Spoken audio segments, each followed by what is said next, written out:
think I checked into the Residence Inn on March 27th when we had 30 visits. I mean, I live in Tulsa, so I'll get home maybe 1 or 2 days of the weekend if we have time, and then so I'm just ready to get back and see my family. But no, it's so exciting. We put all this work in, starting in June.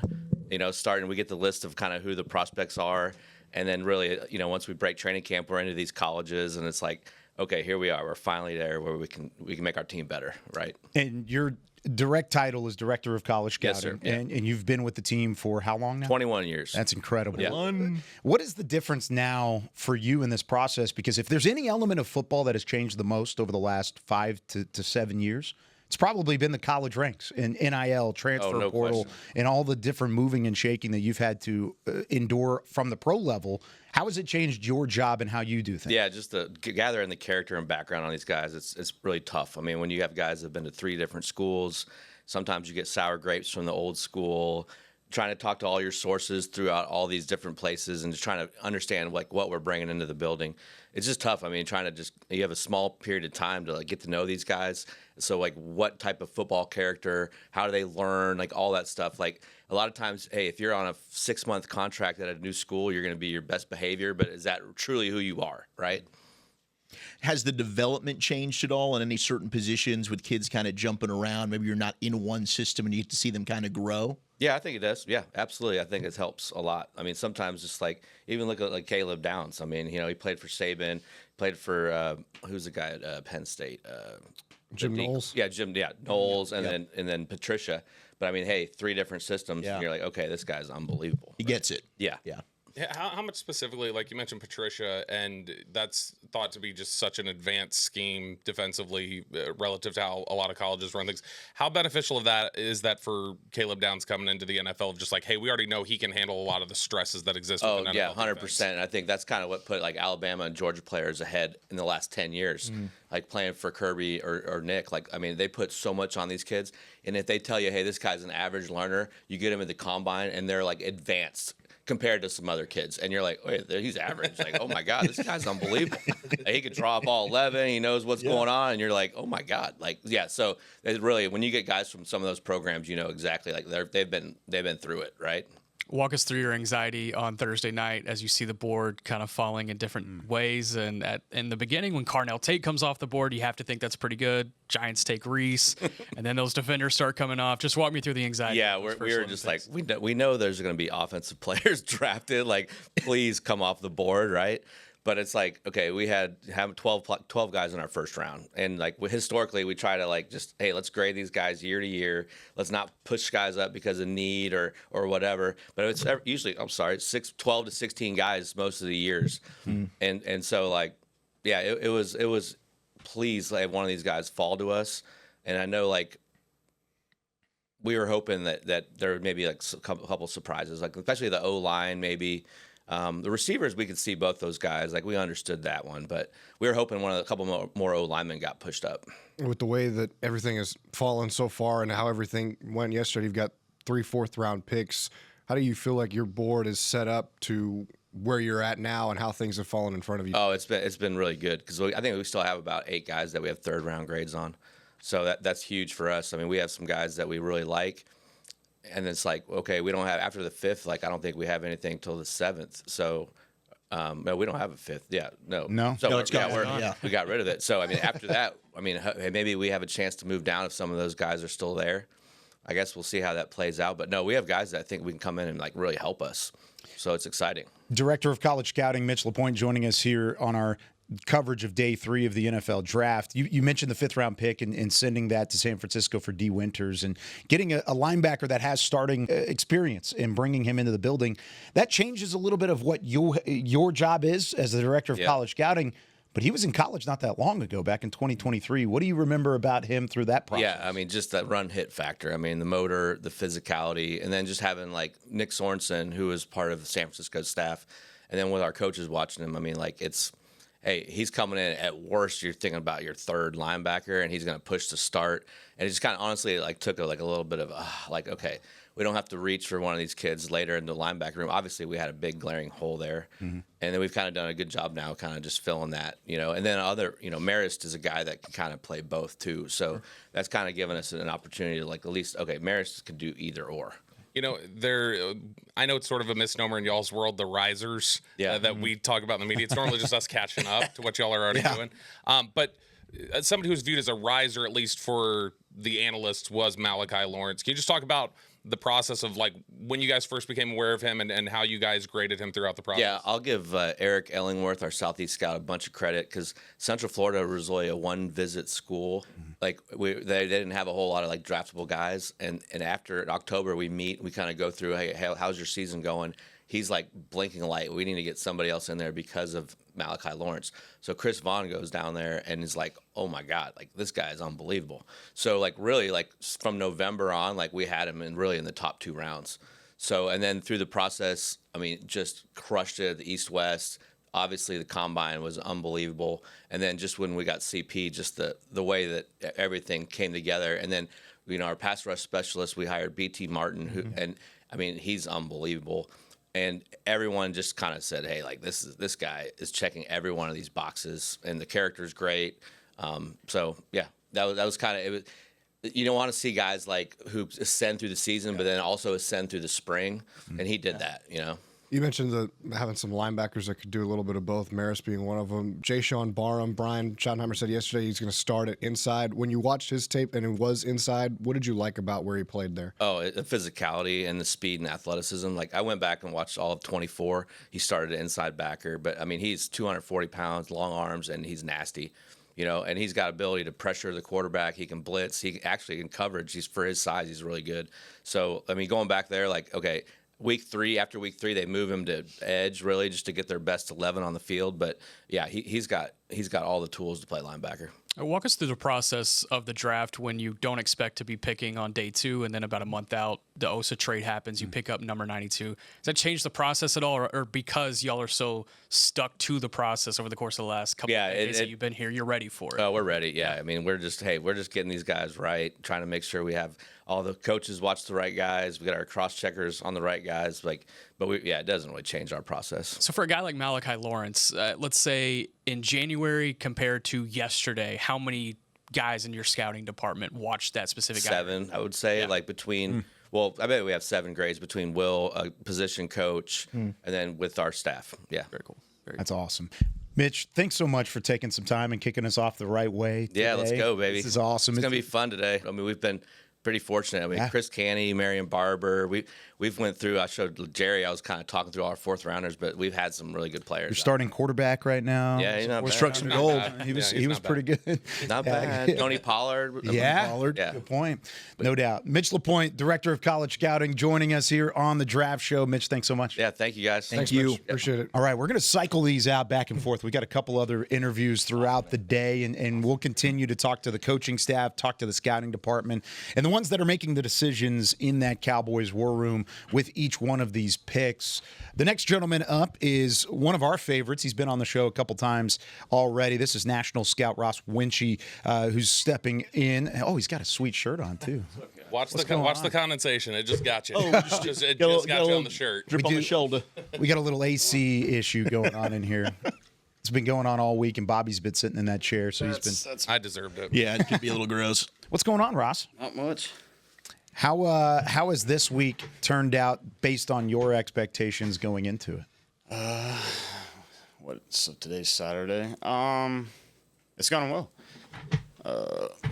Yeah, 3 guys. All 3 will play for us. All 3 have chances to be difference makers. We've been active. It's been awesome. Haven't had to panic. Haven't had to reach for anybody. Thursday was fun. It was very active. I've never, this is my 14th year here, and I've never seen a room so excited for a player when we took Caleb. Wow. Yeah. And that includes the virtual draft in my wife brought that 2020. Oh, the seat was big. Somebody asked me the same question. When have you seen that type of reaction? I was like, I think CD would have had that reaction. My wife brought that up, so She's very pregnant, and I couldn't go to sleep. And so I'm rambling about, how much fun we were having. And I was like, that's the most excited I think we've ever been. She's like, what about CD? And I was like, well, we were all at our homes, watching that on our laptops and stuff. So it's a little different. But, yeah, it was unreal, man. So, Is that why? Is it the big celebration for Downs? Is that why you're wearing the glitzy watch today? Yeah. So, this is my grandpa's Rolex. I wear it on special occasions. Nice. That's awesome. CP's a huge watch guy. So, watches and shoes are his things. And so I kind of let him know, when was that? Draft dinner that I'd be wearing it. And I showed him, Thursday. It's an heirloom for us. It's really cool. So I wear it this weekend. I wear it special occasions. But yeah, it's the Caleb Downs watch, I guess now. Caleb Downs there you watch. go. Will was saying last night that Caleb popped on his radar when he was a true freshman at Alabama. When did he come onto your radar, and what separates him from some of the other safeties that you guys have had graded high, maybe not that high in recent years? Well, I'm an Aggie, so unfortunately I saw him make a lot of plays against us as a freshman at Alabama. But he's probably the most complete one I've watched. The instincts are elite. What makes him so different is just like he erases the middle of the field. The hashes are where he is such a threat. And I just think it's very dangerous, and we can play him from the nickel. CP's vision for him is really cool. In base, he can play too high. We can rotate off rotation. I mean, his ability to insert from depth, fill a B gap. I mean, he's a freak. And the wiring of how we're trying to build our team culture-wise, he checks that box tenfold. So. When he's talked about how instinctual he feels like he is, and everything everybody says about him, he's always a step ahead in the football IQ. When you're watching film on a player, regardless of position, what is it that you see on tape that makes you write, hey, this guy is really smart? That's a good question. I think in the college game, it's a lot probably easier maybe in the pro game, because I think there's so much conflict that they're put in constantly. RPO game. Quick action stuff. There's a lot of eye manipulation, and just seeing single puller, it's probably BS, double puller, there's something to you, like stuff like that. Like there's a lot of eye candy in college that I think a highly instinctive player can, sniff out really quickly, and that's one thing he does. That's probably the easiest part of it, is just, seeing what's going on and what they're trying to do behind that, if that makes sense. I'm curious. Feels like such a pivotal draft for you guys, just where you're at with team building. You hire a new defensive coordinator, all new defensive staff, and it just feels like a really tight time frame to figure out, all right, what do these guys need? How did you guys manage to accelerate getting on the same page with the defensive staff and knowing what they need? Shotty and Will do a great job with that. We call it our across the hall meeting. It's a long 1 or 2 days usually, where we just sit there and we present, we show them what we do, give them a respect for how much time we spend on the road, how much time we spend on an individual player, and show them, what areas we hit, colleges, all that, and then vice versa. They show us traits they're looking for in players, and then they tie it to the tape so we can see it like that. And then a couple weeks ago, CP gave us, we sat down with Will and gave us about an hour of just watching some of the tape he had at Philly, and we just watched, basic down and distance. He was teaching us it's day one install. It's hey, it's 1st and 10, this is the call, and then we're looking at the front structure, and then we're walking through the play, and he brings it to life of hey, this is why we're looking for this is why we're looking for that. So it's just really cool. He's that entire staff, man, they grind. Shotty's done a great job putting it, and it's so, we work so well together. Ross, you mentioned CP's got a really cool vision for Caleb Downs. Could you elaborate on some of that vision, and maybe not just for Caleb, but the other two players that you drafted as well? He's just, I think Will said it yesterday, multiplicity. That'll be Caleb. And then not just him, it'll be, all those defensive back pieces. I don't think we're going to take just one that can do one specific thing, because injuries happen, and we want to be as versatile as possible. And, I think if you go back and watch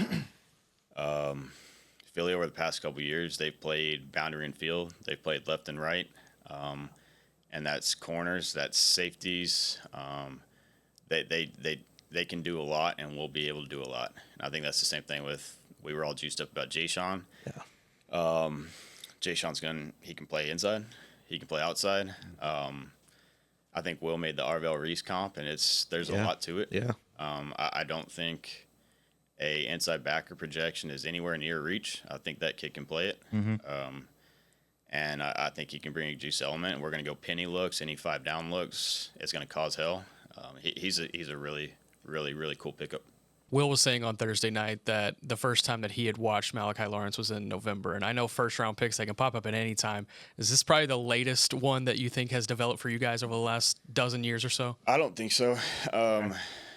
When we get, some of these guys, I'm just a pure film evaluator. And, it's one of those tape, and I call it CV. And it's kind of the same thing, with Will. It's just, who is this guy? And, it was one of those early ones where we kind of identified him, once the tape's in, and Eric did a great job of hey, this guy's got some stuff. CV went in there.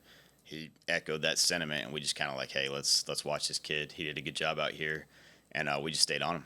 Brought him in for 30, all that. Can you talk about the collaborative process of y'all's department specifically and how y'all maybe do things a little bit differently than other teams? Yeah, there's it's a lot of work for us, but it's a very thorough process, and we continue to adjust it every year. But we start in the summer when we have our summer project of hey, we're going to watch a certain amount of players, and then when we head off to camp, we're a one draft class team. We focus on that single draft class, and we're thorough as hell about it. And that goes up until we lock our laptops in March and April, and when we were freaking grinding the meetings. So everybody's focused on that. We're not talking about next year's quarterback class. We don't care. That's for next year. So we're strictly focused on what we're doing. Obviously, we're very well aware of who's coming down the pipe. Caleb Downs, we know the guys. It's very easy to see who pops on tape, but we're trying to figure out who helps the Cowboys this year. So that's kind of how we do things. There was a lot of talk about positional value this year. Does a safety have to be more than a safety to go as high as Caleb Downs does? I think that's a good question. I would say, yeah, but yeah, I just think he's unique, man, because you can't put him in a box, really. I think he could play corner if you had to. He's elite, man. He's a very, very unique football player. There's a reason we all went. I mean, I'm sure the mic, probably had to bleep out some. It was elite. He's a game changer. So yeah. Yeah.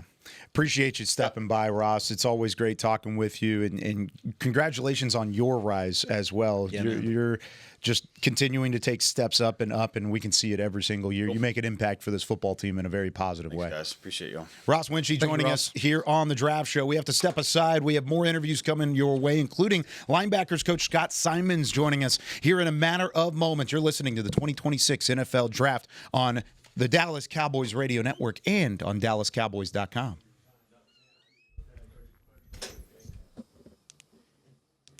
Made me get a text message about going too long past our break. I'm sorry. It's okay. Was that from Peyton? It was a good question. No.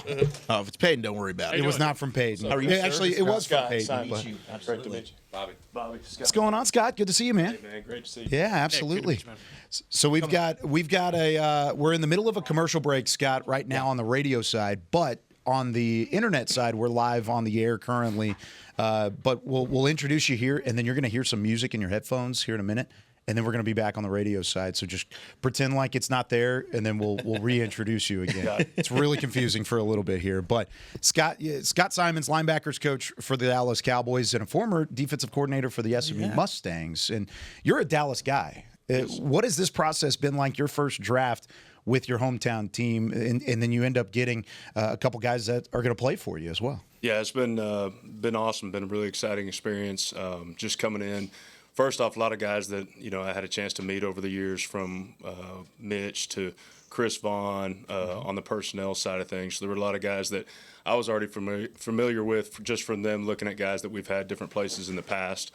So that from that standpoint, that was an easy transition. And then, just jumping into evaluations, which is obviously similar to the college standpoint when you're evaluating. I mean, you're not watching quite as grainy huddle film like you are. So that's a positive. But going through that process and just kind of changing your lens a little bit on how you look at players, and been really fortunate. JJ Clark's our assistant linebackers coach, was here last year, and so we've been we try to be really, really thorough from our input and our evaluations, and getting to know these guys as we've gone through the process. So obviously growing up here, it's a surreal deal for me, but ball is ball, and I'm excited to be here and be working with the guys that we have. Did you notice any advantage when you were doing your player evals from having just been at SMU, and maybe you coached against some of these guys or got the game plan for some of these guys?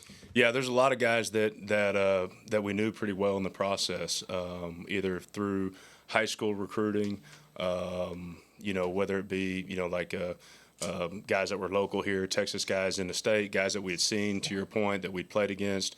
And then even guys like on our roster, Justin Barron, who was in the ACC, right? So, I think I made a comment early on, like Shamar James, guy that coached him, actually GA'd for me back in the day. So there was a lot of good carryover from that standpoint, which, I definitely think, helps when you're going into this process.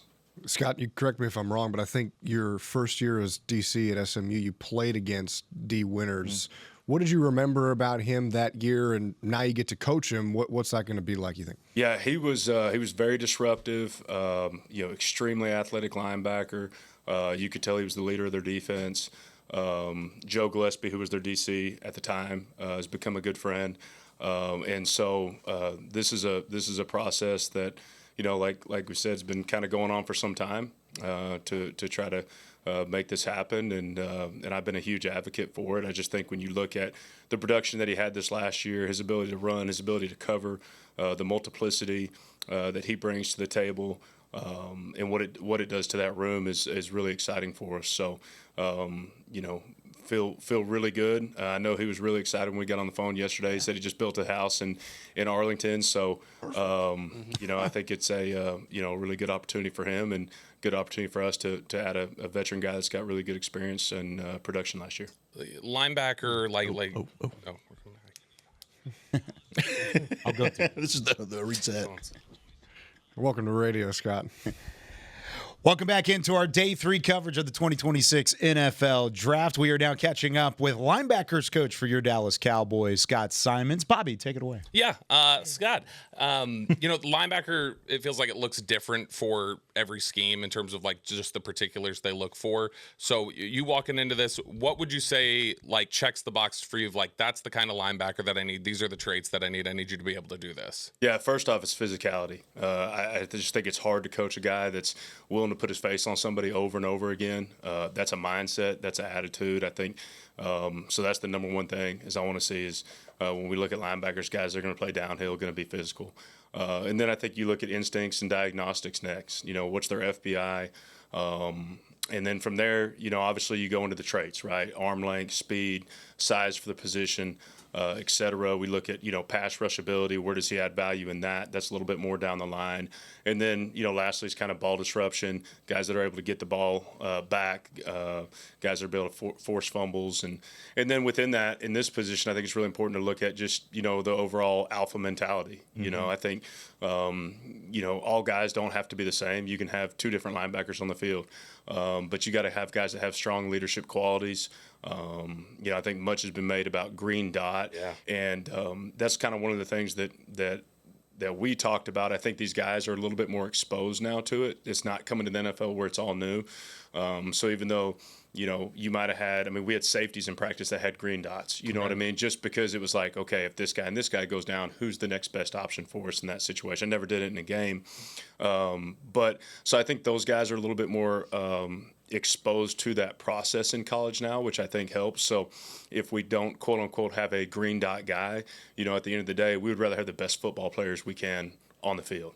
And then make it work from there, and that's our job as coaches, making sure we can get them coached up to handle that extra pressure of wearing the mic and getting us lined up. You talk about just kind of the roller coaster of the offseason of, hey, you target a couple guys in free agency, it doesn't work out for you, but you guys don't panic. Y'all sit and evaluate the market, and then you get a good guy like D. Winters yesterday. Just overall looking at the totality of it and how it worked out for you guys. Yeah, I think being patient is key, and I think going through your process is really important. You know, we had some guys that we really liked and we swung at, and for whatever reason didn't work out, but not reaching, I think, is really important. And but even backing up, you know, the three guys that I've had an opportunity to interact with Justin, Shamar, and Debo, over the last couple months, I'm really excited about the guys that we currently have, and then really excited about the two guys that we've added to this room from a culture standpoint, from a character standpoint, from a leadership standpoint.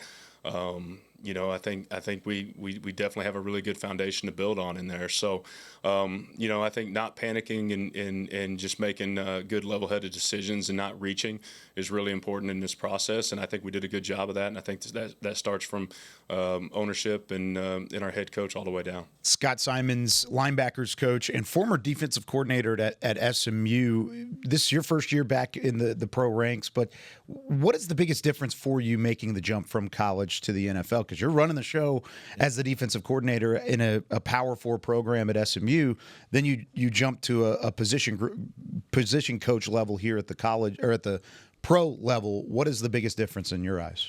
Yeah, first off, my job is to make sure that our linebackers are playing at an elite level and one of the best linebacker corps in the country, and to make Christian Parker's job easy, and so I'm excited about that. That's one thing when I had the opportunity to come in and interview for this that coach asked me, and I said I've coordinated for 13 or 14 of the last 15 years, and I'm kind of excited to not have to do it for a year or two and just be able to get focused on helping us build this thing in Christian's vision for it. So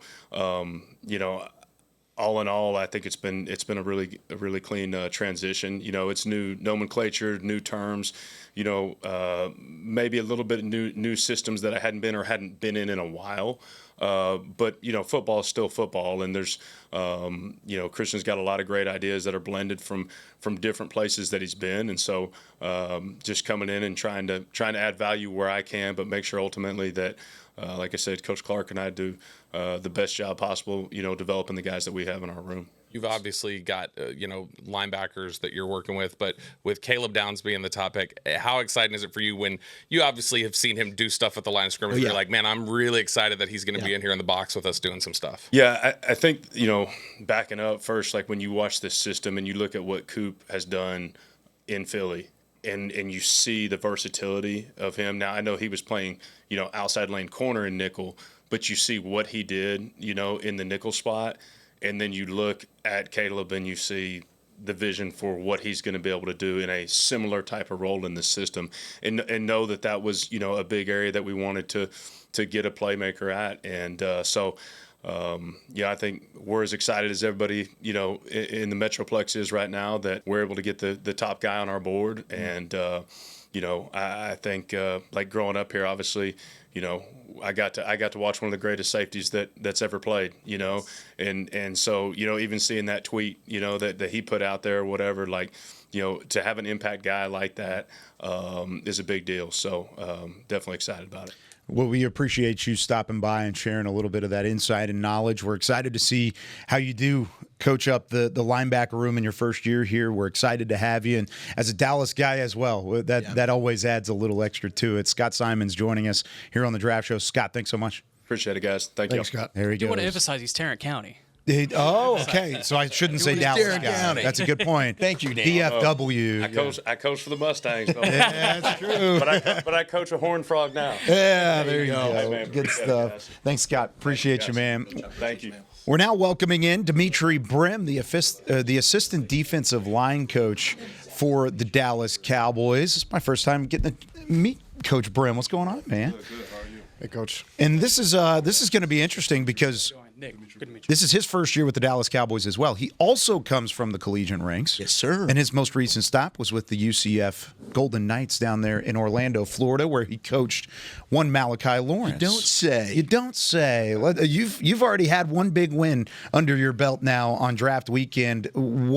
Take us through really the relationship you have with Malachi and what that moment was like getting to hear his name called. Absolutely, man. Well, it was a team win for us, for the organization. And then obviously having the opportunity to be there with Malachi at UCF last year, that was a good thing for us, or for myself. Great kid, man. Works hard. We was only in the building. I was only in the building for a year with Malachi. But even in that year, you can tell, how special, how different he was, and kind of, the way that he approached practice, the way that he went about his business as far as attacking game days on Saturdays and whatnot. So really excited to have him part of our organization. I think he'll really help us out.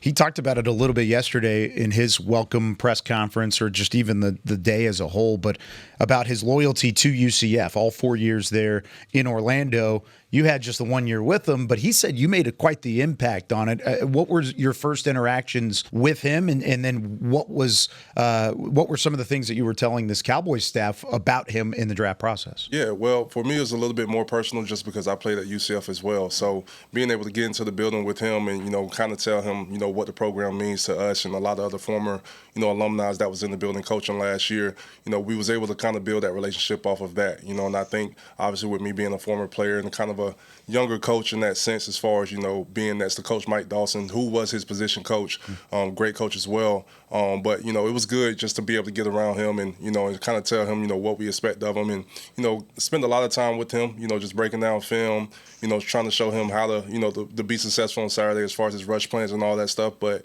he means a lot to me as well, just the brotherhood that we have being the UCF Knights. So really excited to get him part of this organization. Coach, you mentioned the rush plan, and Malachi was one of my favorite edge rushers in this class because some just have God-given athletic traits, right?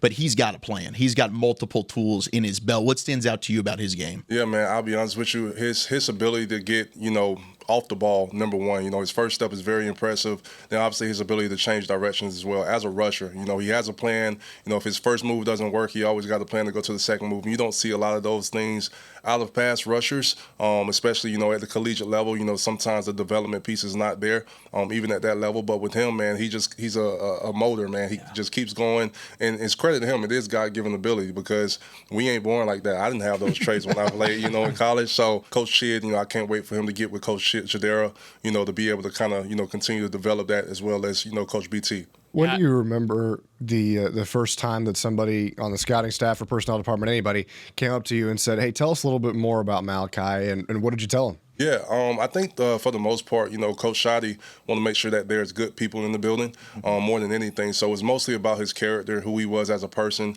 before the player as well, just to make sure that he fits into this family as far as what we're trying to build here and continue to build here. So it's from a character standpoint, I say, you won't have any problems with the kid, man. He loves football. He loves being around the building. Everybody loved him at UCF, from athletic director down, to the people that was in the classrooms and stuff with him. So great kid, man. Just talked about his character and who he was as a person. He showed up every single day. He worked hard. He did the things that we asked of him when we got to UCF. So, we really held a high standard for him. And that was a guy, that could have left UCF, that could have entered the transfer portal and all that type of stuff. He ended up staying. And it was a guy, if he had another year, he would have been on the top of the list for us to bring back. So, he's a really, really good kid, man, and can't wait to work with him. He had a phenomenal draft process. I think it even exceeded his own expectations. I had asked him yesterday, hey, when you declared, where did you think you could maybe go, like best case scenario? He was like, man, third round would have been great.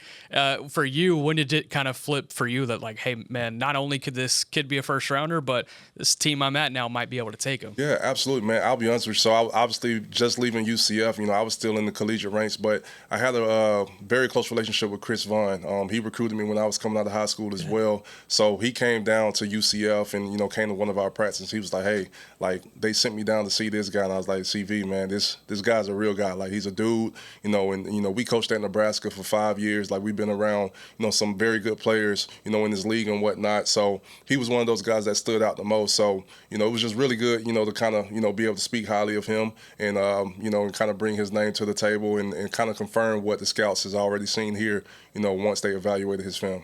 Assistant defensive line coach Dimitri Brim joining us here on the Draft Show. We've got to take a break on the radio side, but you're cool sticking around for a little bit more? Absolutely. All right, we appreciate you as always. Once again, you're listening to the 2026 NFL Draft on the Dallas Cowboys Radio Network and DallasCowboys.com. There's the voice. It's There we go. You heard it there for a second. It's already starting to go. We got 7 hours of radio left, we're also boys. listening to Kyle's voice break. Yeah, that was tough. Coach, I wanted to ask you about competition level. Yeah. That comes up a lot this time of year, and you being a UCF guy, have you had to fight? Like now, UCF's in the Big 12, right? So you are playing against, I think, higher competition. Texas Tech went to the playoff this year. But for over the years, like, has that been something you've had to fight for some of these guys? Like, that doesn't matter. My guys are good. Absolutely. Just so you know, we're still live on the internet side. Okay. Just so you know, this is still a live interview. No, absolutely. Thank you. Man, to be honest with you, I think that's something that UCF players have always had to fight. You know, even when I played there and even before myself, when I played there, we was in the American Athletic Conference. So I imagine somebody like himself now being drafted and being an American Athletic Conference team, there will be even more questions in comparison to it being the Big 12 team. You know, but I think once you know talent, you know talent. You know, and at the end of the day, you can see those traits show up no matter who you're playing against. Now, it's one thing if you're, you know, watching a kid on film play against lesser competition. I'm not going to name a school. I'm not going to, you know, because I coached at FCS schools and all that stuff as well. But you can see the difference as far as, you know, guys, as far as their traits and how it shows up. And I think that's one thing about him. It shows up against the teams and some of the top teams that we played in the Big 12. And, you know, it's a competitive league. You know, it's a very competitive league, obviously a Power 4 program, and just continue to grow. But there's a lot of guys that came from UCF before, Clayton Gathers, American Athletic Conference, Kamal Ishmael, like Brashard Perriman. Like, there's a lot of guys that had success in the NFL from UCF before it got to the Big 12. And, you know, so we pride ourselves in being that program that's always kind of, you know, dialed in and shadowed a little bit, but guys continue to show up and be, you know, the alpha males and, you know, competitive guys at the next level. How about your journey here, going from, like you said, those FCS schools you played in, or you coached in the Patriot League, you go to the American Conference, and then now you're the assistant defensive line coach for the Cowboys and the brand that it has. But then you look up and you get to see guys like Quinnen Williams and Kenny Clark that are under your tutelage. I mean, what is that like for you, making that jump and getting to coach some of those veterans in the room? Absolutely, man. I'm very grateful. It took a long time to get here, man, and it took a lot of patience, to be honest with you. And, you know, sometimes I didn't have the patience, and sometimes I wanted to kind of stop, you know, in my process, in my journey. But just incredibly grateful, you know, for having this opportunity. Coach Dixon, you know, being able to kind of help bring my name to the table as well. I interned with the Minnesota Vikings in 2024, so that's where the connection came with him. And then I obviously worked with Ryan Feeder at Nebraska. So just having some of those connections, you know, maybe helped me out a little bit, but it's a blessing, man. So now, you know, being able to kind of be in the same room as Q Will and Casey, all those guys, man, it's going to be something for me. It's going to be a development piece for me as well, and I'm going to learn a lot from those guys and looking forward to, you know, helping them, and then, you know, the tables being turned a little bit and them helping me as well. Going back to Malachi real quick, you're a UCF guy. You clearly have a lot of pride in your alma mater. He's the highest UCF defensive draft pick in school history. How much pride do you take in that? It's a lot. It's a lot, man. It's you know, there's been a lot of great players that's come from UCF, especially on the defensive side of the ball. I think, you know, being an American, even when I played there, we had one of the top defenses before we kind of got exposed at the end of the season. But as far as just, you know, just having talented guys, you know, he's one of those guys for sure. And one thing about us, you know, former players being at UCF, we always say, like, if we look at a player and we say, like, hey, like, this guy could have played with us, like, that's how you know it's a kind of real thing. And Malachi was never, you know, without a question of doubt, like a guy that I always say, like, you could have been my teammate and we would have did this thing and rocked out together. So very proud of him, man, and very proud of what he's, you know, mean to UCF. And I'm glad, you know, especially in the culture or the world of college football now, that he stayed around and was able to kind of finish his career out there through the adversity, and then obviously, you know, him being blessed with the opportunity to be a first-round pick. How would you evaluate, because I've been fighting with people about him as a run defender. I think he's better than people are giving him credit for. How do you evaluate his run defense? Yeah, I would agree with that. He definitely, you know, he can stop the run. He'll be used, obviously, to be able to play the zone read, being able to play the surf technique, the chasing the quarterback out to the perimeter, but I think he's physical as well. You know, there's tools that he still needs to refine and get developed at and strengthen, and he knows that as well. So that's what coaches are here for. Yeah. So, you know, it's going to be a, you know, good opportunity for all of us to be able to kind of get around him and, you know, kind of refine those things to make him the best version of himself. So we're going to come back on the radio side of things here in about 30 seconds. We're going to go ahead and say goodbye to you here. Perfect. We appreciate you stopping by. It's been great catching up with you, getting to learn about you a little bit. Likewise, appreciate it. Thank you. Dimitri Bram, the assistant defensive line coach for your Dallas Cowboys, joining us here on the Draft Show. When we come back on the radio side here in a moment, we're going to catch up with college scout Brett Maxey, who was one of the scouts that helped bring Caleb Downs. Yeah, A lot of good stuff. it is. Appreciate it. Thank you. I'll be honest with you, I didn't enjoy it. All right, welcome back into our 2026 NFL Draft coverage on the Dallas Cowboys Radio Network and on DallasCowboys.com. We've got about 20 minutes remaining until the start of the fourth round, where your Dallas Cowboys have three different picks. They pick at 112, 114, and 137. We're still catching up with both the coaching staff and the scouting staff for your Dallas Cowboys. We're going to hear from Brett Maxey, college scout, here in just a matter of moments as he walks into the door right on time. Got a great look to him. He looks like he could still play right now. Once again, alongside Bobby Belt, Tommy Yarish, Nick Harris, Zach Wolchuk, I'm Kyle Yeomans. We'll be joined by Vach Lombardi and Brian Broaddus very quickly. What's going on, Brett? How are you? Outstanding. How are you doing? Doing great. It was an exciting night on Thursday for a lot of people. Throughout the draft process, Caleb Downs was always right at the top of the list for Cowboys fans as what he could bring here to Dallas. You were one of the guys leading the charge on scouting him over the last few years. Tell us a little bit about what you saw from Caleb and why he fits so much here with the Cowboys. Absolutely. How's everybody doing? Fantastic. Nice. Yeah, so no, I was part of it. I wouldn't necessarily say leading the charge, but I'm trying to give you credit here. No, I appreciate you. I've been in the school a couple of times, and you're just asking about like what's unique about his game and what we were excited about, or what we are excited about since he's going to be with us now. He's an extremely smart football player, cerebral. To me, he's one of those players that as the game goes on, he's just downloading what the offense is doing. You know what I'm saying? And so at some point he's going to make a play, and I think he displayed that throughout his college career. And then obviously like the athleticism, some of the leadership that he brought to Ohio State and even Bama when he was there as a freshman. I remember Eric Ellingworth, our Southeast scout, he was telling me about Caleb and how he was as a freshman and just how unique he was and how mature he was as a person. Brett, you mentioned the intelligence factor for Caleb. When you're watching a player, and what is it on film that makes you write down, hey, he's a smart football player? When you see something, what is it in a game setting where you can say, yeah, he's one step ahead? I think at the safety position, and part of it's like your play temperaments of like how hard you play and like your motor and stuff like that, but he's always around the ball. Whether if he's playing from a split, if he's playing in the post, if he's in short zones, if he's in man, whatever he's doing, he's always around the ball. And then you can just see him react so quickly to things as well. You talk about Jayshon Barham, one of your guys, and the versatility that he brings and just what you think about overall. Yeah, man. It's our guy now, right? It's our guy. That's right. Yeah, That's no, right. no. Yeah, Jayson's really cool, man. So what's impressive about Jayshon is that this was like his first year actually playing like edge rusher in college. And so the first couple of games, I forget, maybe it was like 2 or 3 or 4 or whatever, he's playing stackbacker, and that's what he did at Maryland 2 years prior to Michigan. Played stackbacker in Michigan his 3rd year, and then he started off his 4th year.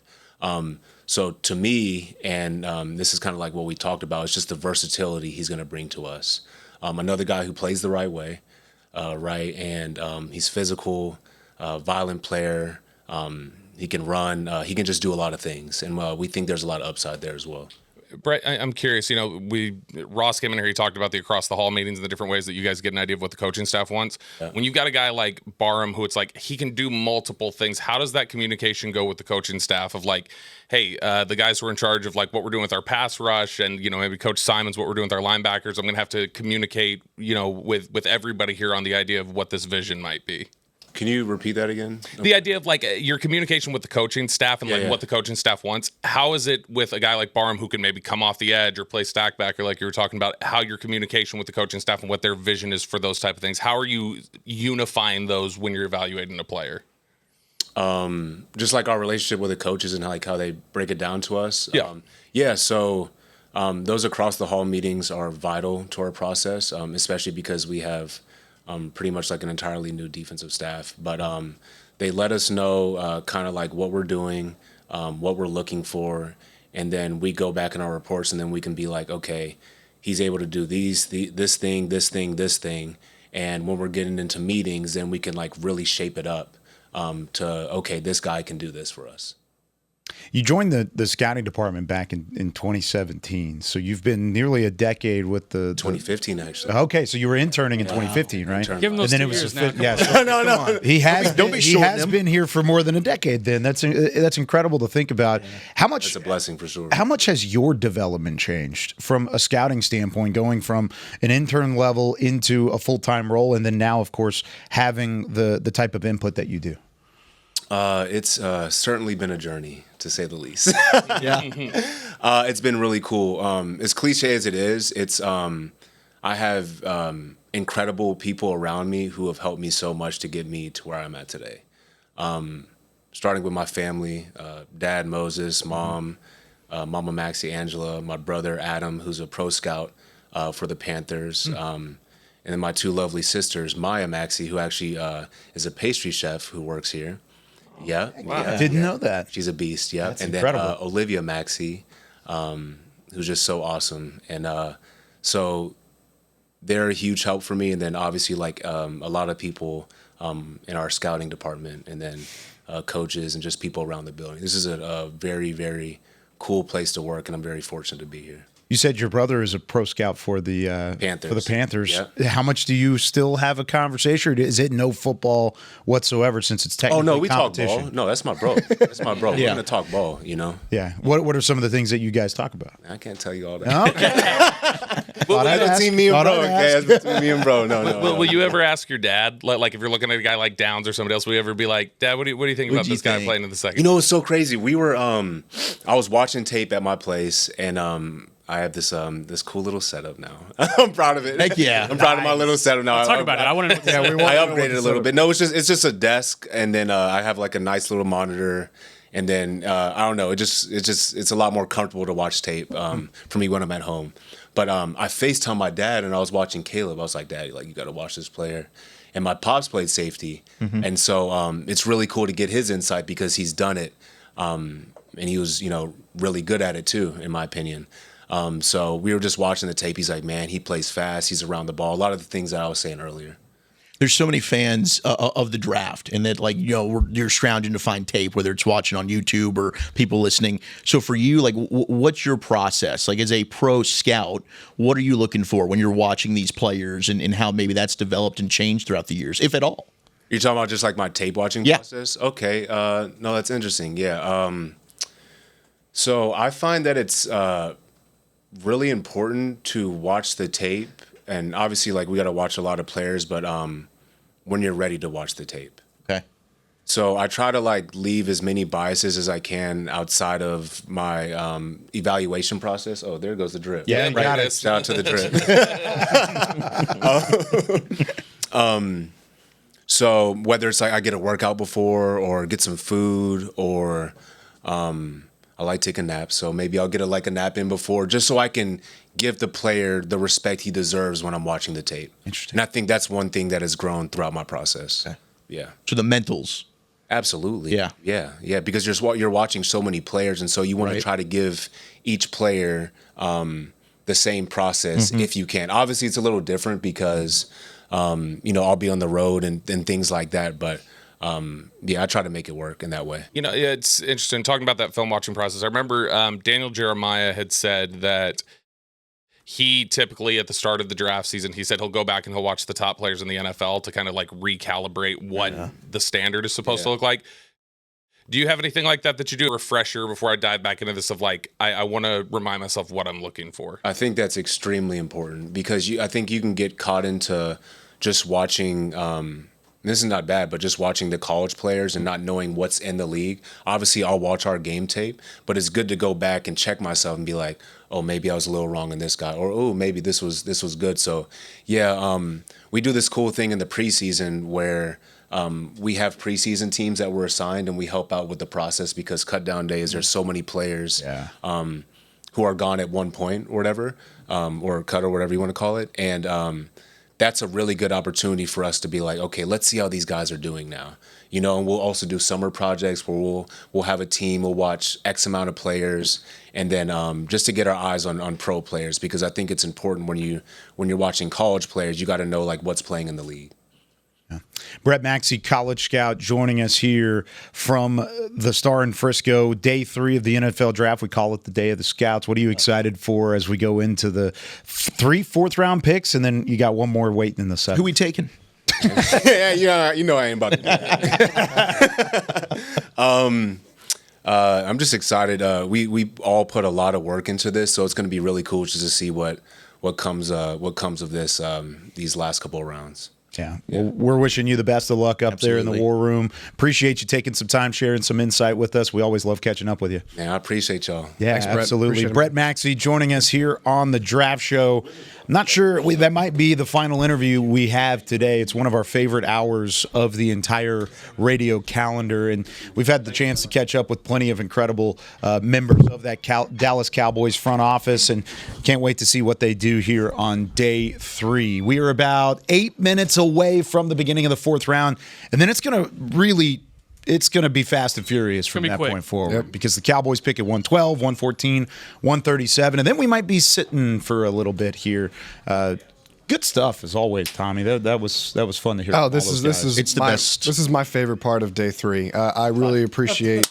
Kind of interview me. Hey, Botch, welcoming in Botch, YouTube scout, Tommy Dallas Cowboys. Thanks, guys. Like I was saying, that's my favorite part of day 3. You know, I just have so much respect for the work that Will McClay, the scouting staff here, it really scouts everywhere across the league put into this process. And this is, like he's mentioned, this is their day, because this is the culmination of so many long hours, long nights, long road trips where they're away from family for so long. They clearly love what they do. So much respect for them and their staff, and getting to talk to them, pick their brains is an awesome opportunity for us. So I really appreciate those guys making the time for that. Anything stick out based on the interviews that we had there, Nick, that we want to try and recap here for a minute? I thought it was really cool how they identified Malachi Lawrence and just the process behind that, just because that's not an easy eval. You know, if you look at a guy, and going back to my days when I was doing high school scouting, and it's late in the recruitment process, you have this player who just explodes as a senior. How do you value that versus 4 years of experience and 4 years of proven, quality? And you have to figure out a level playing field for what that looks like. And I thought they had a really interesting process of like, okay, one scout sees it, they send another scout down there being like, hey, I'm not seeing this wrong, right? Like, this is definitely a huge guy we need to be making sure we keep an eye on. Chris Vaughn goes down there, backs up that thinking, and then during the draft process just continues to rise and trust their eval with it, and eventually landing on Malachi Lawrence with the number 23 overall pick. I think it's a really cool behind the scenes look at just how much work goes into just one player. Absolutely. In this stuff. And these guys look at nearly 1,000 because they have to factor in the undrafted free agents. They have to factor in, day 3 guys. And so credit to those guys. They do a fantastic job, and they're looking to cap off a really talented draft class here today. Yeah, it's going to be a fun one. In just a couple of moments, we will have the beginning of the 4th round. It is the 2026 NFL Draft. You're listening live on the Dallas Cowboys Radio Network and on DallasCowboys.com. All right, gentlemen, just continuing that conversation on the internet side of things. Zach, what stood out to you out of the different interviews? Yeah, I know Shadi alluded to it yesterday in the post-draft presser, but, I mean, even Ross kind of emphasizing it. Barham's clearly a guy that they've used an inside linebacker to me right now. I mean, that's the gauge I got. And I kind of... Maxey talked about it, too. Yeah. He played off-ball at Michigan for a little bit. And I love the versatility, but I loved his tape as an off-ball linebacker and his blitzing ability and the ability to close downhill. And you talk about him being disruptive and a defensive weapon. I mean, I think they just added so much when it comes to speed, but also physicality and attitude. And they've talked about wanting to get an identity. I think that starts with your first pick in Caleb Downs, but with Malachi Lawrence and Barham, and now what you're able to do and being multiple and him being able to line up in multiple spots. But I do like him as an inside backer. I thought that was his better position. Now, it is a little unfair because he only played a year at edge, so could he get better at that? 100%. Yeah. But I like the vision that they've got for him right now.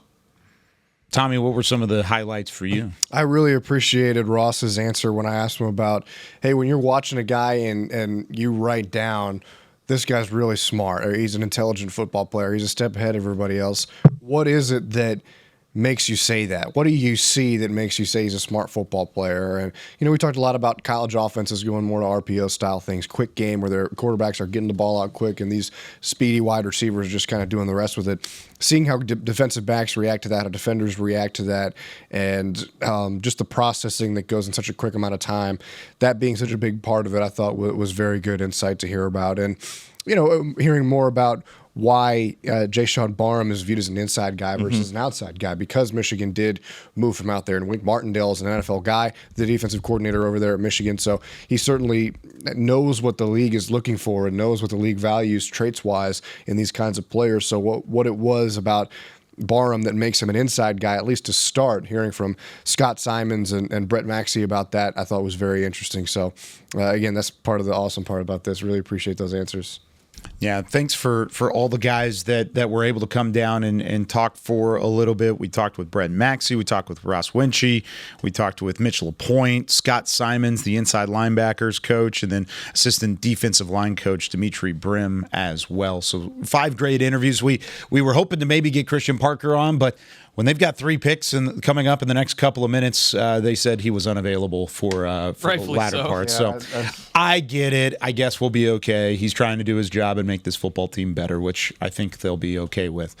So with that being said, it's about time to get ready for drafting. Vach, what are you looking forward to today, and what do you think the Cowboys need to come out with?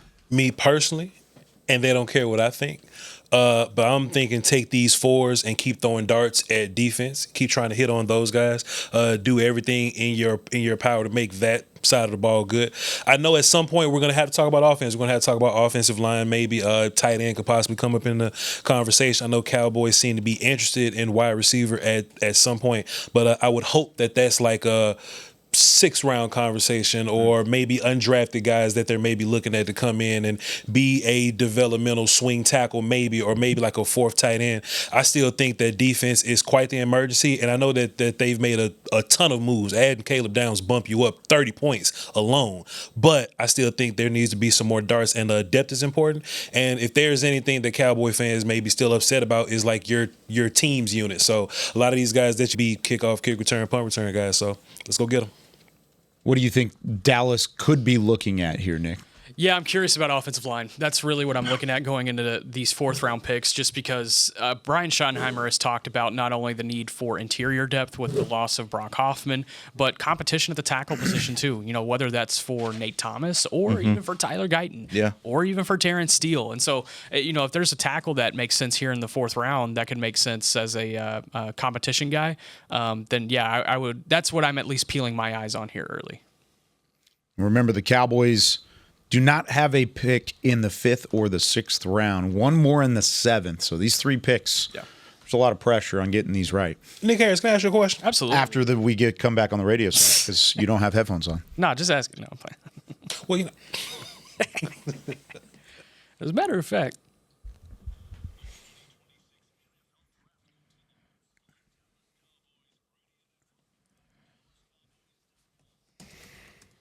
oh, yes, it is day 3 of the NFL Draft.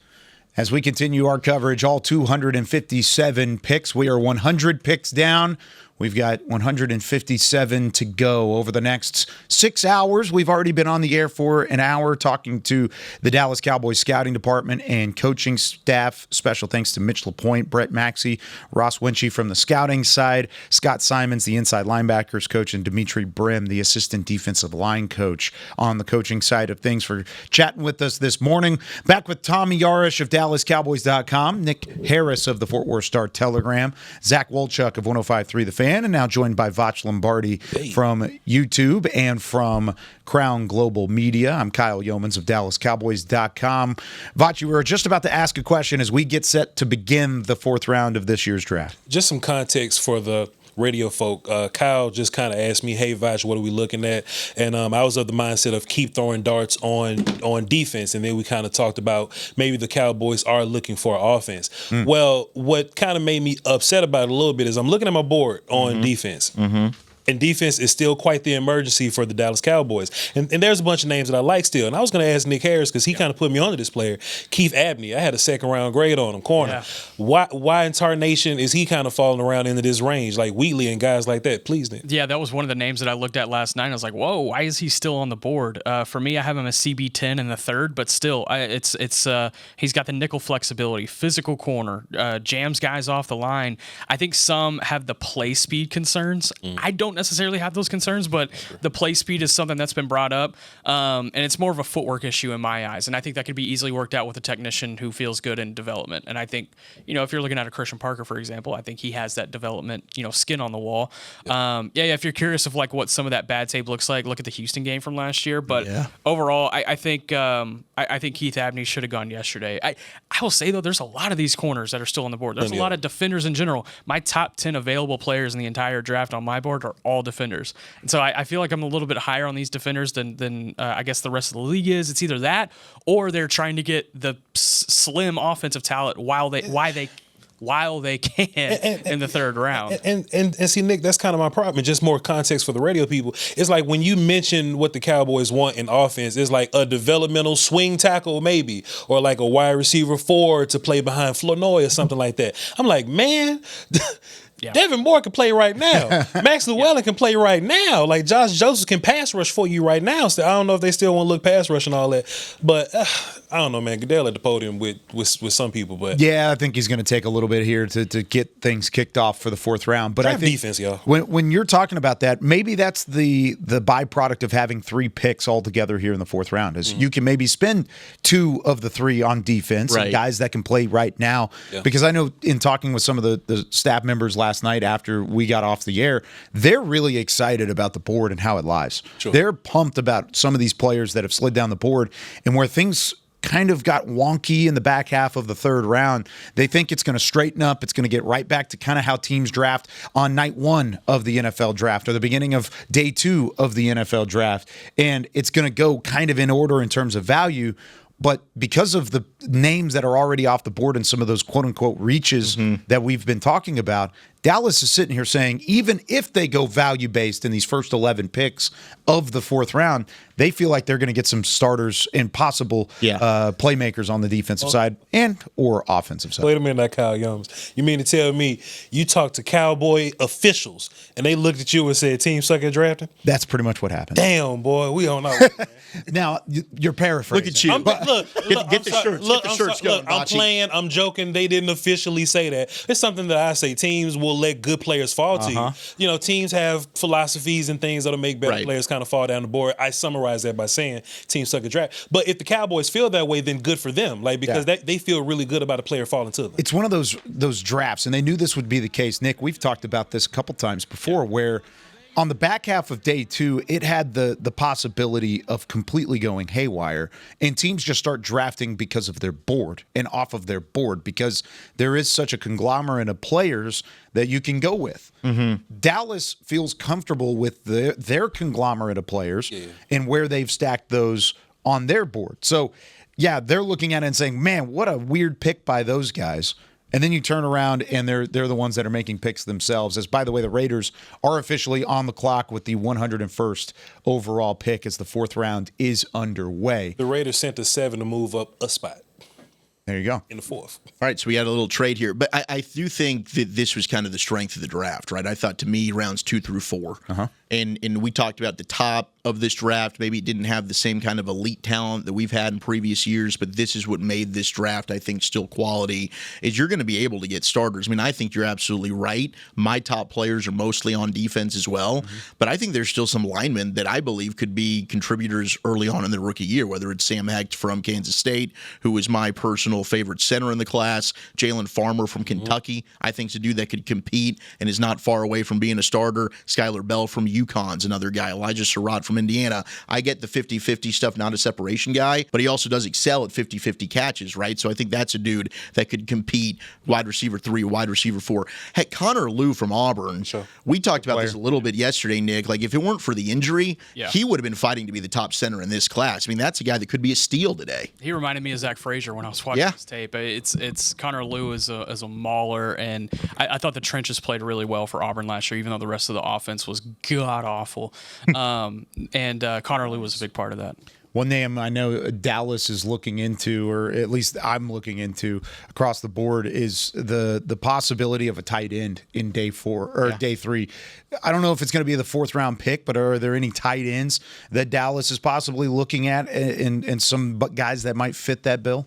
Yeah, man, some of the worst ones went yesterday. But Justin Jolly is here yesterday. Yeah, Trigg is here. Jack Andrews is here. Dalen Bentley is here. Like, there's a lot of tight ends. Trigg is very fascinating to me because Linda Wells talking on that, Baylor? He's one of those guys that I think could end up being talent-wise one of the best. I know the testing was poor. I don't care. He dominated on tape as a receiving tight end. I think some of the stuff that you hear about the background with him, he might be his own worst enemy. Like, he's got to lock in. He's got to want it a little bit. I don't know how teams feel about him, but Michael Trigg, when you watch him play, was like, oh my gosh, this dude has to end up being a supreme talent at the next level if he's put into the right system.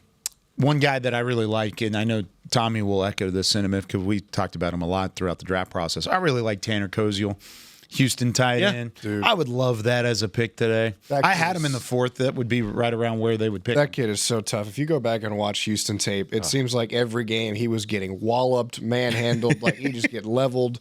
They were, since Vach clowned me for about 3 hours yesterday, people were whooping his feet, it seemed like, every game. And they sure were, Simon. They were knocking him around, and he was just getting knocked out, and he just consistently gets back up, goes out the next play and makes a play. So I love Tanner Koziel. I know that he's, may not have the frame for it. He's more of like a taller, slimmer kind of guy, but he filled out a little bit in his year at Houston. He's one of the tougher players, I think, at the position in this draft. I think somebody's going to get a steal there with him, at the very least on special teams. I was surprised Endries was still there from Texas. I mean, I thought he was better than some of the tight ends that went yesterday. Yeah, that was an interesting one just because Steve Sarkisian at Texas has used tight ends so well. You think about Gunnar Helm, Jatavian Sanders in years past, and Endries just kind of never clicked that way in the offense this year. Granted, I don't think it was a down receiving year, I think, for them, which is why they went out and got Cam Coleman in the portal. But Endries' tape at Cal was really good. He was one of the better tight ends in the transfer portal when he did come out and enter. So I think there might be some untapped potential there with Jack Endries.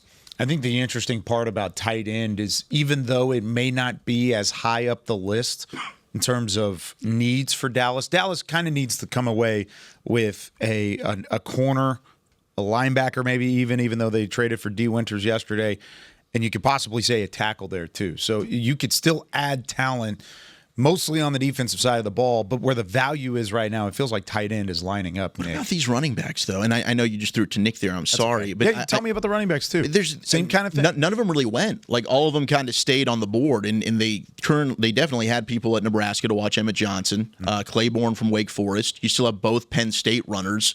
I like Phil Maffa a lot. I loved what Phil Maffa showed us in preseason. Yeah. Jaden Blue's got some question marks. You guys might have some more insight there. Yeah, absolutely. But, I mean, behind Javonte Williams, to me, there's still a lot of competition there. Here's the Raiders selection to kick off the 4th round. It's an interesting one right here.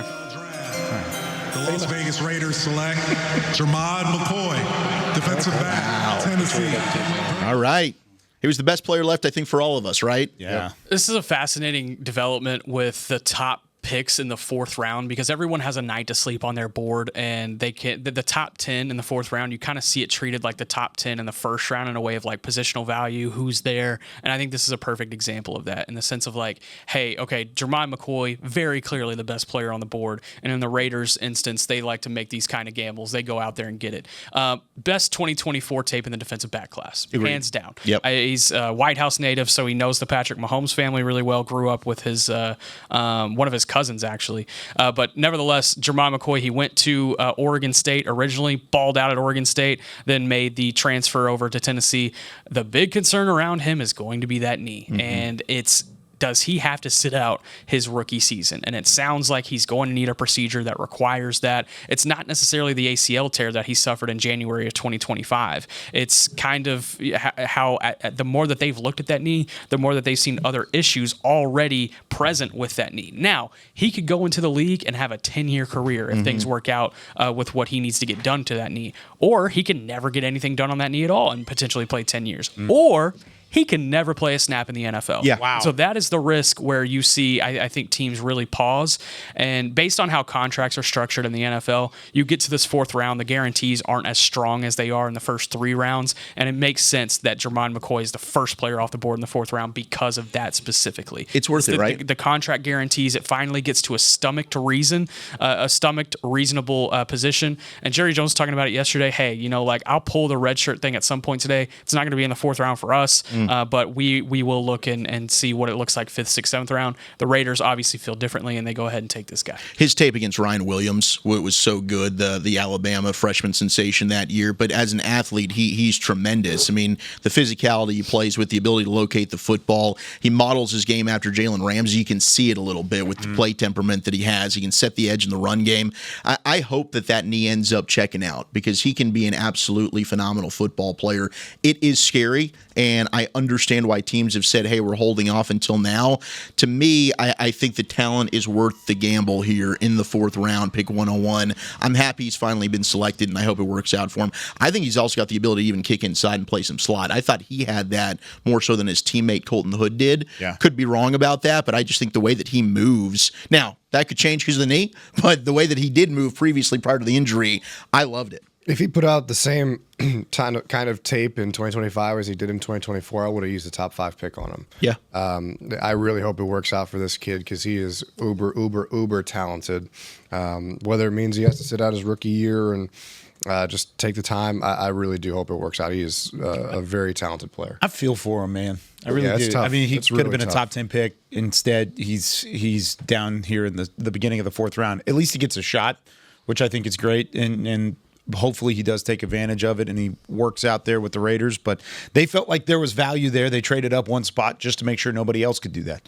They had the first pick of the 4th round, and they felt like it was important for them to go from 102 to 101 and make the pick and bring up Jermon McCoy to Las Vegas. All right, the Bills did make their selection. Jude Bowery, the offensive tackle from Boston College, is off the board. The pick is in at 103 for the New York Jets.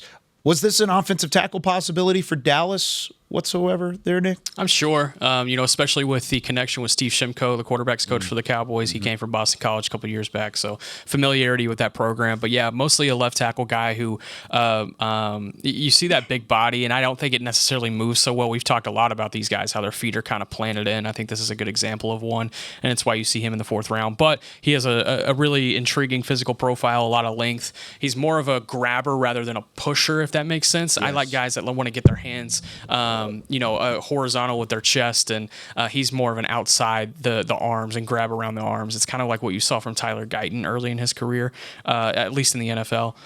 But overall, it makes sense why he's one of the first tackles off the board. Here's the Jets pick at 103 as we are moving quickly here on day 3. Just going to start by saying thank you to Commissioner Goodell, the NFL, the New York Jets, Woody Johnson, my amazing reps Nadej and Jason for giving us this opportunity. All the international fans of the year, you guys are amazing. Man, the accent's different in the Bronx these days. The 103 pick in the NFL draft, the New York Jets select Darrell Jackson Jr., defensive tackle, Florida State. I almost said Giants. Yeah, that would have been interesting. The Darrell Jackson Jr. pick, that's the second one in 3 rounds, and I would throw Bowery in there too as terms of value picks. It's kind of like what Nick and I were talking about earlier. The day 3 first couple of picks, the 15 picks, are all rattling off in terms of that value, and Jackson's one of those guys. He was one of my favorite defensive linemen in the class. He made 25 straight starts at Florida State, transferred from Miami where he played his first 2 years. The quick step that he's got to fire off the football, I love his anchor. He gets instant leverage. You'll see him get blocked a little wide and pushed out of run double teams. He can be a havoc-type player, stunts, loop around as a rusher, good feel and timing. He can maintain his ground at the point of attack. He's a difficult blocking assignment one-on-one. I mean, you might need to get multiple people on him. Strong hands, consistent play strength. I think he sees the run game really well to meet ball carriers in the hole. If he gets his hands working consistently, this dude can be an absolute problem. He has the potential to be a fourth-round star. I think you look at him, TJ Parker now, they have added a ton of athleticism along that defensive line in Buffalo. That one's the Jets. The Jets. Different New York. Upstate. I know. I've actually never even been to New York. Jersey. Oh, well. Actually, I don't know the geography. We'll get you there one day. It'll happen. All right, the pick is in for the Arizona Cardinals at 104. We are 3 picks in to day 3. You're listening to the 2026 NFL Draft on the Dallas Cowboys Radio Network and DallasCowboys.com. Hello, internet side of things. Hello. Nick, how did you feel about Darrell Jackson Jr.? Yeah, I had him as my number 100 player on my board. He was my last graded third rounder. It actually worked out where I had 100 on the dot for my top 3 rounds. Wow. I put him there. I thought he just cross that threshold just because I really like the physical profile. At 6'5", 315. I think that's just going to be really intriguing at the NFL level. If he can get low and use all of that size to drive in, man, he could be a 3-down player in the NFL. So I'm excited to see what that looks like under the Aaron Glenn system and how that develops for him. But yeah, the physical profile is so intriguing here, and he's got some burst. He's got some lateral movement. He does. I just would like to see more consistency from him. There was just games where he just completely disappeared last year. Jermon McCoy, Jude Bowery, Darrell Jackson Jr., Raiders, Bills, and Jets, respectively, with the Cardinals pick being in at 104. It means we're 10 picks away from the Cowboys at 112, and then they pick again just 2 selections later. How does that kind of work in a war room, Nick? I know that would be a question I would normally reserve for Broadus, but you've been around and had a ton of connections in there. You've been running drafts, bro. You've been running drafts at one point in time, right? Super Bowl wins. What does that look like in a war room when you do have 2 picks so close together like that? Yeah, you got to have multiple targets ready to go, and hope that team in between you doesn't take one of them. But I'm sure there's communication probably about what that looks like for everybody involved. But I would say with this, yeah, they've been talking targets since the 3rd round ended last night, and they have a good range of who they feel comfortable with going into this one. If Nick Harris is the general manager right now, all right, I'm not talking to who the Cowboys we got to pick. We got to pick with Arizona. And with the 104th pick in the 2026 NFL Draft, the Arizona Cardinals select Caleb Proctor, defensive tackle, Southeastern Louisiana. This is one of your guys. Oh, yeah. You liked him, Vach. Vach. Yeah, man. He Southeast Louisiana, so the competition may vary, and he was beating the hell out of most of the competition. But watch LSU, watch La Tech. He belonged in those games. He whooped dudes in those games. Got two sacks in LSU. Big, powerful, physical. Probably gonna be a 3-tech of some sort. If teams want to develop him and be like a 2-gapping type guy, I guess you can. But he's really gonna win upfield pass rush and being strong and quick and powerful. Big fan. I had a high 4th-round grade on him. They're showing the LSU tape right now. They have to. Yeah. You ain't got no one. Well, again, that's hey, smaller school. Who'd you play? And when there you go. Boom. You can turn on the tape against LSU and watch them dominate. Yeah. La Tech should be next. Well, or they just pan to the crap. The La Tech game. He was just a guy that they didn't get that film. He tilts the line of scrimmage. I mean, he was constantly playing in the backfield of the opposing team. Yeah. I mean, he was a really, really fun player to watch. All right, you were about to set up our man Nick Harris with a scenario. So I just want to know, you're running the draft here. Who are give me your 3 players that you'd be looking at right now and hope, okay, this is the pocket of 3 guys I'm hoping I can land. That's fascinating. I'd be looking at Denai Sutton personally as a 4-eye type down lineman. I love what he brings in the run game. I think he's got pass rush to him as well. I've talked about Jimmy Rolder a million times. I'm with you on him, man. Jimmy Rolder a lot. And hey, man, if you're trying to get better in the secondary and you just want to continue to add, I love Jaden Kennedy. I know you have your nickel now on Caleb Downs. I get that. And, yeah, I think that's a better nickel option for you. It's over, Nick. It's over. Yeah, it might be over there. Kennedy so or if I'm looking at my top offensive guys, Mike Washington, and then potentially with Damon Claiborne as well. Did Keontae Scott go back to college or something? I love Kennedy too, but over Scott?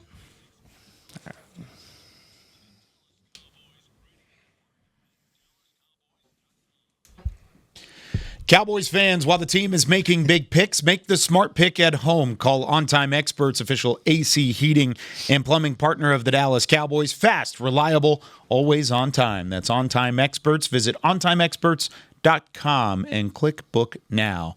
Rolling into day 3 of the 2026 NFL Draft. The Chargers pick is in at 105. We have 4 picks officially announced. Jermon McCoy, corner from Tennessee, to the Raiders at 101. Bills take Jude Bowery, offensive tackle from Boston College, at 102. The Jets take Darrell Jackson Jr., interior defensive lineman from Florida State, at 103. 104, the Cardinals take Caleb Proctor, interior defensive line, again from Southwestern Louisiana.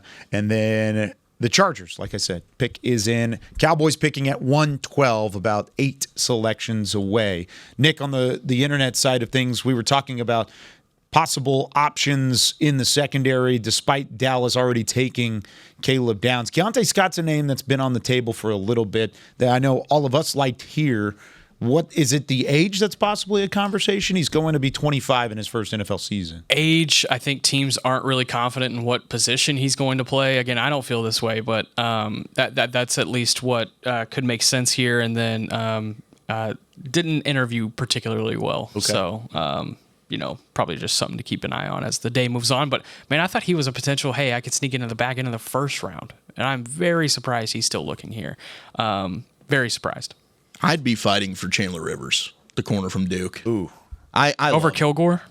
Yeah, absolutely. I mean, and I like Kilgore, and Kilgore is, but to me, I think Chandler Rivers can play outside corner. I get that he's small, but he did that at Duke, and I do think that he has the ability to kick in and the play temperament there with the awareness, the quick feet, the tackling in space.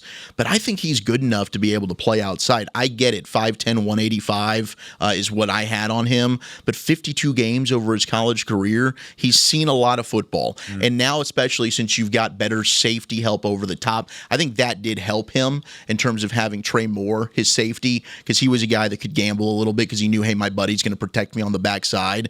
But I loved Chandler Rivers. I mean, I had a second-round grade on him. For him to still be here today, I think this is going to be a steal. No one in this entire draft class at the corner position gave up more receptions last year than Chandler Rivers, and he was second in yards allowed behind Will Lee. So, I just worry about what the bad tape being so bad. If you want an example of that, go watch Cal.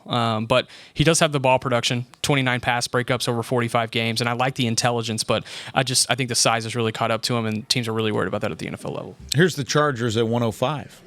105th selection, Los Angeles Chargers select Brennan Thompson, wide receiver from Mississippi State. That's a fun play. Let's go Chargers! Tell me about him, Zach. He's just lightning in a bottle. Yeah, he is. He is lightning in a bottle, baby. He at Mississippi State there. You're that, to me, playmaker. I mean, you're talking can take the roof off the defense here. You've got to be able to respect his speed, a guy that you can throw the football to in space. I do think that his yak ability is something that is pretty darn impressive with him.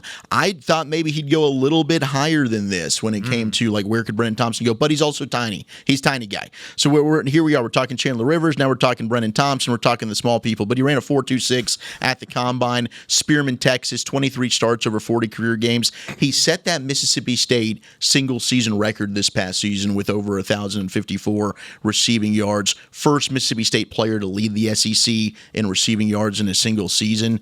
He's a house call waiting to happen. He can work back to the football, make plays after the catch. He's not a guy that's going to break a ton of tackles, though, and that happens to do with the size limitations for him, and the concentration drops can be a problem. But he just gets so easily downfield. Also, as a special teams player, can be a kick returner. What I remember about Brennan Thompson was Nick Harris was all over his recruitment in high school out of, what was it, Spearman? Spearman. Yeah, Spearman, Texas. Go Lynx. I made trying to count 5 trips. How old are you? How What, was I talking about him and you're like, Damn, dog. you're like, dude, this Been guy. scouts since he was 12, man. Let me cook on him. Yeah, I made 5 trips to the Panhandle to go see this kid. Phenomenal family. Shout out to his mom, Bonnie. Even though she's an Eagles fan, she's going to be happy to be wearing that Chargers blue today.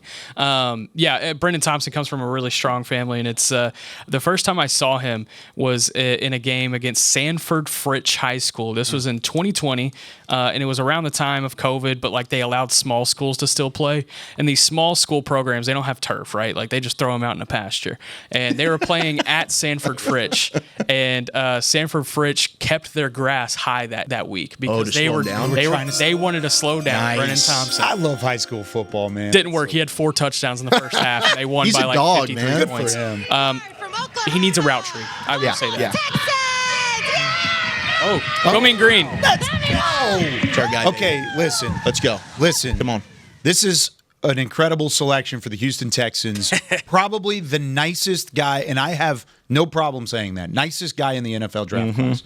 His name is Febechi Wiwu, is how you say that name. Nwaiwu is how you spell it. But it's Febechi Wiwu. Awesome dude. He was a transfer walk-on at North Texas initially. Was an All-American as a freshman. Played center, played right guard, played a little bit of tackle at North Texas, caught the eye of Oklahoma, went to Oklahoma for a couple seasons, and ended up being an all-SEC offensive lineman this past year. Just an incredible backstory. You talk about work ethic and strength. He's got all of that, and he's going to really be a good player for the Texans. That's the best guard pick they've made, and they've made guard picks this weekend, I believe, at the spot. I think they took Keelan Rutledge in the first round. That's a better pick than Keelan Rutledge, and I am not afraid to say that on the airway. Well, look, he's North Texas Mean Green, and I love him. He's a little raw, though. I don't know that he's better than Keelan Rutledge. I will say, for as nice as he is off the field, he can play mean on the field. He will finish you, and I like his ability to swap plays, left and right guard. What are we doing? Really? What? I don't think we. I mean, it's just football talk. You know, we're just here, guys. We're talking football. You're right. Hey, listen. What do you mean? You talked about Malik Muhammad Finishing for, blocks. like way too long. On the ground, Huh? rolling around. Yeah. What are you talking about? No, that's great. Wee. Febechi Wiwu is his name. Pick is in, by the way, for the San Francisco 49ers at 107. I'm completely lost. Yeah, I'm lost. I don't know what happened with Wolchuk, though. I don't know neither, dog. I thought we were. Normally it's me, like laughing, making jokes. I missed it all. No, I was 27 looking up and minutes into listening to your tape. I didn't. I thought you were making fun of Wolchuk for talking about a North Texas. How about this? Zach? know. I got- What did you say? Say it. Just say. I don't again even what you remember said. anymore. Oh, you I blacked remember? out. Your ass remember. Say again what you said. No, I really don't. I was about to get mad at you because I thought you were saying it was a Homer thing. No, I got no problem with North No, I'm Texas. sorry he went to OU. Call. No. Oh, okay. I love North Are there Texas. any draft classes that you guys really like coming out of day 2? I actually kind of was looking at the Jets, and the Jets have kind of had a nice day, or a nice 2 days. If you call MetLife Stadium home, you've had a which is weird because typically I feel like if you're going to the Jets, it's probably not going to go well, and that might still be the case. But their draft class is not looking bad. When you have David Bailey, you headline that, Kenyon Sadiq, Omar Cooper Jr., D'Angelo Pons, pretty solid. How about the Giants, though? Errol Jackson, the Giants. Arvell Reese, Francis Malinois, Colton Hood. Those are 3 of the better players on my board across any position, and they have. Did you like the Malachi Fields pick? Not as much. I thought that they got great value on the other 3. Yeah. Fields was a little rich, but at the same time they need a big bodied receiver. Yeah, go get your guy at that point. I don't know. I don't really need anything else outside of those 3 players. If you're the Giants, to have a good class, I think the Buccaneers have had a solid class so far. I like some of their picks. Know who really let me down? Who's that? Like I thought the Dolphins were like going to be really fun to watch because they got all the picks in their team bad. They just haven't really maximized in a way that I thought. Their offensive picks have been. Who was the receiver that they took? Caleb Douglas. It was Douglas. That's right. And I didn't think Caleb Douglas was the best receiver on his own team in the draft. I loved him as like a 6th-round value guy.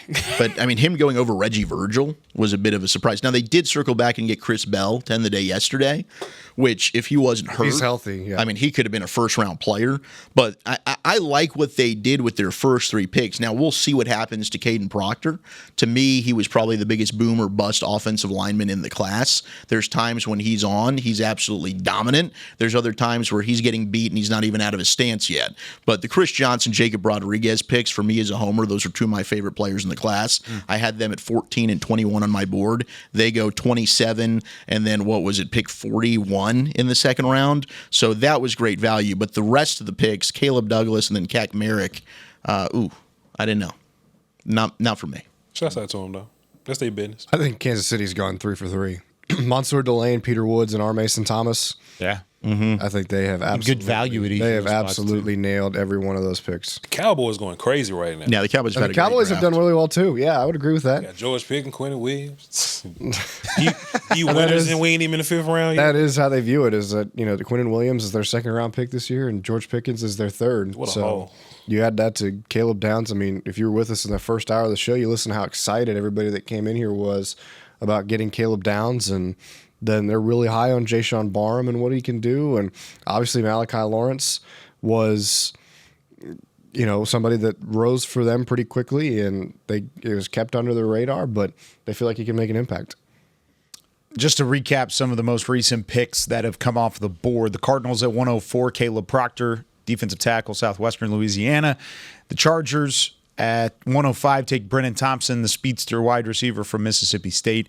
And then the Texans at 106 take their second guard of the draft, Fabechi Wiwu, out of Oklahoma, but originally from the North Texas Mean Green. We are at pick number 107. The San Francisco 49ers are on the clock. The Cowboys coming up over the next couple of picks. Let's go ahead and take an early break just to make sure that we get the window, because there are 2 picks coming up for Dallas over the next few selections. This is where things are going to get exciting. You're listening to the 2026 NFL Draft on the Dallas Cowboys Radio Network and DallasCowboys.com.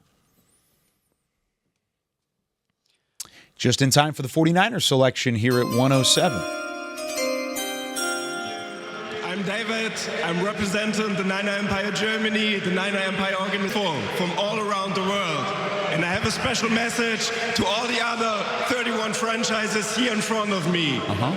See you on the road, in your stadiums, at our 49ers invasions. Let's go! With the 107 pick in the 2026 NFL Draft, the San Francisco 49ers select Grayson Halton, defensive tackle, Oklahoma. Welcome to the Bay. Back-to-back Oklahoma Sooners going. You know what's fascinating about him? What's that? He's an upfield bursty dude, pass rushy guy, but Oklahoma try to make him 2-gap a little bit, and I don't like it. Like, let that dude fly outfield. Let him, pass rush as a 3-tech guy. But then they'll move him around and they'll put him at 0 sometimes, let teams double team. I'm like, Oklahoma, stop. You know what's kind of hilarious? I was watching him. I was like, he kind of looks like Osa. He look like Osa. Yeah. And now he's in San Francisco. And he should play team captain, all SEC second team. It seemed like he dominated the Senior Bowl. He had a big week. Really, that's where he kind of burst onto the scene for me. And strong week of practices. You're right, though. They had him play the 1 and the 3, and he's so much better at the 3-tech when he can just work his athleticism, get upfield. He's a guy that, to me, will over-pursue. He'll leave his gaps in the running game some, but he's a disruptive player. The quickness, difficult for interior linemen to hold on to him. Strong bull rush, twists, stunts, strong rotational player to me. He's a guy who's a third down pass rusher, definitely third down, long down and distance. You can put him in there and let him go get the quarterback. Oh, here's 108 for the Broncos, meaning the Cowboys are now within 4 picks. Onyedim, pardon me. There you go. In the 2026 NFL Draft, the Denver Broncos select Jonah Coleman, running back, Washington. I get it. I just have injury concerns. What are the injury concerns? Just could never stay healthy throughout his entire career, and he's got a lot of carries, a lot of mileage already. But I love what he did in 23 and 24. Man, he was scratched from the Senior Bowl, as you see right there. I mean, there was just always something popping up with him. But I think there's good stuff with him as far as 23 when they made that run to the national championship. You can see him be a big part of that. He missed the national championship game because of injury, and then in 24, I think you saw some stuff as well. But he was in and out of the lineup all year and all year last year as well. It's just tough. I don't know if you can get 17 games out of him, much less 12. And I didn't see really any receiving ability from him, a ton, at least at Washington. Maybe when he, before he was at another school, he spent his first 2 seasons at Arizona, they used him more there. But him as a contact balance running back, really elusive, juke, can dart, strong balance, bounces off defenders. He can be a weapon as a check down guy, but I don't know as a guy that really has much of a route tree at all as a wide receiver. They needed running back depth. Last one, too. Yeah, they have it. That city is 109 awesome. for the Kansas City Chiefs. Such a great time here. Thank you so much on behalf of everybody from the International Fans of the Year, because this city has given us everything. Thank you. It's cool seeing the international I want to give a quick shout out to Arrowheads Abroad. Shouts out to the UK Cowboys. My Absolutely. bro, World's team, Tom yeah. Childs as well, who couldn't be here, but thank you so much for everything, man. And just literally the whole International Fans of the Year, my brothers and sisters down there. Thank you so much. So let's get on with it. Yes, please. With the 109th pick in the 2026 NFL Draft, the Kansas City Chiefs select Jaden Kennedy, defensive back. Gosh, him and Delane. That's a great Oh, comment. I love it. That's a perfect. I love it. Perfect McDuffie replacement. Damn. Oh wow, yeah. Let me go sicko if I could. Go sicko. Yeah, let me pull up my notes here. I had him a CB9, one of my favorite nickels in the draft. Allowed just 104 yards last year. He only allowed 1 reception over 10 yards in the entire damn season. Smooth and fluid in the slot, never gives up the big play.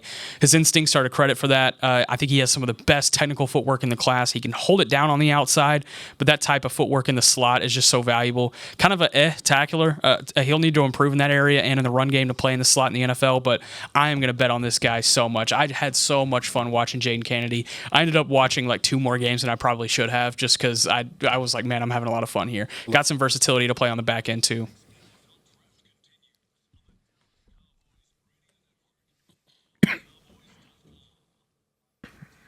All right, we are closing in on a busy time for the Dallas Cowboys as they await their pick at 112 overall. The Jets just traded into the 110th pick. They are on the clock here, the 4th round of the 2026 NFL Draft, alongside Tommy Yarish, Nick Harris, Zach Wolchuk, Vach Lombardi, I'm Kyle Yeomans. Let's go to the Jets pick here at 110, and I'll catch you up as we get to really close opportunities here for the Cowboys. We should have. Oh, they just went away from it. Okay, hold on for 1 second. I'll run down those 5 picks. Brennan Thompson, wide receiver from Mississippi State, goes 105 to the Chargers. 106, the Texans take Fabechi Wiwu, offensive lineman from Oklahoma. The 49ers take Grayson Halton, defensive tackle from Oklahoma as well. Jonah Coleman, the running back from Washington, goes to the Broncos at 108. 109, the Chiefs take Jaden Kennedy, corner from Oregon. And then, as I mentioned, the Jets pick is in at 110. Then it's the Broncos and then the Cowboys, followed by the Colts and then the Cowboys again, 112 and 114 for Dallas. Let's take a look inside the war room here for a moment. Lots of conversation happening. I know last night there were a lot of talk about the defensive players remaining on the board. They like some of these offensive linemen that were remaining, and it looks like there's a bit of jubilation in the war room. Everybody clapping, no call or anything made yet. But everybody's happy about the conversation that's going on here. Nick, do you have any insight? Yeah, I think Shotty's standing up here. Maybe they're taking an offensive guy finally. He's like, yes, we got some action. Woo! If it's some fist bumps around the room, it looks like the pick has been made, at least in their eyes. Will is now on the phone as well, Will McClay. Steven has shaken Jerry's hand. I don't see a position coach in the room just yet, but I would have to think that this is offense, just based on Shotty's reaction here. It looks a little humorous. It's a little tongue-in-cheek. It's a little tongue-in-cheek, yeah. If that's the case, it would be the first offensive player after Dallas, of course, took Caleb Downs early, followed by Mekhi Lawrence with the 23rd pick. And then yesterday, Jayshon Barham, now the edge rusher. So they have the player on the line. Of course, we'll hear this secret audio coming up in a little bit. Still 2 more picks to be announced prior to Dallas actually having their pick announced on the television side of things. But everybody's happy. There's Clayton Adams. So looks like it is an offensive player, offensive coordinator for your Dallas Cowboys. Who would be your top offensive lineman remaining? Mine. Josh Farmer for me. Yeah, I got Hecton Farmer. I've got Drew Shelton, Penn State. Shelton would be third for me. He's the first 4th-round grade I have on my board, Shelton is. And then after that, it's Isaiah World, but I know there's a lot of questions there. There's a lot of... I think enough of Hecht and Farmer that they could compete to start right away. I think Shelton's more of a... Shelton, to me, compete. I think he will compete. And one thing for Shelton is he's one of those guys that can pull and he can move. He can go laterally. Very good athlete. With Farmer, I see him more as brute strength, mauler, straight down the middle. He's not going to move left to right a whole lot. He's going to run you over. I don't see the same kind of mauler mentality from Drew Shelton, which is why I had him in the 4th. Well, yeah, but, and I guess do you want a tackler or guard too? You know what I mean? Tackle. Right. So then Shelton would be your guy. Yeah, he would, and he's higher on my stack regardless. Yeah. But I do like Shelton over Farmer in that scenario. Farmer's a good player, but that's ultimately where I'm at in that one. Got Nick Sorensen in the room. Mitch LaPointe. There's Adams again. Connor Riley's on the phone. This is an offensive lineman. There you go. Now, which offensive lineman is it? That's going to be the next question. We just brought up a couple names. Nick, do you have any that you're looking at? I know it, and I don't. I'm really bad at lying. Okay, I'm sorry. Okay, that's okay. I haven't looked at it yet, so I'm. Yeah, and I don't want to spoil the pick. Vach, who are some of your top offensive linemen? Running to the board real quick. Center Connor Lew, he's up there in the 2s for me. Josh Farm, I'm a big fan of Josh Farm. I just like tough, physical, Mauly guys. J.C. Davis, I like him a lot. He's probably more of a guard for me. He played tackle. Kage Casey from Boise State, or is it Cage? Cage Casey. Cool. If they want to go that route, fine. Brian Parker from Duke is a left tackle, but I like him a lot. I like him. But he might project as an interior guy. He looks like a center. Sure. Physically. He big as hell too. Tough, good feet, and all that. There's a bunch of offensive linemen that I like here. Jets at 110. Jets select Cade Klubnik. Ooh, wow. Hey, Wesley I'll tell you what. Over nuts. I tell you what, he could step in and start day one. I agree am with confident you. about that. I am. He just needs to be in the right system, and I hope that they have the offensive development. He just went to the Jets, Nick. Yeah, this dude's gonna putter out, unfortunately. I like Cade Klubnik a whole lot, and I think he kind of got wronged by a bad system at Clemson over the course of the last couple of years. But I think he has the mentals. I think he has the leadership capabilities. I like this as a quarterback competition, and I think the Cowboys just maybe have fallen on their second pick. There's another celebration here. That's the thing. They got to turn right back around and then make a selection. And the TV side of things, this is fun. Lagging behind because of the last commercial break. I think we're going to rattle these off pretty quick, I would assume. Denver is on the clock now on the TV side of things. Then it's Dallas, Indianapolis, Dallas again. So what if they're taking offensive linemen first, what are they looking at going into the second pick? Could they go back-to-back offensive line? Give me a linebacker, man. That's me. I would want to. Or one of these corners, yeah. There's so many good mics. corners. There's so many good mics, too. Like, Yeah, I think they're you in a can really throw a good mic Murdoch, in there. Rolder, Betcher. Yeah, I love any Elliott. three of those guys. Yeah, there's tons. And then Kyle Lewis, Scott, just a fun player. I still love Keontae Scott. I know me Nick too. said he didn't interview well from I like Miami. VJ Payne from Kansas State. Devin Moore interest you out of Florida at all? Sure. I mean, there's a couple Taller guys guy. there. Yeah, you talk about lengthy, rangy. Could possibly come in and compete Charles special Demings. teams. Yeah. Oh, give me Chucky D. Chuck D. Give me Chucky D. I would cry. Imagine that secret audio. That would be the that would be spiritual. That would be the we would best. win an Emmy off of that. All right, the pick is in for the Broncos. Here's the announcement on the NFL stage in Pittsburgh, and then we'll hear about the Cowboys momentarily. I'm so honored to be here representing the AFC West champion, the greatest team on the West, but also my country, Mexico, to make the next announcement. With the 111th pick in the 2026 NFL Draft, the Denver Broncos select Cage Casey. There's guard, Cage Casey. Boise State. You were just talking about him for a little bit there, Vach. Tell me about him. Yeah, man. Cool little athlete, can move around, reach a little bit. Second level climber. I thought he had a bit of a power issue, but that's kind of all of these tackles in that range a little bit. Some teams may want to move to guard or something like that. And I thought he had decent hands as well. But shouts out to Cage Case. So the last few picks, Jonah Coleman, running back, Washington, goes to the Broncos. Jaden Kennedy, corner from Oregon, goes to the Chiefs. Cade Klubnik, former Texas high school football star and Clemson quarterback, goes to the New York Jets at 110. 111, Cage Casey, the Boise State offensive tackle. And now it's the Cowboys that are, at least on the television side, on the clock. Of course, we've already seen Connor Riley come into the room. It's just a matter of which offensive lineman would they talk about. I know Farmer was in that conversation. We got a CP player.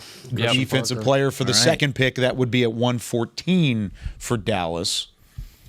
The pick is in for Dallas at 112. It looks like they're getting ready to go to the stage here. Once again, alongside Tommy Yarish, Nick Harris, Zach Wolchuk, Vach Lombardi, Brian Broaddus, Bobby Belt. I'm Kyle Yeomans. Here's the pick for the Cowboys at 112. For a fifth-round selection today. With the 112th pick in the 2026 NFL Draft, the Dallas Cowboys select Drew Shelton, tackle, Penn State. Those are annual offensive linemen. Every year since 2020, in day 3 of the NFL Draft, Drew Shelton becomes another offensive lineman taken on day 3. Talk about experience. He had 28 starts at left tackle over the last 2 seasons for a really good Penn State offensive line. He's a guy that's going to move. He's going to go lateral. He was an honorable mention all Big 12. But tell me a little bit about what you saw from him on film. Yeah, he has shoulder surgery in 2023, but he's a tremendous athlete. He climbs to the second level with ease. I mean, he's a guy that you'll see him pulling right around now. You can get that crack back on the pole. He can get cut off balance sometimes, but I think he's got good recovery. He's just a really reliable type of player. He's steady. You can tell he works really hard. You kind of know what you're going to get from him. But I do like the athleticism that he's able to bring to the table here. He's got a basketball background in high school, good bend for his size as well. He's a guy that can really sink his hips. Drew Shelton in the 4th round to be able to put some pressure, I think, as a true left tackle on Guyton. I like the pick a lot. I think he's a guy that can come in and compete. Is he going to play left tackle throughout his career, or does he have any? He could swing. I think he could swing, but I think he played right in 24. He's a good enough athlete, I think, to stay at left. But absolutely, that could be your swing guy. What did you like about Drew Shelton? Yeah, I like the versatility. I like the experience that he brought from specifically the run game at Penn State, zone stuff, gap stuff. So he's going to come in here, and Clayton Adams is going to have a clay tool that he can mold to his liking, and it's going to have a high floor. I think the Cowboys really wanted to come into this draft and put some pressure on the tackle spots. Tyler Guyton, Terrence Steele, and I think more so Guyton than Steele. And I think I would love to see Drew Shelton thrown into a starting competition with Tyler Guyton. Tyler Guyton might win that handily. Sure. But I would love if Brian Schottenheimer came out today and said, yeah, this is going to be a competition for the starting left tackle spot, and Tyler Guyton better be ready. By the way, looking at the corner of the war room here, not to take away from Drew Shelton's moment as the 112th pick, but Ryan Smith and a couple of the other defensive back coaches are now in the room. So if we're looking at a possible corner, maybe could be a safety if one of these guys that stick out enough, even though they did take Caleb Downs. But this is the interesting side of having 2 picks within 3 selections here in the 4th round. Cowboys pick Drew Shelton at 112. They turn around and they pick again at 114. We'll hear who they select here in a couple of moments. Vach, you've always loved watching the trenches. For sure. Penn State's a team that can maul some people up front, and Shelton was a big part of that. Yeah, man, Shelton did a bunch of cool things in the run game with his athleticism. You know, he could reach and climb and all this kind of stuff. You can grade an offensive lineman on how far they can reach or how far they can down block. So if he's a tackle, he can come in 2 eyes and things like that. So that's really good for the outside zone stuff. Only thing I want him to work on, hands and weight room. Hands and weight room, and we'll be good to go. Knee bend is cool, like the athleticism and all this kind of stuff. The lateral movement, I'm fine with all that. But technical stuff that really gets him in a little bit of trouble. But if he can handle that, he's good to go. When you look at what he did from an experience level too, how about back in 2022 as a freshman, Olu Fashanu, who of course went pretty high in the draft a couple years back, was injured. They counted on Shelton to come in and fill his role. Yeah, and he did well as a true freshman. And he, like you said, he did well. And then he started 29 straight games at the end of his career at one of the 2 tackle spots, 34 games total at tackle, 2-time honorable mention, all Big Ten. And now a Dallas Cowboy. We're going to hear from him, and we'll hear the secret audio here in a matter of moments for the most point. We did see for a moment there, Nick, it looked like Mitch LaPointe did a gator chomp in the middle of the. Could that be Devin Moore? Is that a tell here? Uh-oh. Yeah, very well could be. And You'd have the DB tell you what, coach Brian Schottenheimer's going to be a happy man. It's going to be back-to-back drafts. He will take a Florida man. He's starting to set a standard here. Yeah, you don't want to take too many Florida ones. I don't know if that's the standard recently that you want. I saw but Bigfoot. Florida man. Maybe what like the standard that Brian had when he was playing there, but we'll wait and see if it is Devin Moore. But I think the Gator Chomp might have given it away there for Mitch LaPointe. That's okay. Mitch is just excited. They're celebrating. The pick's already in. They don't know we're watching. Actually, they 1,000% know we're watching. I don't know if I want to tell that story quite yet, but we'll tell it at some point in time, maybe later in the draft weekend. But 2 picks there, and they got to get back to work pretty quickly with 137 coming up right around the corner. Here's the Colts at 113. Before last year's Berlin game, with the 113th pick in the 2026 NFL Draft, the Indianapolis Colts select Jalen Farmer. God, Kentucky. Nice pick. So Cowboys heavily considered this one. This was the other selection possibly for an offensive lineman for Dallas, and he goes 1 pick in between Dallas. I would have been doing backflips if it was Jalen. He's our kind of lineman, Vach. He's my kind of guy. If Tyler Booker had been in this draft, and it's much like we did if you can't get this guy, can I get this guy? Yeah. He would have been, if I can't have Tyler Booker, I'll get Jalen Farmer. Watch Georgia Tate. Similar type of player. He's going to get knocked for not being a great athlete, but this dude can get to the second level, and he will absolutely put you on your ass. I mean, I love how mean he plays. Physical, finishes dudes, and just competition. Like, they didn't show the highlights, and that's cool. Watch him versus Georgia. Christian Miller, I think he went in the 3rd round this year, 2nd round, I believe, violating all the Georgia D linemen. Super powerful dude. That's my kind of guy right there. But hey, man, shouts out to the Colts. They got one. Do y'all think they really got Colts fans in Berlin, or like they're just throwing on a jersey? They and just pulled up, passed out some jerseys. You know, I think it's real. They took an edge rusher from Florida State. Here is the pick for the Dallas Cowboys. 114, their 2nd pick. Here in the 2026 4th round. I got a bunch of capes. Is that on purpose? I don't know. I've seen a couple of these. Let's go, Dallas! Somos Cowboys. Yeah. Don't forget Super Bowl 30. Super Bowl 30, no se olvida. Hello, Pittsburgh. How are you doing?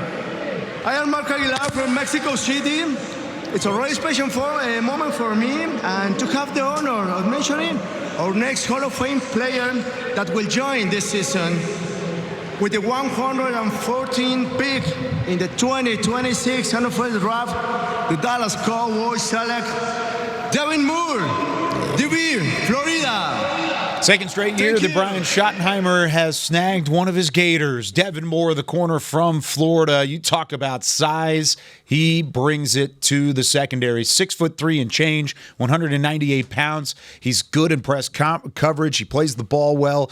But when you look at the injury history, that's the one thing that I do have a knock on. I had him a little bit further down my board. But if they feel good about it, and their training staff has checked off on it, this could really be a steal in the 4th round here. They felt good about Jordan Tyson's injury history, it seemed like. So if you're okay with that one, you might be okay with this. Yeah, he's missed a game, at least one game in every year that he's played in Florida. His freshman year was 8 games with a left shoulder, 5 games his 2nd year with a back and a concussion, 6 games in his 3rd year with an AC joint in the right shoulder, and then last year 1 game undisclosed. But if he is healthy, he's tall, lengthy, a little bit lighter for the position, but he can run. And so it's just a matter of whether or not, again, he can stay healthy. We'll see if this is one that, you look at the cornerback room across the board right now, and there are a lot of question marks about who plays on the outside. If Devin Moore can have a fully healthy offseason, fully healthy in training camp, it wouldn't shock me at all if he's competing for a starting job or a rotational role there. And by the way, when we're talking about missing those games, most of that is minor stuff. He's never had a real major injury as they end up looking at all of that type of stuff, Vach. Mm-hmm. But when you look at the tape and the player, what are they getting with this guy? I tell you what, man, long arms, press man. But I liked him in zone too. I kind of disagree with the network there. I think he was fine in zone.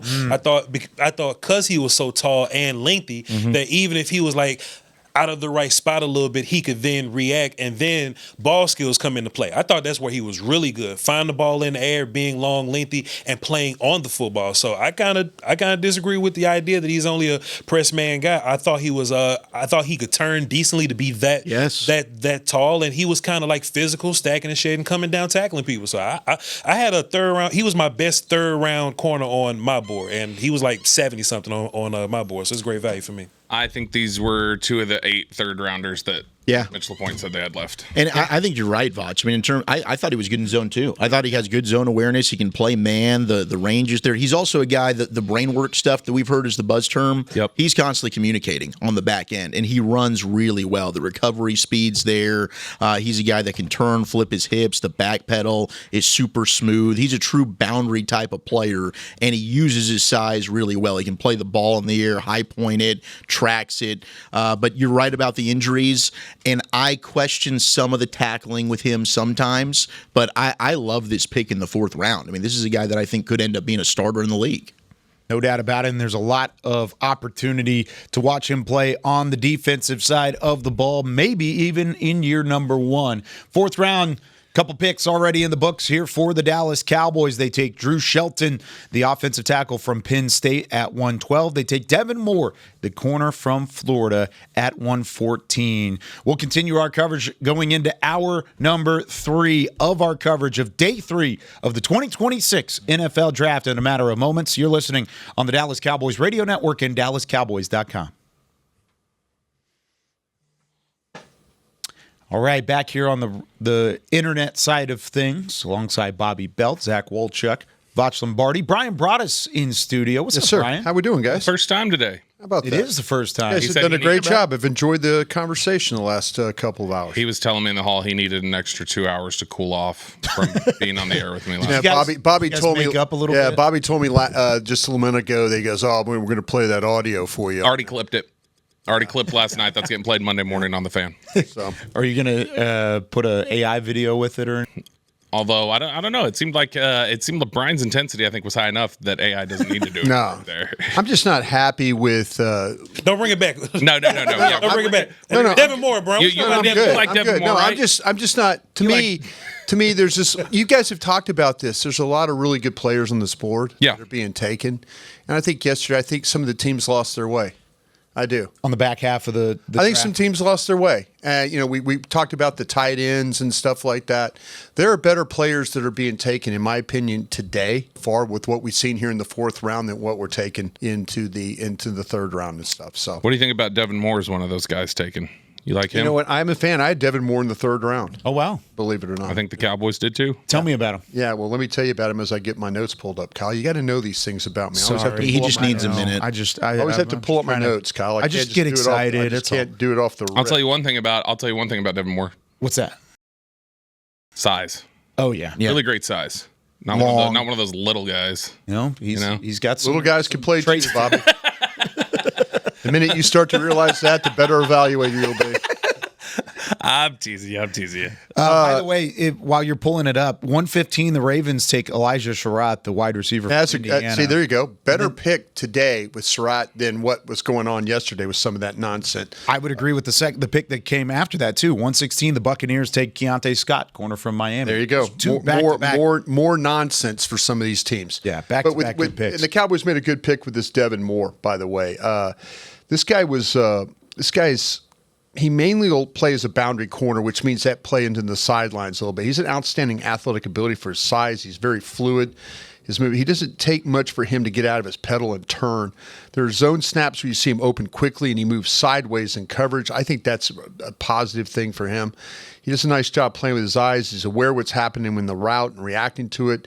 He'll fall off coverage in order to help one of his teammates. Has a feel how to play around the receiver. On the goal line, he was able to play the slant that way. I was watching the LSU, Texas, Georgia games with those. He's got some versatility, and he can line up in the slot in order to carry tight ends and routes. He's a smooth mover, really good back pedal for the position, comfortable player when it comes to playing man in zone. I think you can line him up tight and jam receivers off the line. And then you can also have him make up some ground when he needs to. He's a physical presence at the catch point. You guys mentioned it. He's had some injury history, shoulder in 22 and 24, back in concussion in 23, but he did start all 11 games in 25. If he's healthy, he could be a big-time player with his length and football IQ. Third-round player for Brian Broaddus. Brian, when you look at guys like that have a couple games missed here, a couple games missed there, but it's consistent over the course of their career, is that less concerning? It's always concerning. You don't want to be hurt guy. But if that's the case, where does that compare to a major injury where they maybe didn't miss time, but late they got into a major injury? Jermon McCoy being is tragic in that way. That the fact that his procedure didn't take, and the fact that they're going to have to go in there and probably redo it, and he's probably not going to play this season. We'll see how it all plays out. But that's tragic. That guy you watch his tape. The guy that gets nicked up, misses games, gets banged up.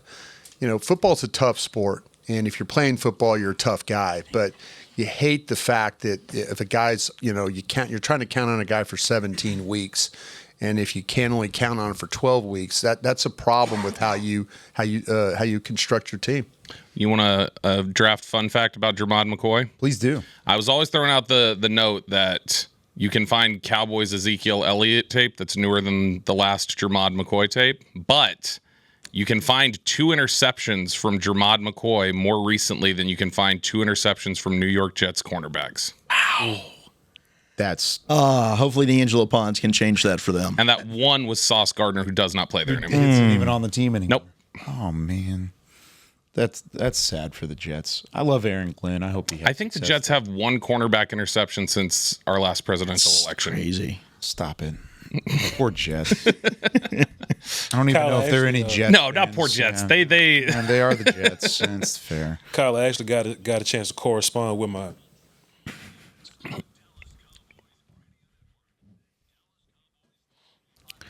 Rolling past noon Central Time here on day 3 of the 2026 NFL Draft. Our coverage rolls on through the entire 257 picks. The Cowboys have made a couple of selections already here in the 4th round. At 112, they take Drew Shelton, offensive tackle from Penn State. 114, they take Devin Moore, the corner from Florida. 1 offense, 1 defense here in day 3 after they've taken 3 defensive guys in day 1 and 2. Alongside Bobby Belt, Brian Broaddus, Zach Wolchuk, all from 105.3 The Fan. We've got from Crown Global Media and YouTube Superstardom, Mr. Vach Lombardi. Hey. I'm Kyle Yeomans of DallasCowboys.com, leading you through this Day 3 coverage. Steps away from AT&T Stadium, the National Medal of Honor Museum showcases the stories of the ordinary Americans who took extraordinary action in the service of others. Real people, real courage, real close. Plan your visit at mohmuseum.org.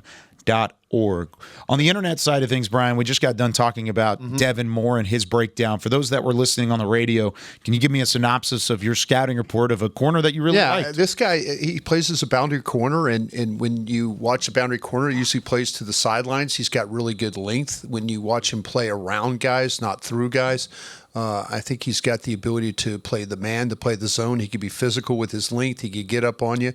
The zone stuff, he bails, he gets in position. He's able to drive on the ball. I think he's a very aware player. When you watch him playing games, sometimes he needs to come off a man to help a teammate. He absolutely does that. I think the length, I think the physicality he plays with, and then the football intelligence, I think, are something that you can't be a dumb guy and play defense for these guys. I'm learning that. I'm listening to their coaches talk. If you're a dumb guy, you're not going to be on the field for these guys. They're not going to take dumb guys. I mean dumb football guys.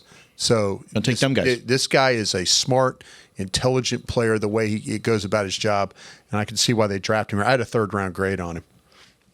We just had a run of some quality players. You want to run through some of those? Here, I'll run them down. Yeah, you That's got what I'm saying. Teams are doing a better job at drafting right now. The 4th round is really a money round here. Yeah. And remember, we talked about that when it resets, sleeping on your board going from day 2 to day 3. Yeah, this is they're what's sleeping in the 3rd round to happen. So after the Devin Moore pick at 114 here to the Cowboys, Elijah Sherratt, the wide receiver from Indiana, goes to the Baltimore Ravens. Good pick by Baltimore. The Sun came up this morning as well. Keontae Scott, corner from Miami, goes to the Tampa Bay Buccaneers. Good pick. Good pick by Tampa there. Good. He stays in the Sunshine State. Travis Burke, Memphis offensive tackle goes to the Chargers at 117. Jimmy Rolder, the linebacker from Michigan, who I know was in conversation for Dallas at different times throughout the weekend. Been great. 118 to the Detroit Lions. The Lions know how to draft linebackers, by the way. Yeah, Yes, Jimmy they do. Rolder. Yeah, gosh. And then Wesley Williams, the edge rusher from Duke, goes to the Jacksonville Jaguars. Y'all want to talk about Jimmy Rolder a little bit here? Linebacker from Michigan? Yeah, I got to give Jonah Tolles a lot of credit. I know we had an episode of Love of the Star, Brian and I, and he brought up Jimmy Rolder. He's like, man, some of the best tape in the class, you watch him play Michigan State. That's Michigan linebacker, 6'3", 238, all Big Ten selection. He had to wait and to wait his time to start. I mean, he was playing behind, I think it was Colston, who was the linebacker that was taken last year. Tackles, 7 tackles for loss. His dad is Scott Kehoe, who played for the Miami Dolphins. Interesting. Just a throwback name there. But this dude is a guy that the aggression, the physicality, he can take on blocks well. His ability to navigate through trash and avoid blockers is outstanding. He's getting everybody aligned, the blitzing, the timing, the closing speed. He can trigger and react really well. You see the processing pre-snap with him. I think he can play any linebacker spot personally. I think the coverage is solid, strong as a run defender, understands leverage, high motor player that's always around the football. I was searching for negative qualities about him, and really it's just he got 1 year of production as a starter, maybe change of direction a little bit, but I thought he would be a late round gem. I think the Lions got themselves a starter for many years to come. Any of those other players you'd like to break down, Foch? Brian, Bobby, Elijah Sherratt, Keontae Scott, Travis Burke, Wesley Williams? Nah, but I will say that Devin Moore was 65 on my board, and Jayshon Barnes was 70. There you go. Good value. I was just looking that a moment ago. I tell you what, let me talk about Scott real quick. Yeah. You know, I heard Nick Harris talk about that he didn't feel like that he had a position or maybe teams. This is what coaching's all about. This is the way you kind of evaluate. This guy played in the slot. He's got length. He's physical. He can blitz. This is what coaching's all about. It's taking guys like this. I mean, he's a guy that you could play. You could play him maybe as a safety. You could play him as a corner. A lot of different things you can do with him. And maybe that's why Nick kind of felt like that.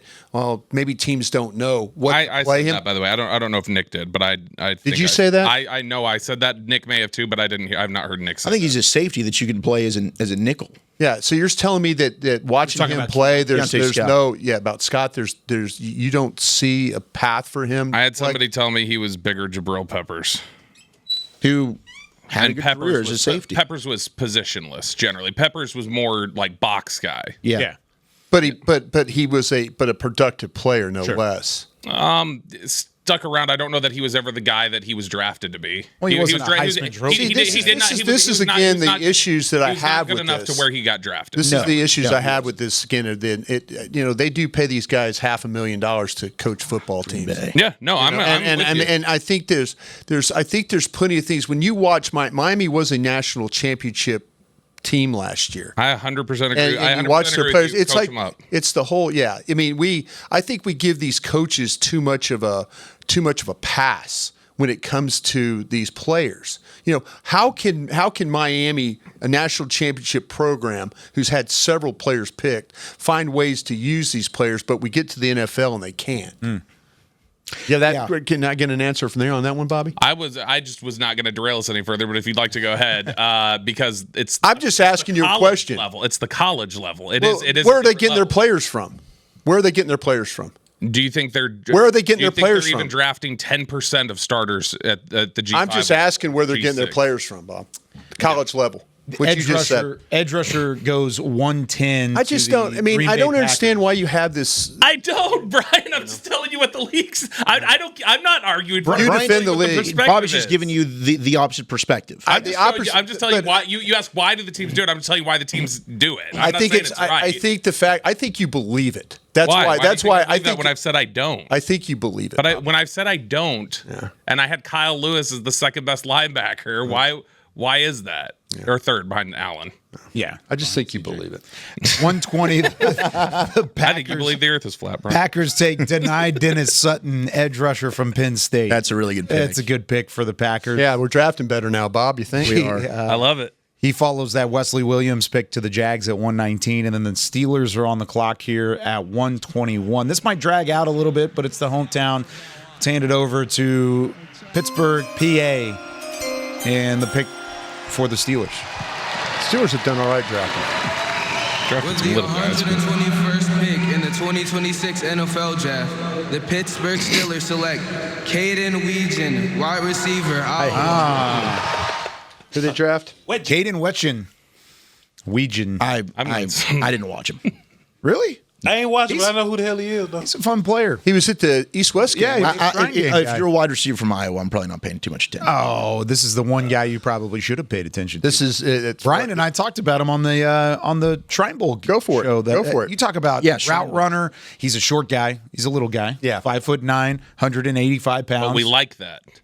At some points, he's going to be a hell of a kick returner. He was one of the top fourth round in all of the league. He was he led the FBS in return yards. You talk about over 1,000 kick and punt returning yards in 2025. He can go. This guy has some jets. I know Nick Harris was high on him as well. Maybe not. I don't know if he was third, fourth round where he had him graded, but he talked about him a couple times on our Draft Show podcast. But he's a dude, and you're going to use him in a number of different ways. Just a weapon that you're going to put on your. He looks like a good kick returner for sure. Kind of reminds me of what Brian Switzer. Yeah, maybe he's bigger than Switzer. He's a little bit bigger than him. He wasn't as electrifying in college as Switzer was either at North Carolina. Well, I mean, Switzer was a good receiver. That dude was insane. I'm not seeing a single receiving highlight. Yeah, they're showing a lot of return highlights. I mean, you've seen Iowa's offense. They don't. Well, exactly. That's not a him thing. If you're a tight end or an offensive lineman, hey, I'm going to give you attention. I'm not really going to pay attention to a wide receiver at Iowa. Hey, we have seen here Mike McCarthy is not afraid of using very true Mr. Weapon Guy. Yeah, a little bit undersized. They're going to Here we go. There's a drag. Boom. Catches it. Nice. Boom. Out of bounds. Woo! 12 yards. He did get 12 yards. Hey, really quick. Move the chains. Got to get it done. Explosive. So there's Caden Weegan, the 121st pick in this year's NFL Draft. It's the Raiders, the Texans, the Bears, the Bills twice, the next 5 selections, and then the Cowboys on the clock toward the back half of the 4th round. They've already drafted an offensive tackle. They've already drafted a corner. Where do you look next if you're trying to look ahead for Dallas? Is it Kyle. tight end? Is it Kyle? They're gonna go ahead and get Kyle Lewis. They'll draft. Figure out the risk. They'll just draft the top of their board, I would guess. So however that ends up falling, if it falls down to where I don't think there's a position they wouldn't take right here, as long as it's like, all right, that's the top, that's the best guy left, just go get him. How do you guys feel about running back here at the Cowboys? I'd love Mike Washington Jr. I think they would always love Emmett Johnson. I'd love. Yeah, I would take either one of those guys. Singleton. I'd go Johnson over Washington, but I think both of them would be outstanding picks if you're looking for a running back. Yeah, I've got Johnson, Washington Jr., Nicholas Singleton. Those would be the top 3 guys right now, and I'd be happy with any of them. I have Singleton higher than Johnson Is it in the speed? Washington. The explosiveness and the way that, I mean, he carried that offense for a little bit of time. He is coming off of a foot injury, though. Yeah, so well, I he need split a time. clean Like bill that was a of backfield that, I mean, him and Allen, they both were kind of a double-headed. There was a clear separation in my between eyes the two. Yeah, I agree with you. Yeah, Singleton was first for sure. I might consider Wheatley, the safety from Penn State, and tell Hooker to go hit the bricks. He's the number 1 player left on my board at the moment. We do have Devin Moore on the line, one of the newest Dallas Cowboys, the corner from Florida. Devin, congratulations. You had a Florida guy, Brian Schottenheimer, go and get a Gator. What is this moment like for you? Oh, it's everything and more. You know, to be able to get picked by such a prestigious organization, and, it's America's team. So, just being able to join that organization and bring help and get back to winning games and help them win games and create a better organization. You met with Dallas at the NFL Combine there in Indianapolis. What was that part of the process like for you, and what were some of the conversations that you had throughout the process with the Cowboys? Yeah, when I met with them at the Combine, we went over some of my good plays, some plays I could clean up, and they just picked my brain, see if I knew what I was talking about, talk scheme-wise, coverage-wise, even D-line. I showed them I could get on the board and drop the D-line too, and they were impressed, and, it was just a blessing to be able to showcase all the things that my coaches at the University of Florida and my coaches before then, instilled into me and poured into me and be able to showcase it. Devin, congratulations. Welcome to the Dallas Cowboys, man. Awesome day for you. For Cowboy fans that maybe didn't get to watch you a ton at Florida, how would you describe yourself as a player? And then also maybe some self-scouting areas that you want to improve upon. For sure, yeah. If I had to describe myself as a player, I'd say a tall, long, and strong DB. You know, versatile. I could move back and play some safety. I could also play on the outside at corner or even move inside in some cases. And, you know, I got a lot of physical features that help me on the field a lot, you know, being long, fast, big. And then also I pair that with my mental, but the process is extremely fast and also recognize what the offense is trying to do to attack us. And, you know, some areas I can improve on for sure would be just off man. You know, at the University of Florida, we are a press-heavy team, so I didn't get a lot of reps at off man, so I could definitely improve in that area. And, you know, technique, you know, whether that's tackling, press man, off man, you know, your technique will never be perfect. So, you know, that's always an area of improvement no matter how good you are at it. Devin, welcome. You just mentioned the mentals. So is that film or is that more so you just get on the field and you just feel it and just see what kind of comes to you? Yeah, that's everything. You know, that's film. That's also, you know, just knowing basic football knowledge. That's knowing concepts. That's knowing, you know, receiver splits. That's knowing what type of formation, you know, most plays are ran out of. If the running back and tight end are on the same side, if they're on opposite sides. You know, it's a whole bunch of, you know, different variables that, you know, you need in your arsenal to pull out when you see those things. And just because you have it in your arsenal, you also have to be confident enough and, you know, aware enough to recognize it when that opportunity does present itself. Yeah, man, not gonna lie, I was just looking at the monitors and they kind of had you labeled as a press man dude. And hey, look, man, I watch your film, dog. You are fantastic in zone also, and you also got some ball hawk ability as well, bro. So don't let them lie to you, man. Keep being great. For sure, I appreciate that. For sure. When you look at your growth, Devin, and how you've continued to get better during your college career, where do you feel like one element of your game took the biggest step? Yeah, definitely just technique and confidence. You know, the more reps you put in, the more live reps you get in the game. And, you know, just the more game experience you get as a whole, you know, the more confident you'll play, the more you recognize certain things that has happened before, and the more mistakes you make to improve on those and, you know, not make the same mistakes again. Devin, not only is your head coach a Florida Gator, you now get to reunite with Shamar James as well at linebacker. Does that excite you? I mean, were you guys tight? It'd be kind of awkward if maybe you weren't, but hopefully you are. Oh, yeah, no, that was my dog. You know, he came in the same recruiting class as me. You know, me and Shamar, you know, we very close. You know, I still reach out to him, make sure he good. He does the same. And, you know, I can't wait to, you know, finally be on the same team as him again. Incredible stuff, Devin. Congratulations on this moment. We're excited to have you here in Dallas. Can't wait to see what you can do and see what you got in store for Cowboys Nation. Oh, can you repeat that? It cut out a little bit. Well, I was saying we're saying goodbye to you here. Appreciate you. Congratulations on the moment. Oh, yeah. Thank you so much. Appreciate you for having me on. Absolutely. Devin Moore, newest Dallas Cowboy, pick number 114 in the 2026 NFL Draft. We've got to step aside. Cowboys coming up quickly again, about 12 picks away from their third selection in the fourth round of this year's draft. You're listening to the 2026 NFL Draft on the Dallas Cowboys Radio Network and on DallasCowboys.com. Hey. What? That's I know you were laughing at that name the other day. I ended up watching him yesterday. I think they liked him. They like Wade Woodhead. If he's there at 137, I think he's the. Well, he just went, didn't he? Yeah, and he just got picked. That's what I'm saying. Like if he was there, Yeah, if he was there at 137, he would have been part of their consideration. he would have been in the conversation. So I asked Bobby, I'm like, I wonder who's the player that gets picked today that I haven't seen. He's like, what about Wade Woodaz? I'm like, are you trying to get? I thought you were butt cracking. Is this No. He's like, no. It's the linebacker from Clemson. So during a break yesterday, I watched him out in the hall, and he's actually really good. What'd you put him at? I put him in the fifth. Yeah, he's a good player. Like he checks all the boxes. When Scott Simons came in here and was talking about linebackers and you know the physicality, he's not the biggest guy. He doesn't always he sometimes gets ate up, but he's willing to go in there and fight for it. But he's physical. He's long. He checks a lot of the boxes that Scott Simons talked about. He played both safety and linebacker. Was a team captain. I thought he just ran really well. He covers a ton of ground. Yeah, how about these last couple of picks? Yeah. So we talked about Caden Wetchin a little bit there, 121 in of the Pittsburgh Steelers. After that, 122, Mike Washington Jr., running back from Arkansas. Large man, excellent straight line speed. Good player. Yeah, this guy is when you meet him at the line, defensive backs kind of turn it down a little bit. We talked about this guy a little bit earlier. There's snaps where he appears a little hesitant, but but there's times you watch him, he will read it, plant, and go. He led the SEC with 16 plays of 20-plus yards in 2025.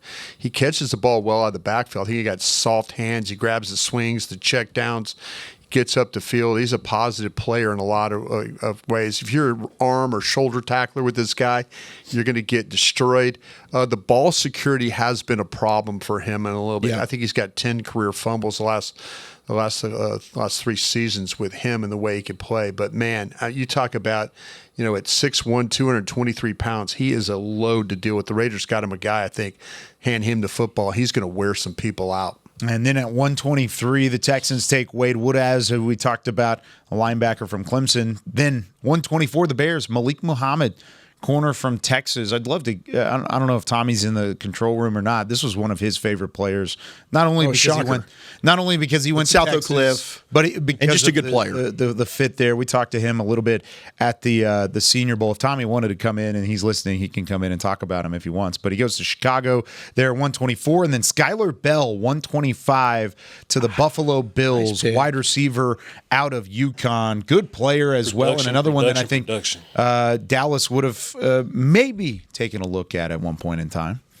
Yeah, we're looking at some of Malik Muhammad here, and he is really, to me, I thought he had first-round talent if it all came together. I was a little surprised that he lasted this long. I mean, he started 29 of 41 games there at Texas. I think the zone's there, the man's there. I think he flips his hips with ease. He's usually in really good position. I think he's versatile. He can play inside and out. Good for him going to Chicago. He can team up with Al Harris there, who's been a tremendous defensive backs coach throughout his entire NFL career. Obviously had success here in Dallas. He's a guy that'll come up, physical, will tackle. He just, at times, it's a little Cheeto if you're position, but like a receiver, great catch against him. Yeah, it's like he's always in position, but sometimes I want to see a little bit more plays on the ball. But Malik Muhammad in the 4th round is a tremendous pick. Tell me a little bit about Skylar Bell as well, going to the Bills, wide receiver out of UConn, Botch. Caught a bunch of passes, lined up everywhere. I believe like 1,200 yards and 100 and some odd catches last year. Crazy. I thought that the offense put him in most of those spots, but still, good route runner. Yeah, guy, he was able to work the middle of the field, crossing routes pretty good, ran a bunch of different routes, so shouts out to him for that. And probably going to have to work on the vertical stuff. We're continuing our coverage of Day 3 of the 2026 NFL Draft here on DallasCowboys.com and the Dallas Cowboys Radio Network. Vach, you were just breaking down the most recent selection. We'll talk about him in a moment, but 122, Mike Washington, running back from Arkansas, goes to the Raiders. Wade Woodaz goes to the Houston Texans, linebacker from Clemson. Malik Muhammad, the corner from Texas, goes to the Bears at 124, and then Skylar Bell is who you were talking about, 125th overall to the Bills, Skylar Bell, wide receiver from UConn. Continue your breakdown there. Caught a bunch of passes, short, medium, deep, lines up in the slot, maybe outside a little bit, but mostly scheme kind of got him open. I would love to know like what he's like in those one-on-one situations by himself, but he was a guy that UConn trusted a bunch, so shouts out to him. Good player. I had a high 4th round grade on him. And then the Bills just took another player that I know Dallas had their eyes on maybe later, Caleb Alarm-Zor. Linebacker from TCU. 126. Back-to-back picks there. Skylar Bell, Caleb Alarm-Zor. Tell me a little bit about the TCU if they had not taken Barham yesterday, if they had not been able to make the trade for winners, like if they were entering Day 3 and they're like, we still have not addressed linebacker, then Caleb Alarm-Zor, I think, could have been one of the names they were discussing in this round.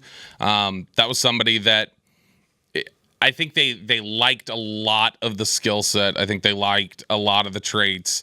I think at times they wanted to see a little bit more like, all right, we want to see you see it quicker. Yeah, read and react. Yeah, we want to see that that whole brain works line that Christian Parker has brought into the scouting department of just like his brain works when he's talking about that. And basically they're just talking about fast mental processor. I think they wanted to see a little bit quicker mental processing, he probably goes a little earlier, second, third round, if he does have some of that, because I think that's honestly what pushed him down to this point, is just some teams felt like we'd like to see you process a little better. But other than that, I mean, like, skill set's really nice with him. He has all the skill set. He has all the measurables. He looks the part. He could play middle linebacker in the league and be totally fine. I think Bobby's got this guy right. Yeah. And the thing about him is, though, he does have a problem with his instincts. Mm-hmm. You know, we've seen that, and we've kind of seen, you know, guys come through here and have problem with their instincts and not be good enough players. The play action stuff tends to give him a little bit of a problems when he's dealing with that. But he had 4 sacks during the season, so maybe that might be something that you think about him more with as a, you know, get him incorporated rushing the passer, because he reminded me a little bit of Shamar James coming out of Florida. Remember, we were talking about the lack of instincts, but remember, he was a good pass rusher. Yeah. So maybe they were seeing the same things with him and Shamar James. Just want to get him going downhill a little bit. Yeah, that's the thing about it is it's all about the mental stuff with him, because there's the burst, there's some twitchy elements to his game. He could close on the ball in a hurry. But when he just doesn't always see it as cleanly as he needs to see it. Who are y'all's top players left? Because I've just been texting around trying to figure out who's still left. Yeah, I'm just trying to figure out who people around the NFL think. I was just gonna ask you, Wheatley That's and mine. and Kyle Lewis from Pittsburgh. So I have seen Kyle Lewis, also Jalen Kilgore. Yep. Zakie Wheatley, Yeah. Connor Lew apparently has medical. Okay. Yeah, I mean, he was hurt coming after last year. Crownover, Nussmeier, Kendrick Law, receiver. Let me ask you this about Nussmeier, Bobby. You do and LT Overton was the last one I heard. You do a great job with the getting around the league Cowboys stuff. like Overton? But I imagine here they might.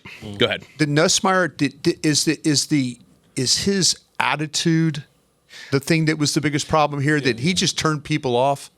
I think the know-it-all guy. I think I don't even know that. I think the last couple of years at LSU were hard. Clearly. Yeah. And I don't know that. I don't know if teams loved him through the interview process. I think he probably didn't check enough of the boxes there. But that was. I know you talked to people around LSU. That was a hard few years for him under Brian Kelly. It was a hard few years for all of us. With yeah, Brian Kelly. yeah. I think Brian Kelly really, for lack of a better term, Beat him up? I think he really wore his spirit down. Oh, yeah. That's tough. He wore my spirit down against it. Bobby, if you don't mind, I got 5 more names if you don't mind. Okay, I do. Fitzgerald, the safety from USC. Mm-hmm. Overrated. Llewellyn, the pass rusher from Iowa. Mm-hmm. Perkins, the linebacker from LSU. Yep. Rager, the pass rusher from Wisconsin. And I also have wide receiver Bryce Lance from North Dakota. Rager would go much higher if not for his medical. He has a bad one, apparently. Okay, well, that's good. But I mean, he's one who I think this team would like potentially take a shot on him today if he was in the right spot. Yeah. But I mean the medical history is really, really bad for him. Teams, that's like the one that the way we've all talked about McCoy of like, man, this is sad. What a missed opportunity. A lot of teams will talk about Rager that way. Wow. Of just like they're like, that dude is relentless and he is such a just like I've heard from 2 different people that he would be the top guy when it comes to like the skill set of just like working your ass off and like the motor and the play style, that he would be way high up at the top. So Rager, I think, is one who definitely checks the box there. Who are some of the others you said? Llewellyn, Perkins. Most people I talked to had Perkins in the 4th. Okay. So I in this Perkins, round. yeah. How about Daniels, the wide receiver from Miami?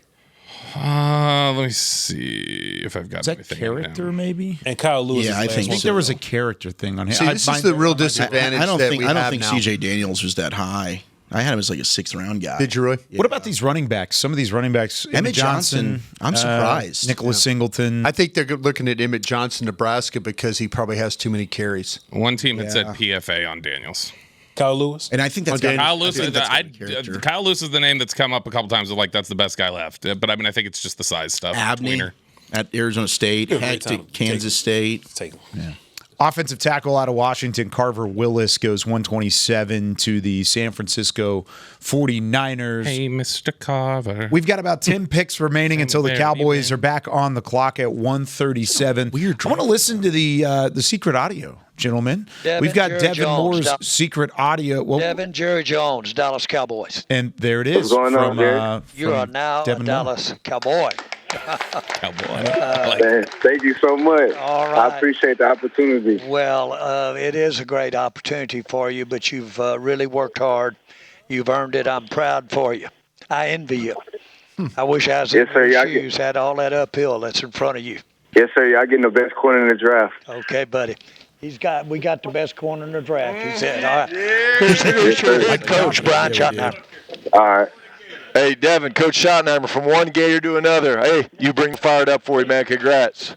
Yes, sir. Appreciate it, Coach. Yeah, man, so excited, and just can't wait to get you in here, man. But what a great day for you and the Cowboys, man. I want you to say hello to Christian Parker, our DC.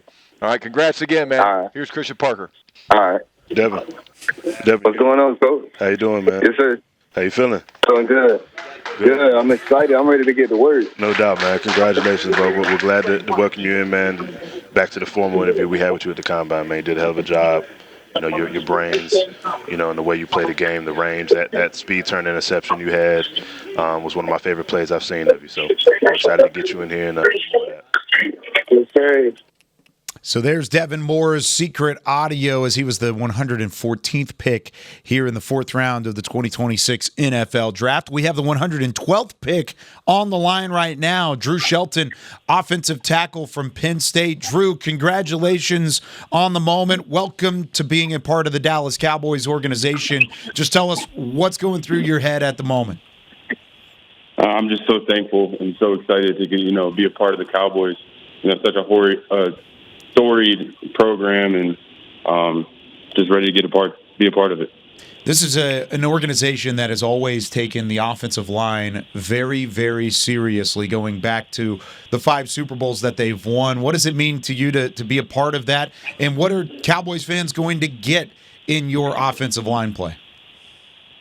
You're going to get a guy that's going to come to work every single day, trying to get better, do everything I can, help our quarterbacks, help our running backs, and do whatever this team needs me to do to succeed. When you were having conversations with the Cowboys staff, Clayton Adams or Connor Riley, Brian Schottenheimer, who were some of the guys that you were talking to, but what were those conversations about and how they'll use you moving forward? Yeah, I talked to Coach Riley. He recruited me out of high school, actually, at Kansas State, and then, got the chance to sit down with him at Penn State, and then just, I'm excited to play for him. He's a great coach, and he's going to get the best out of me every single day. You played at IMG Academy. Were you there? Were you teammates with Tyler Booker? Or are you guys reuniting? Yeah, I was there in the spring semester with Book. That's awesome. What was that relationship like? He's the main reason I went down there. Nice. T-Book's a great dude. He's a competitor. He's a great ball player, too, so I'm excited to get back down there with him. We've got the offensive tackle out of Penn State on the line, Drew Shelton, the 112th overall pick here in this year's NFL Draft. Lots of really good Penn State offensive linemen have come out recently. Who are some of the guys that helped mentor you once you arrived on campus up there in PA? Yeah, I think of guys like Drew Scruggs, who's now with the Lions, and Olu Fashanu with the Jets. They both kind of took me under their wing, and really good football players in college, and turning into that in the pros as well. The draft process in its entirety does kind of seem like a bit of a grind, Drew. For you, how's it been, and really how much contact did you have with Dallas leading up to this pick today? Yeah, it's been a long process. It's been fun. I pulled my hamstring into combine, and it's just not ideal, so limited me a little bit. But I had a private workout with the Cowboys, and really went from there. That was about it. And one thing that we've seen on your tape is you do have some swing opportunity, left tackle, right tackle. How comfortable are you in either one of those situations, and what do you expect going forward based off of the conversations you've had? Yeah, I'm pretty comfortable doing both. I played mainly left tackle at Penn State, but I've been training to do both ever since the last game of my last season. So I'm ready. I'm excited for the opportunity and just looking forward to it. Now, you are coming into this, you are now going to be teammates with the top pick, Caleb Downs. You obviously went up against Ohio State several times. Was there, do you remember how difficult he was to the game plans that you guys were trying to do on offense? Was Caleb Downs just wrecking shop for you guys? Yeah, he can do a lot. Really good player, really instinctual, really fast. I remember some screen plays, he would just blow him up just because, he read it before anyone else, and he was able to use his speed and get there. So, really good player, really excited to get to play with him. Same thing you could say for Jayshawn Barham. Did you ever get the chance to go up against Barham, who was picked in the 3rd round? Yeah, we played against him when he was at Maryland a couple years ago. Yeah. Another really good player. Really good player. There you go. Well, we appreciate you taking some time. Congratulations again, being the 112th pick. I know it's a great day for you and your family. Drew, take care. We'll see you soon down here in Frisco.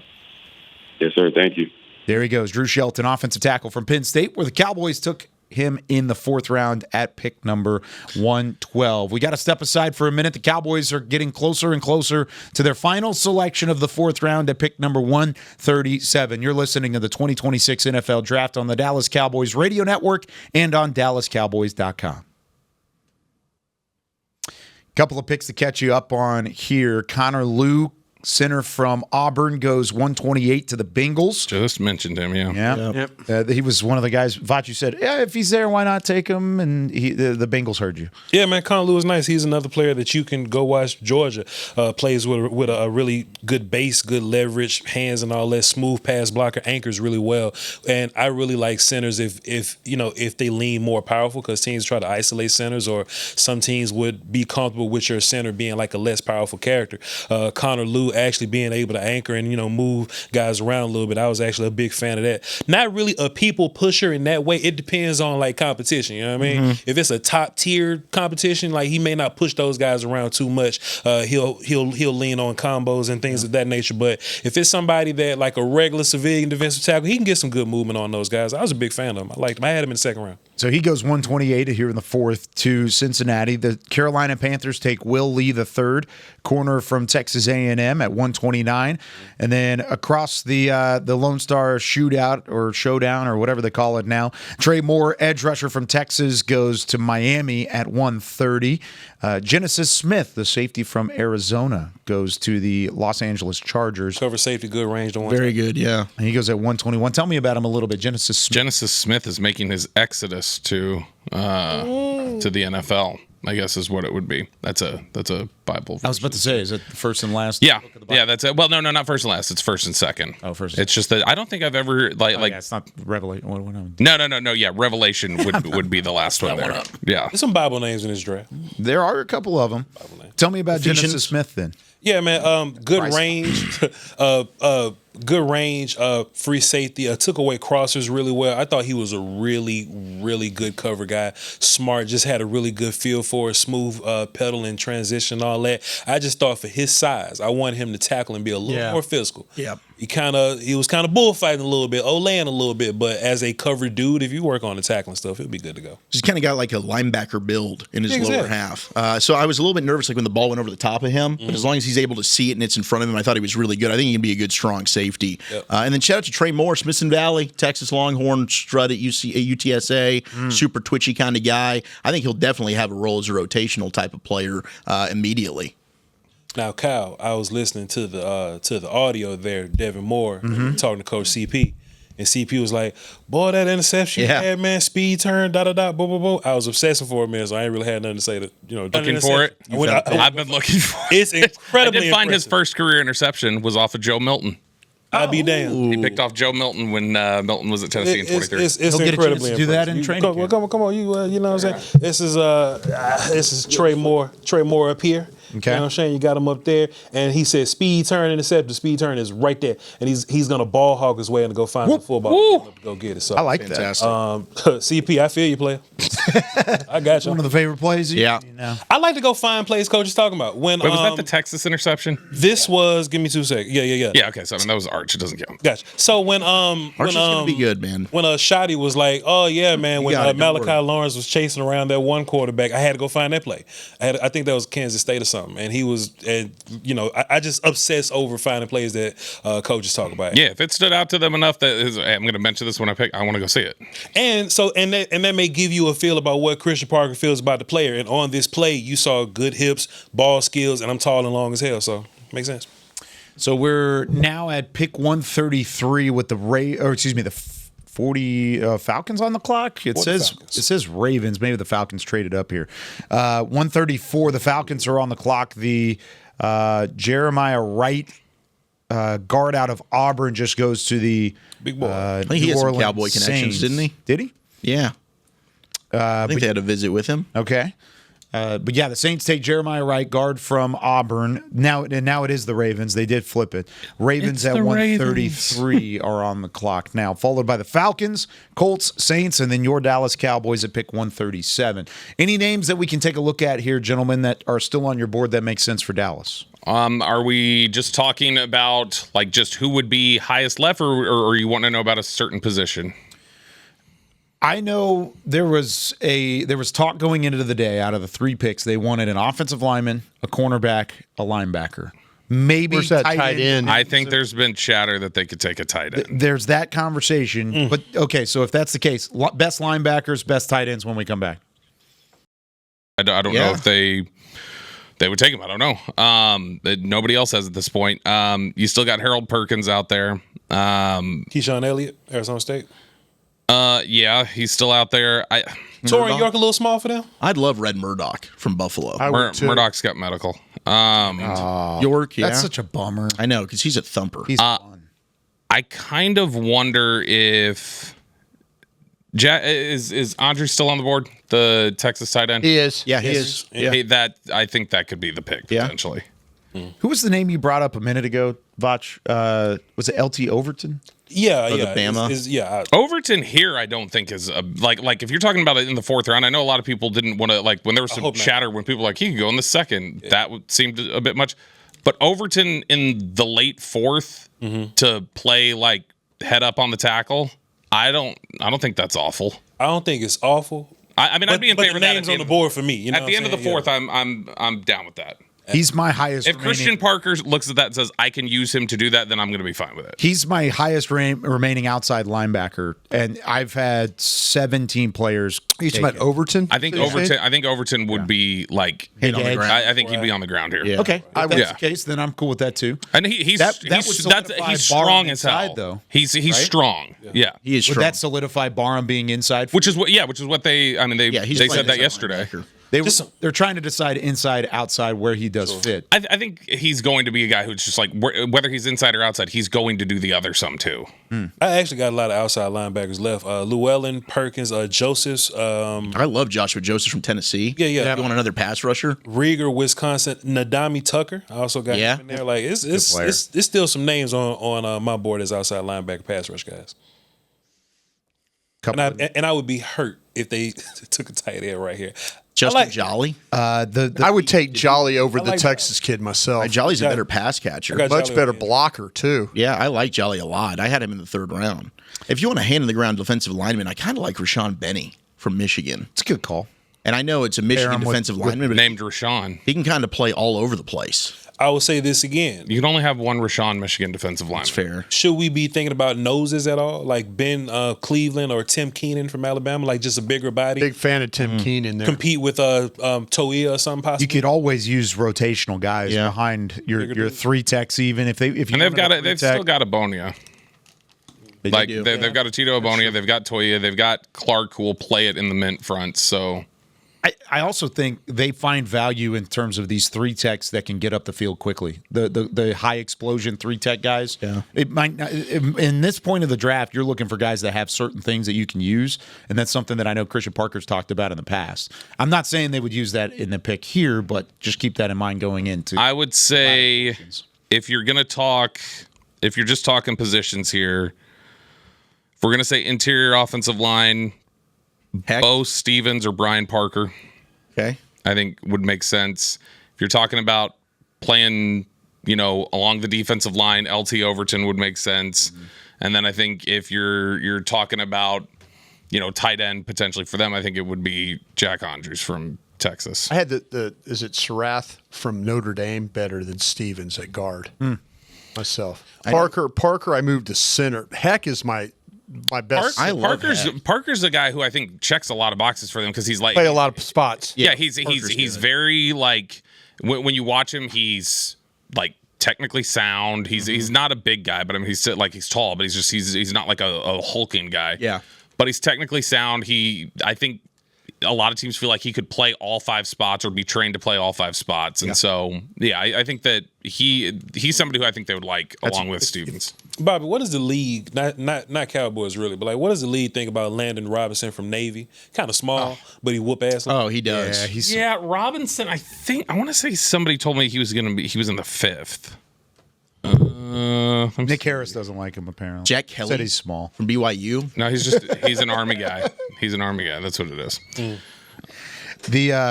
He's a Navy guy, right? Navy. No, I'm saying Nick is an Army guy. That's why he doesn't like him. That's fair. They've been good the last couple of years. They won an American Conference Championship 2 years ago. I like Landon Robinson. Yeah, he's really fun. By the way, last couple picks off the board. Matthew Hibner, tight end from SMU, who was a Dallas Day guy for the SMU Mustangs and had his visit here with the Cowboys. He goes 133 overall to the Baltimore Ravens. Kendall Daniels, linebacker from Oklahoma, goes to the Falcons at 134. Here's the Colts selection at 135. Cowboys now 2 picks away. You are such a great country, such great people. Thank you for everything you have given to me. You guys here in Pennsylvania. I'm really happy to be here. So how about we do this one in Pennsylvania Dutch? Met de 135e selectie in de 2026 draft van de NFL selecteren de Indianapolis Colts Bryce Betcher, linebacker, Oregon. It's a good pick for the Colts. Yeah, these are back-to-back. Kendall Daniels from Oklahoma going to the Falcons. The pick before is a really intriguing player to me. He transferred from Oklahoma State. He played that cheetah position at OU, which is essentially like a third box safety. Mm-hmm. He was a converted safety 2 linebacker at 6'4", 242, but he is so good around the line of scrimmage. He can make plays in space. He'll creep towards the line of scrimmage, then boom, he'll fire off the ball. He's super tall, so the pad leverage for him was an issue. Great length, though. He's a guy that you got to have a plan for, but I love this pick of Bryce Betcher. We actually talked about him, Brian, yesterday on the Stag. Betcher's a guy that had to work his ass off. Really, really good athlete overall. He was drafted to play Major League Baseball by the Houston Astros in 2024. Yeah, he's an older guy. I don't like him anymore. And then it was 2-sport athlete, so he decides, I'm going to walk on at Oregon.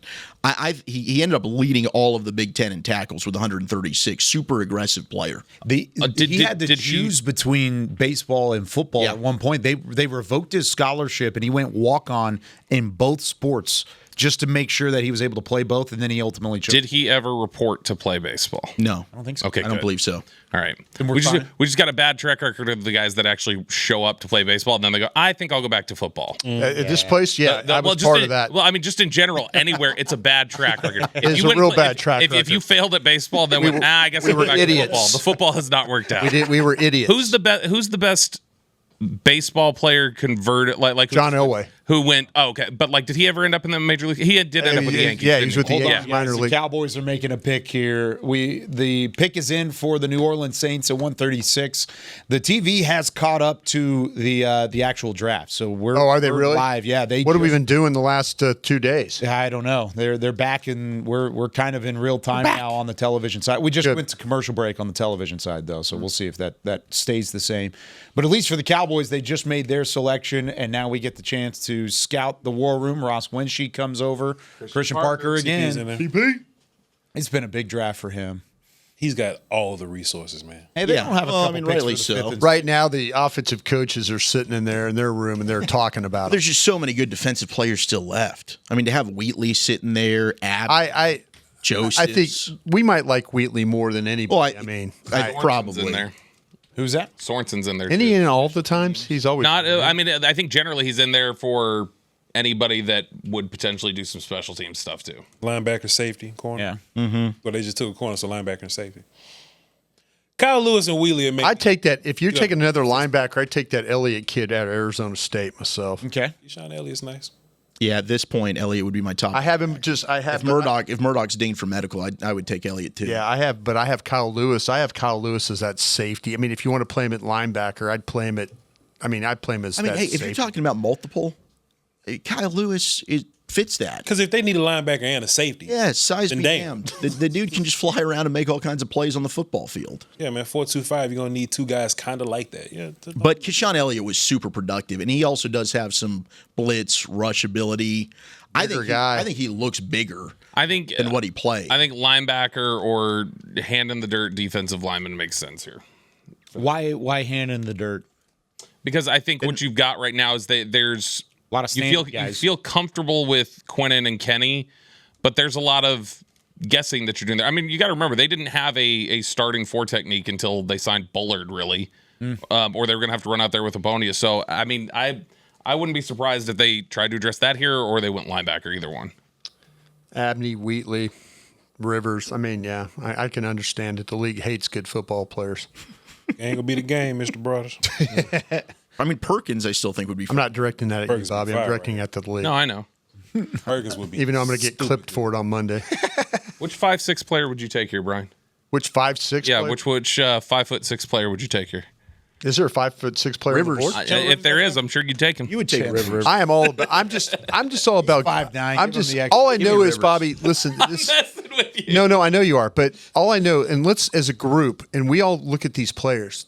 Do you feel like the players that drafted in today have been better on your board? Oh, that's defensive line. Okay. Oh, yeah. That's defensive because that's Marcus Dixon. So Dixon just walked in the room. I would guess D lineman. If this is D lineman from Michigan, I would guess. I would love for them to take. Llewellyn. I don't think Llewellyn would be fun. I mean, it would be fun for me because I think he's when you watch him, the measurables are. I mean, he's not going to run the fastest. He's not going to test the best. But you watch just an outstanding football player. Iowa's defense is good. And you watch those guys play, and they play well as a unit. Vach, I know you really liked him too. Who's that? Llewellyn. Man, I was a big fan of Llewellyn. He can play with his hands in the dirt, and he can stand up and be an outside linebacker and rush. If it's him or Rager or one of those kind of guys, man, I'm probably going to get up. I would take Perkins and play him back at edge. Llewellyn, Joseph, Overton, Lucas, USC. Yeah. Possibly Curry from Ohio State. Here's the Saints selection at 136. Cowboys now. Bryce Lewis. That's a damn good pick by them. I'm sorry. Maybe no audio on the Saints selection here. Oh, jeez, poor kid. The New Orleans Saints select Brian Slants, wide receiver Trey's brother from North Dakota State University. It's a great pick. He's a really good player. Bryce Lance, wide receiver. Probably better quarterback. State. Dallas, he needed a quarterback. I don't really get the love for his quarterback in this draft because Bryce Lance is left waiting on the football a ton. Yeah. So if it's defensive line. I mean, the only one who seems to make sense to me, there's like 2 of them, and that'd be Zane Durant and LT Overton. I mentioned Overton a little bit. What about Harris from Ole Miss, the defensive tackle? Didn't they visit with him? I don't know that makes sense here. There's some off the field stuff, right? That you have to probably. There's some big time off the field stuff that you have to deal with him. When you look at the war room, we've already seen Marcus Dixon come in, and now it's a little bit of a waiting game. Maybe Josh Josephs. You don't pick again until the 7th round, and you got a little bit of time to wait from the 5th and the 6th here. I'm wondering where that time could go for Dallas. Could you use future capital to get back in, or is that something you don't even have any worry of doing now that you've? I wouldn't. I probably wouldn't. I mean, look, there's nobody that like. Right now just looks to me like gotta go get him. I don't know. I think that they've got 1 pick left. Outside of that, if they don't, I would expect that last pick is either going to be a receiver or I think they are going to be heavy on receiver and undrafted free agency. Usually off their board too. There's a couple receivers I know they would love to take either late or in undrafted free agency. Well, and taking the one late, a lot of times, Brian's mentioned this, taking one with your last pick sometimes is just like, I don't want to fight for him. I don't want to fight. Yeah, I don't want to fight you. And if that's the case, remember the weekend started, the big breaking news was George Pickens anticipating to play on the franchise tag. Mm-hmm. If he's playing on the franchise tag, you feel pretty set at wide receiver except for your depth. Right now, your wide receiver 5 is Jonathan Mingo? Question mark. I mean, that's kind of your Turpin. fifth guy. Yeah, maybe it's Devontae Turpin. I don't think that worked out really well for him last year. You think it's because he's little? I think we just like him to focus on return. I think that I think the thing about him I think it took away from him in his role that he really has. Yeah. I think that Turpin just did not have a good year. Yeah. Turpin was not finishing catches. Turpin was.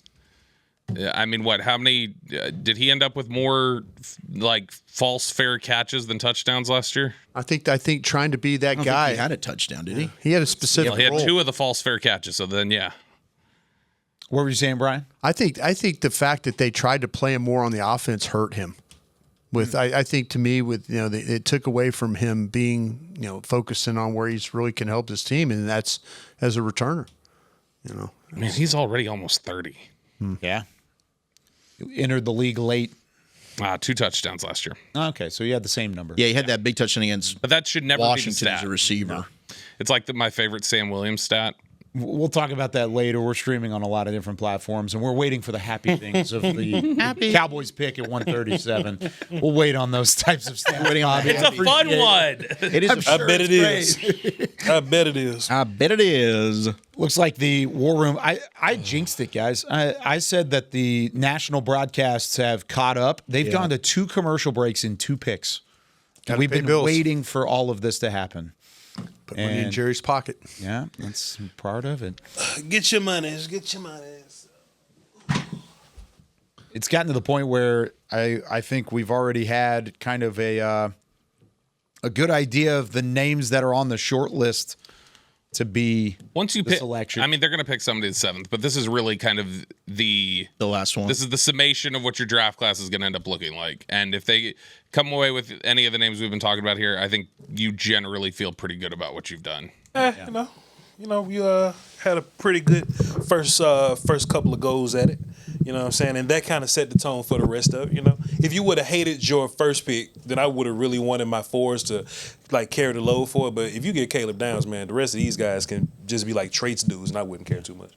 While we're waiting here, roll into your next tailgate in style with your own Club Car, the official golf car of the Dallas Cowboys. Club Car low-speed vehicles deliver the performance and quality that Cowboys fans expect with features and comfort you command. Visit clubcar.com today. Of course, we are the Draft Show with Bobby Belt, Brian Broaddus, Zach Wolchuk, Vach Lombardi. Hey. I'm Kyle Yeomans, brought to you by Miller Lite, the only beer of the Dallas Cowboys. It is Miller time. It's also draft time for Dallas. Their pick is in, and they're having some conversation. Looks like the room is cleared out a little bit outside of the main figures at the end of the table there for Dallas. All right, everyone go to lunch. We'll circle back. And that might be the case with no picks in the 5th or the 6th round. Just start working on that free agency. Get on those phones and if say, you've got hey. that much of a leeway. It's when Sean Payton did his magic with Tony Romo. He started in the 5th round and then carried that thing through. So maybe, it used to be every scout had a coach that they worked with, and they tried to Stephen Jones had a plan, laid it out, the numbers they would need. And then everybody would go to work on that. So maybe you're going to have to do a little bit of recruiting. I know we've got a long time still left. It's only 1 o'clock. We got about 5 more hours of this thing. Yeah. So I'd get on the phone and say, hey, listen, I know we got 5 hours left, but if you don't get picked, man, I love you. Mm-hmm. Yeah. I love you, man. And I know I can maybe get you some money. We're going to be the first one on the board. Maybe not as much money as you were getting in NIL, but I'll get you some money. Yeah. Big bread. Lots of excitement in Pittsburgh. They're showing off all the Cowboys fans. Shout out all those Cowboys fans that made the trek to Pittsburgh, by the way, for the actual NFL draft. Here is the selection after long await. It's 137 overall, the Dallas Cowboys. Wow. All right. With the 137th pick in the 2026 NFL Draft, the Dallas Cowboys select LT Overton, defensive end, Alabama. We were just talking about him, Bobby, as a possibility. Hand in the ground, 6'3", 274 pounds. He is versatile. He can play along that defensive line. And the Cowboys go get another member of the front seven with their final pick here in the 4th round of the 2026 NFL Draft. We're going to step aside. When we come back, we're going to break down this pick even further, and we're going to including getting him on the phone and having some secret audio. Plus, Zach Wolchuk is going to drive the bus for a little bit here on the stream side of things. You're listening to the 2026 NFL Draft on the Dallas Cowboys Radio Network and on DallasCowboys.com.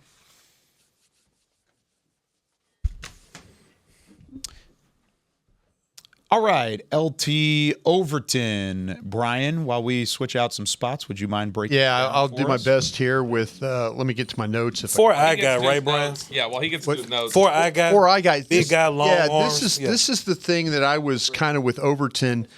I couldn't figure out where to play him. And, I'm usually, I pride myself on being able to have an understanding of where to play him. But the fact that you said the 4-eye stuff, I think makes a lot of sense as well. He is a transfer from Texas A&M. He's played up and down the line during his career. He's got some strength. He's got some power to his game. He's 6'5", 278 is what we're dealing with here.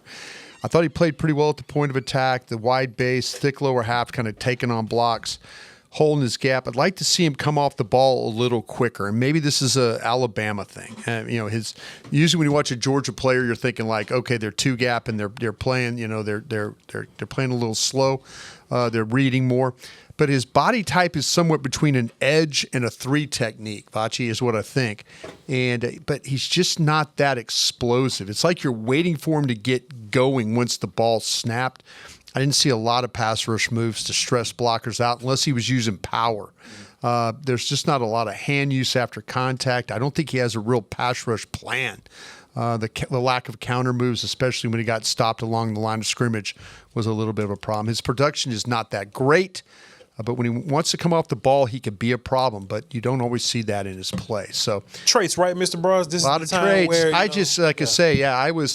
I kind of maybe I was falling in love with Iowa a little bit with Llewellyn just because he doesn't have any of the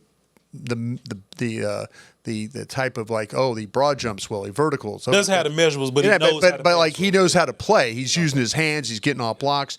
This one to me though, if you could find a way to reach him, now he went to school at Alabama. They got good coaches at Alabama, so hopefully the defensive line coaches here can kind of build him up to be a little bit better of a pass rusher because he's got some power to him. He's not a big-time pass rusher, but I don't know how much he's going to be asked to do that here. This is a 4-eye guy? Is that what you guys He's going to play with – they want him to play with power. They want him to set the edge. They want him to play against the run. They want him to keep linebackers clean. I think that's going to be a big thing for him. Tommy, what do you think about LT Overton? I completely agree with everybody else that it's a 4-eye thing. I think he's a much better run defender than he is a pass rusher. Long arms are going to be the key there. If this staff can get him to utilize those in the right way and figure out what to do with his frame. It's a really awkward frame, and I know there's been some talk about is he a tweener with that build. If they can figure out what kind of role he can carve out in that 4-eye spot, or if they feel like maybe it's somewhere else, then you can maybe see this being beneficial. But a big part of it is going to be able to make sure that he has time on task doing what they feel like he can do to execute in this defense. I will say something about I know Mitch LaPointe referenced it a little bit earlier today about how they've picked in the 4th round. This is the first time since this is 26, so 23 was the last time they had a 4th round pick. Yeah. So it's been a while since they've had one. Under Will McClay, they've had one of the better track records of sleeping on their board and then coming out in the 4th round and knowing who to pick. If you look at their run since Will's been here, they have picked, and these guys are all either have had Pro Bowl level seasons or were consistent starters in the NFL for several years. Damian Wilson, Anthony Hitchens, Dak Prescott, Dorrance Armstrong, Dalton Schultz, Tyler Biadasz, Jake Ferguson. They've had a hell of a run on 4th round picks. And so getting 3 of them today after they've had a chance to kind of sit back and look at things and knowing that those first 2 at least, maybe Overton as well, I don't know. Those first 2 at least I think were still part of their 3rd round grades.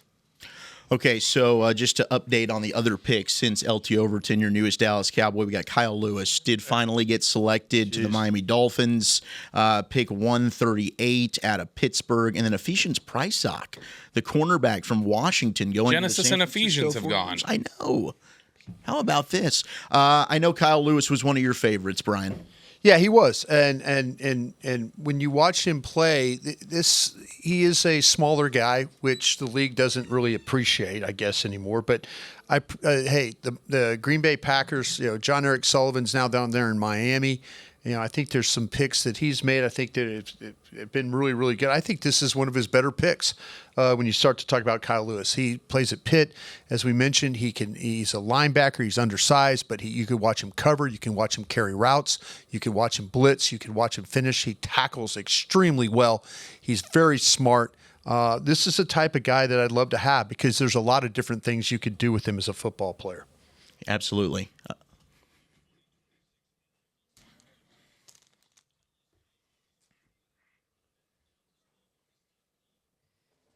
All right, welcome on back here on 105.3 The Fan of the Dallas Cowboys Radio Network, DallasCowboys.com.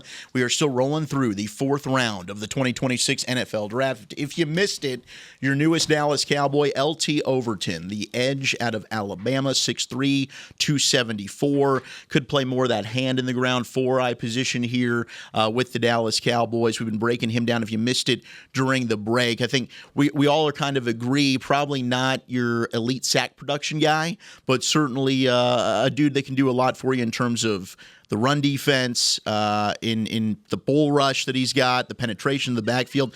I think he is a guy that fits what they're wanting to do here. Nick, did you have anything you wanted to add on LT Overton as you're rejoining the show? It looks like we have a guest here.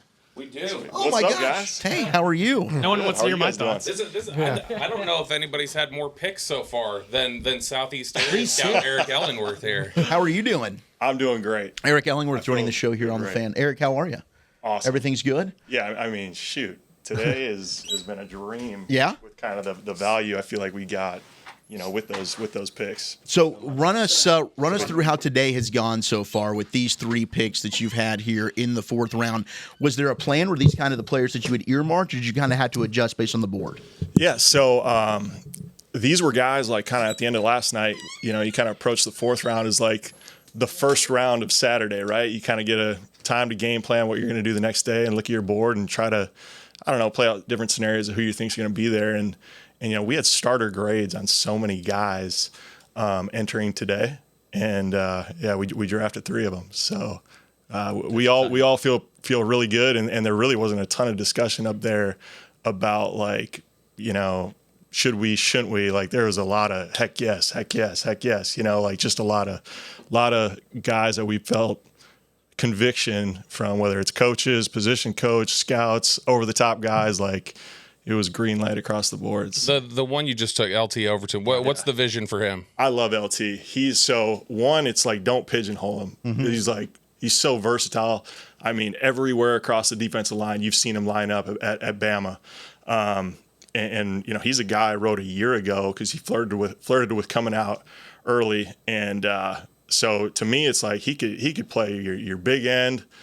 He could play, five on sub. He can come inside and play 3 technique and rush the passer. But this dude, line one is just how strong he is. Yeah. And then with that, his contact balance. This is a player you're not going to see on the ground at all. So he's got that twitch and athleticism on sub to really, kind of has that inside penetration ability to play 3 technique and shoot even a shade in some certain, pass rush packages. So he is so versatile and just really good run defender with that strength. Yeah, and speaking of shade, talk about your palm tree corner that you just got out of Florida. 6'3". I love Was that chomp for you? Yeah, I looked at Shoddy, and Shoddy's a Gator, and I had to give him a little Gator chomp there too. But Devin can do it all. He's tall, he's long. I think his play speed's faster than his 40 time.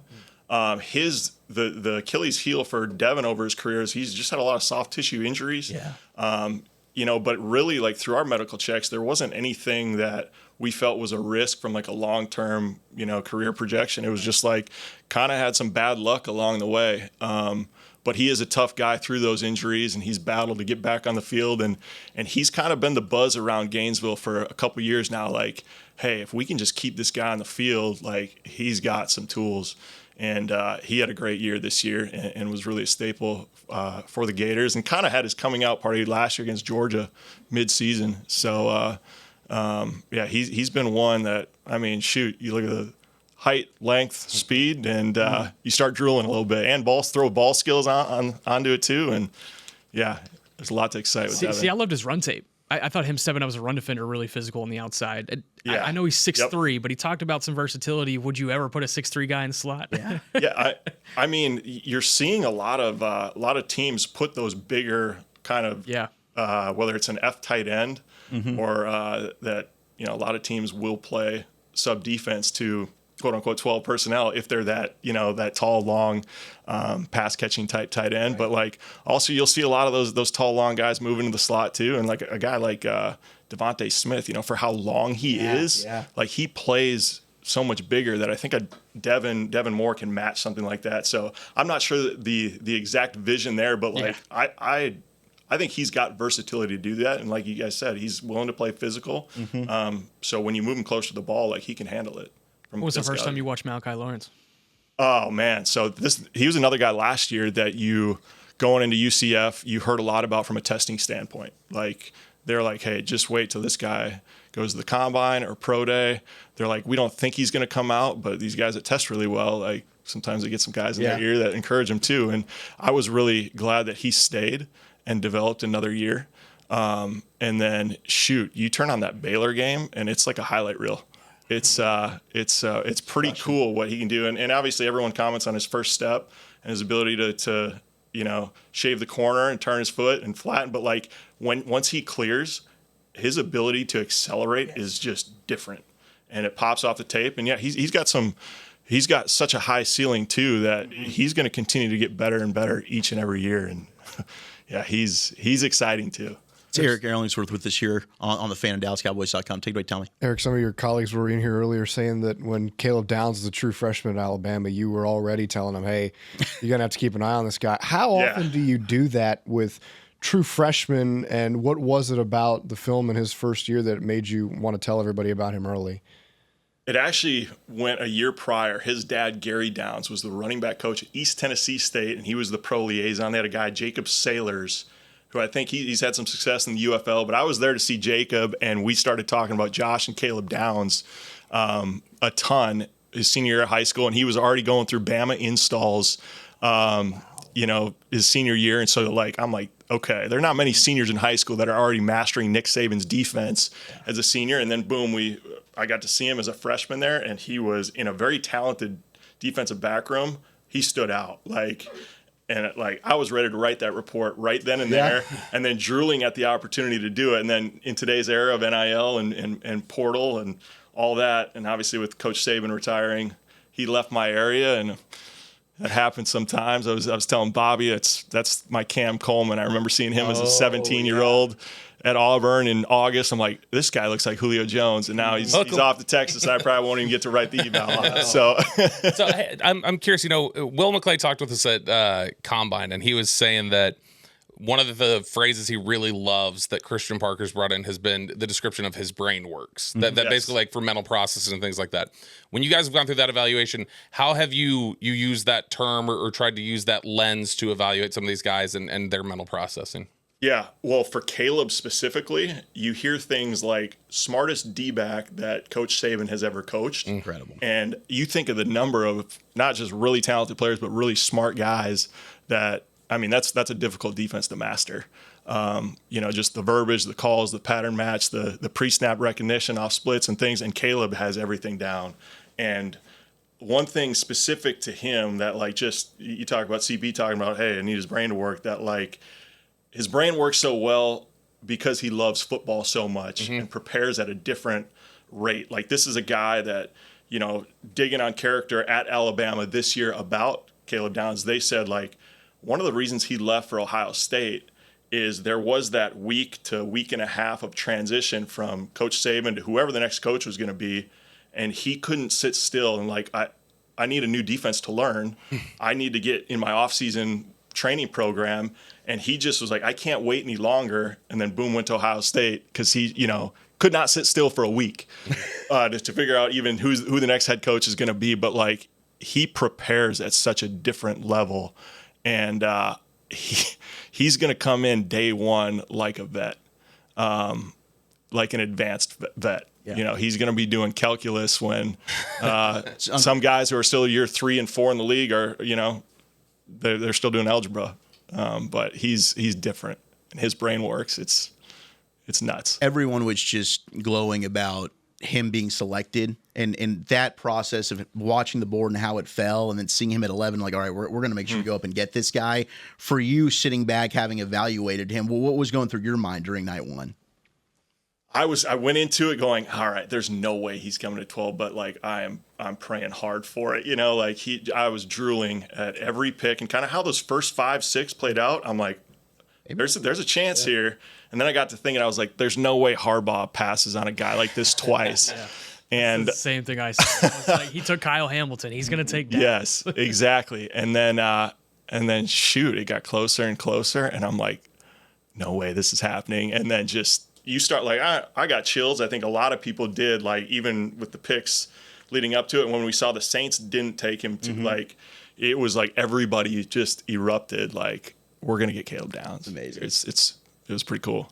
Well, congratulations, man. Thank you so much for giving us some time. And we got still 1 pick left. Yep. Maybe more. Who knows? We'll see how the rest of the day goes. Are you going to get greedy? Do you already have somebody in mind you're going to go pound on the table for? Trading up for anybody? Get another one of your guys? The hay's in the barn already. We've spoken our piece. We'll see how it all ends up. But then, hopefully we're able to sign a great free agency class after the draft. We've had a lot of success doing that in the past. So hopefully this year's no different. Well, congratulations on an awesome weekend, man. Thank you so much for everything. Thank you, guys. Your hard work. We appreciate you. Appreciate you guys. Thank you, Eric. Eric Ellingsworth with us here on The Fan and DallasCowboys.com, as we are now already in round 5 as the 4th round is complete. Just a couple of picks coming off the board there. Kyle Lewis from Pittsburgh going to the Dolphins. Ephesians Pricesock from Washington going to the Niners. And the final pick of the 4th round, it was Colby Young, the wide receiver from Georgia, going to Cincinnati. Any players that stand out to you that you want to run through, Brian, between those 3 before we move and lap over to the I tell you what, it's great to get insight like that, by the way, of just, what was going on in the room. I'm sure I should have asked him, Eric, I should have asked him if, like, when you see the player that close to you, scream trade up, you just like, trade up, trade up. So, but go get him. Got to go get him. I mentioned about Kyle Lewis. We've talked about Overton, Bryce Lance, from the Saints. I thought that was a really, really nice pick for them. As you mentioned, we're now into the 5th round, and I think it started off pretty good. Kamari Ramsey, the safety from USC, is a guy. Like USC, it's kind of funny there when you were looking at their defensive players. And you're just like, man, how does this team? They've always had really talented players at USC defensively. I mean, we've seen a lot of their offensive players here recently, but their defensive guys. This is when I talk about him. He was a transfer from UCLA, so it's kind of one of those things. He goes from one place to the other, but. If I could talk about him, a lot of 2-deep look there at USC, and he also lines up in the slot. And I really like this guy a lot because his ability to play in space and make tackles, it's not too often you see him missing a tackle. I mean, he is a physical player. You'll see him wrap up when he gets a chance. I've seen him make tackles in the open field, which has saved touchdowns. He had one in the Notre Dame game against Love where he chased him down. He fetched him in that game. Playing with his eyes, the processing, all that you could see. He does a good job of closing on routes underneath. The transition from the back pedal to downhill player happens very quickly. He's a good blitzer. Listen, for the Houston Texans to get this guy in the top of the 5th round at pick 141, I think that's great value. You're going to hear us probably say that a lot with some of the guys we have left. But, man, I'll tell you what, I have a lot of respect for his toughness and the way he finishes. All right, let's step aside. We'll come back. We'll hear from some secret audio when it comes to Drew Shelton, one of your newest Dallas Cowboys. We'll continue to update you on all of the picks as you're rolling here, listening to the 2026 NFL Draft on 105.3 The Fan and DallasCowboys.com. All right, back here on the .com side, as you broke down Kamari Ramsey, the safety from USC, we also had Arkansas get another player selected, their guard Fernando Carmona. Reggie Virgil, Texas Tech Red Raider, the wide receiver going to Arizona. Sam Hecht goes all the way Talk to the about fifth him. round. Who's your Kansas State center? State Wildcat. I got to find a K-State guy that I like every single year. Him and VJ Payne were pretty darn good. The center going to Carolina, and then Nick Barrett just being selected, the defensive tackle out of South Carolina to the Chargers. Did you have anything you wanted to highlight of any of those players there, Tommy, before I break down Sam Hecht?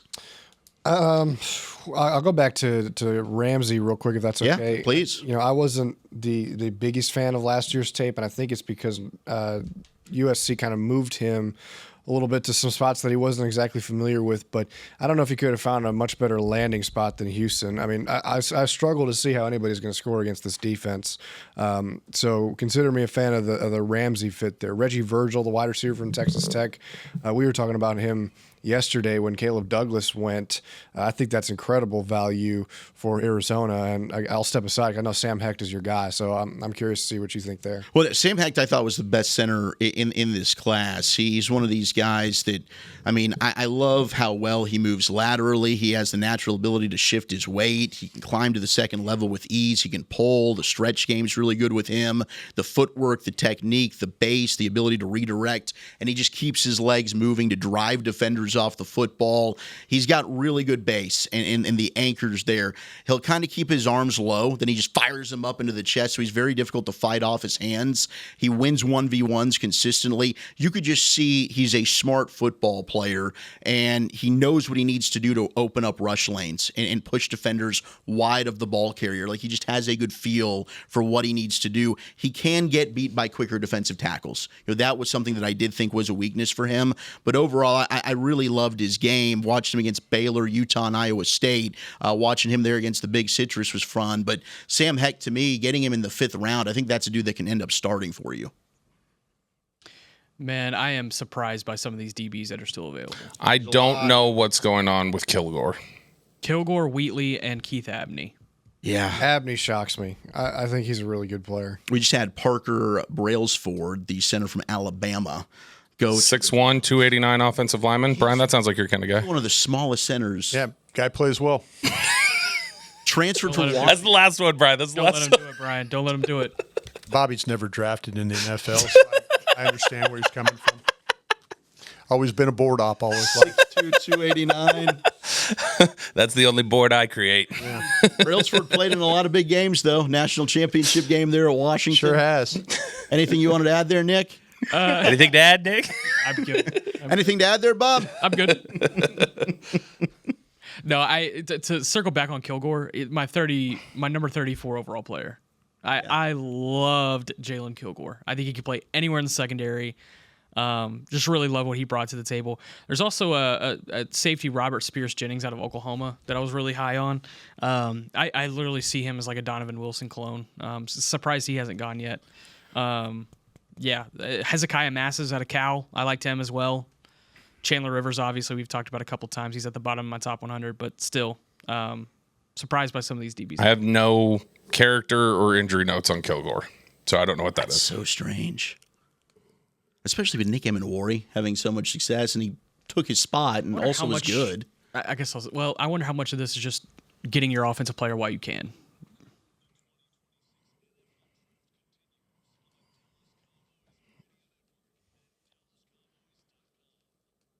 It's a day 3 party as the Cowboys have made 3 picks in the 4th round. They now wait until the 7th round for their next selection.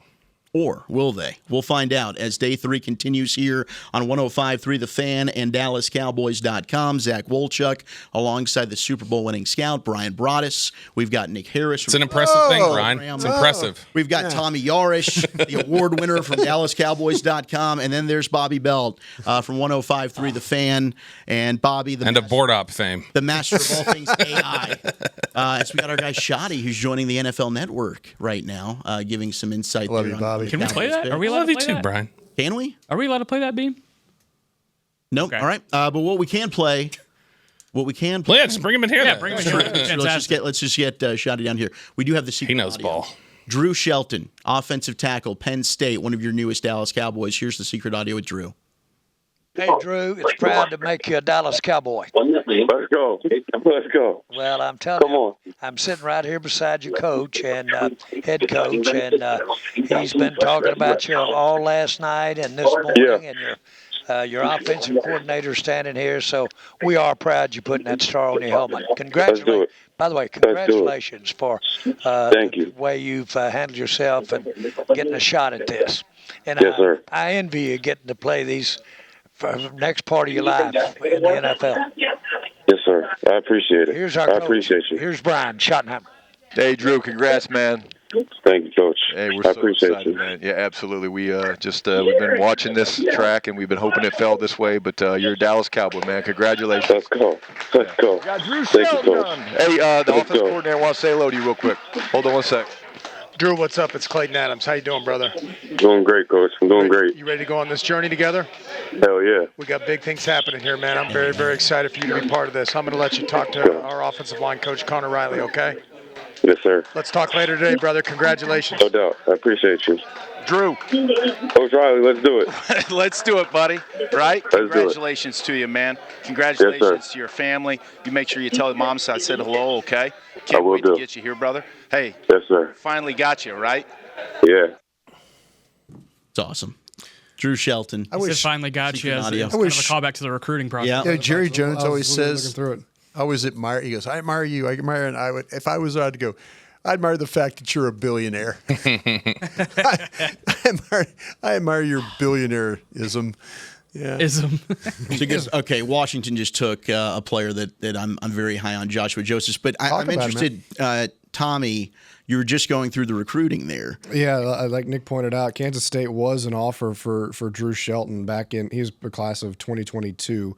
Ultimately, did commit to Penn State, but remember that Connor Riley, Cowboys offensive line coach, came from Kansas State, so that might be one that he drew back on. From. Yeah, he mentioned that Shelton when he came on with us, he had said that Riley had recruited him and that they had a relationship.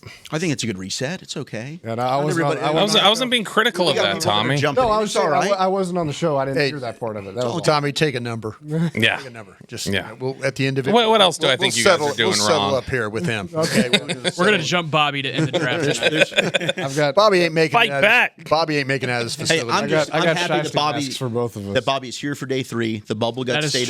I'm here. I'm speaking. And so far, he is speaking. and y'all are wishing I wouldn't now. No. See. Look how the turns have tabled. You're good, Bobby. You're Absolutely. Good. Don't worry about it. All right, they pick 147th here in the 5th round. Joshua Josephs, the edge out of Tennessee, is now a Washington Commander. If anyone can pull up that Commander draft so we can kind of see how this is going inside the division. But Joshua Josephs, I had him, I believe, in the 4th. Edge out of Tennessee. Played that Leo spot for Tennessee. Had a guy that had 22 tackles for loss, 9.5 sacks, 23 quarterback hurries, top 15 edge rusher in the country out of high school. Freakish wingspan for this guy. I mean, and he uses the long arm really well. It's a weapon for him. The bend, the quickness, the power.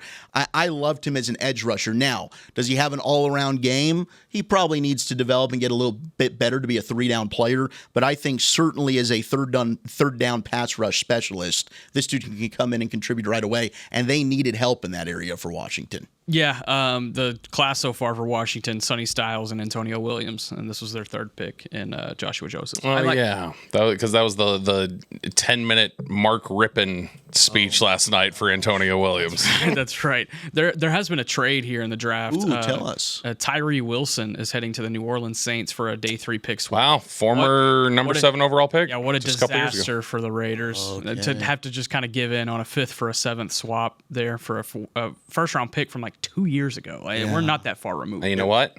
It never really worked out for him. That is a guy with prototypical NFL size who did not work out, Brian. I thought that's another point in your favor. Is that a team suck at drafting? But no, he just said they're passing up the little guys for guys like Tyree Wilson, and then he's busting. Well, especially with Listen, when did this happen? Because you would fight me on the little guys, Brian, and now you're with me. You're riding with me. I just think that the NFL is going in a different direction. I do. I grew up. I grew up in the era where Bobby was talking about, and I just think that now I think that we don't. I don't think that we do enough. We let history, and I'm just saying this, Bobby, we let history get in the way sometimes here of guys that are really, I guarantee you there are going to be guys selected today in the 5th round, and we're going to be watching games on Sunday, and someone's going to tweet at us and go, "God, you guys were right about him," or "You guys were right about him," and maybe there'll be some guys we're wrong about too. To me, I just feel like that, and I just don't want to be paralyzed anymore by like, oh, it has to be this way. And I know I'm it's all directed at Bobby. Yeah. But I'm directing it because I think Bobby's representing the league right now. And that's why I get what you're saying. And I don't think I did. I don't think that's a guy the Cowboys like, Bo Stevens. I wasn't going to bring it up. Last time I jumped in with a pick, it didn't go well, and then you went into mute mode. That's true. I think when you look at the fact that it's just, I don't disagree with you on a lot of these guys. I would look at it as like, that's just, it doesn't surprise me that they're not taking them at that point is all. It's just like, okay, well, I guess it doesn't surprise me that they let that guy slide because they let Desmond King slide and they let Quandre Diggs slide and they let Budda Baker slide. Desmond King was a really good player at Iowa. I mean, you could watch him cover. You could watch him, high point balls. You watch him. He's just a little undersized. He ran 4.5.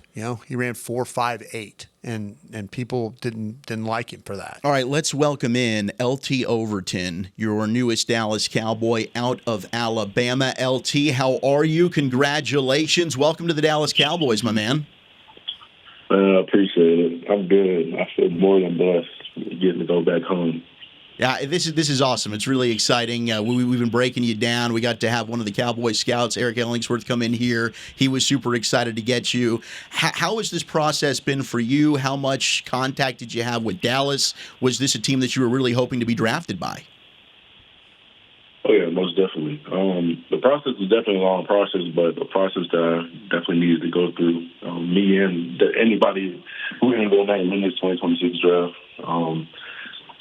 From the combine to, pro day and the Senior Bowl, like I've always had a feeling that the Cowboys had an eye on me, and they have been keeping in contact since the Senior Bowl after our little playoff run, and since then, like it's just been constant communication. Hey, LT, congratulations and welcome to Dallas. In those conversations or any meetings that you've had with Dallas and their staff up to this point, what has their communication with you been as to where they see you fitting into Christian Parker's defense? They love me. They love how versatile I am as a D lineman. Being able to not just play the edge and drop in coverage, but also being able to move into that 3-2 and play that 4 on the inside. They like me. I've been hearing a lot about the big end. Been hearing the big end fit, but yeah. LT, you play with it looks like a lot of power, and that just really seems to stand out the way that you play against the run. Do you take pride in just doing those little things and playing in those spaces that are maybe not the flashiest, but you just come in there with relentless effort, a lot of power, and looking to stop the run? I mean, without a doubt. I mean, ever since I stepped onto campus in Alabama, that power aspect of the game, and not just that, but that run stop is really been my bread and butter. Something I really take pride in is being able to, you got to stop the run before they start throwing passes, especially how it was in the SEC. But just being able to open up the opportunity for it to be more pass play. That's what I love doing. Hey, LT, congrats. You're reuniting with Tyler Booker. How cool is that going to be for you? Man, that's gonna be amazing. I miss him so much. Like, I know how great of a leader he is, and just being able to be under his wing, knowing how he is, and he already got a little bit of a feel of the NFL. I know it'll be good. It's too big. How great is it just for you, LT, the opportunity to come in here, play along a defensive line that already has such really established big time, players like Quinnen Williams, former Alabama guy, Kenny Clark. How significant is that for you just to be able to play alongside them and learn from them? I mean, it means a lot to me. Like these NFL vets, these guys have been in the league really probably as long as I've been playing football. And just that knowledge alone can tell you how much knowledge and skill they could pour into me as soon as I step into the facility. Like guys like that, I've always poured into, especially transferring. I had guys like D-Law, TK. They helped me through the way, just showed me the ropes. You got guys like you were saying, Dexter Lawrence. I know he's gonna show me the ropes when I get there too. So all props to them. We're talking with newest Cowboy defensive lineman LT Overton here on 105.3 The Fan and DallasCowboys.com. So LT, outside of football, what's something about you? What do you like to do to unwind? Man, I love going bowling. I actually want to end up joining a bowling league where I'm done with everything. There we go. I've picked up, staying in the cities, Alabama. I started hunting, fishing too. Here we go. Going ATV ride, just being out in the countryside. Now, are you more of like, you want to find a bowling alley that's like new up and done, or you want to find like the old, like run down, smells like cigarette smoke, I just want to find my bowl and roll that thing? I like it original. Okay, all right. The old school, yeah. The slick on the lane is gonna be right at the old school. Might slip on a Marlboro Red or something. Yeah. Well, LT, thank you so much, man. Congratulations. We're so happy to have you here in Dallas. Have a great rest of the day, and we'll see you here soon. Appreciate you. There he goes, LT Overton, your newest Cowboy defensive lineman. That's the College Station in him. There's not a lot to do out there, I've heard.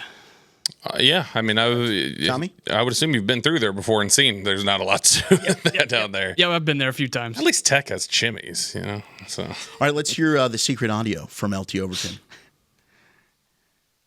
So excited. You are now a Dallas Cowboy. Let's do it, Coach. You know it. All right. We've got a spot. I can't tell you what a consensus it is to get you in here and the way you fit with your skills. And of course, you're just a puppy, and I'm smiling when I say that, but you're young. Nah, I got you. That's got a lot ahead of you here, and so, but it's great. I really believe with your experience here at Alabama that you'll come in here and you'll be making some serious plays for us right from the beginning. Appreciate you, Coach. We're glad to have you. And here's their head coach here. LT, what's up, babe? What's up, Coach? How you doing? Hey, man, I'm so excited, man. I hope you're fired up to be a Dallas Cowboy, brother. Yes, sir. You know it. You know I am. Well, good. Well, hey, damn right. And just starting your journey, but we can't wait to get you here and have you put in that work, and you're going to be a great player for us. But appreciate it, Coach. All right, hold on. I want you to talk to our defense coordinator. CP. Always having fun. All right, here he is, Christian Parker, our defense coordinator. LT. What's up, Coach? How you doing? Man, how you feeling? Good. I'm feeling good, man. You know it. You ready to get to work? No waiting. Fly me out yet tomorrow. Ready. You ready to get to it? Yes, sir. You know it. Man, we're real excited to get you, bro. Yes, sir. Appreciate that. There is LT Overton. Can I audio? This is I have a tendency to overthink things. Not small players are not the only thing that I overthink. I overthink other things too. Maybe I'm just like seeing what I want to see here, but I have noticed on the calls when it gets to Christian Parker, and many of these guys have gotten to know him a little bit. They definitely do just seem to kind of it's loosen up. Oh yeah, this is my buddy. This is the guy that I met on the road. Or there have been a couple of these calls where they immediately.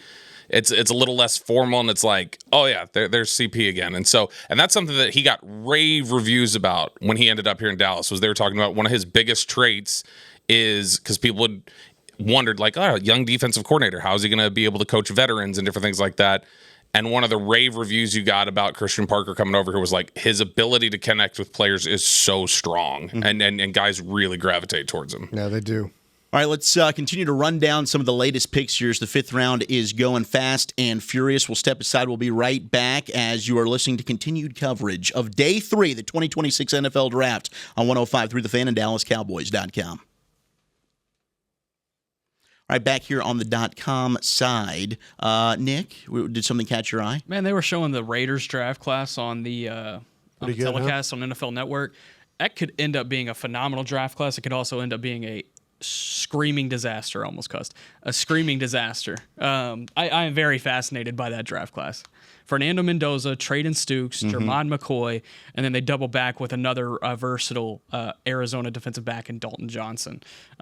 There's a couple more in there. They took Mike Washington, Kieran Crawford, absolutely. Yeah. Mike Washington to pair with Ashton Gency. And then Trey There's some Zune. fun there. Trey Zune. There's some fun in that draft class. It's not just fun. If Jermon McCoy does bounce back, if he does become the player that he can be, and if Traden Stukes can avoid some of the injury stuff that teams flagged with him, then like Stukes and McCoy can be ridiculous in that secondary for them. Stukes had the torn ACL in 24, but bounced back really strong in 25. He is going to be 25 years old when the season starts, but I think he showed last year that he's ready to roll. Why didn't people talk about Stukes the same way as they did Mesidor on the age? Yeah, it's fascinating. There were a lot of players. Is it because maybe the league thinks that older corners are okay? I think it was more so about like the age. That's a good point. I didn't think about that. So that's part of it. Also, like I think we were talking about Mesidor as like a top 12, 15 situation, whereas we never really talked about Stukes in that type of light. But I think Stukes, he always kind of had that also Stukes, second round. He's the one guy that you can watch play in the slot that.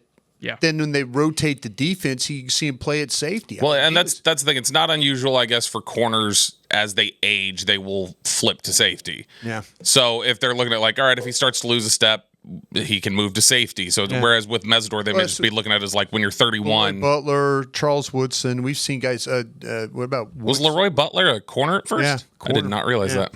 I'll tell you what. Can I circle back on a guy that? What did you guys? I've talked about Wheatley. I had Wheatley, Penn State, corner or safety. You talk about another guy that 6'3", 201 pounds. He doesn't lack for confidence or courage when playing down in the box. I didn't think he was afraid of taking on bigger blockers to make stops. There's times where you can see him get rid of guys. Needs to do it maybe a little bit quicker, but he could cover some ground. I think he did a really good job of reading, reacting. Pop as a tackler, Scherer plays around the line of scrimmage, processing what's happened, reacting to make a play. Maybe some snaps where he's a little sloppy as a tackler, but some wrap up, and then other times where his shoulder into the ball carrier without wrapping up. But I kind of feel like he plays with some big time range. I asked two teams about him. They said third round for him. Yeah, so he went lower than people had talked. I'm surprised. I'm surprised where he went. Oh, he finally did go in the fifth round. Yeah, he went to Carolina in the fifth round. I'll reset all these picks when we get back on the radio side. But yeah, I was surprised that he was hanging around as well. I had him as my 56th best player, Tommy. He was 54 for me. Big, tall safety, good range and speed. Allows him to cover all over the field. He's got good twitch to react quick on plays in front or behind him. Good technique in the open field to keep ball carriers in front of him. Sometimes he gets pushed back by those bigger physical receivers. And like Brian mentioned, I think he relies too much on those longer arms at times to make some of those tackles, which is why he misses some of them. And then sometimes he gets his eyes caught in the backfield for too long. But yeah, I did not see this guy being a fifth round player at all. Yeah, the Panthers drafted Will Lee in the fourth round. Yeah. So Zakee Wheatley's going to have a lot of work to do on making sure that roof stays on top, because Will Lee, he's physical. He's nice. But the second he has to turn around and run, my God, you better hold on to your breath. He gave up the most yards of any corner that will be drafted this weekend last season in one-on-one coverage. That number ended up being 520. It was tough. And he was number one over Chandler Rivers? Correct. At 2, and Rivers still hasn't been taken. Correct. He is still available right now. George Gums Jr. from Florida. I wondered if Dallas might take him on day George 3. Gums? When we were heading to the weekend at first, and when they had a bunch of when they had the 5th and the 7th and everything else, I had wondered if he was going to be somebody that they might consider in the 5th round. They've already got their annual Florida player now. That's true. Devin Moore. We need Chucky D to come off the board. I know. I was a little bit surprised. Need him to wait until 218. Yeah, that's very true. Yeah, that'd be fun. Can we will Chucky D to 218? I'm down. That can be the player that we're watching and praying for. Jaden Duggar. Ooh, okay. Keith Abney just got selected.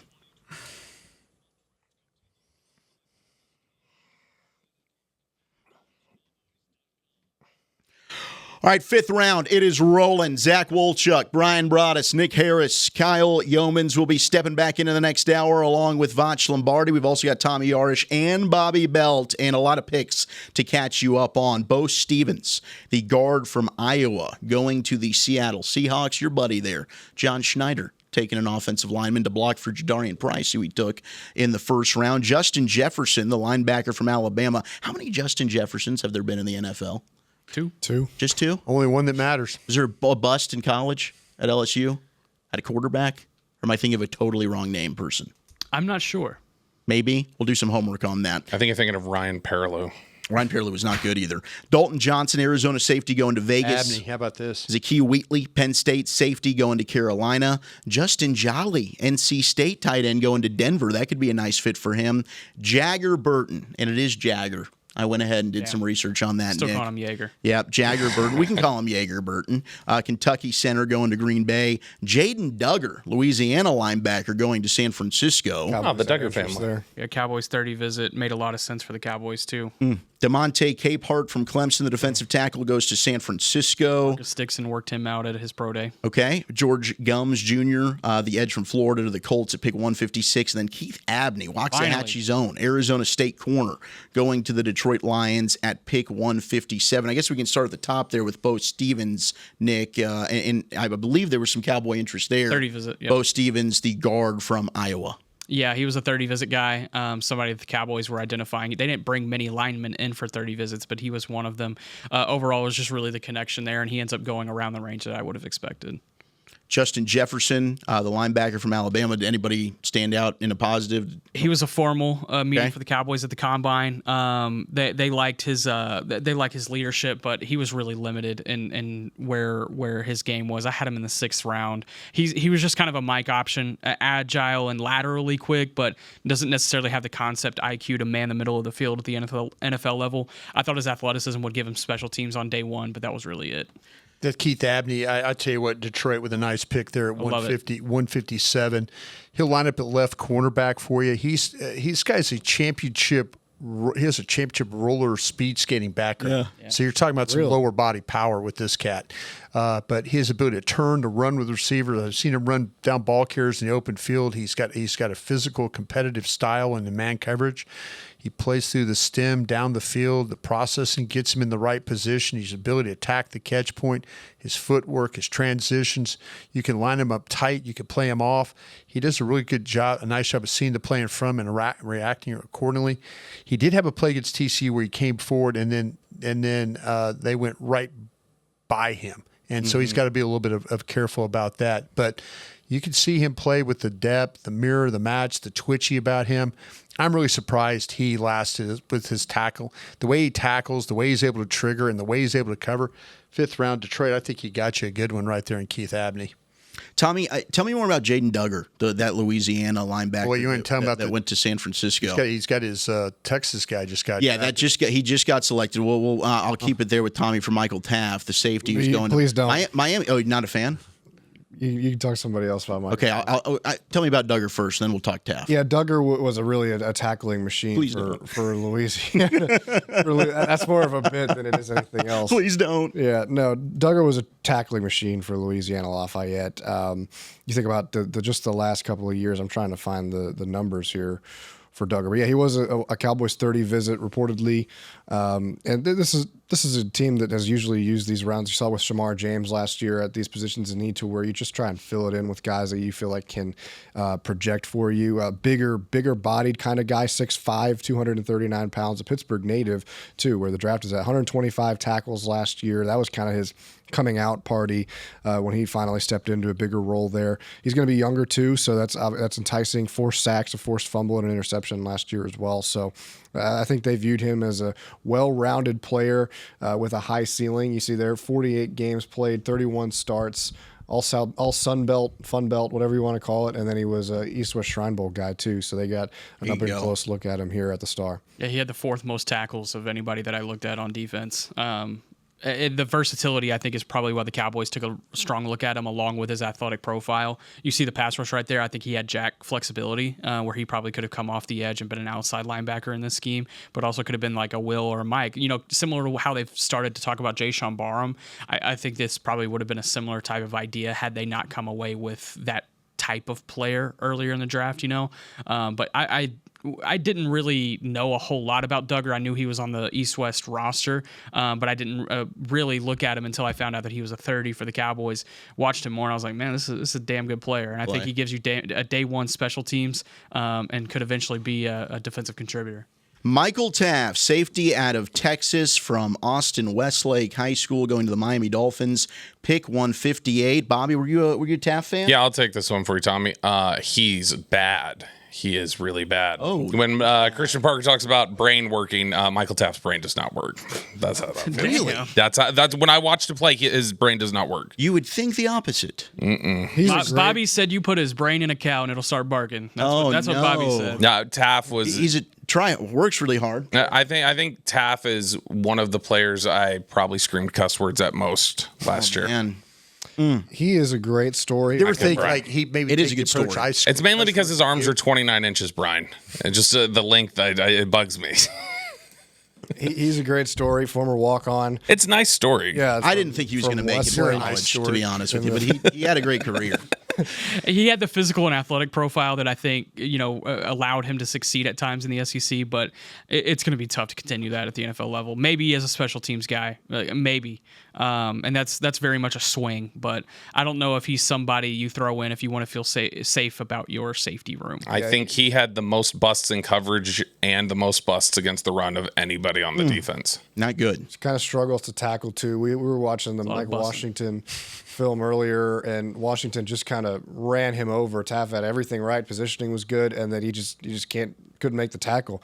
I think this is going to be best case scenario. I think for Miami is he's a great special teamer for you. He's going to be a good locker room presence. Teammates loved him, but I don't know if you necessarily want him playing a lot of defensive snaps. Hey, him and Quinn Ewers were super tight, so that's good. Out there too. It's his buddy. You got to think though, a safety. Yeah. If we're saying like he doesn't cover very well, he has bad reads in the run, and then he can't tackle. It's like I don't know what else he's doing. Special teams, maybe. Yeah. If he gets his tackling better. That's rich in the 5th round to take a special teamer. You look at the Dolphins draft overall, Caden Proctor from Alabama at tackle in the 1st round, Chris Johnson, San Diego State from the corner, Jacob Rodriguez, the linebacker from Tech. Their draft's been nice overall. Like I like their draft overall. It's not the Proctor one's not great, but Johnson at 27 is fine. They got Rodriguez where they did. They got Kyle Lewis in the 5th. And then they've reached on Texas college special teamers for some reason. 2 Texas players, 2 Jacob Tech Rodriguez. players. They didn't reach on Jacob Rodriguez. That is not a special teamer. Yeah, he is. You're going to be so wrong on that. I will fight you. No, go ahead. Why not? Why is he a special teamer? Do you think he could play in coverage? Yes, I think he absolutely can play in coverage. Why? He's made plays in coverage. You see him on tape get interceptions, get deflections. He causes drops. Is it his asset, his biggest attribute? No. But I'm sick of people saying he can't play in coverage. Whoa. I'm sick of it. He absolutely can play in coverage. Yeah. He is a solid cover linebacker. And the Big Is he 12? Kyle Lewis? No. Well, all right, Malachi Lawrence played in the Big 12. Can he not rush the passer? Yeah, he can rush the passer. That's different because he has a pass rush plan. He has arsenal. He has multiple aspects. J-Rod doesn't have a plan in coverage. That is his game. Jacob Rodriguez as a downhill player, cool. Good. Fine. If he's coming down and he's making a play in the B gap, A gap, and you need him to be in the right spot, he can do that. But I can get that in the 4th round.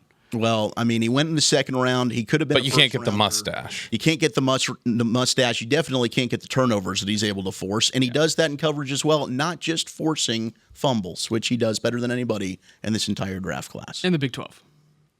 What's up with you and the hate for the Big 12? I'm just saying, it's the Big 12. Big 12, NFL, it's a little different. He'll be just fine. All right, Nick, we'll play this back in 5 years, and Nick can wear this as he was wrong that Jacob Rodriguez was just a special teams guy when he's making Pro Bowls for the Miami Dolphins. Best pick of the draft there, Miami, taking Jacob Rodriguez. Whose draft do you all like today so far? Kansas City. Kansas City is so much fun. I think Miami. Kansas City's great. I think Houston, Chris Johnson, Rodriguez, Lewis, Houston's Chris Bell. Great value picks there. Houston's draft? Houston's done a good job. Yeah, Rutledge, like I said, I don't know how anybody. I mean, Buffalo's, depending on what Freeling turns into, Buffalo could be good. They got Freeling, they got Lee Hunter, they got Chris Brazel. That's Carolina. Carolina, yeah. They got Freeling, Hunter, Brazel, Will Lee, Sam Hecht, Zakee Wheatley. Okay. We had Vonch's guy, Billy Schrouth, just go. The guy who looks like a Billy Schrouth. Notre Dame guard going to the Tampa Bay Buccaneers. Yeah, pick this guy is the starting left guard for the Irish. He's a team captain.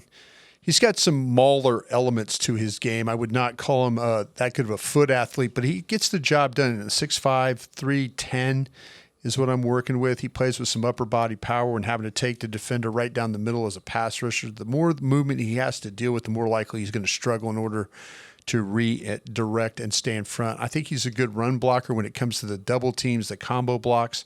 He also shows the ability to angle block, to shield his man from the play. He'll work hard to finish, but he'll get held in place. I don't think he's the best player in space when it comes to pulling or playing on the second level. Could be a step slow, late arriving on screens involving pulls. He doesn't have much sustain when on the outside. Aware for games and twists. He's going to put himself in position with that awareness. He's not going to miss an opportunity to pick up the right guy. He didn't get fooled. He hurt his ACL in the USC game. He missed the last 5 games of the season, so you had to kind of catch him early. And he hurt his ankle in 2024, which required surgery as well. But I like his toughness. I don't like his lack of athletic ability for the position. And I think you're asking him to play in like a power gap scheme if it was me. Yeah, he's a guy that his defenders just get into his face on a regular basis. And I don't know if that is a trait. I don't know how that works for him. But it feels like he draws a lot of hands to the face penalties, did Billy Schrouth. I wasn't a huge fan of his game. But in the 5th round, why the hell not? Tell you what, the Detroit Lions have a couple of my pet cats. I really liked Blake Miller, the tackle out of Clemson. Mm-hmm. I liked his run game stuff, not necessarily pass protection. I don't know, I say that for first round perspective. I do think he's a mauler though, and he's didn't miss a game at Clemson. Jimmy Rolder they got in the 4th round. Had him as my linebacker 5. I loved Rolder a lot, and then they got Keith Abney just recently, and Derek Moore's a player that I really like as well. That's in that mix. All right, let's go ahead, take a quick break. We'll be back. We'll recap all of the rest of the 5th round. Kansas City on the clock right now. Pick 161, followed by Baltimore, Minnesota. We can recap what the Cowboys have done so far in day 3 as you are listening to continuing coverage of the 2026 NFL Draft on 105.3 The Fan and DallasCowboys.com. And I like this Texans class too. There's some teams that the Texans have had a good draft. There's some teams that didn't like Kilgore's medical, apparently. Okay. So, who? I don't know if that was universal. It took a while for me to get somebody to say that. Who's everyone still got as your best player left? Rivers would be my number one. Rivers guy is mine as well. From Duke. Kilgore. Or well, actually, Nussmeier. Emmett Johnson would be up there too, the Nebraska running back. Mm-hmm. Daniels, you guys told me he's got medical or character. Which one? C.J. Daniels from Miami. What's his? Didn't someone tell me character, medical? Something I think he was character. Okay. Nussmeier would be probably being a bad guy. LSU guy. I don't think a bad guy. I think just didn't being a bad guy. Teams didn't like the way he interviewed. They needed questions answered, and they didn't get them answered the way they needed to. Elliott from Arizona State, the linebacker. Mm-hmm. I talked about Llewellyn a bunch from Iowa. Kilgore, you just mentioned that the medical might not be good for him. Nicholas Singleton. I'm surprised. A couple of these running backs. Yeah. Maybe we're going to get into the 6th round like we did last year. There goes the running back. All these running backs. Oh, there goes Emmett Johnson. Him and Kenneth Walker. Kansas City. I feel a little.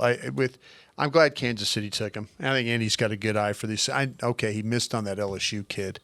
Clyde Edwards-Helaire. Yeah, I thought Clyde Edwards was going to be really good. Yeah, and it was Jordan Jefferson. That's who I was thinking. Oh, yeah. Jordan Jefferson was the bust at LSU.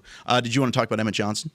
Yeah, I love Emmett Johnson, and I just continue to fall in love with this Chiefs class. Running back out of Nebraska, 5'11", 190, great outside runner who runs like he's mad at the ground, and he really hurts defenses when he turns that corner.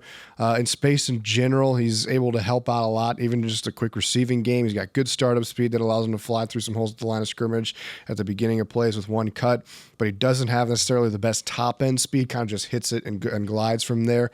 Doesn't have the build for, I think, being a between the tackles kind of thumper guy, but he's able to hold on through contact. Shows great effort to keep his legs moving while he's being wrapped up and get as much as he can. So consider me a fan of Emmett Johnson. I'm with you, man. Emmett Johnson is one of the best all-around backs I thought in the draft. I think the problem might be the amount of carries. Yeah. So, I mean, he was Nebraska's offense for the most part, but you talk about a guy who runs really hard between the tackles. It's the Ravens. Oh, you got to be kidding me. Brian's about to give us one of his It's the Ravens. It's the Ravens. Chandler Rivers, cornerback from Duke, going to Baltimore at pick 162. Kansas City and the Ravens, just back-to-back picks right there. To circle back on Emmett Johnson, Tommy, I think you got the player exactly right. Thank you. I do think that probably the number of carries is probably playing in here. But listen, I know that Bobby and I have had some fun kind of going by. It hasn't been fun. I mean, it's tough for me just because, again, growing up in an era where size and all this stuff. But I think there comes a point in time, and maybe it's the 5th round. Maybe I thought too much of a kid that plays, I think, at a very, very high level when it comes to, you can watch him. The tape was very, very good with him and the way that he was able to stay with people, to stay in phase. I watched him play his screens. I watched him react. I thought this was super impressive by the way that he was able to come downhill, to fly downhill. Him, Pons, those are the guys I really liked watching play. But you see with Rivers, he'll line up on the left side of the defense. He'll play in the slot. He'll play at safety, just depending on the formation. He reads the play. He makes the play. He excels in zone coverage as a player. He'll open and move sideways as fast as he can pedal. You see him kind of reading the quarterback's eyes. He's got a natural feel for where the ball is going. He puts himself in positions to make plays. He's a master of creating turnovers. With his aggressive style of play, he plays with a great deal of flexibility and balance for the position. I thought he triggered quickly when the ball's thrown in front of him or into the flat. He doesn't shy away from contact. He reminded me a lot of what Maxwell Hairston from Kentucky was in 2025. Yeah. He's smart, he's tough, and he's got playmaking ability. This is a tough one. Charles and then here's another one. Charles Demings. Stephen F. Austin. Yeah, here's another off the board. Going to the Minnesota Vikings. How about D, man? We didn't make him. Man, the Vikings love their big, tall corners, man. Yeah, they do. I love it. That's going to be that's a great pick for them. Yeah, they just won the draft. This was a 30 visit for the Cowboys, We're right? about to be back on the radio side. We can talk about him there. Have they taken a safety, Minnesota? They hadn't through like 3 picks. I still don't know that they have. And that was the one position we thought that they would definitely address. D tackle, linebacker, D tackle, O tackle, safety Jacoby Thomas, tight end. Okay, Jacoby Thomas. There we go. 2 defensive tackles, though.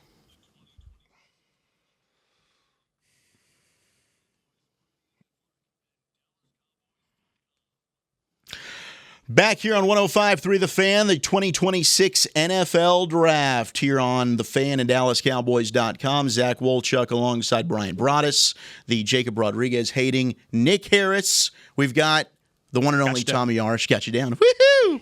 And then, of course, Bobby Belt. We will be joined again by Kyle Yeomans and Vach Lombardi here very, very soon. A couple of really good picks have just come off the board. We had Emmett Johnson, the running back from Nebraska. Go Big Red to the Chiefs. Gets to continue to wear those colors. Chandler Rivers, cornerback from Duke, going to the Ravens. Charles Demings, cornerback. Stephen F. Austin going to the Minnesota Vikings. Let's go ahead. I know you broke down Chandler Rivers on the .com side, Brian, but this was one of our favorite players. Nick, you did bring up a great point about the amount of plays that he does allow in coverage, and that's even with having a pretty darn good safety. He is a bit of a gambler, but he's just super tough. He does make a lot of plays on the ball. So it's a little bit of give and take there, but I think getting him here at pick 162, another great pick for the Ravens, Brian. Yeah, I mean, we always talk about this. We kind of laugh about the Ravens. They sit there and good players seem to fall in their lap. But this guy, as I mentioned on the .com side, I think he's got a real feel for where the ball is going to go, and he puts himself in position to make those plays. That when he triggers out of zone, he can play sideways when playing in zone. I said he almost pedals or he moves better, even playing sideways better than in his back pedal. But he didn't shy away from contact. He's more than willing to come forward to make a play. He can knife under blockers. I think you see him kind of keep his balance and then trip up the ball carrier. His lack of height will cause him some issues in the red zone, and he can get matched up that way.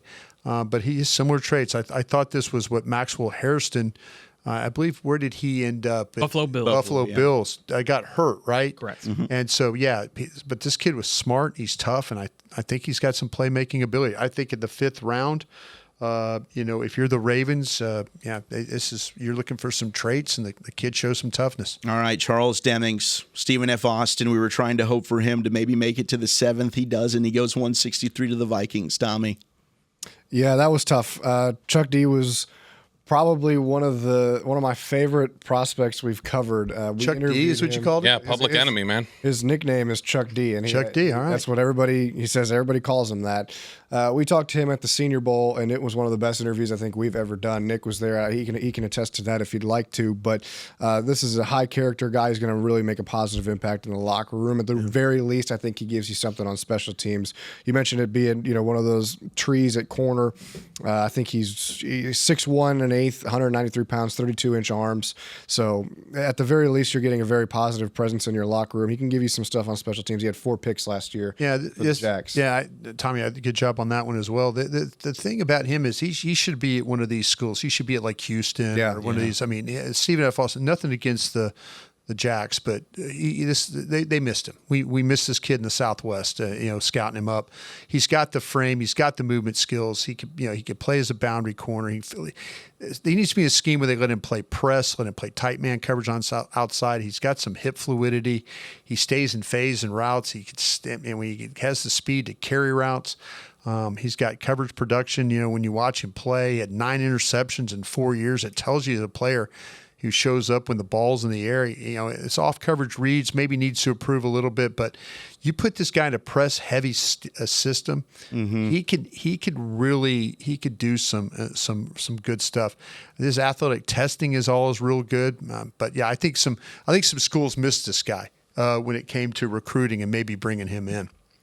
Jacksonville. He got offers. I'm sorry. No, go ahead. Finish this up. He got offers to play elsewhere, but he wanted to stay at SFA. Yeah.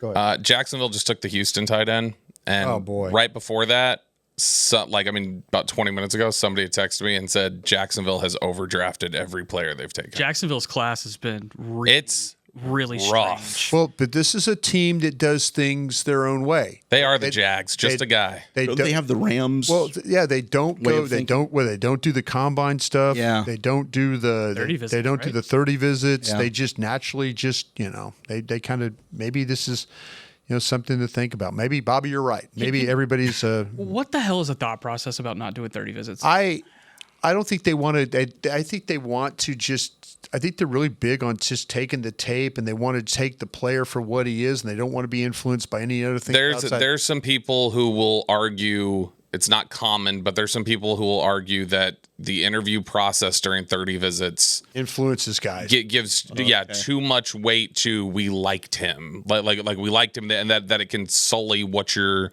looking at in terms of them as players. I would think you'd want it though, just to be able to do the extra medicals. I would think. I would think you'd want it for that, if nothing else. Well, at least the players that don't go to the combine that you want to bring in too. The Rams do it too, right? The Rams. Okay, so the Rams are fascinating the way they operate, because people around the league will talk about them as though their area scouts have become private. They become private investigators. What was that Marinelli's problem, Brian? What's fighting for guys? You bring him in, he falls in love with them. Yeah. Now you get Tristan Hill in the building. That's probably the Rams. I don't know how much things have changed there. And if you look at the Rams draft, they also, along with the Jaguars, look odd to me. The Rams will have their area scouts, at least in the past, basically just they will lean heavy on analytics and different formulas, and then they use their area scouts to just basically do background research. They're information gatherers. Yeah, they're scouts. Somebody had told me their area scouts are private investigators, basically. Yeah. Well, going back to Jacksonville, I won't speak for the rest of their class. I think they might have reached on some of those guys. I don't think they reached at all on Tanner Koziel. I love this kid. I think that he was fantastic last year for Houston. Let me find my notes on him here. Eventually, I promise I will. 6'7", 240 pounds. He's an incredibly tough player. Seemed to take big hits every game that I saw him play, and yet he just still gets up and keeps going to make plays for the offense. Senior Bowl wasn't really his setting. He struggled that week, I'll say, but put him in a game, and I think it just completely changes everything. He's a matchup problem to the point where I think refinement in his route running didn't really matter when he was going up against some smaller players that were covering him. But if he can get that worked out, I think that he'll significantly improve. Not going to blow you away with speed, but he's tough. He's willing to pull it all on the line. He was another guy that we talked to at the Senior Bowl, and I came away really impressed with. Teammates at Houston have nothing but good things to say about him, too. So consider me a fan of that pick, at least for Jacksonville. Couple of good picks. Tennessee with Nicholas Singleton, the running back from Penn State, and then Keshawn Elliott, the Arizona State linebacker, going to the Chicago Bears here at pick 166. I like the Bears class. I don't know what they were doing with their second, third, and fourth picks. Talk to us about it. Let me go ahead and pull it up. I think they traded for a center, I think, after Drew Dahlman retired, and then they take Logan Jones from Iowa in the second round. They were part of that run in the third on the blocking tight ends. So they take Sam Rouge from Stanford, and then Xavion Thomas in the third from LSU, the wide receiver, super fast. But I don't really know what necessarily the plan is for his utilization there. They've got a really young receiver room. And then today I thought they've been much better. Malik Muhammad, I've talked about him a lot. I think he's a really good player. I think he will help them out in the secondary. And then Keshawn Elliott, I know we've talked about him as a group, the linebacker from Arizona State, as a solid player. I mean, I do like what Dallas has done. I like Dallas. I like the Ravens. The Rams one is bizarre. The Rams took Ty Simpson, which Sean McVay doesn't seem to want. No, it's bizarre. They took Max Clare as like the third tight end off the board. And then their final pick was in the third round. It was Keegan Trost, who was a seventh-year senior at Missouri.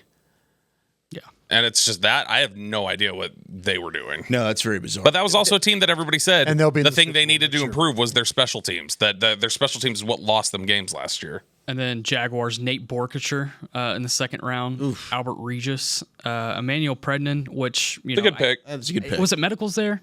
I think so. Okay. Jalen Husky, which I liked Husky, but not in the third round. Wesley Williams, the edge out of Duke, which it depends how you feel there. And I know one team had Williams as a free agent. Yeah. So I saw a tweet earlier. It was like, do you think the Jaguars are looking at their board upside down? Let's reset that Cowboys draft in case somebody missed some of that fourth round. I know we've had some texts coming in on the fan side asking for that. So today, in the fourth round, you had picks 112, 114, and then 137. Drew Shelton, the offensive tackle from Penn State. Devin Moore, the corner from Florida. And then LT Overton, the edge from Alabama. Nick, you talked about Drew Shelton as like maybe a guy that can come in and seriously compete with Tyler Guyton. If you're asking me, I would love for Brian Schottenheimer to come out in this press conference later and be like, yeah, Drew Shelton's going to be competing for the starting job at left tackle. Just give, even if you don't believe that, give Tyler Guyton that motivation going into the offseason, that, there's going to be a job on the line going into training camp. And with Nate Thomas as well, elevate that room. I think they need that. I feel comfortable enough about Terrence Steele right now at right. To throw Drew Shelton on the left side. I think he's more of a left tackle anyway, and see what that looks like from a competition standpoint. Devin Moore, the corner from Florida, who we got to talk with. We talked with all these guys a little bit earlier, but that is a big corner, long, rangy, can play zone, can play certainly some man. I think you like him more in the run game, and it's not that he can't step up and play in the run game. Just I kind of want him to be a little bit more physical for his size, but he can blitz off the edge. He's a fun player. I'm kind of interested to see what the plan is for Christian Parker with him. See, I liked the physicality, and they mentioned that a couple of times too. And the plan is going to be fascinating to compare with what Philadelphia has done, not only with Zach Bond. They mentioned him in the presser yesterday. I don't necessarily see like a Zach Bond type role. I see more of like a Jahad Campbell type role. So you're talking about Jayshon Barham. I'm sorry. I thought we were on Jayshon Barham. Barham, I'm with you 100%. My fault. I thought we were on Jayshon Barham. You're talking about Devin Moore? Yeah, outside corner. And he's going to step up and play really good run defense, I think, in my opinion. And you wish he had more than 17 starts. I think the technicality lapses probably come from that. And then the injury history is certainly something that they are going to have to monitor, and they did. And Eric Ellingworth came in and talked about the injury history. He was like, well, it's more soft tissue stuff. We don't feel like there's anything long term. And so that's good to hear from somebody about that and their thought process there. But if he could stay healthy, then yeah, I think this guy could push that room for sure. Zach, can I give a player his due? Tennessee's, because we've talked about Nick Singleton. Singleton. I just wanted to rehash. No, I'm glad you did. Cowboys draft. And by the way, Kilgore just went. By the way, that's a great pick for Buffalo. Buffalo's had some stinky good ones today. Jalen Kilgore. You want to go ahead? You want to talk about Kilgore since he was picked? Yeah. And I'll circle back with Singleton. Yeah, absolutely. And we can do Elliott too. I would love to. Man, I love Jalen Kilgore, and I think this is such a good value pick for Buffalo. While he did play mostly nickel at South Carolina, I'm projecting him more as a safety at the NFL level. Yeah.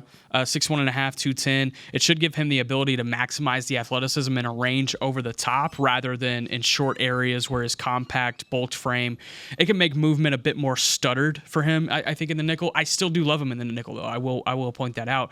I'm banking on the potential position change to safety being a super beneficial one for him and for Buffalo. If the ball production follows him to the safety spot, he had 21 pass deflections and 8 interceptions in the slot.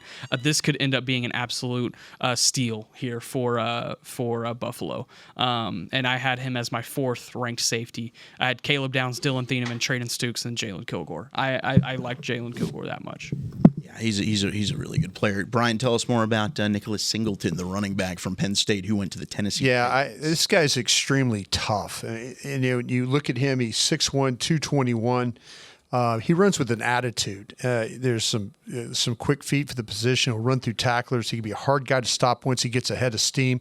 For a big guy, he does a nice job of running in tight spaces. He shows patience for the position, kind of allows blocks to develop and then working behind his guys in order to get the most out of the run. He plays with some contact balance, which allows him to run through those arm tackles. I feel like he's a better straight-ahead runner than one that's really kind of shifty in the way he plays. I think he catches the ball well out of the backfield. He's soft-handed. He can adjust the open field to grab a pass. He was walked down in the open field on some long runs, but the speed, I believe, is good enough. Love how physical he is with the ball in his hands.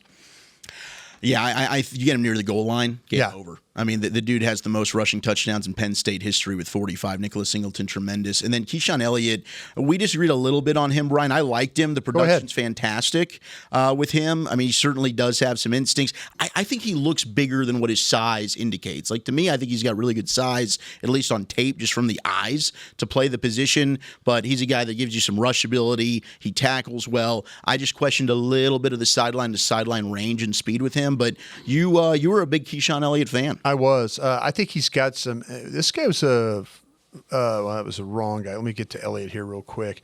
I should have vamped longer. You should have vamped a little longer. There we go, Vachi. Instincts, physical. What else we got, Vach? Pass rush. Echo, come on. Sub downs probably get picked on in coverage, you know what I'm saying? Stuff like Super that. tough. My notes. He's a little older, maybe, I think. Tracks down plays in the run game. My notes went off. Here we go. Asset is a blitzer. I think there's some sub package stuff you could do with this guy. He never stops hustling for the he could tackle very well. I think he's got the vision. I think he displays the ability to avoid blocks and to get into position as a run defender. I think he's physical. I think he's got the play strength. His athletic ability might not be the best thing, but you're right, Wolchuk.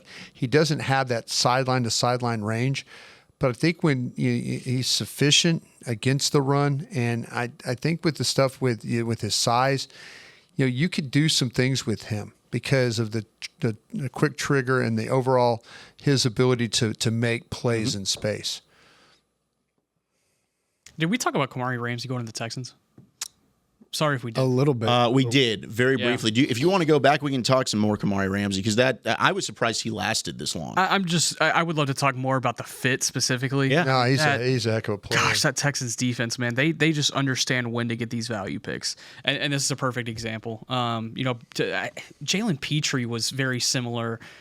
Similarly drafted. Was he a second round player? Nah, yeah, he was second round. Never mind. I'm thinking of someone else. Maybe it was Bullock. I thought I was losing my mind. Maybe it was Kalen Bullock that was drafted a little bit later, but nevertheless, that's two USC safeties that they're going to put on that back end for Houston. I love the pick. All right, we're about to get the Steelers selection in, as it looks like it is another tight end that will be off the board. Kendrick Law, the wide receiver from Kentucky, went to the Detroit Lions. We will continue to track everything that's going on. Cowboys don't have a pick till the 7th round for now. As the 5th round continues, you're listening to the 2026 NFL Draft on 105.3 The Fan and DallasCowboys.com. All right, since we're just on the .com side, I have been alerted from the man himself, Chris Beam, that he has reached out to Brian Schottenheimer. There's a chance that Schotty could come down. He might not. He might say, I'm too busy. I can't do this. Man, look at Beam with the connection. If Beamer does, if he's able to pull this off, one, you're the man. But we'll have to just rotate Vachi over here. I ain't going no damn way. And then Schotty will... You crazy as hell. That's the instruction I've been given. You crazy as hell. Bitch, Beam ain't tell me nothing. Hey, fellas, I got a question if y'all ain't doing nothing else. We just talking? Let's do it. We're just talking. It's day 3. So I was corresponding with some of my audience there on my break or whatnot, doing some content.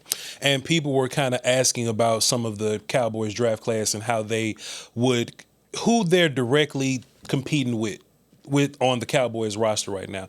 Somebody was like, hey, Vach, Drew Shelton just got drafted. Do you think Tyler Guyton is in any kind of trouble? And I think my honest answer to him was no. I think he's more of a I'm going to compete with Nate and like develop type situation. Like if you're Devin Moore, like you're more a Kalen Carson competition. You're fighting him right now. You're not fighting none of the top guys right now. If y'all had any thoughts about the rookie class and how they directly compete with the guys on the roster right now, like Reddy Stewart, for example, like Caleb Downs gonna come right in, and be nickel safety dude, and you know what I mean? Sure. Like what are some of y'all thoughts on that? If we ain't doing nothing else? I mentioned it a couple times. I would not be surprised if they throw Drew Shelton into a competition with Tyler Guyton, even if they don't believe it. Just to be like, I'm sorry. just to be like, elevate Tyler Guyton this offseason and Nate Thomas both. It would not surprise me if we're looking at a left tackle competition in training camp. Yeah. Yeah, I mean, I think Malachi Lawrence probably rotates right at first because you got Gary, and then hopefully Donovan Ezeraku's healthy and ready to go, and I think that's perfect for Malachi Lawrence. I think that takes a little bit of pressure off of him. Barham probably competes as an inside linebacker, and just knowing the injury history there, he might end up needing to start some games during the season. Shelton, I hope that you're right here. That would be awesome to see him go ahead and just push Tyler Guyton, at least get the best out of Guyton that way. I think that you're onto something with that. Devin Moore, I think, special teams and will compete as a backup safety. And we saw last year with all the injuries there, at some point you're probably going to have to start. And then LT Overton, a rotational player. I mean, am I off base with any of this? What do you guys think? Just a question. You want more at safety? No, at corner. Did I say safety? Yeah, I was double checking. No, that's all right. My question for the group would be, how open do you think the cornerback room is competition-wise right now? Like, who can you say definitively is going to be a starter for you? Deron Bland, Caleb Downs. Let me sum it down. Just corner. Outside corner. Outside corner. Your nickel's good. Your safeties are fine. Yeah. Who's starting for you at outside corner if week 1 is tomorrow? Health is good to go. I would say Bland and Kobe Durant. I would just assume. Revel kind of got to prove himself and work his way into that situation. Then I would imagine that Devin Moore is right behind him, and he'll be fighting with Kalen Carson. It's going to be a hell of a competition. That's more what I'm saying is if we get to the season and, Devin Moore all of a sudden is the third or fourth corner on this roster, I don't know if I would necessarily be surprised. No. Well, see, Kalen Carson wasn't drafted by this group, and we have this conversation every 2 or so years or whatnot. So, like, if Kalen Carson had a sponsor, did y'all see how excited Christian Parker was talking to Devin Moore? So, like, he kind of jumps him a little. You think that more that they would play him at safety? That they would try and play him with that? I think they got a ton of safeties right now. I think he did drop safety when he was on the phone with us. He did say that. He did. But he mentioned safety. He did. Yeah. So I'm just saying it because of Hooker and stuff. No, yeah, I hear you. And the fact that with some length, you might be playing 3 safeties regularly. Yeah. So that could be a thought, 100%. Locke, Hooker, Downs, Thompson. Reddy was probably going to do some rotational safety type stuff. If they're going to play more safety, I would imagine they need more depth at safety. So possibly, sure. Joe Royer.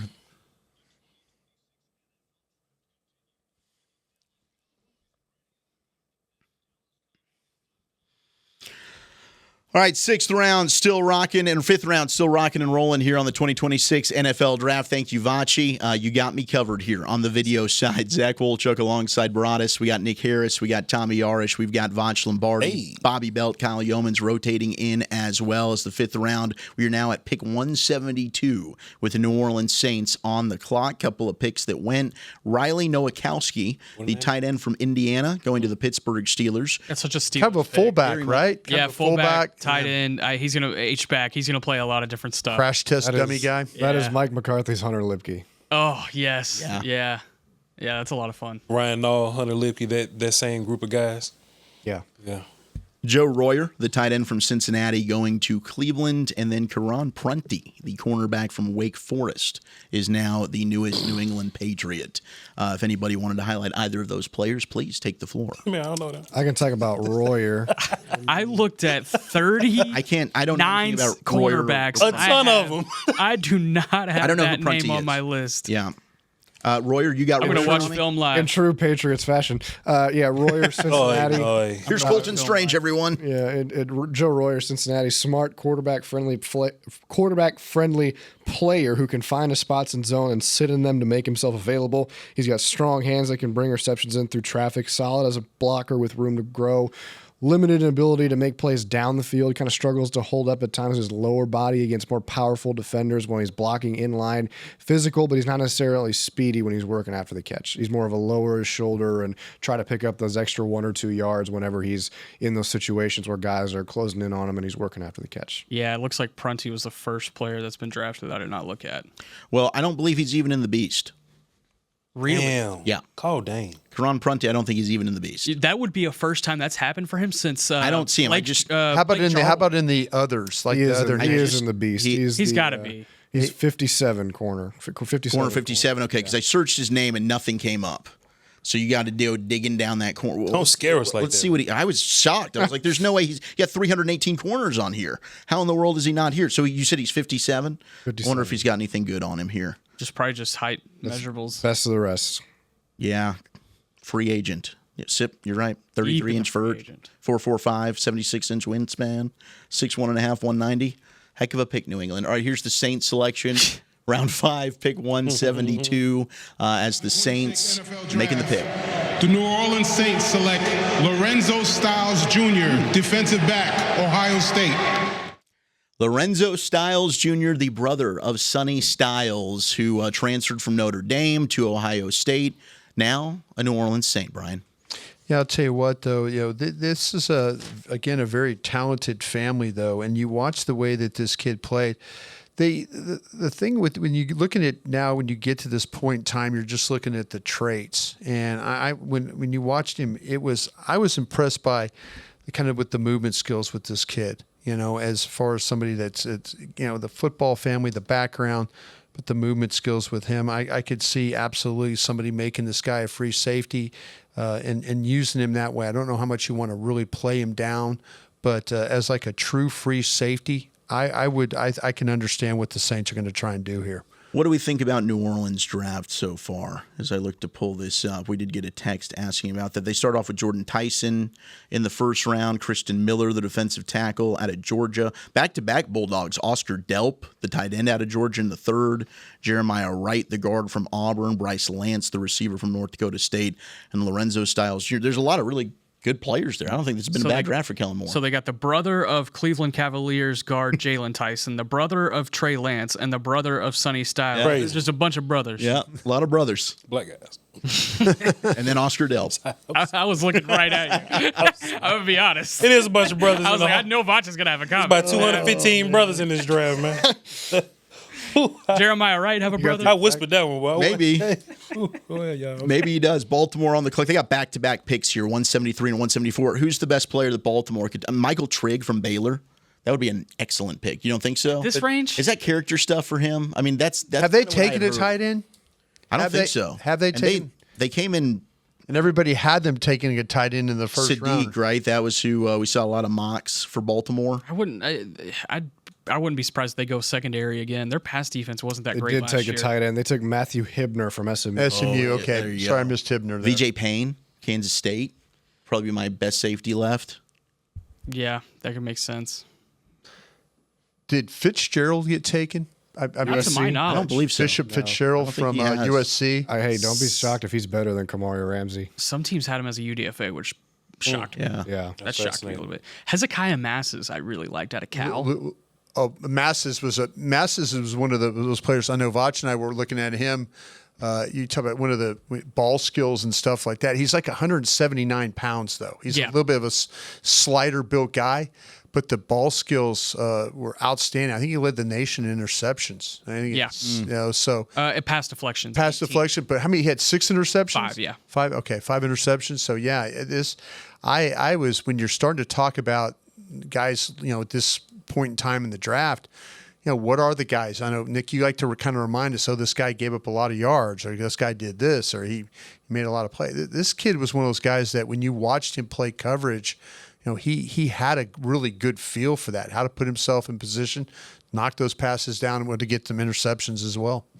I wonder, you brought up Hilbner, the tight end. How high was he on the Cowboys' radar? Was that a player that the Cowboys were kind of interested in, the tight end from SMU? Hibner? Yeah. I don't know as much him.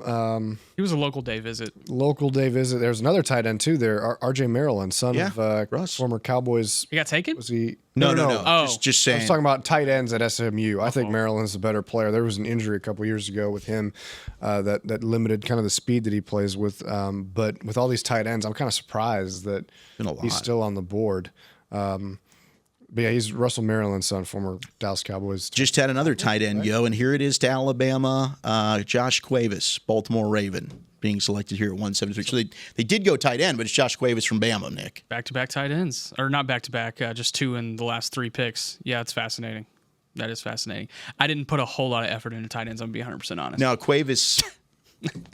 I don't like drafting tight ends. I'm just not a tight end guy. Okay, I'm not a huge tight end guy. I'm with you, but I watched a bunch of them because people online were kind of sharing the idea that, hey, this is a loaded tight end class, and I kept watching tight ends, and I was like, man, they lying to me. Well, and I kind of thought the Cowboys seemed like they were doing a lot of homework on tight ends, so I kind of thought maybe they wanted one. And they still very well probably could. Listen, I actually watched tight ends, but I didn't watch Cuevas.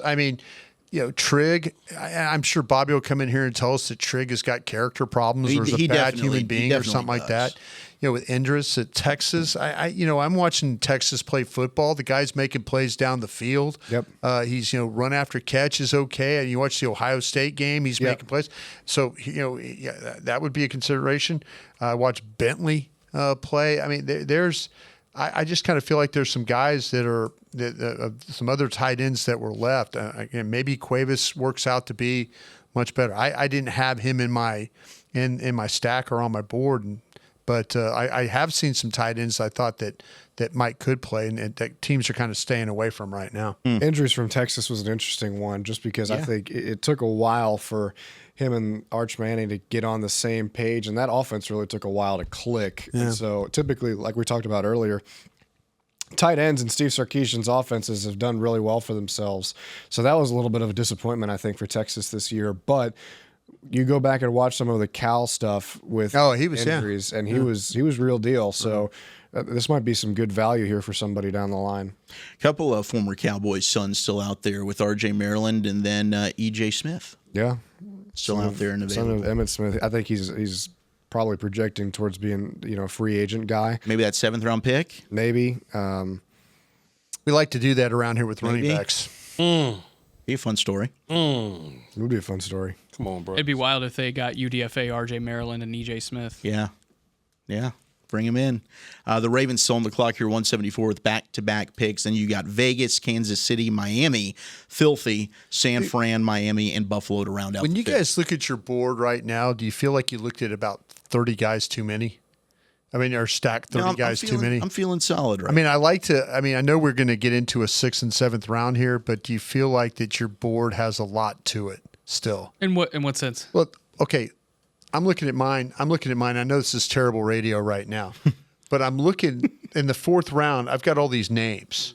and I wonder. I guess teams are going to, like I say, we got 6th and 7th round, but I'm just wondering if teams, if it maybe even needs smaller boards, when you start doing your stacks and stuff like that. Brian, we need tiny boards. It is funny just because like teams typically only put like 180 guys up. I was part of it. Like I do 220 names, but I feel like my Green Bay Packer days we were doing 140.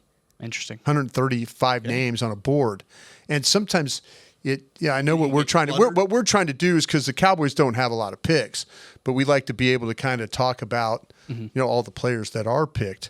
But I'm just looking at my board. I'm like, I wonder if this was one of those years I should have just put 140 names on this board. It might have focused me a little bit better on some of these names. Or you like Bobby and not build one, right?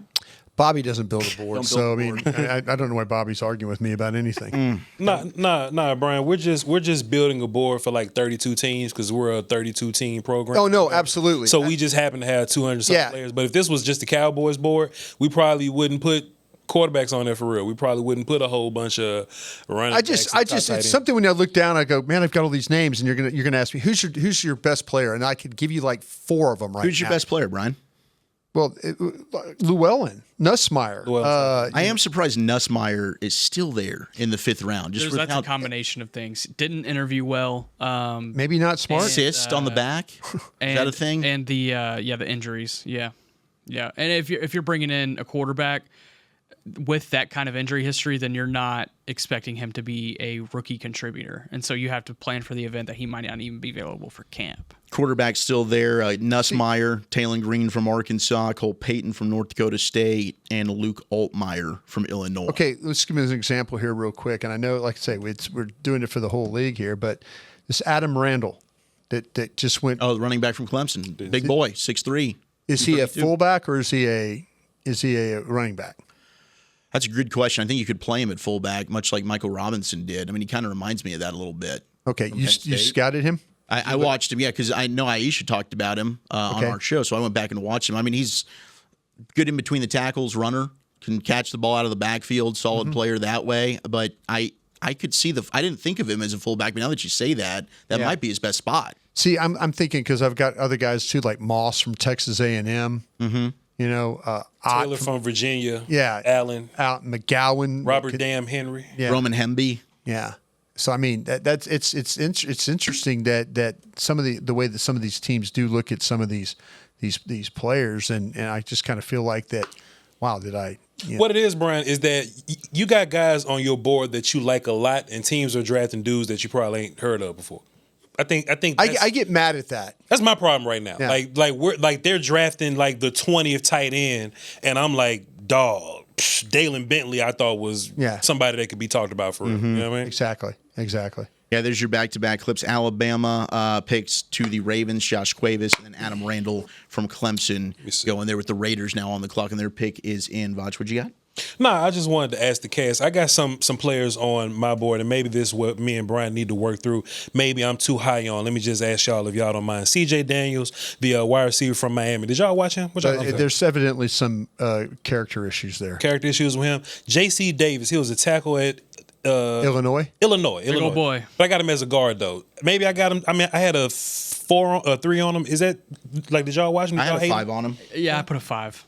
Nussmeier, we talked about Llewellyn, Perkins. I could see Perkins is a little surprised. I get it, but it's a little surprising someone hasn't taken a swing on that yet. Anthony Lucas got drafted yet? The edge from USC? No, has not. Like, what do we like? What am I missing with those guys? That's the thing. Tucker? I guess maybe I shouldn't have talked about the numbers. Yeah. Maybe I should have talked about when you go back and evaluate your board. Maybe this is some conversation afterwards. Mm-hmm. But you wonder, like, okay, what did I see in York? But Torrin York can play though. Yeah, that's what I'm saying. Bishop Fitzgerald can play. But it's got to be small, the size and the speed with him, right? But Thaddeus Dixon is another one. I thought Thaddeus Dixon had some damn good film. I like Thaddeus Dixon. Meanwhile, it's who this cat? Michael Taft got drafted. No disrespect. Sorry, Tom. Don't apologize. I'm with you. Tommy didn't. He wasn't fighting. Michael Taft and them. Durant, the defensive tackle from Penn State, another one. Yeah. Zane Durant. I'm befuddled. I'm confused, but y'all know how I feel about teams and how they have the defensive tendencies. Tackles, like Nick Barrett just went earlier in this round out of South Carolina. Okay, Masses just went. Good. There we go. We just talked about that. All right. Way to go, Tommy. You willed it into existence. You're welcome. So the Raiders again continue with this draft. Nick, what do you think about Massis? I know you were giving him some love earlier. Yeah. Let me pull up my notes on Hezekiah Massis. You've been in my line. I pull up my notes. CB13, 6'5", 179. So the 179 pounds, he does have a thin frame, and it leads to him getting overpowered physically or overcompensating initial punches and grabs. But he is super technical and fluid. I loved his technicality. Yeah. I think he's got starter upside if he could just either beef up or increase his play strength. He's got natural movement, footwork, and there's something I learned in my recruiting days called hip dexterity, and it's just the ability to be able to move in and out, and it shows up with a guy like Hezekiah Massis. And then you add the ball production in, led FBS in pass deflections last year with 18. He added 5 interceptions with it. Man, this is back-to-back years that I've kind of fallen in love with a third-round Cal corner. Noel Williams was the one last year. He turned out to be good. And I put a third-round grade on Hezekiah Massis this year. I expected him to go early day 3. He ends up going here in the fifth round. The 5th. I guess that's probably where the league had him. I'm just higher on Hezekiah Massis. I don't think you're wrong. You ain't wrong. I don't think you're wrong about this guy. I think he's going to be a hell of a player. The Raiders, I think they got a guy here that when you watch him play in coverage, when you watch him play, the awareness he plays with, he's 179 pounds. But man, I'll tell you what, he is a guy that the ball skills are there, the instincts are there. He's a willing tackler. I think that you're talking at 175.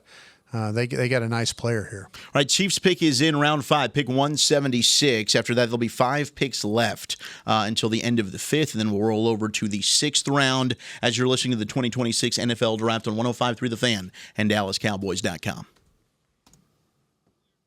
All right, back here on the .com side with Kansas City on the clock.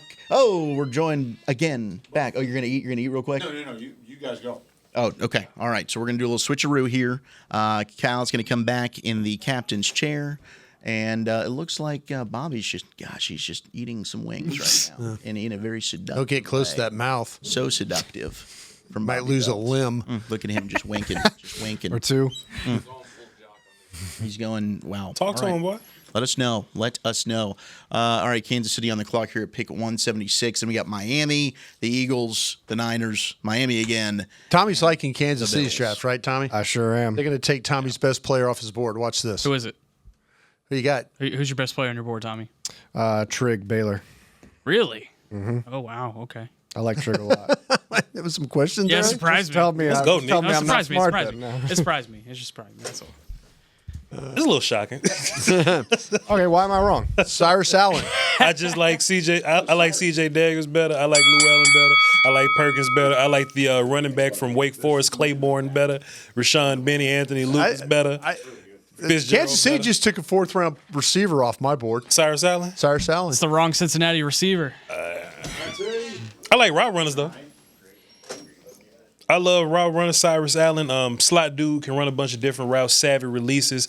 Solid yak guy. Not nothing too crazy, but he's a little bit and can get pushed around a little bit. You know what I mean? But I like the player.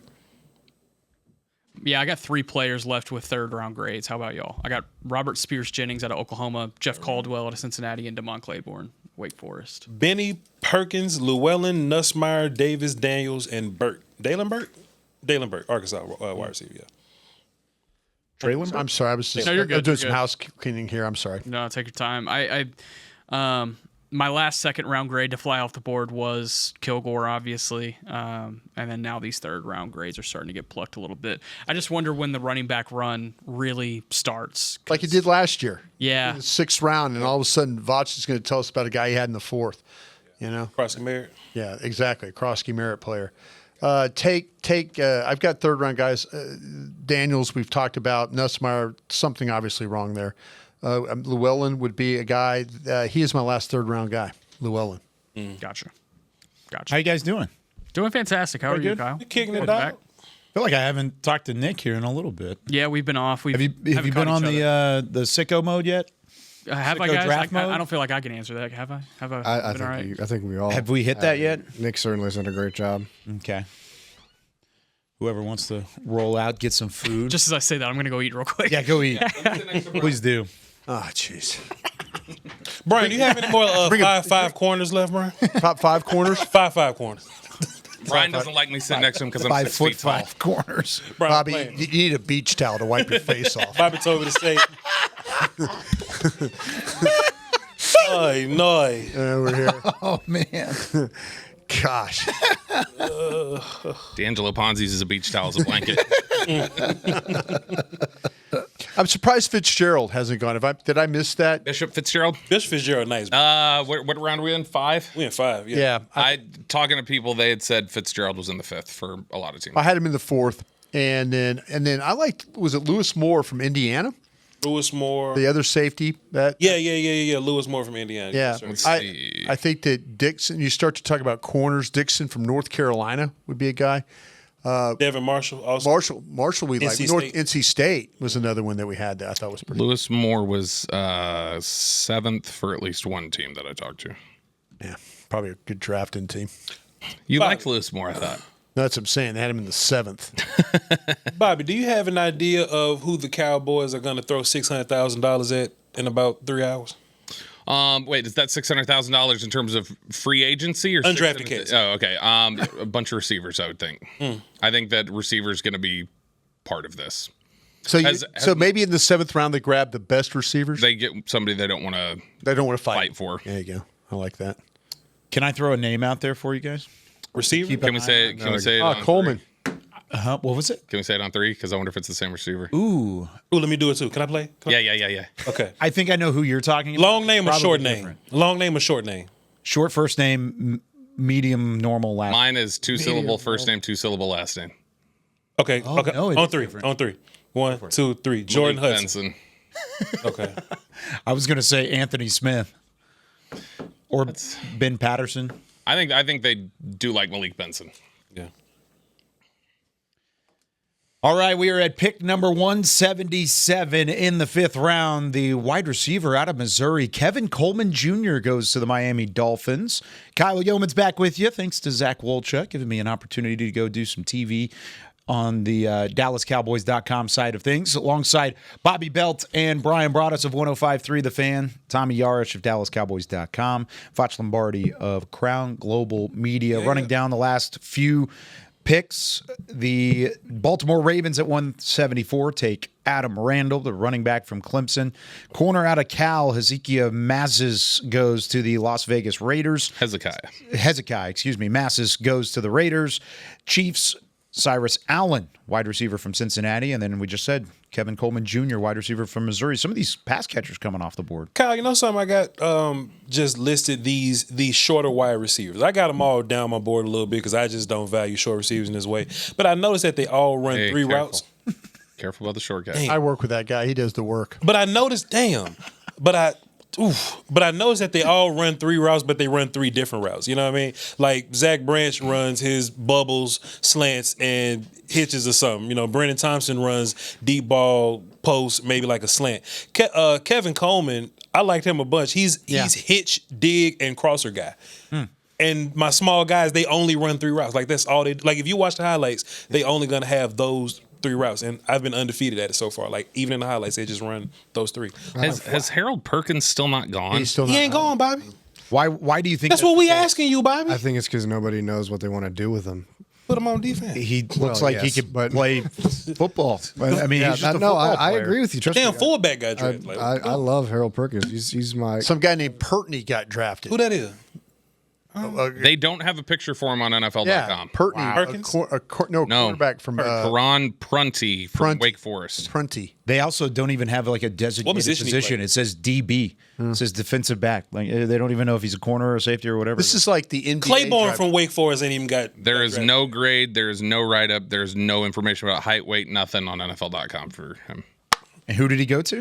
New England Patriots. Of course they did. Of course. What the hell going on? This is what happens when Vrabel's not in there picking on the 3rd day. Boy, They go and make. man, wonder what Philly's going to do here. Do anything? Trying to change the subject there, Tommy. What?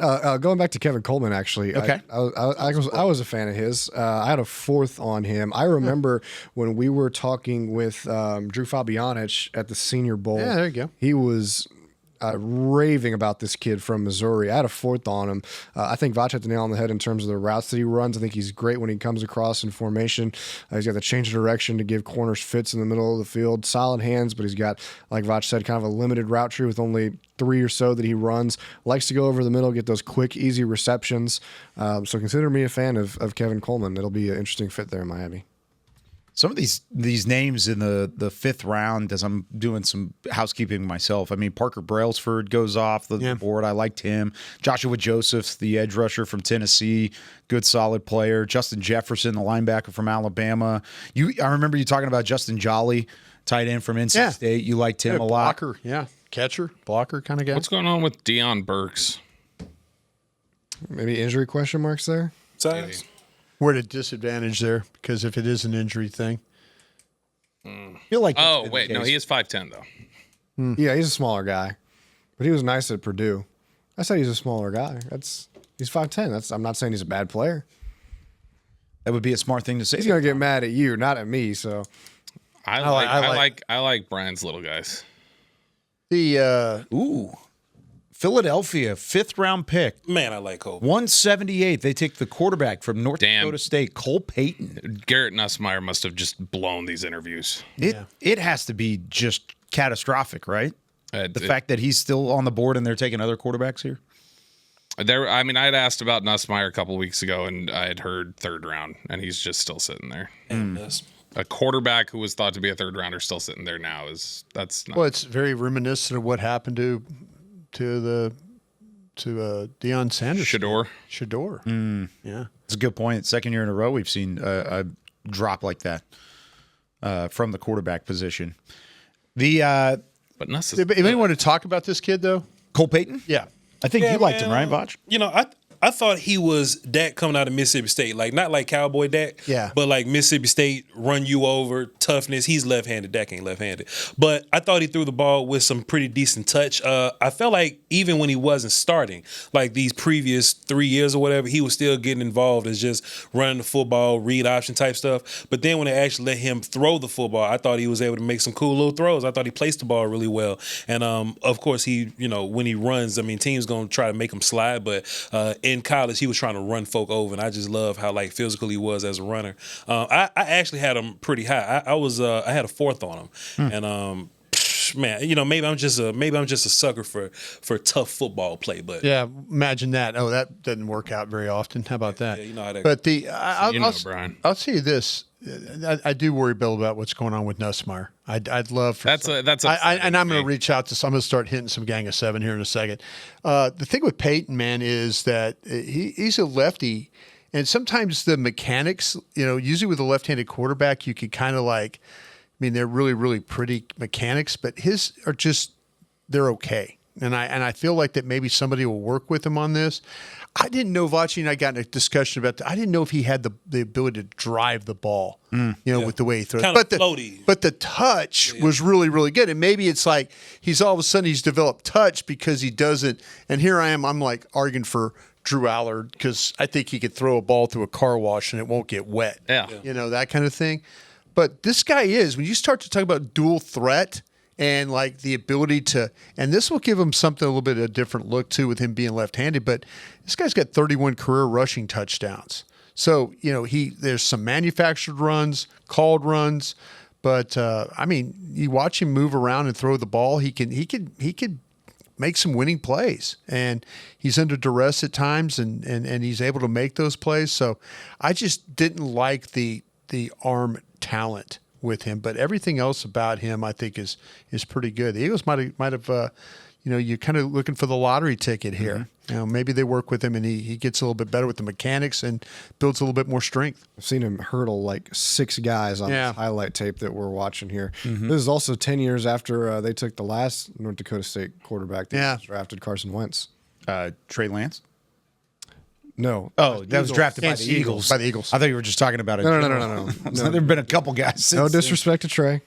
With that being said, though, does that bring up any sort of concern? I know you don't want to scout the helmet and things like that, but with it being FCS versus FBS, at least for now, the past failures of North Dakota State players, specifically at the quarterback position? I used to think that with Penn State running backs. Yeah. And then Mississippi State started having problems with defensive tackles. Mm-hmm. And didn't it used to be Tedford quarterbacks too? Tedford quarterbacks? Anybody was at Fresno or at Cal with Tedford, that was going to be a problem. And then A-Rod. Aaron Yeah, Rodgers and then just kind Aaron of blew Rodgers. that out. Yeah, exactly. But when you look at North Dakota State quarterbacks, no matter how highly they've been regarded in the draft process, day 3 guy, day 2 guy, or a top pick, maybe they haven't necessarily worked out. And Wentz got derailed a little. Wentz was on his way to an MVP That's a good season point. before he got hurt. Yeah. And then he wasn't good after that. But I don't know. I know somebody had talked about. I was talking to somebody about North Dakota State a couple years ago, where this was maybe a year ago, where they had said that they've still become a program that the NFL just acknowledges as a talent factory now. Not like they can churn them out like Alabama, but they recognize as like that's a legitimate place to go get talent at North Dakota State. So I don't think that They've won a lot of championships. Yeah, I mean, they've had a dominant run. They're a championship winning program, so they have to have that kind of ability. They're moving FBS soon, right? They are. Is it this next year or is it the year after? I want to say it's this year. I think so. I remember watching them play Colorado opening night and gave Colorado all they can handle there at Folsom Field. That was some of the best tape Travis Hunter put out all year, though, against North Dakota State that year. That's true. They're joining the Mountain West this year. First football only member. Do you think that's a good thing or a bad thing? Because they do have that reputation, but now they go to a group of 5 conference and they're kind of in that conversation just with everybody else muddied up. Hey, it's time to go prove it. Still think it's the they've same got kind the of thing? backing, man. They got the people that show up. Listen, when they come down here, have you ever called a game in a championship game for these guys? I haven't called it, but I've been to These those folks, games. These folks they in show North out. Dakota need to come down here and pay taxes as much as they're around us. It's North Dakota State and South Dakota State. Yeah. Like they're both here all the time. They need to come pay some taxes. All right. They do bring money, those. They do. Yes, they do. Most recent picks as we get close to the end of the 5th round here on day 3. Kevin Coleman Jr. goes to the Missouri Tigers, goes from the Missouri Tigers to the Miami Dolphins at 177. 178, Cole Payton, quarterback, North Dakota State, goes to the Eagles. And then the 49ers at 179 take Enrique Cruz, offensive tackle from Kansas. The Dolphins have their pick in at 180, and then the Bills are on the clock, final selection of the 5th. These are the 2 5th-round picks that Dallas sent to Miami for trading up to get Caleb Downs, by the way. Kevin Coleman Jr. and TBD. Yeah, and whoever this ends up being the case. That looks like a steal of a trade at the moment because you have since you're 2 players already. Pick 2 players then. Pick the 2 players, and maybe pick 2 players like you're the Cowboys. Mm-hmm. Just like if they would have already, if they were in the same situation right now. Is this okay? You said this is the first of. Is this how many? No, this is the second. The second. Okay, Coleman was at 177, right? Was that a Dallas pick? 177. Yes. Yeah. I mean, Dallas in a way of it. It owned. Dallas had the pick. Correct. All right. Pick a player at 177 that you had. Garrett Nussmeier. I would do it if I was sitting here right now. That's who I would take right there. Yeah. Just because I really do love him. Perkins. That's probably where I would go. Okay, pick a player now at 180. Claiborne, running back, Wake Forest. Is Emmett Johnson still on the board? Is he gone? He's off. He's off. Josh Cameron, wide receiver, Baylor. That's a good one. I'm actually with Bobby too. Like if Dak's older and Brian Nussmeier's Parker, falling, that's who I would take this year. Take Nussmeier. Yeah. Nussmeier and Parker. See, if you kind of feel good about that. I mean, yeah, you made the trade. Downs but you still feel like Winters is gonna start. Yeah. And be good too. Yeah. Is Michael Trigg still on the board? He is. Yeah, He is, I would consider that if you're looking for a tight end because I know Koziel's gone, right? He is. He went 164 to the Jacksonville. Jags. Yeah, it is a good pick. Trigging if you got it. Plenty of options still on the board for Dallas as we get closer and closer to their selection. Still a long way away, though, as we get ready to close out the 5th round here of the 2026 NFL Draft. We'll step aside. We're going into another hour of coverage. You're listening to the 2026 NFL Draft on the Dallas Cowboys Radio Network and on DallasCowboys.com. I want to play a game with you guys when we come back. Yeah, what you got there? Because I've got Cowboys position specifics. I do this with Vach. And Vach, I give him a position, and he tells me who the player is at the best of. And maybe what I could do is I could just kind of pick and choose, and you could tell me who that player is left on your board. How about that? I like it. Can you guys do that? Yeah. Do we have that ability? If when I say a name or when I say a position, and then I'll say the trait. Do they have to still be available? They have to still be available. Okay. Got it. Does that work for your Vachi over there? Yes, sir.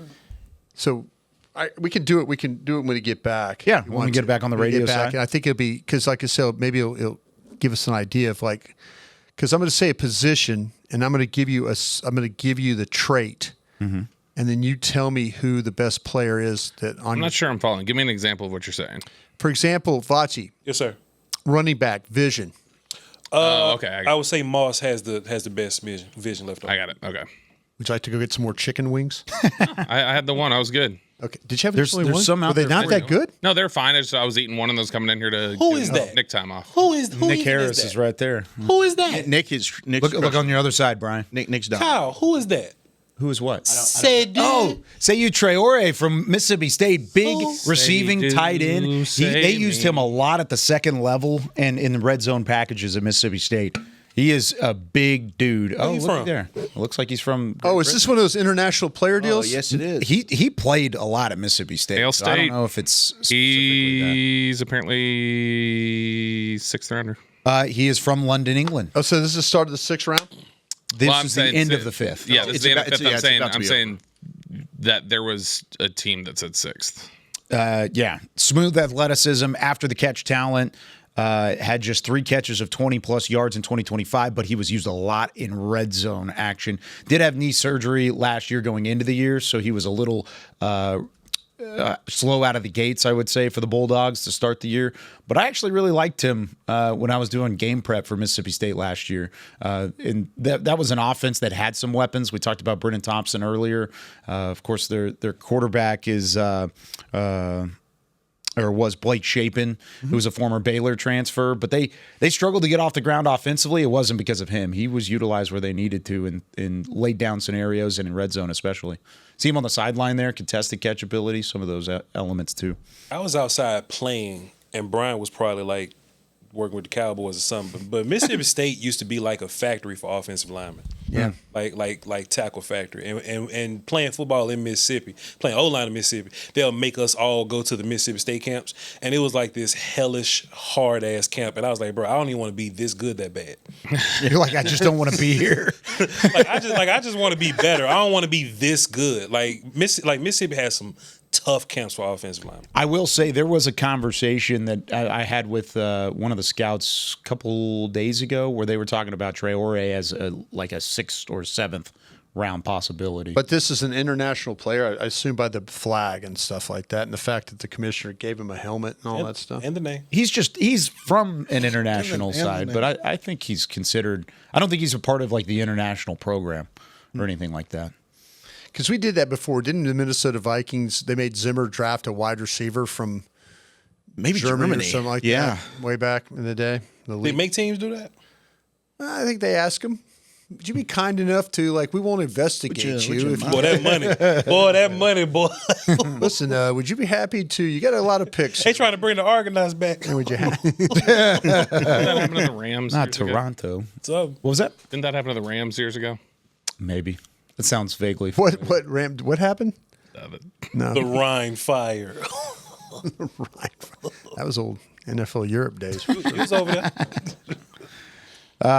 All right, so final pick is on its way following, So we're I'm going to sure, the a sixth commercial round. break. Yeah. And then we go into the 6th round, yeah. Right. Bills on the clock. Their pick is in. I'll run down these selections when we get back here on the radio side, and then we're going to play a game. Yeah, I'll give you some. Just use your board. The last pick was really good. I only just saw it a few seconds ago. The Bills? Yeah. How they took Kilgore. I didn't realize they had taken Kilgore yet. Yeah. Oh, That's their medical, right? last pick. Huh? That's medical, right? Kilgore, medical? There's some teams that didn't like it. Yeah. I got the top punters and kickers if you need them. Didn't Florida have a kicker? Trey Smack. Smack. You a damn lie. We got a scouting report. That's hard. Welcome back into our 2026 NFL draft coverage here from the Star in Frisco, just a couple steps away from the Cowboys War Room as they sit and wait for a little bit. Almost nobody in the War Room at the moment, just having conversations. It's really just Will McClay sitting by the phone, and that's about it. In case it rings. At the moment, the Cowboys taking 3 players in the 4th round, and they're happy with their selections at the moment. It started with Drew Shelton, the offensive tackle from Penn State, followed by Devin Moore, the corner from Florida. And then at 137, they turn around and they take lost my notes there for a second. The edge from Alabama, LT Overton. Buffalo. Can I ask you? Are you still running through stuff, or can I ask Brian a question here? Can I? Go ahead. No, ask him a question because I got to play some house. Well, I'm going to ask you a question after he's done. Okay. Zane Durant, defensive tackle from Penn State, just went to Buffalo with the 181st pick. It's the final pick in the 5th round. We are now officially into the 6th round today. Kevin Coleman Jr., wide receiver from Missouri, goes 177 to the Dolphins. Cole Payton, quarterback from North Dakota State, goes 178 to the Eagles. 179. The 49ers take Enrique Cruz, the offensive tackle from Kansas. Sekou Traore, the London, England tight end who played at Mississippi State last year. He goes 180 to the Miami Dolphins. And then at 181, as I mentioned, Zane Durant, defensive tackle from Penn State. With Bobby Belt, Brian Broaddus, Zach Wolchuk, all from 105.3 The Fan, Nick Harris from the Fort Worth Star-Telegram, Voch Lombardi from Crown Global Media. Bobby, go ahead and ask Brian your question. Here's my question for you, Brian. We were talking about Drew Shelton and how clearly that, like, we can tell now that was definitely your offensive line coach and his relationship that exists there. So when you make a pick like that, do you think it more often lends itself to we know this player better than anybody else because of the relationship and because of the work done in, or we're more biased to this player than anybody else because he's wanted Shelton this entire time? I think that's it. Okay. I think it's a bias. I was just curious. I think it is. I really do. Okay, let me mark this down. It's worth noting that he. You want to stand over here? Yeah. All right. It's worth noting that Drew Shelton also worked with Duke Manyweather during the draft process, worked alongside Terrence Steele. You need that. Good. There you go. There was a lot going on as far as connections go. Welcome back, Nick. Thank you. Got a quick meal in. I am ready to go sicko here for the next. Let's go. What are we at? 182. 182 pick is in for Cleveland. So we got 63 more picks? Let's do it. Yeah, we got a little bit of time. Then they're going to make a play. Hey, quarterback. Oh, Ryan, your guy. The Browns take Taylon Green out of. How about that? Is he going to play quarterback? He should play receiver. He might be their best. Their best That's quarterback. true. Nick, talk about him because I get in fights about this kid. No, I'm actually not a huge believer in his quarterback ability. That was more of a joke on the Browns. Sorry about that. I will say that I think he does have the big play in him, and I think he's smart in the backfield. I walked right into that one. Yeah, I do. Yeah, it would be funny if their best quarterback ends up being a receiver. Maybe.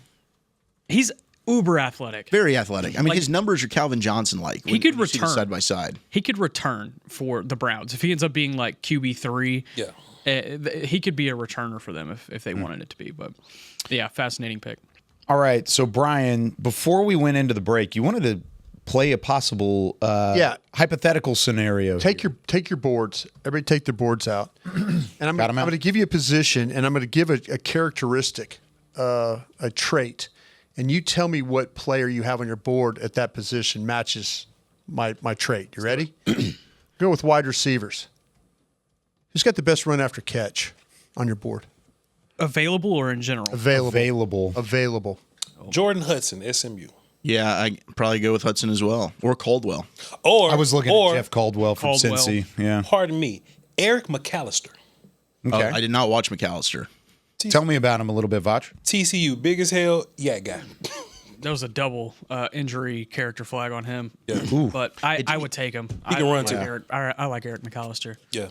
By the way, Carson Shire, Iowa linebacker, goes 183 to the Cardinals here. I had him. I like that. He was my last.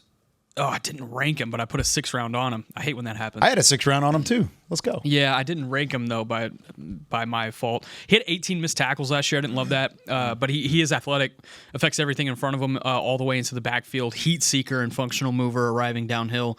Needs better play recognition, but can often get lost with misdirection and play action. Tons of special teams experience, so it's going to give him a 53-man roster floor.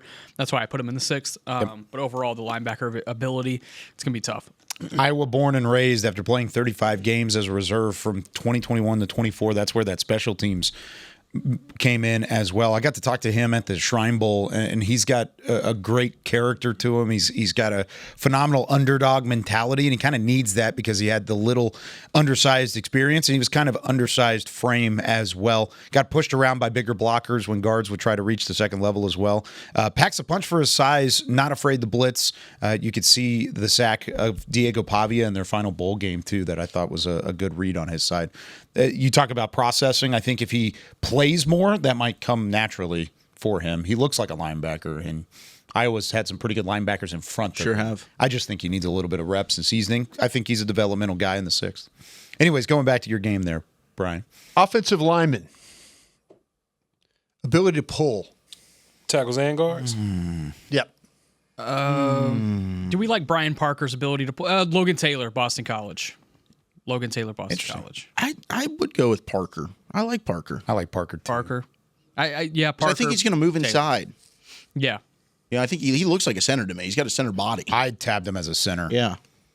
I think hands and feet are smooth. They're calculated. He keeps his hands inside. He finishes blocks with a mean streak.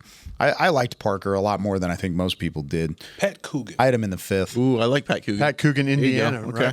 It's a good one. He pulls and Is he smacks still people. available? Yeah, he is. Interesting. He is still available. How about running back? Okay. Elusiveness. Claiborne. Wake Forest.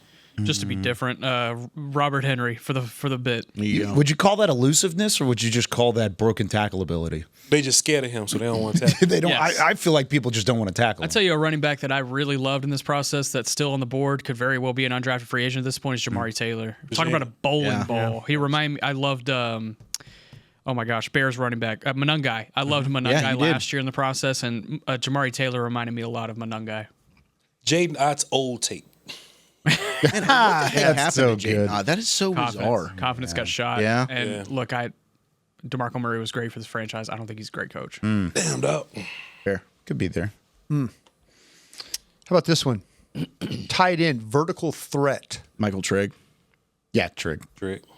To be different, Dalen Bentley, Utah. Okay. Jaron Kanak also. And that DJ Rogers, TCU. I just wasn't that big on Trigg. Would it just? I mean, they had 3 guys that say this, and what did you not like about Trigg? Trigg, overall, the off the field about character, yes. Okay. I think he's more of a one route guy too. I think you're just going to slot seam him and try to maximize what the seam looks like. But I don't think he has a route tree to him at all. I think what Baylor tried to do with Sawyer Robertson and him was just like run down the seam. We're going to contested catch. We know you have a big frame and a big catch radius. Yeah. And yes, that worked for him. Don't get me wrong, but I don't know. I mean, but that's the vertical ability, though. That's what we're talking about here. Is vertical. That's it. But he's got it though.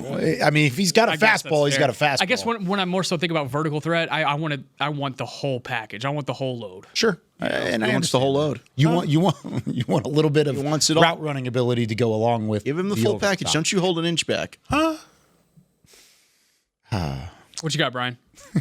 Defensive line. I was trying to get there. I didn't. I just let him go. Defensive line. Defeat blockers. Okay, Harold Perkins, because I got him as an edge. Ben Cleveland. Tell me about him. Strong as hell, powerful, hands, stack and shed, can extend, does not move. Double teams don't really bother him. Cool motor, pocket pusher. Quintavious Hutchins is still on the board, right? Yeah. Yeah, I'd probably go Quintavious Hutchins. Tell me a little bit about him. Yeah, he was a Senior Bowl guy that I really liked. I thought he had a really good week at the Senior Bowl, and obviously had the experience with Donovan Ezeraku as well. But his motor and his athleticism off the line is freakish, and I think in a setting like Mobile, it made sense why he shined, because I went back and watched the tape, and he wears down by the end of games. But that, hey, a first half from Quintavious Hutchins, I'd put that in like the third round. Linebackers. Yeah. Blitz. Murdoch. Even with the medicals. Yeah, apparently. He's just best guy on his board. Harold Perkins. I just like him. Harold Perkins, because I have him as a backer. Fachi? Outside linebackers count? Like, is it outside? Just throw it. Yeah, whatever you want to go. Sure, I'll go Perkins. Yeah, I think Perkins makes sense. Would you call him, and would you say he's off ball there? He's anything you want him to. Well, no, he's not anything you want him to be. He's anything that your mind allows you to think he could be. Okay. Does that make sense? Because like he doesn't have a. That was some Christian Parker Brainworks type stuff right there. Yeah, he doesn't have necessarily a position at the next level. Defensive backs. Mm-hmm. How about range? Range. Bishop Fitzgerald. That's the answer. Bishop Fitzgerald. Has Deshaun Singleton been taken out of Nebraska? No. Yeah, give me that 80-plus inch wingspan. Oh, man. Did I miss Priceock? Did Priceock go? He did. Okay. Bishop Fitzgerald. And yeah, Fitzgerald, I'd probably co-sign. I'd co-sign Fitzgerald as well. Yeah. I'm still trying to catch up on names, too. Did Dalen ever go? Yeah. Yeah, long You time. meant, yeah. Oh, man. He went third round. He went yesterday. What, did he really? Yeah. Oh, I missed that one then. Oh, my bad. I think you even. I just didn't check it on my list, I guess. No, I caught myself. I just had to clean my list up too. Actually, Yeah. VJ Payne. Okay. Payne's still there? He is still there. I can't believe that. Kansas I State, thought VJ right? Payne was Yeah. fantastic. Yeah. Yeah, Singleton and Payne are my 2 fourth-round safeties left. Agreed. Let's go back to wide receivers. How about acceleration? Malik Benson. Aaron Anderson. On my board, Jordan Hudson. I'm just out of receivers. I'm running out of receivers. You're out of receivers. I am going to catch everybody up here on these last couple of picks here in Ain't the nothing going on sixth up round. We're going. I'm looking at the names. It's nobody Yeah. we're talking about. No, not at all. First 5 picks are off the board. Trust me, I'm looking. Don't even put pressure on us like that. I'm looking down. Yeah. I'm trying to tell. I'm just trying to. tell Bauer you the- Sharp. I mean, From LSU. yeah. Brian don't even know him. Yeah. Not a whole No, lot of it- stuff going on there. Bobby Jamison Travis just who that got is? picked, yeah, by the Giants. You can't. Top half of the 6th round, 182, Taylon Green, quarterback from Arkansas. That's Carson fair. Shire, linebacker from Iowa, who we talked about, goes to the Cardinals at 183. 184, Jackie Marshall, the defensive tackle from Baylor. Karate man. Goes to the That's Jackie Chan. the Tennessee Titans. That was close. The Buccaneers at 185 take Bauer Sharp, tight end from LSU. One of your Tigers, though. My Tigers. Yeah. And then another Tiger. It was an Auburn Tiger, Bobby Jamison Travis. You can't trust a guy with 3 first names. 186. That's crazy.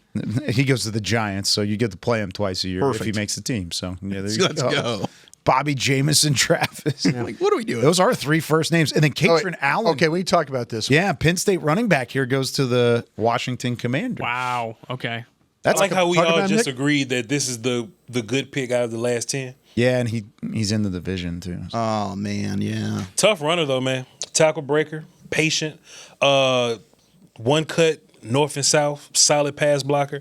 Not really receiver, you know what I'm saying, for real, but he'll catch some short little passes or whatever. I liked him. I would have liked to have had him here, and I had a 4th round grade on him. I think he has a high floor. Like, he doesn't do anything exceptionally well, but he does pretty much everything good. Yep. Man, Washington does such a good job of finding day 3 running backs. Like Bill Krosky-Merritt last year, Katron Allen, Chris Rodriguez in the past. Yeah, throw him into this mix now that Eckler looks like, his career's not looking too great moving forward. And there's a lot of questions in that running back room. So, I mean, they were rumored to be, hey, if Jeremiah Love falls, he will not get past the Washington Commanders. Good luck. And, they didn't even get close to that. Katron Allen, he was a guy that if he had come out last year, and I bet he's kicking himself, he probably would have gone 2nd or 3rd round. Whereas like this year, he didn't really do anything better, if that makes sense. And that Penn State team, I mean, it was a disaster. So that's probably part of it. But he still rushed for 1,000 yards, and that was while splitting time with Nicholas Singleton. So And 15 touchdowns too. Yeah. I mean, not only is he running and he's in a split backfield, but he's scoring. Yeah. And a lot of that wasn't just red zone touches. I know he's got a powerful lower half, so you're going to see him in red zone situations on that tape, but a lot of it was from distance, and he just got around and got through. He's got tree trunks for legs, man. Yeah. He's explosive for sure. Durable, too. Very. That was one thing. He stuck in there and played almost every game he could. Jets, Bengals, Saints, Patriots, and Giants are the next 5 picks due up here in the middle of the 6th round. All right, Brian, you want to continue? Yeah, let me give you a couple more of these. Tight ends, catching a crowd, contested catching guy. That might be injuries. I'm 'cause sorry, you don't run that separate. back. Catching a crowd. I think I'd have to go with Contested catching tight end guy. Jack Andrews, because he don't separate. So that's probably where I would put Trig. Well, I mean, I thought about Trig. I He just has went the Trig catch radius. last time. Anybody else? Jump ball is another man. I'm trying to. I would agree with Trig. I'm trying to click on who's been gone. That's my thing. Is I'm trying to figure out who's still available because I looked at it and I was thinking like Royer, but he's gone. Yeah, Royer's gone. Yeah, that was why you were gone, though. Kyle, maybe you need to host this game. Yeah, hold on. Yeah, here you answer for it then. I got you. I'm good. What you got? Who's your contested guy that's left? I think contested catch tight end. I think. Let me look at mine real quick though. Contested catch tight end is great. Contested catch. It's supposed to be Burkitcher, but teams want to overdraft him. Catching a crowd. Yeah. Yeah, he ended They up. overdrafting the hell out of him. I think it's Enders from Texas is who I would say. I'm surprised he's still on the board here. Yeah. To be completely honest, I had a 4th on him. Let's go with the running backs. How about this one? How about inside runner? Inside runner. That's Moss for Yes, me, boss. Or Le'Veon Moss. Moss. I say Le'Veon Moss. Jamari Taylor for me. Yeah, I think it is Jamari Taylor. You know what's Hold crazy on, about is he- Jamari Taylor? Jamari Taylor's like little, but he's like So little bit but he- powerful. but he run Bowling hard. ball. Yeah. He's a bowling ball. Could I throw Eli Heidenreich into that Yes, possibility? absolutely. What about Seth McGowan? I like him in between the tackles. Surprised he man. hadn't been taken. McGowan? I think you got it right. Yeah. Seth McGowan. You saying McGowan or you're surprised? Heidenreich. Yeah, me too. Dude, he's such a McGowan weapon. will probably go undrafted. Is that another one of those where you don't know where exactly he fits in because he does a number of different things here? It's not just that. Like, you're going to need a team like a Mike McCarthy or somebody who wants to use him in that type of role. Yeah. Who's He willing was to- really good at the East-West game. Yeah, who's willing to spend a roster spot on a player like that. He's a dude. Brian, you asked me about him in the Shrine Game coverage. And you asked me for a comp of him. Yeah. And I thought he's not the same talent level, not the same guy, but because of the way you could use him, he is a very light version of Christian McCaffrey. Because he can line up anywhere, he can block, he can do a little bit in between the tackles, outside whenever you get there. I'd say he's arguably one of the better in between the tackle guys left outside of Texas A&M's Le'Veon Moss. All right, we got to take a break here. We'll continue that later. I like that, Brian. We can come back to it here in a little bit. Before we take a break, Cowboys fans, while the team is making big picks, make the smart pick at home. Call On Time Experts, the official AC heating and plumbing partner of the Dallas Cowboys. Fast, reliable, always on time. That's On Time Experts. Visit ontimeexperts.com and click book now. You're listening to the 2026 NFL Draft on the Dallas Cowboys Radio Network and DallasCowboys.com. My gosh. All right, guys. Long way to go until these the final pick. Why does round 6 feel so long? Was it 218? We got 30 picks. 30 picks out. I feel like 50 picks going this round, man. You know, That is 218. I think the commissioners. I saw this. The commissioner's first year as commissioner. I saw that, yeah. 2007. The first round went 6 hours and 28 minutes. How does that happen? Wow. 15-minute picks, right? Yeah. Is that what it was? I'm trying to remember what happened in 2007. And teams just wait them joints out, man. But yeah, it was over 6 hours long. And the first round in this year, I think was 2 hours and 50-something minutes. I think is what it was. Wow. It was half the time. Thank God. I got to leave the house. Seriously.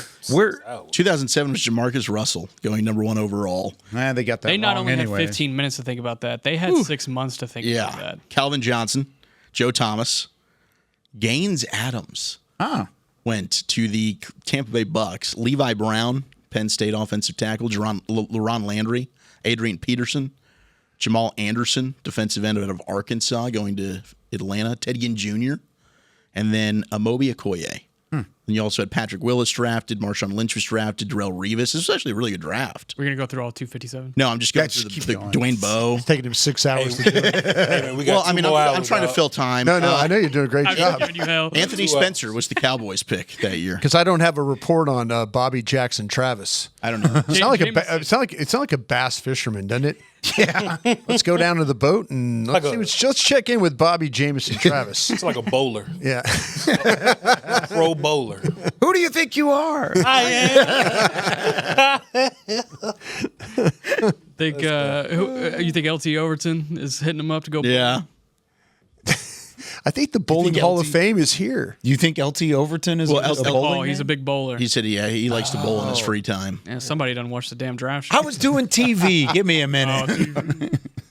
I walked in there and they're like, "Hey, put a suit on and get a tie." And I was like, "All right, I'll be there." Fine, yes, sir. Nick asked him if he liked a scummy bowling alley to go in. Yeah, it smells like one where you have to keep your own score. And he said he preferred that, and I was like, "All right, yeah." So we're stepping over a Marlboro Red, and you got to bowl it down a little shady bowling alley. The one with that's my kind of joint. They spray that stuff in the shoes and it doesn't kill anything. Not at all. There's one in the Colony that really does fit that mold. You walk in there, it just smells like cigarette smoke and throw up. You said fit the mold. It's got the mold. Yes, pun intended. Oh man. Yeah. That poor collar. Have you ever walked out with your bowling shoes on? I've never done that. I think I did that once in college. There was a reason why. Yeah. My shoes cost a lot of money. I wouldn't want to leave them behind for the bowling shoes. You know what I'm saying? Wouldn't want to do it. Yeah, must be nice. No, man. Must be I'm nice. Man, I saved up. Brian Parker got selected. Cincinnati Bengals. Do you like? Oh yeah, Brian Parker, center. You were just talking about him, Zach. Oh gosh, yes, I was. Yeah, what are you doing over there? You getting out of here? I had a moment where I'm going to have Bobby come and relieve me for a second. Oh no, your tummy hurts. Oh, it's bad though. Brian, just don't even talk right now. Brian Parker, I did like a lot. Yo, Zach, just go, man. Zach, just go. Zach, just go. I got you, Zach. Zach, just go. Oh yeah, I did like him a lot. Shout out to Graham Barton. He is Graham Barton Jr. Oh, Zach, just go. If it's bad like that, don't even call. Just leave the chair. Little did you know he has a phobia about doing this. Oh no. Damn, dog. But yeah, man, Brian Parker has some pretty decent movement, like in the run game and stuff. I didn't think he had a bunch of range as a tackle, so that's why I had him as a center because I thought that his range would work a lot more there. We'll come back to it. I ain't coming back to it. No, we're gonna come. I ain't coming back to it. Y'all break him down. I ain't coming back. I'm sick of this. Continuing on, in the middle of the 6th round, the last 5 selections, Bobby Jameson Travis, defensive tackle from Auburn, goes to the Giants at 186. 187, the Commanders take Katron Allen, running back from Penn State. 188, the Jets take Inez Cooper, guard from Miami. The Bengals at 189 take Brian Parker the second, the center out of Duke. And then Barrion Brown, the wide receiver from LSU, goes to the in-state squad, the 190th pick to the New Orleans Saints. I kind of like me a little bit of that Brian Parker. It's a really strange year with these 300-pound guys, but here we are. I mean, they're all athletes. So he did start at right tackle for the Blue Devils, and I project him to play center. I think he's a really good foot athlete that lacks some bulk. His movement skills are outstanding. The movement is not a problem for this guy. The lack of bulk is. He tends to catch blocks more. He strikes with his hands. The wider the rusher, the better chance he has in order to run that defender past the quarterback. He can put himself in position and make his block. But you'll see him give up a ton of ground at times in his set. He doesn't have the great lower body power to sit down on a rusher. But he'll put himself in position to make the block, but he will struggle to sustain the block. There were some snaps where he got walked back, sometimes tossed aside. TJ Parker gave him fits. Yeah, it was a struggle for him. But he does do a good job as a run blocker when the movement skills have to take over, when he can play in space, and those things work out for him there. The reach blocks, the scoop blocks, he could tie defenders up. Does well with the double team stuff on the second level. I think he's smart. I think he's athletic and to play center. And so, but he might struggle some with some bigger noses, bigger tackles, but the athletic ability will shine as that player. 6'5", 300 is kind of where I got him as his height and weight. I think we're starting to see some really good names coming off the board here in the middle of the 6th round. 191, the Jacksonville Jaguars take Josh Cameron, wide receiver from Baylor. Where'd he go? Jacksonville. Let's go. Yeah, Let's go, Josh Cameron. He's one of Man. our pet cats that we've been talking to. You've been on it since his recruiting days. Jacksonville is vindicated for an awful weekend that they've had. Yeah. Upside down board is what you were saying? No, I had heard that. Yeah, right. I had heard that Jacksonville was one of the teams that was talking to Josh Cameron a lot coming into the week. So I'm glad to see that that's where he landed. No, physical receiver who started as a walk-on at Baylor out of Cedar Park High School in the Austin area, made his way onto the roster, and there you see it. He's been a red zone weapon, but he's also got a route tree to him. I think this is going to be a guy who just sticks around in the league. I'm not saying he's going to end up getting a major contract one day. I just think you're going to look up 7-8 years from now and be like, who's still left from this draft class? You're like, wow, Josh Cameron, huh? And he's got a very high special teams floor that I think he'll be able to provide day one. He's going to make the roster in Jacksonville, and he's a team first guy. Comes from a phenomenal family. I know his mom is overjoyed right now. I'm so glad to see this kid get drafted. He deserves it. Shout out to Josh Cameron of Cedar Park High School. He was a late add to the Senior Bowl roster, and he didn't have his helmet, or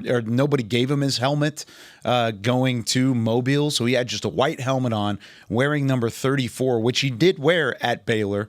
And the first practice that we were out there, I was looking down. I was like, who's this running back just routing people up in the secondary? Because I'm thinking 34, that's a running back that they just added from who knows where. And sure enough, it was a wide receiver. He wears 34 because, what was it? It was Bo Jackson. Or it was Bo Jackson. It was his favorite player growing up. And so it always looks a little odd, but that's kind of what he's wanted. If you're a wide receiver in the league, can you wear 34?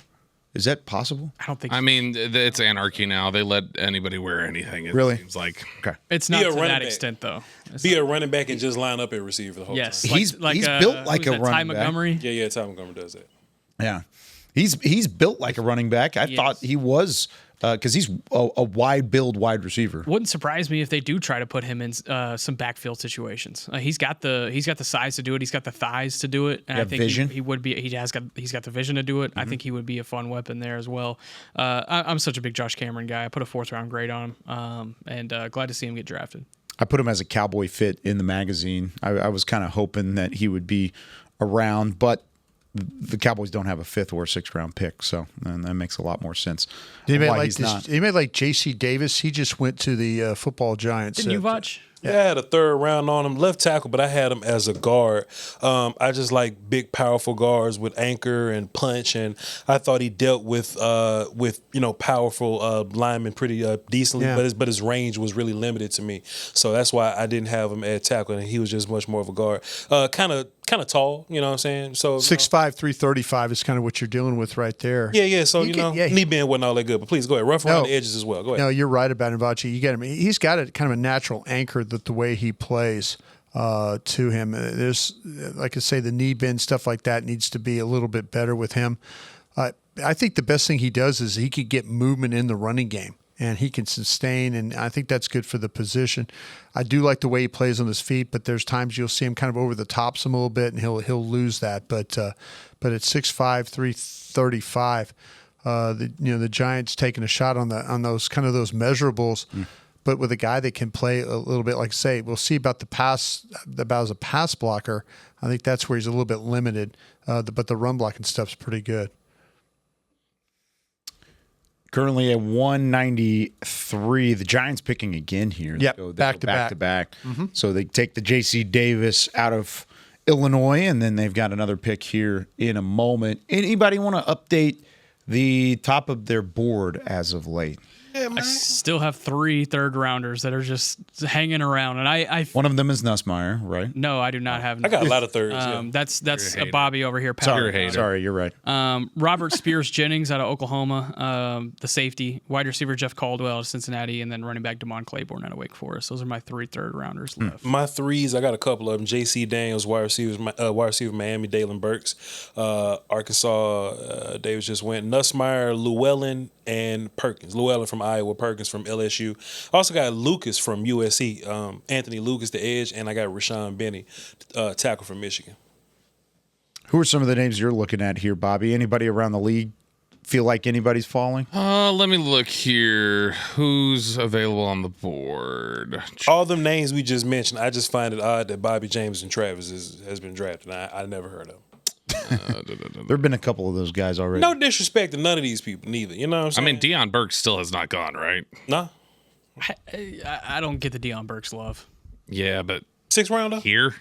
Oh, it wasn't Here? Wasn't Nick don't like him at all. Josh Cameron, you need a guy. Okay. But like, I mean, when you look at like the athleticism, that's he can't return.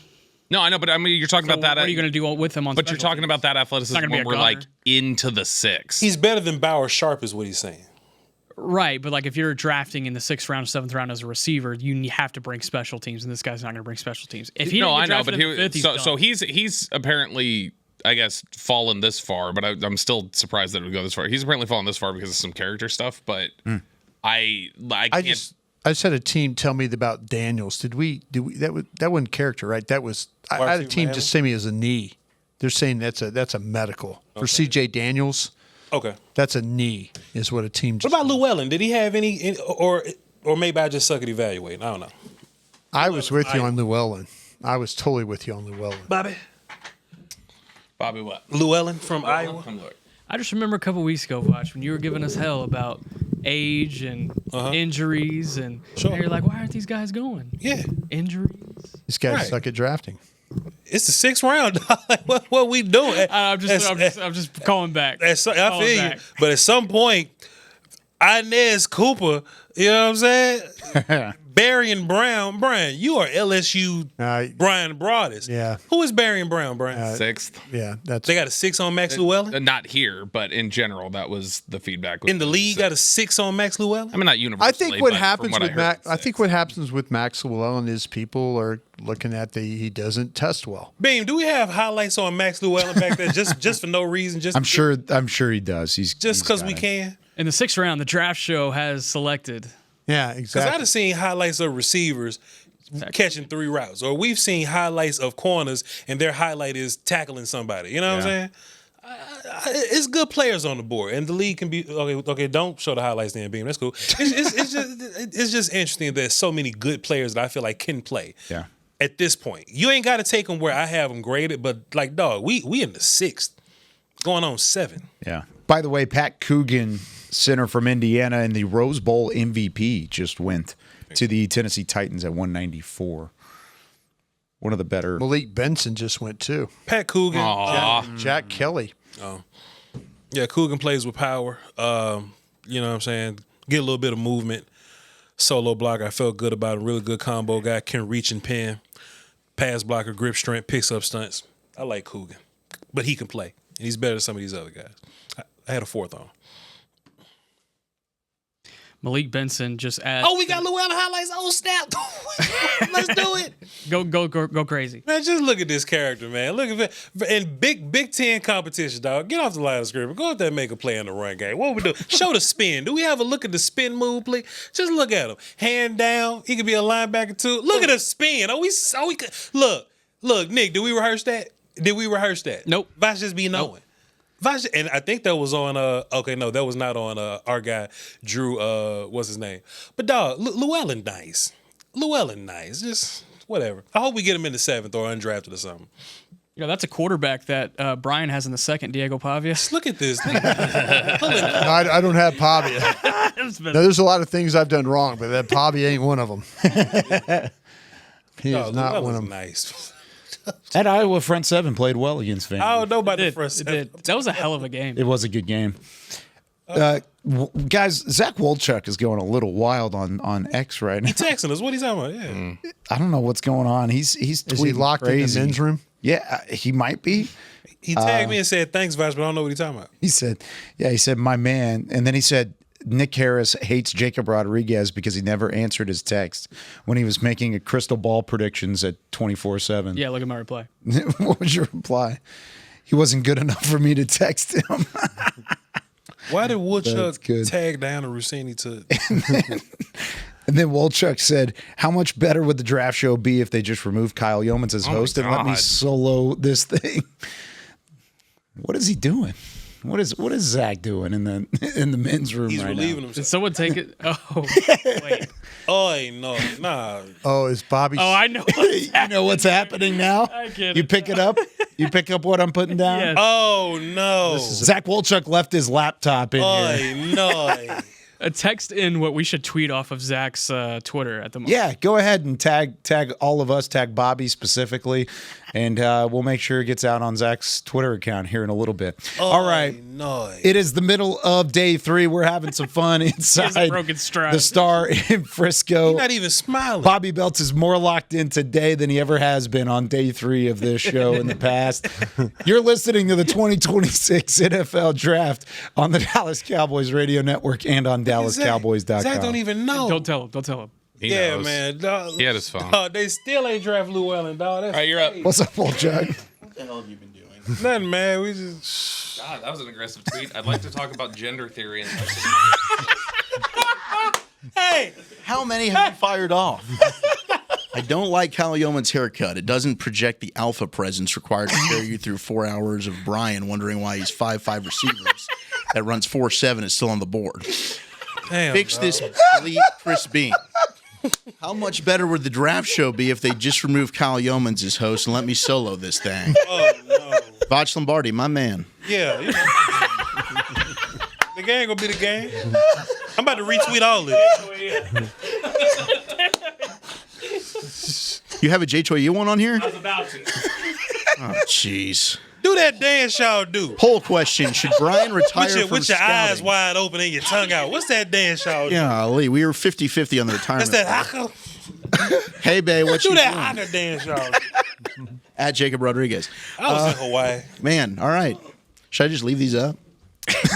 Probably. They'll I'm get going to some take the traction. gender theory one. I'm going to remove.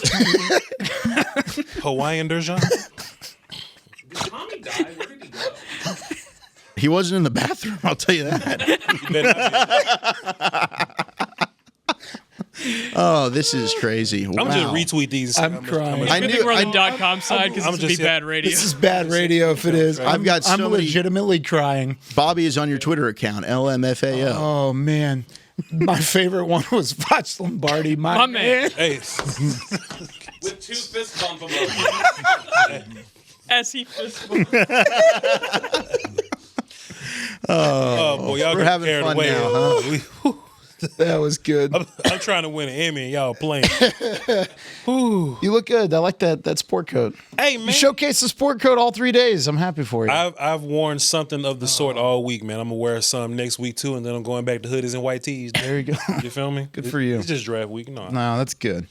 Yeah. By the way, the draft is like on pause for some reason. Yeah, there hasn't been a pick in a while. In a while, we're laughing, we're killing time here, and we're kind of having a good time. But they haven't actually announced a pick since Malik Benson. The wide Oh, receiver. dang it, Benson went. Yeah, he did. He was the last. Let's keep one off the tweeting board. from Zach's account. Then. Bobby had Might as well. Roger Goodell's like, stop. There's some fun stuff going on. Hold on a second. What's happening? Did Bobby get loose again? Oh man, this is incredible. fix this beam is crazy.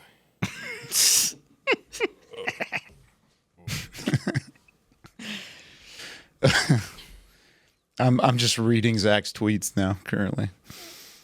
In the middle of it, he was retweeting a highlight. Was he? Hey, I did retweet the highlight. Bobby, somebody 7 seconds ago named Leftist Suck says, cook these frauds, Wooly. I think they think he's serious. I think they think he's serious. Checks out. Bobby's about to be quote tweeting right now. I'm going to just keep these retweeted, dog. Oh man, that's so good. They think he's serious. Gosh. My favorite, like I said, the my man Devach was good, but I don't like Kyle Yeoman's haircut. It's pretty good too. Good Lord. I'm gonna retweet the Vach, my man. That's just Nicely done, Bobby. Nicely done. I should never have left this up. I hope you guys are having fun. I usually ask around this time when we're killing a little bit of time waiting on the draft. Where are you watching from? Send us, tag us. We do questions X. too. haven't we? Yeah, well, we can answer some questions on the .com side of things at the moment. We'll Twitter on the 20, we can do a little hashtag or something? yeah, we could. Yeah. Tag us in it. Oh, the offensive tackle from the A&M went. Demetrius Crownover. Crownover, yeah. So finally, Now we're we got back a to pick there. drafting. But yeah, go ahead and tag us. Tell us where you're watching from. If you've been watching all 3 days, Like, if y'all you've had some got fun. questions. Y'all got questions for the draft show. Vach gonna tweet that out. Yeah. So go find Vach. My man. My man. I want you to screenshot that and make that your cover photo. My man. Yeah. I ain't doing nothing else. Oh man. All right, Rams are on the clock. Their pick is in. Then it's the Vikings, the Seahawks, the Dolphins, and the Packers. Middle portions of the 6th round here. Once again, the Cowboys, they pick right at the jump of the 7th round. That's the Cardinals at 217, then the Cowboys at 218. So we are starting to get at least into the realm of everybody working back into the room and getting close to having some conversations here. And we'll have that on the radio side as well.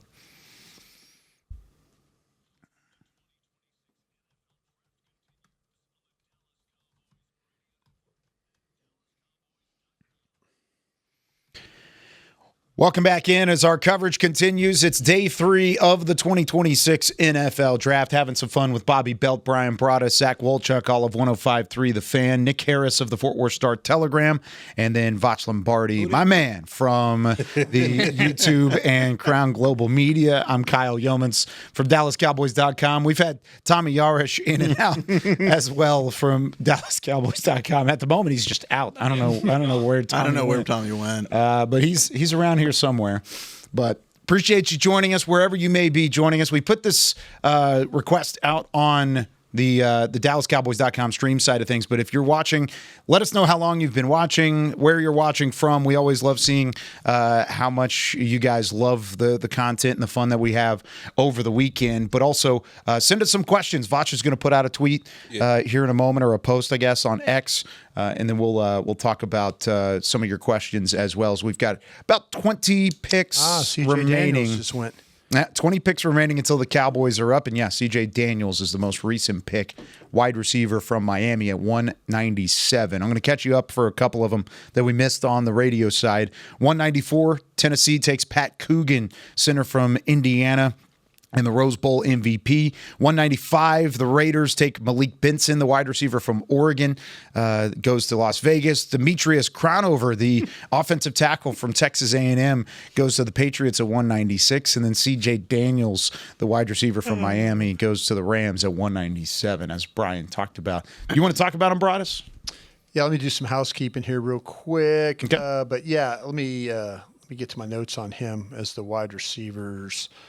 But yeah, I was surprised. I was told from a team that his knee's not good. So this, I guess, we're getting late in the day, and you're looking for guys that we always talk about the traits and stuff. But let me get to my notes if I could, and I'll read you what I had on this guy. Daniels. Why does it always do this to me when I ask it? Yeah, he's Miami. 6'2", 205 is what I was going with. Impressive the way he attacks the ball. I think he's got a knack for making huge plays when it comes to contested passes. He'll contort his body in all kinds of ways to bring the ball down. He does a really nice job of tracking the ball and coming down with it. The concentration level I thought was super high. There are passes he brings down which you feel like he has no chance to get. He'll line up in different spots in the formation. He can play outside. He can line up in the slot. He's got some initial quickness off the line for a guy his size. You can get him into the route quickly in order to get to top speed. He's got some running back skills with the ball in his hands, I thought. He'll make sure it plays when it comes down to with the run after catch. Does a really nice job of finishing runs. I was surprised he didn't have more receptions due to his playmaking ability. He's the type of receiver who can make things happen. So yeah, but there's a knee issue that teams were dealing with right there. Damon Claiborne of the Vikings. Yeah, it goes 198 to Minnesota, and then the Seahawks are on the clock here at 199. Looks like Emmanuel Henderson Jr., the wide receiver from Kansas, is the pick for the Seahawks there. If Damon Claiborne ends up being what I think he will be, which is a starter in the NFL and a very capable starter in the NFL, I am going to start a service for scouting day 3 running backs for NFL teams. Kyle Monungai a couple of years ago, and this year it's Damon Claiborne. I guess I thought he would be going way earlier on day 3. Oh, I did too. I don't get it. I don't either. Maybe could he add 15 pounds? Sure. but I don't understand why he's still sitting here. 4.37 speed between the tackles, outside zone, explosive, great vision, foot quickness is there, great contact balance despite being 188 pounds. I don't get it. Return value, receiving, like what else do you want? Incredibly shifty, agile. Yeah. Keep going. You got it. Can return kicks. He's got a twin brother named Damien. Does he? He does. He's got 3 other brothers too. Shoot, I should have made him a second round grade. Man, he's a twin. Right up the board. He's a good space Did player. the Vikings pass? The issue is the fumbles. Oh, What do you there mean it is. did I'm they sorry. pass? My bad. It glitched on the system. Glitch. there, Okay, brought my us. bad. My You weren't apologies. going crazy. I My promise. apologies, God. I thought, what the hell? Sorry, Vikings passed. Sorry about that, Wooly. Chris Trout on Twitter says he's listening from North Carolina. Appreciate your player. He says, do you think the Cowboys have done enough at linebacker? Nah, they still need to add, whether that be free agency and picking here at 218 or free agency trade. They only have 4 off-ball linebackers on the roster right now, true off-ball linebackers. It depends on how you want to factor in Jayshon Barham. And it sounds like Maris Leofau is going to kind of be more of the Jayshon Barham line of thinking, not a true outside linebacker. I heard that somewhere in the last 24 hours. There's been a lot of conversations. Yeah. So I thought that was fascinating. So if you're looking for like those versatile guys that'll play both, Leofau apparently is factored into that. But if you're looking for just true off-ball guys, 4 of them on the roster right now, 3 of them that you would expect to be on the 53. So you need to add more there. Yeah. Ryan Sims asks, would you guys consider Nussmeier at 218? Might as well at this point. Yeah. I'm good. Another dart at defense, or I'm good. Take one of the guys that you're going to try and sign in terms of a undrafted free agent at wide receiver, possibly. A couple of those opportunities as well. We've got some international responses: Portugal, England, Spain. Okay. Looking for there's New Hampshire right there. Oh no, excuse me, Maine. Elliott, Maine, right on the border of New Hampshire. It says. May as well be international. Yeah, it's up there. DJ Campbell, the guard from Texas. This one. I thought he was going to be awesome when he first went to Texas, and he was okay. Just a massive human being. I just thought he'd have more power for how large of a specimen he is. Did he get banged up at all? No, just I think the ability's not great. Not It's particularly very slow. athletic. Didn't really show up in. He always showed up in big games, but against like the Kentuckys and the Mississippi States, he didn't really. And that goes back to his high school days too. Like he didn't really show up against lesser competition. Interesting. JSB from South London asks, how do we feel about the draft overall? But let me make it more difficult because we all love downs. How do you guys feel about what we've done so far in day 3? Not counting the trade with D Winters for D Winters. Just to Maybe the biggest question I have is the Penn State tackle. Shelton. Drew Shelton. That might be the biggest question I have. Huge question. Yeah. Yeah. But other than that, I think I'm okay with what's going on in day 3. Yeah. I like more a bunch. I like more a bunch as well. And Yeah. I think they might play him at safety. I really, really do. Maybe we'll see with the corner stuff. I hope he doesn't one of these things where he plays corner safety and they don't find a spot for him. Yeah. But I think he's got some safety type traits to him with the length and stuff. The way he plays with eyes. He's a smart guy, high IQ guy. I'm thinking that, but the Shelton one, need to see that one. Need to see how that's going to play. Why is that a question mark? Like, why don't you see that at the same way that they would? Because they were pretty. I haven't seen a lot of things that the way they have. Sure. I mean, to be honest with you, but I mean that's. Let me get my. Brian likes his tackles to be a little more powerful. And, Sure. and He is very athletic. And he saw some film where Shelton probably got walked a little bit. Yeah, he does get pushed backwards, but he moves very well. And I felt they're going to put him on the move. And I felt the same damn thing about our guy from North Carolina several years ago. Awesome Richards. Richards. Thought the same thing. You know, I just they have not had really good success. Help me here, Nick, with this one. When you start to talk about like the balls, the Waletzkos, the awesome Richards, it seems like we're kind of throwing a dart at a tackle. They've done it every year, and it doesn't pan out the way that I do. Maybe it's Nate Thomas. It's when they take a tackle or something or offensive line earlier. Yeah. Tends to work out better for him than the vision for the player. So I that would be my. It does seem like with this one that there's more of a plan, and you've got Clayton Adams, who clearly wanted him and likes him. So, I mean, that's the one thing I love about all three of these picks. I do like Devin Moore where they got him. I like LT Overton where they got him. Yeah. Drew Shelton, I thought, was probably the best tackle there. He was right around where Demetrius Crownover was. I mean, all these guys I thought had flaws. Shelton probably had the most consistent tape, out of my opinion, but he does give up some power. But I do like that they seem to have a vision for what they want and how these guys will help the football team. I think that's the thing is they have a plan for LT Overton. They have a plan for Shelton and for Moore, and it may not be a starting caliber thing now, but they have packages that they can use those guys. I don't think they're bringing in Shelton to try and compete right this second with Tyler Guyton, Terrence Steele, whoever it is. I think they are competing for a swing tackle spot. Mm-hmm. He could come in and immediately be a conversation for a swing tackle spot, and they're going to move him more and choose to see the athleticism because they liked Farmer too. Remember, they liked Farmer out of Kentucky, but they saw straightforward strength guy, and they didn't feel like they needed that compared to the initially. I didn't think that. Initially, I didn't like Farmer, and Vach and I were talking, and I started watching him, and I'm like, I had a bad day. And then I started talking to people in the league. I said, hey, I'm struggling right now with this Farmer, and they were telling me about it. And it was in line with what Vach was talking about. We were broadcasting about it. And then I'm thinking, okay, so I do have him higher than Shelton, and I'm thinking, and then what happens the very next pick? They take Farmer. Farmer goes the very next pick after Shelton, and you're like going, oh, damn.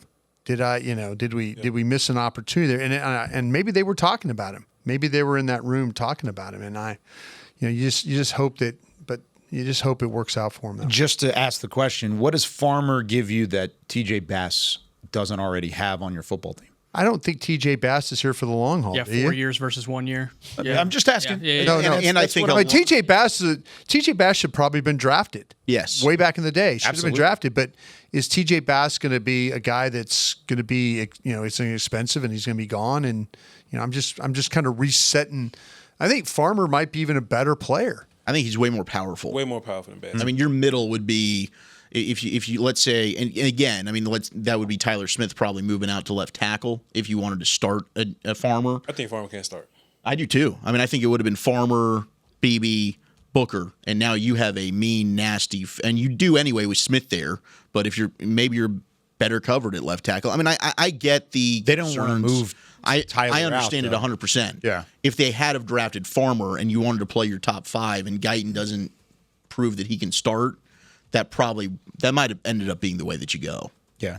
I'm sure these are similar to the conversations that they had in the war room going into that selection, or if those were the exact two names. Remember last night when we got off the air, or as we were waiting on the press conference, we were looking at the war room film and we saw Connor Riley come into the room. We saw Clayton Adams come into the room, and they had a decent discussion just over the last 5 to 10 minutes prior to the press conference, and that had to be an offensive line discussion. Then it ends up being Shelton as the first pick.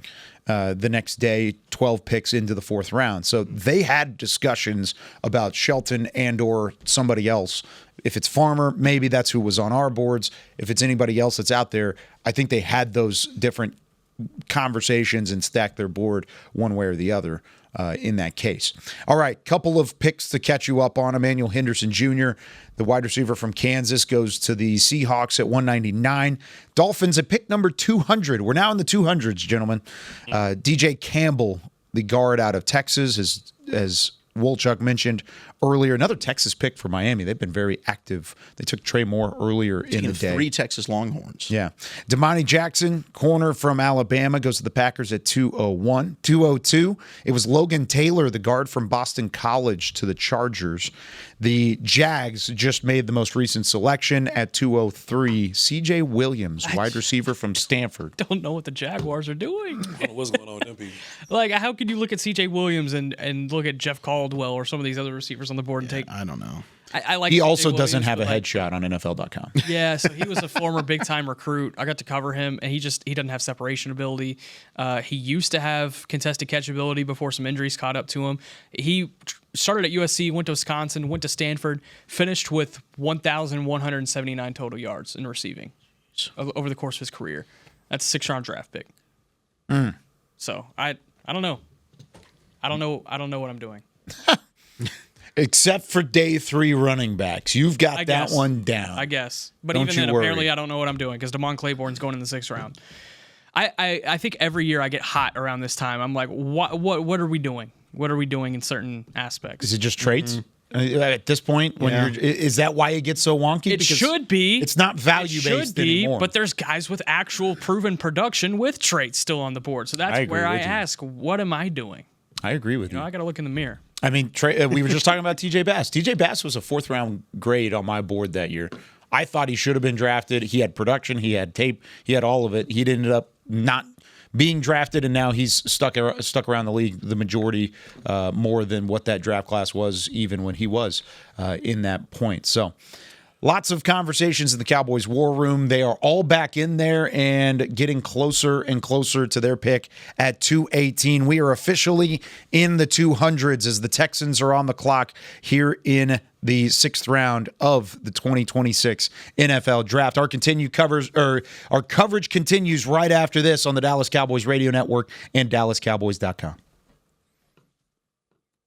You know what, Kyle? Mark from England just wanted to tell everybody thank you, fantastic work. But one thing that I've so thank you, Mark. Thanks, Mark. But I have noticed just out of all the questions that I got about 100 of them. I'm just going to be sifting through them. Nice. It's been about 20 questions, like all in a bunch, saying, "Hey, man, Harold Perkins, what's going on?" And I would love to know the answers to what's going on with that. Man, I know, it's fair to be like, I don't know what we do with him, but Lewis Bond from Boston College just went to the Texans or whatever, whoever that is. Yep, it was the Texans at 204. Whoever that is. Like, what are we doing? You know what I'm saying? Like, I think this is past, I don't know where to play him in my scheme. Yeah, I don't get it. I'm with you 100%. I mean, Harold Perkins is a player with a lot of talent. You could play him at linebacker if you want. I think if you put him back to edge, he's going to be a phenomenal player. I mean, there's players like Caden Curry, Max Llewellyn, I know you guys like a lot. VJ Payne, I don't get it. Rayshon Benny from Michigan, I think you could play up and down the line of scrimmage. Some of these receivers going over Jeff Caldwell out of Cincinnati, I think is pretty crazy. Yeah, he's the highest player left on my. There's a lot of really good players still here. And Yeah, or him and Robert Spears Jennings. Nuts. It's something like that? Yeah. Yeah, I did say no, but I ain't There- know. it's out there, though. But them no, I mean, I'm straight, but them jaws just look glistening and delicious. Oh, it's fantastic. It's really good. Oh, yeah? Yeah. Let me just There's step a out. box out there. Go get it. Just step out. I think so. They put their foot in it on Saturday every year. Also, there's cookies in the control room. Well, ain't nothing out there that's cool, but I mean, I'm good. They just look glistening. There are also desserts in the control room if you would like some of those. Damn. Just for those that are wondering. There you go. Tommy's already hit a couple of those. Hey, Tommy, where have you been, dude? Tomas. Is it time? I mean, is it your time? Is it? I don't even know. Just about. Is that for me? Oh, it's time for us to go on break. Oh, boy. Hey, man, let me tell y'all something, Doc. Kyle, you can just go to my Twitter and find Just find all the questions. Thanks, man. Man. We were about to run through 100 of them, and it's Vach that's not able to be on there. I just want to let y'all know I love you, man. I'll be back for the Cowboys pick or something. I mean, they about to pick in, 12 picks? 10 Yeah, picks? about 10. Yeah, I'll pop back up. Catch y'all later. Oh, goodness. Long lunch breaks. Yeah, we do. Skylar Gill Howard, defensive tackle from Texas Tech, goes to the Lions at 205. Liked his pro day. Did you? Yeah. He's a talented player. I mean, he did get hurt during the season there at Tech, and they were able to withstand that injury. Lee Hunter obviously stepped up big for them, but he if he doesn't get hurt, I think he probably gets taken much higher than this. He's the other defensive tackle that was beside Lee Hunter throughout the Texas Tech year. Best front seven in college football. You might as well take a stab at somebody that was in it, you know? You might as well. Other than Jacob Rodriguez. Of course, you don't want to take that guy. That was a bad Who the pick. hell would? Yeah, Miami. And that's why they lose all their games. They're just, I mean, the draft's looking terrible for them. Hey, Tommy. Hello, everyone. Hi, Tommy. Hi, Kyle. I'm trying to find Vach's Twitter, all these notifications. I got you. You want me to? Yeah, go for it. You want me to pump them out? Pump it up. I got the Twitter up because Bobby's been on it. It's true. So, and I've got those tweets are blowing up too. They are. I got a lot of comments. I'm just going to leave them up too because I think most people know that this was Bobby, but then there's other people that are like, "What the hell?" They're like, "Dude, this guy's so right." Serious? What are you doing? What's wrong with you? Okay. You got tripped? That scared me. Let's find this Vach tweet. I like one of the responses on the "you should just remove Kyle as host" tweet says, "Does the show like short hosts though?" At Brian Broad. Short games. At Crown Global. What do we got to do to get your Twitter back, man? Have you given up? I don't think you should give up. I think there's got to be some sort of, because it's happened so much in the last couple of months to everybody that I think there's been more intention put in the last couple of months. So I don't know the last time you tried. We're too busy being political and firing rockets into the sky to worry about Twitter accounts. That's very true. It is true. That's very true. That's fair. I mean, I'm a premium member with them. I'm over 100,000, 125,000 followers. It's unbelievable. I mean, yeah, it's crazy. I've tried. And there's people around the country that have tried to help me. No avail. That's crazy. No avail at all. That's wild. That's terrible. All right, I got a question pulled up we can hit. Yeah, let's wait for the radio side and then we'll knock it out. Some really good responses here on who and where they've been watching. I'll hit some of those here in a little bit too. Good stuff, boys. Oh, thanks for grabbing the food. Yeah, it's good, right? It's real good. Scott Purcell helped. Thank you, Scott.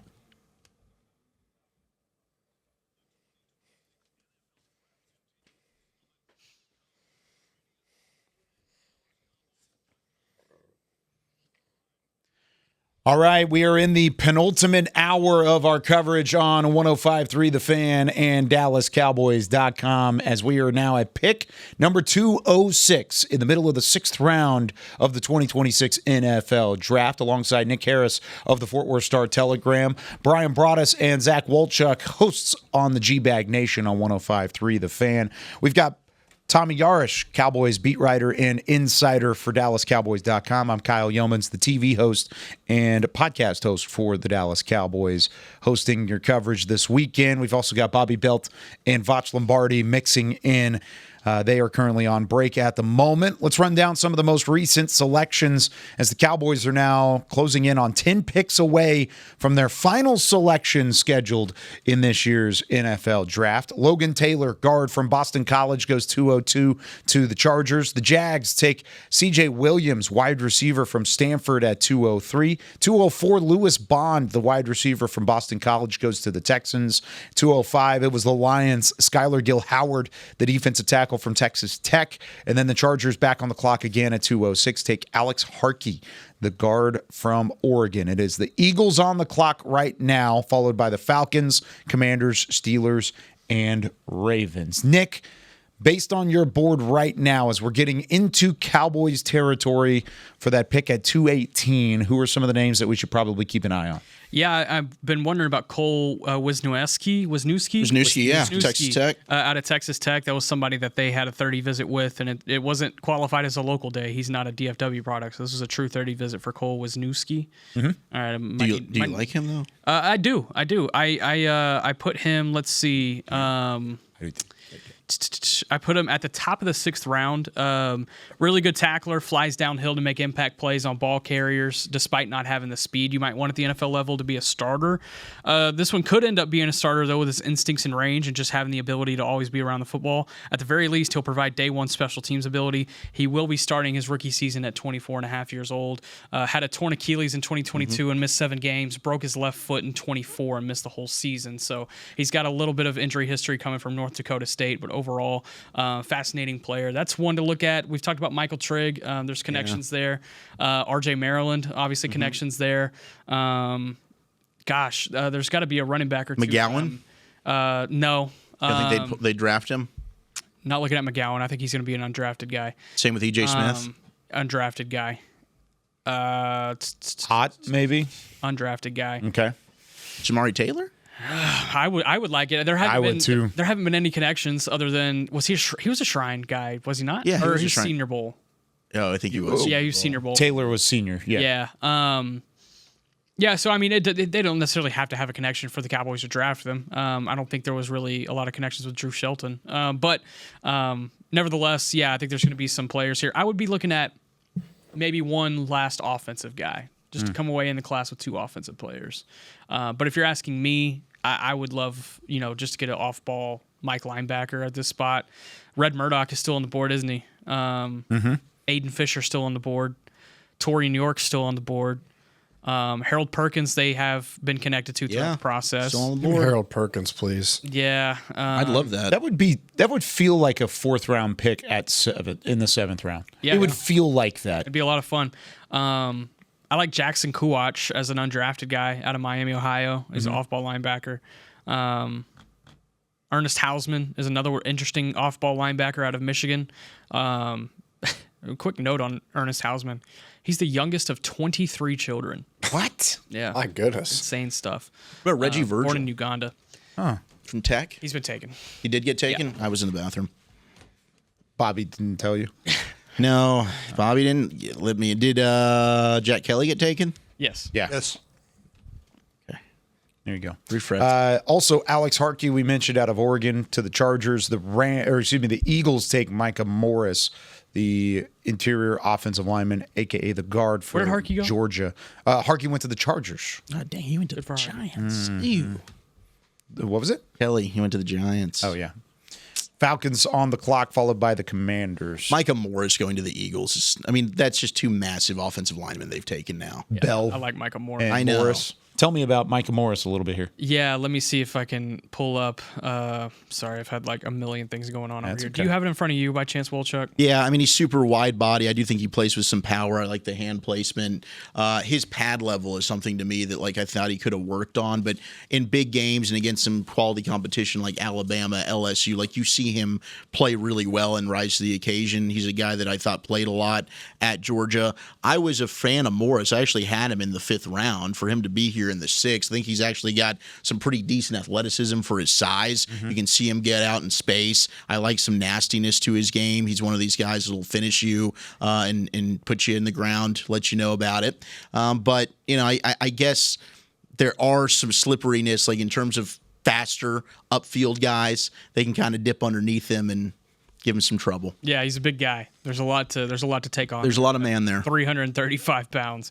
He plays super high. That's the one thing, I guess, but that's kind of what you get with a guy that big. But he's a mauler in the run He got popped game. to him. Mauler in the run game. I just want to see a bit more athleticism in the phone booth, if you will, in pass protection. But yeah, this is a good 6th round pick, man.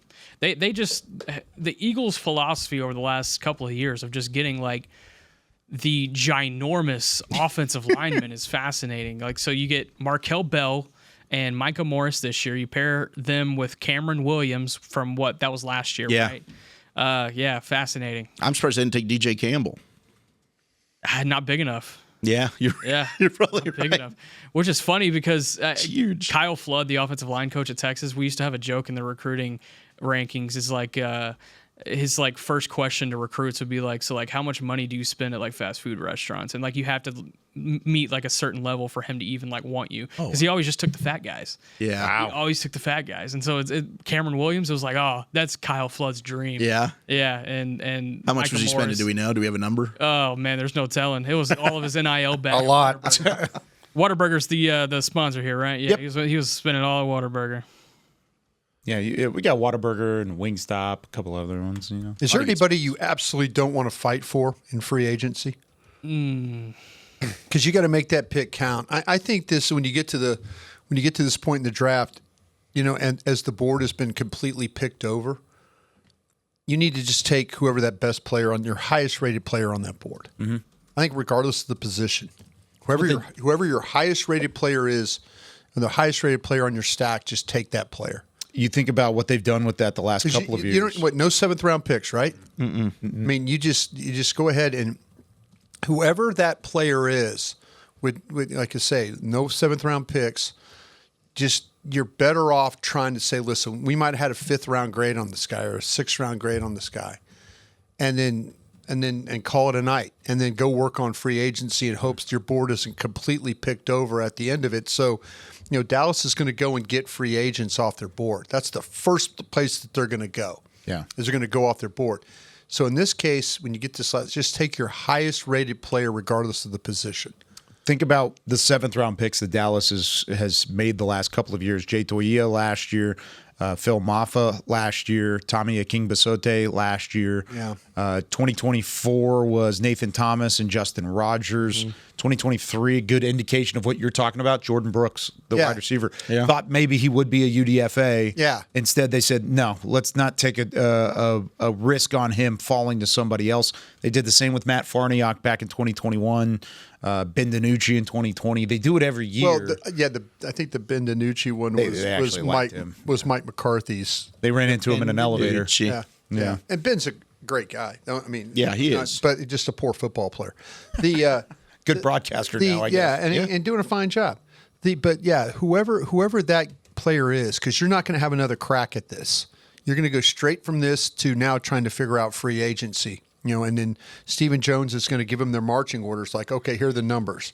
We got to try and get this many guys and stuff like that. So, I would take it, regardless of position, take the guy. Yeah, take whoever the best guy is on that board. Hell, what's the situation with your long snapper, by the way, with Stieg? Is he is he expensive guy?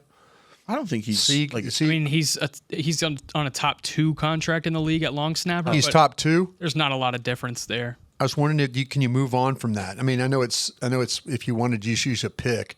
How about a punter? Well, if you'd like to know about the punters and the kickers, I mean, the punter Your punter's 38. Is your punter starting to show wear and tear? I don't think so.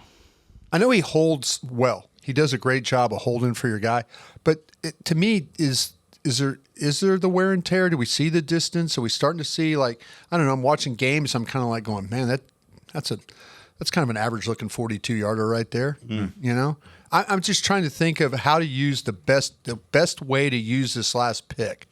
If it's the punter guy, I know you're not going to do the kicker guy. Perkins, snapper Perkins for me might be the guy. Maybe you look at the returner. You know, maybe a returner. Maybe you want to maybe you want to move on from get a burner. Yeah, get somebody that can. But I would take whoever the best player on my board is, and then call it a day. Just figure it out from there. Matt Golbin, center from Michigan State, goes to the Commanders at 209. They needed a center. They moved on from Tyler Biotish. Golden's not a bad player. You think he's their answer in the 6th? I don't know about immediately. I think he could develop into a guy. I mean, he played 52 games over the course of 5 seasons. He transferred from Wake Forest to Michigan State, and he played most of his career there. He was a team captain. He's got a good slide to mirror. He moves well laterally.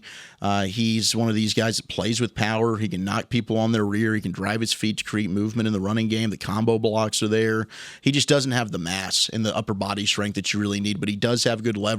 You'll just see him get overextended at times. That can, I don't know. I mean, to me, like, is he a guy that'll carry that over to the next level? The tape's solid. I like the player overall, but at 6'4", 305, he's just kind of a light center. Yeah. That's kind of been that's kind of what they've done. That's kind of what. Well, no, that's just kind of what's going on in the National Football League right now, right? All these centers, the Slaughters, the Lews, other than your guy at Kansas State, they've all been kind of 305, 300, 299. And he did start games at both guard spots and center, so maybe they're not going to leave him at center. But, I mean, that's definitely like when you're looking at a backup offensive lineman like you've had with Brock Hoffman and TJ Bass, and he can play all 3 of your interior line spots. Yeah. Getting some good look of it now on the Wake Forest film. Up against some ACC competition. He's holding his own. He's not a bad player. Yeah. You think he ran the ball well? Do you think he is a center, Zach, or is he a guard? What do you think? I think he is a center. Yeah, I mean, I would keep him there, but for them, I don't know. Like, did they? What's their situation right now? I don't know. Did they make up for Biotish? I'm gonna look up their depth chart. Maybe so. I don't know if they did or not. We've got some. Nick Allegretti. Oh, yeah, there you go. That's their guy. So this is their reserve, maybe try and work him into a conversation sort of guy. Got some questions here from the fans. You guys want to answer them? Let's go. Let's do this. We'll knock out a few, take a break, and then we'll get ready for the Cowboys pick, and then we'll come back to some fan questions on the back half of the 7th round. Oswaldo wants to know, since we're getting close to the Cowboys pick. Yeah, he's our guy. Renee Conga, our Jay Ratliff to finish the 2025 draft. He was a 30 visit. I forgot about Renee Conga. Yeah, I forgot about Renee Conga. Do you feel like that's off the table with Overton? No. I don't think you can have enough that's good. a completely different guy. Three tech. Yeah.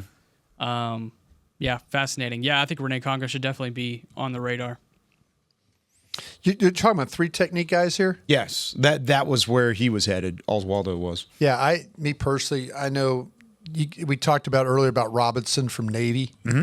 Would be you talk about an explosive get across the line of scrimmage, get small, attack gaps, make tackles in the backfield. I know he's way undersized. Nick, did you mention Benny from Michigan? You did not. That was not when you. I like him, and I think he can play multiple spots for you. I think him. I mean, I have him above the Conga guy as far as I. VJ Payne's probably my best guy left from Kansas State. I'm surprised that he's what the safety, right? Safety, and I know. Look, you got safeties, but you got Locke on a 1-year deal. You've got Hooker, who's got 1 year left. I think VJ Payne, at the very least, is going to be a special teams contributor, but he's a little bit different. I mean, he's 6'2".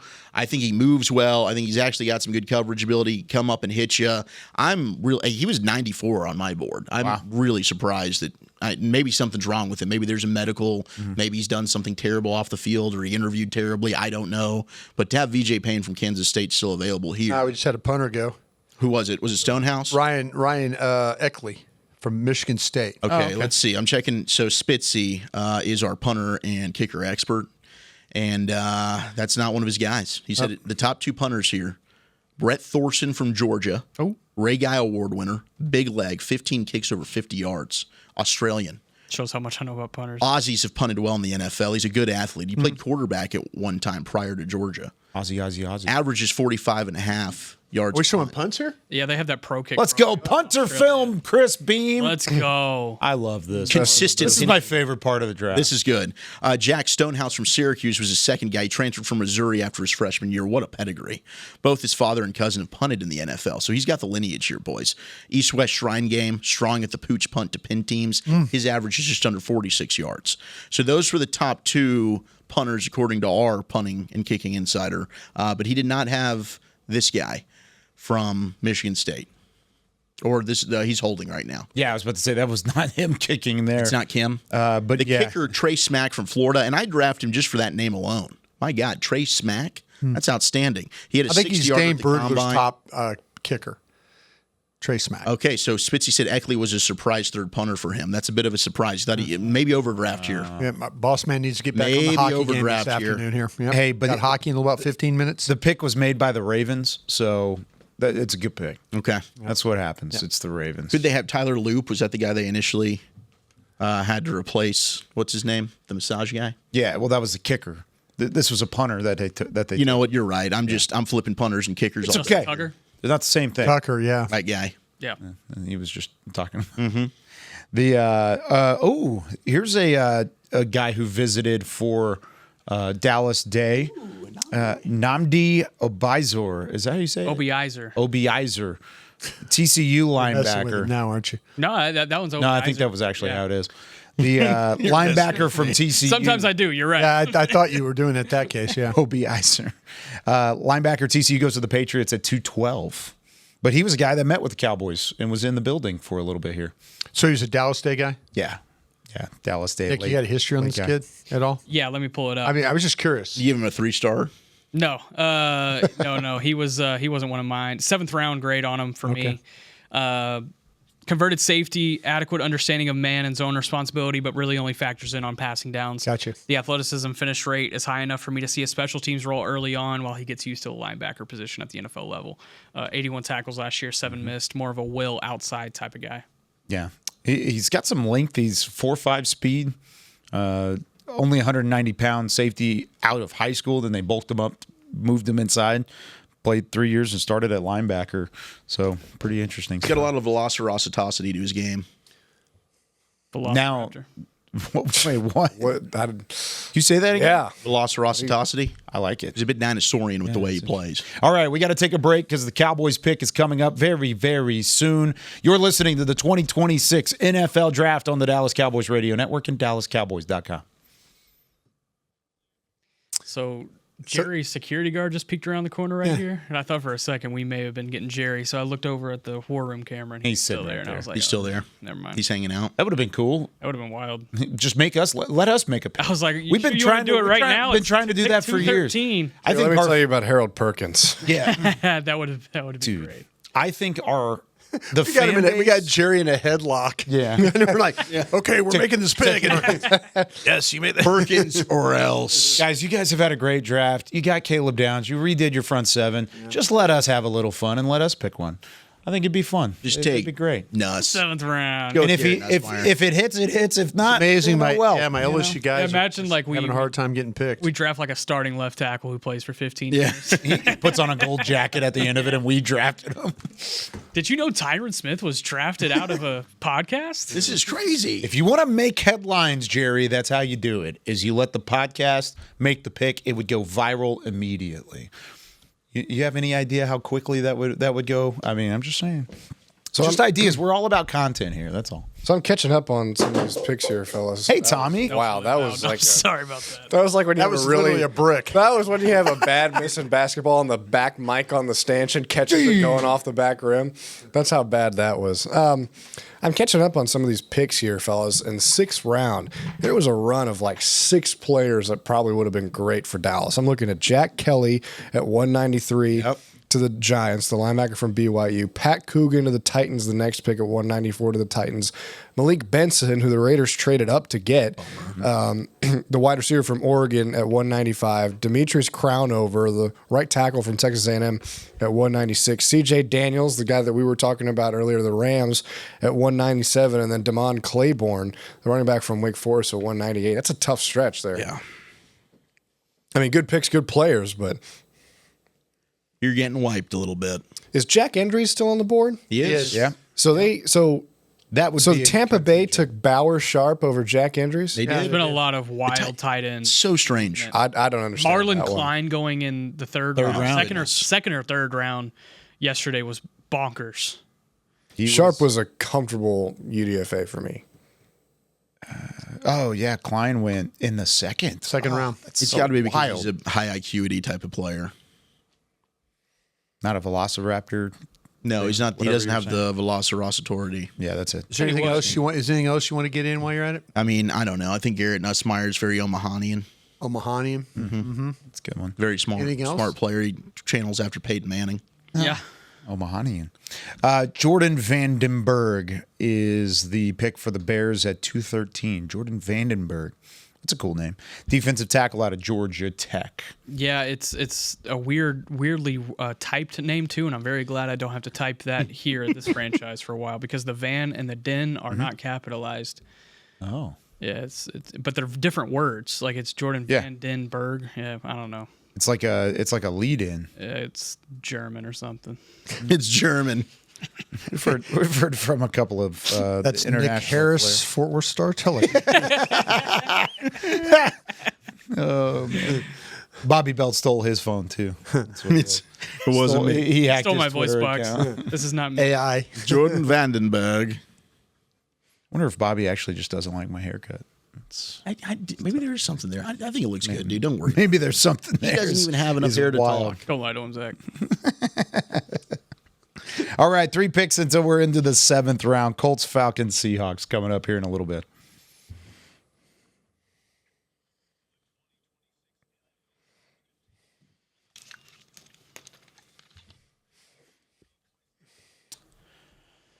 Cowboys fans, while the team is making big picks, make the smart pick at home. Call On Time Experts, the official AC heating and plumbing partner of the Dallas Cowboys. Fast, reliable, always on time. That's On Time Experts. Visit ontimeexperts.com and click book now. Welcome back in to our ongoing coverage as we wrap up the 6th round of the 2026 NFL Draft. Only 3 selections remain: the Colts, the Falcons, the Seahawks, and that is it. The most recent selections coming off the board: Matt Golbin, the center from Michigan State, goes 209 to the Commanders. 210, the Pittsburgh Steelers take Gabe Rubio, the defensive end from Notre Dame. 211, the first punter we've seen off the board, Ryan Eckley, punter from Michigan State, goes to the Ravens. 212, the Patriots take Nnamdi Obiazor, the TCU linebacker. And then 213, Jordan Vandenberg, the defensive tackle from Georgia Tech, goes to the Chicago Bears. Along with Nick Harris of the Fort Worth Star Telegram, Brian Broaddus And Zach Wolchuk of 105.3 The Fan, Tommy Yarish of DallasCowboys.com, Kyle Yeomans of DallasCowboys.com. Caden Curry, edge rusher from Ohio State. Oh, Caden Curry. Goes to the Colts at 214. A lot of cerebrality with the way that he plays. This guy is a technician. I mean, he's just one of these guys that does a lot of really good things well. He's not going to wow you. I don't know that he's got an elite trait, but Caden Curry is just a starter that can set the edge for you, play the run, and he'll give you a little pass rush ability. I don't think he's going to be a double-digit sack guy at all, but just a solid all-around good football player. What did you like about Curry there, Brian? Yeah, I think Zach's got him right, though. You know, a lot of sacks, a lot of production, and he's one of these guys that he has a really good awareness of where the ball's going. He knows how to read blocks. He kind of gets himself off blocks, puts himself in position to make plays down the line of scrimmage, kind of moves around. He's not always I don't think he's for everybody's eye the way he plays. But when you watch him, he for somehow, some way, he gets burst off the line and then gets around the corner, or he works underneath, and he finds a way to affect the pocket by the way he attacks the pocket. I thought he would go a little bit earlier than where he's than what we're looking at in the 6th round, but he's a really good football player. So we're sitting at the 215th pick. We have 215 Falcons, 216 Seahawks, 217 Cardinals, and then it's the Cowboys on the clock with their final pick of this year's draft at 218. Nick, any sort of thought process on where they could be leaning? It goes back to what we were talking about. Yeah, nothing at all. I think this is just going to be whoever the BPA they feel good about that they don't want to have to fight for in undrafted free agency, and we'll see what it ends up being. It really could be any position. I have a feeling, it's just a hunch, is all it is, that it would be a wide receiver. Okay. They've done that in the past. So you could go Deion Burks. I mean, I know we were talking about him in the hall, Nick, but at this point, I wouldn't care. I mean, Jeff Caldwell would be the guy that I would take if I'm taking a wide receiver from Cincinnati. Ooh. I believe he was taken, wasn't he? No, I think he's still available. He's showing up to me as he's available. I think he's still available. Yeah, he's available. Oh, you know who's not available? I missed somebody then. Who? How about the linebacker Harold Perkins Jr., LSU, 215 to the Falcons. Gosh darn it, Atlanta.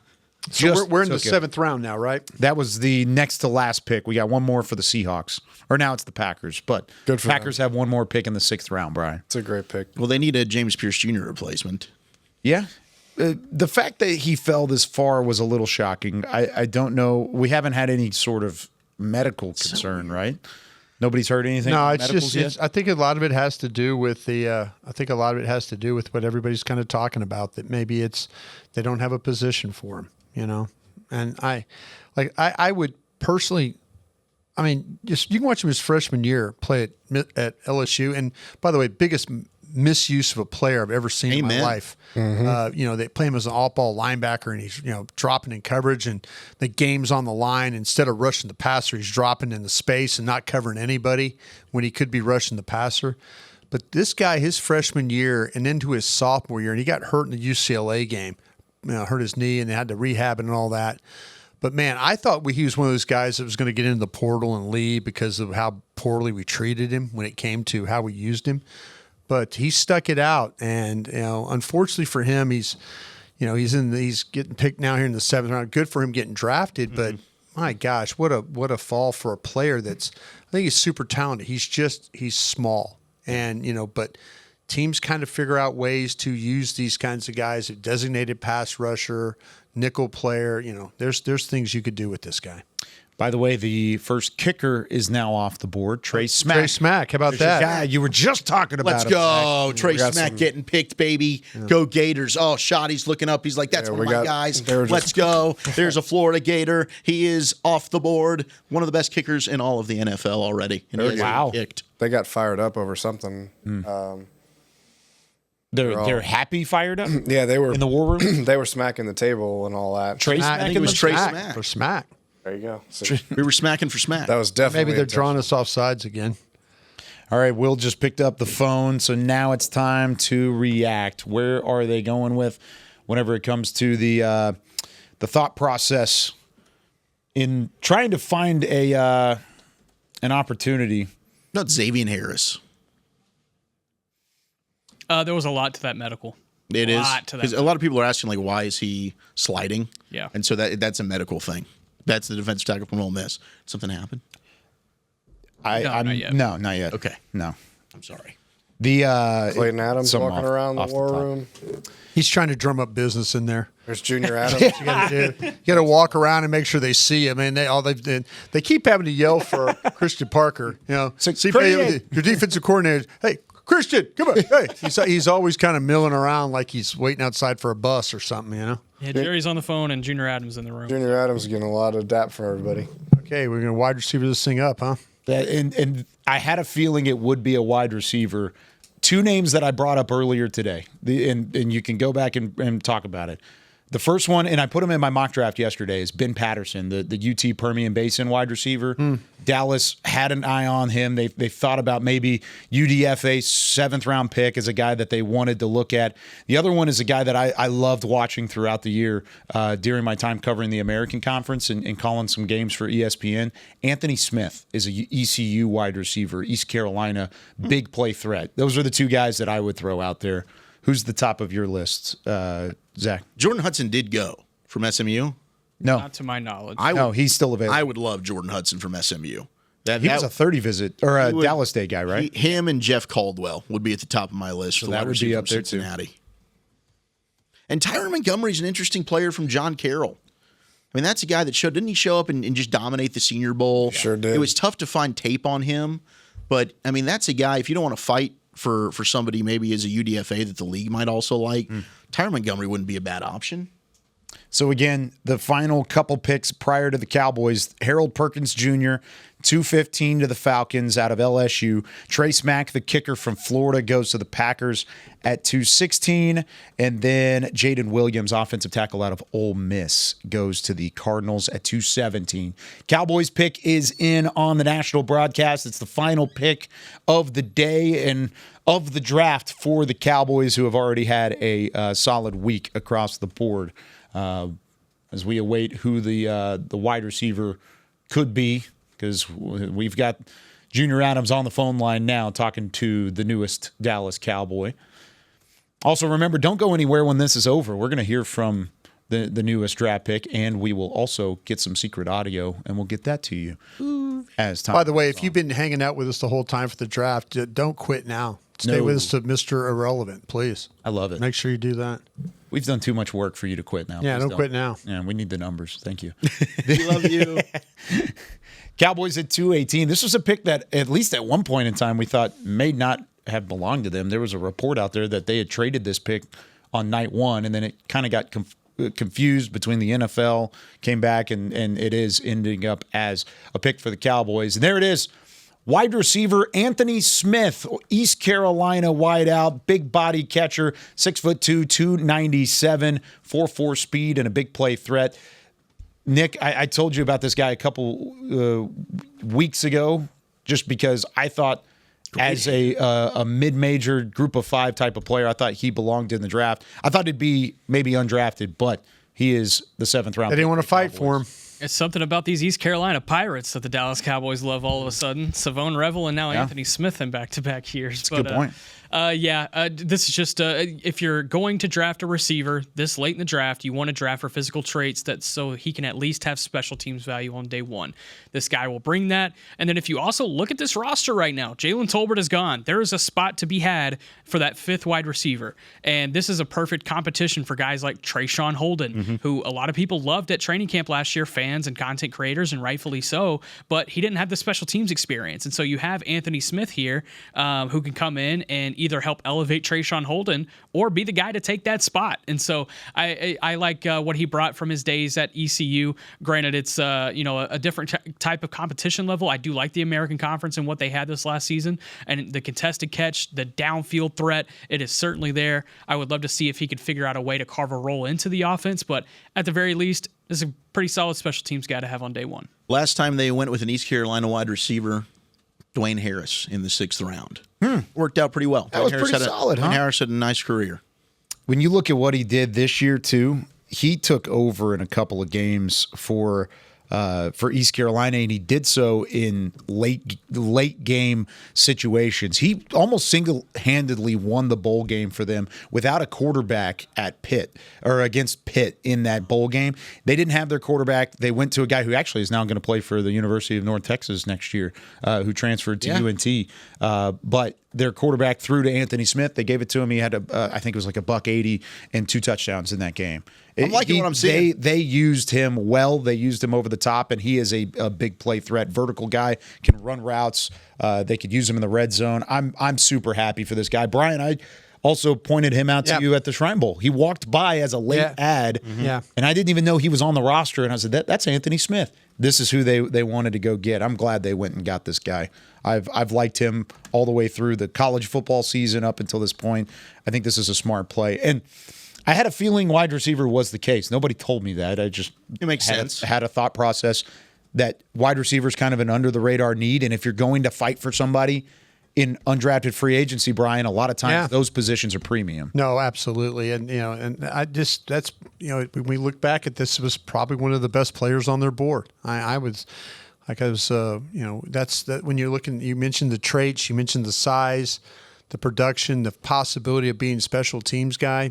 These are all things you look for in those wide receivers. So that rounds out what is the Cowboys draft class here in 2026. We're going to step aside. We're going to continue to wrap up the 7th round, just getting underway. Actually, corner TJ Hall just went to the New Orleans Saints at 219 after the fact. Stick around. We're going to hear from Anthony Smith. We're going to hear the secret audio as well, and we're going to run down the picks for the Cowboys and what they did in this year's 2026 NFL Draft on the Dallas Cowboys Radio Network and DallasCowboys.com. All right. Welcome back in, everybody. Everybody updating their boards currently? Yeah. Trying. I think that's kind of the thought process. I'm going to give you the exact numbers on that bowl game here for you. The Pitt game. How about 4 receptions, 156 yards? Wow. That's dominated. That's 39 yards per catch, by the way. It's incredible. For those. And he had 2 touchdowns in that game. Against UTSA, most of this in the fourth quarter, had 8 receptions, 143 yards, and a touchdown. He had 4 receptions, $150, and 2 touchdowns against Tulsa. And then against Coastal, he had 11 receptions for 136 and 12 yards per catch in that one, too. Older player. He's 24, but 4.40, 149, 10-yard split, 36-inch vertical, 10-foot, 3-inch broad jump.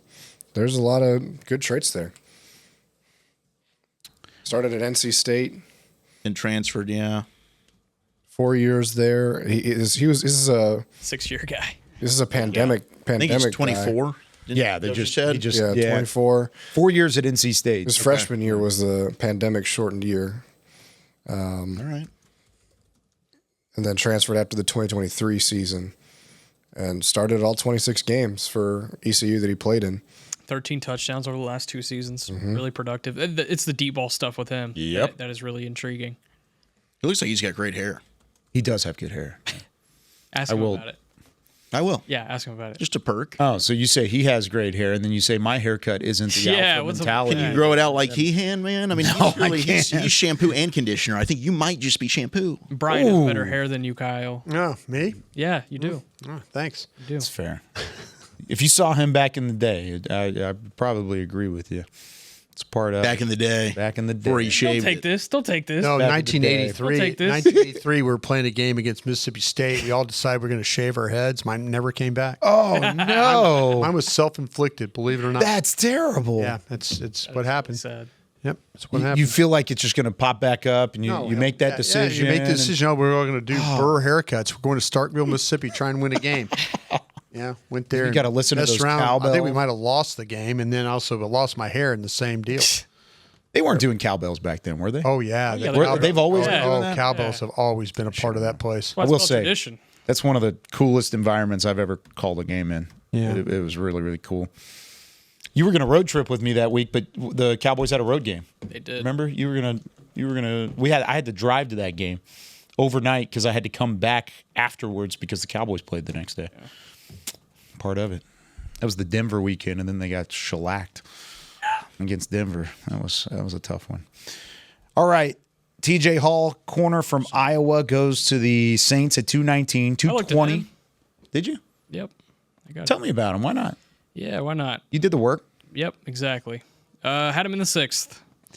I didn't have a lot of notes, actually. Really technical, but lacks the top end speed to be a boundary corner in the league. I like the special teams value. Bad tape, Vanderbilt. Good tape, UMass. And when your good tape is UMass, I don't know, big dog. I like it. Bad tape, Vandy. Good tape, UMass. He had a foot injury in 23 that ended his season prematurely. Shoulder and hand injuries in 25, for what it's worth. But there you go. There you go. Toriano Pride Jr., Missouri corner. I looked at him, too. Can we do that? Yep. Goes to the Bills at 220. Go for it. I have a lot of notes there. Let me go sicko. Good film. He's got bad film. So I like the player. Ran a super fast time. He is the second fastest defensive player at the combine. Yeah. His speed shows up on the boundary. I think there's inside flex here. Ball production could translate to the NFL level. I would bank on athleticism and experience, work on the technical aspects, and he'll be a fun development project. I had him as my top corner in the 5th round. So wow. I like the value here, actually. CB22 for me. No injury history, clean bill of health, Clemson transfer. What else we got, Kyle? I know. We're waiting on the Bengals. Yeah. What else we got, Roger? He's long gone. He's already back on the flight back to New York. He pops out there for something late, doesn't he? Usually, Roger. No, I think he Dunzo. He doesn't do Mr. Relevant. No, that's man, Troy Vincent, I think, or something. Okay, yeah. Brock Purdy. Pick is in for Cincy at 221. So we're taking a look at Mr. Toriano Pride Jr. Can't stump Chris Beam, man. Hell no. Ooh, should we play that game? Stump him here in a minute. Is that more possible or less possible this year, Beam? How does that look back there? I know college football has been a little different on how film is presented these days. Yeah. Oh, Bengals.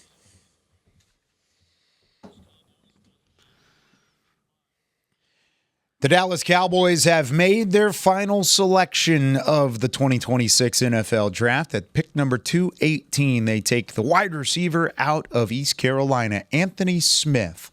He is drafted to the Cowboys. The Saints at 219 take TJ Hall, corner from Iowa. The Bills at 220 take Toriano Pride Jr., the corner from Missouri. 221, the Bengals take Jack Indries, the tight end from Texas, and the Lions are on the clock at 222. Matt, did I correctly hear that we have Anthony Smith on the line?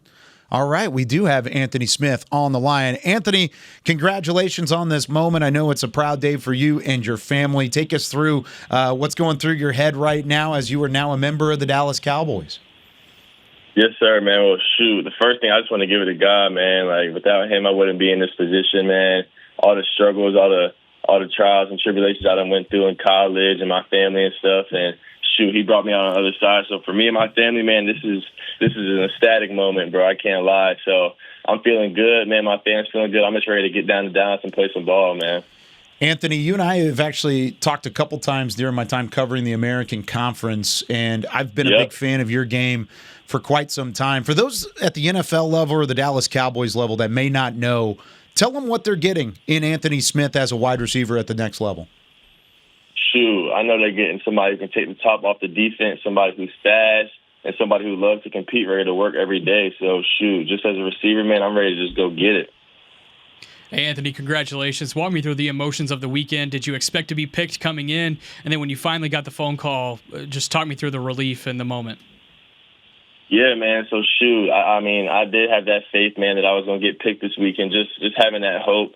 And then as the weekend went on and stuff like that, I just seen the rounds go on and stuff like that. And I still kept that hope. My family still kept that hope that I was going to get drafted.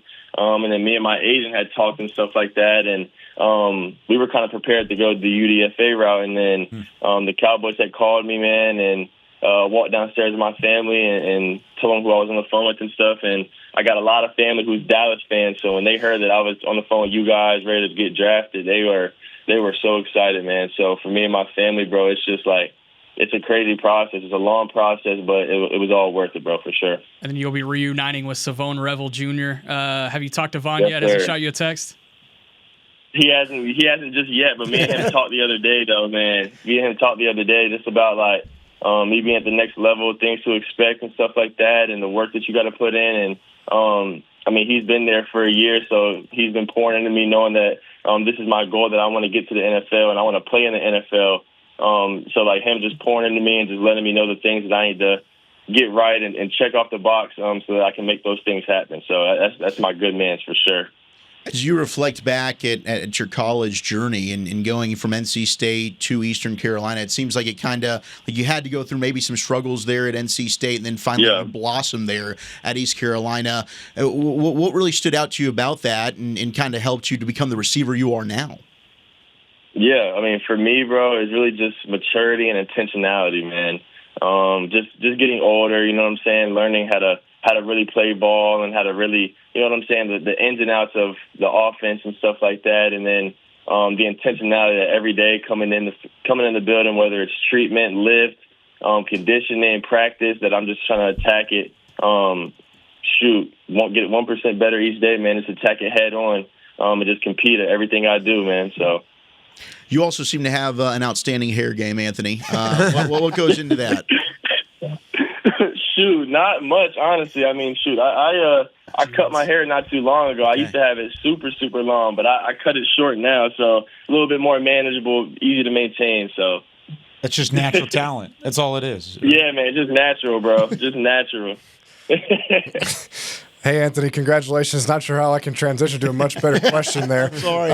But, you know, at East Carolina, didn't play special teams and a returner. With your speed, that feels like it could definitely be an option for you at the NFL level. Yeah. How open are you to that? And is that something that in whatever conversations you've had with Dallas that they've discussed with you?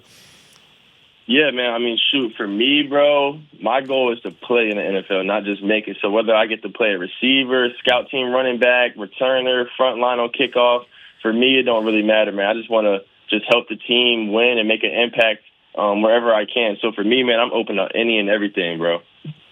Anthony, talk to me about what the Cowboys are getting from you off the field. What do you like to do in your free time outside of football? What kind of person are you?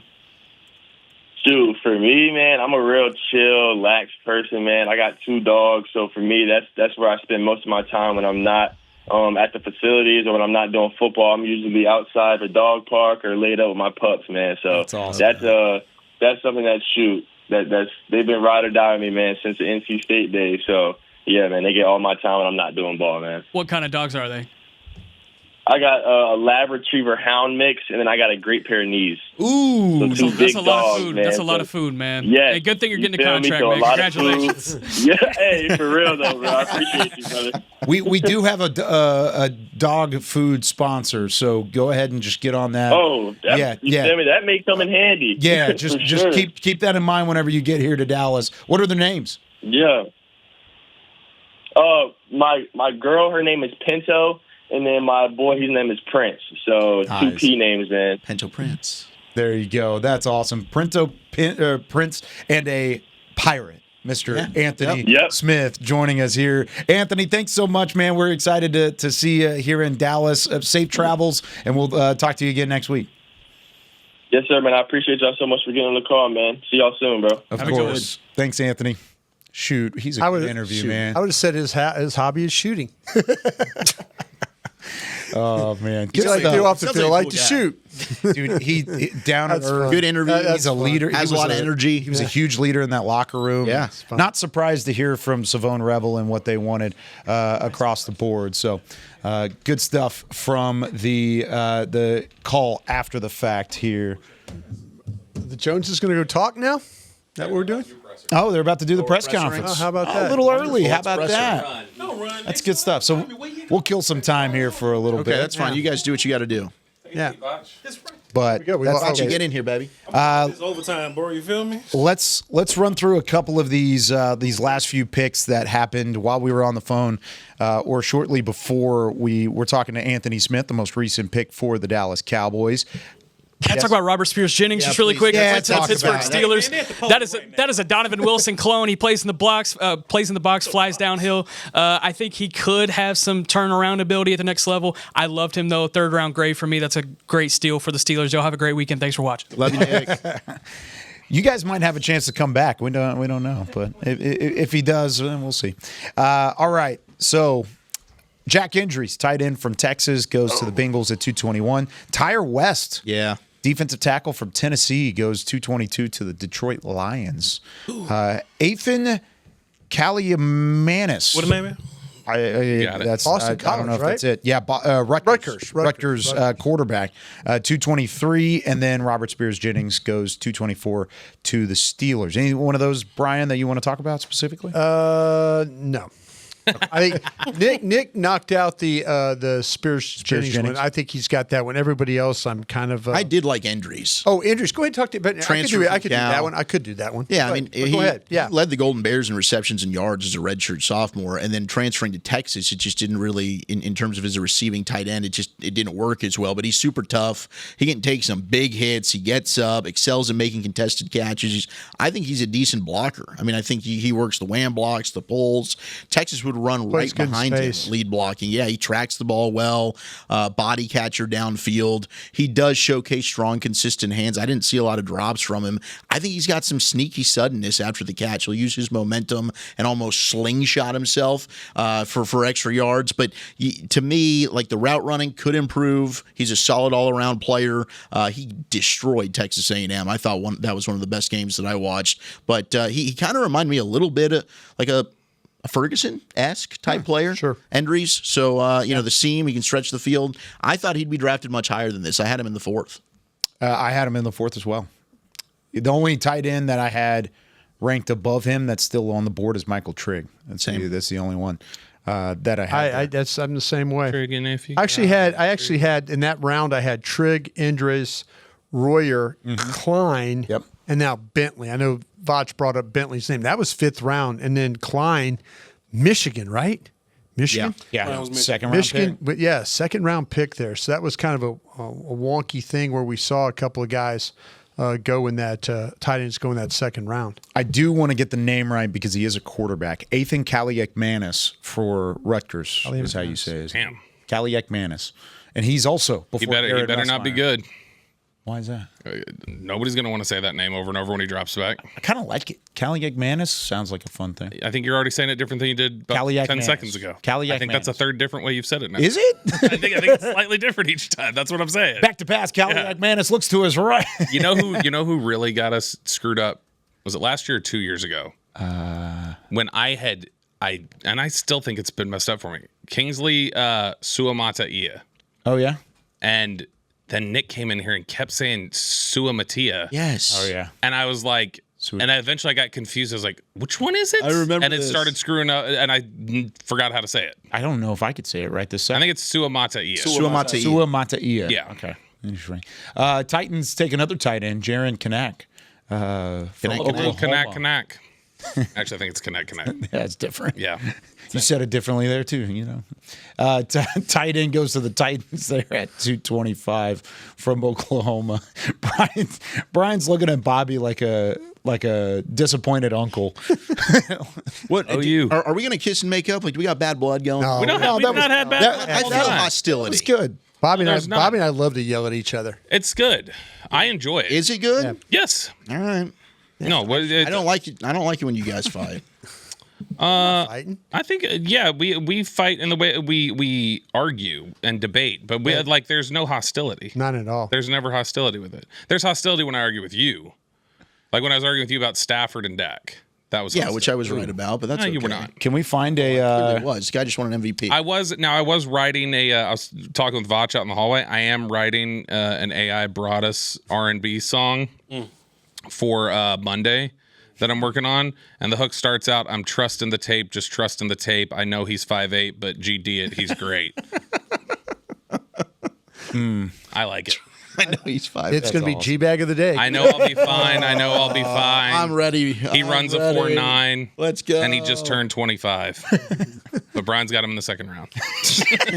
I do, man. My board. He's got him 16th My board overall. reflects all those guys. That tape against Bucknell was fantastic.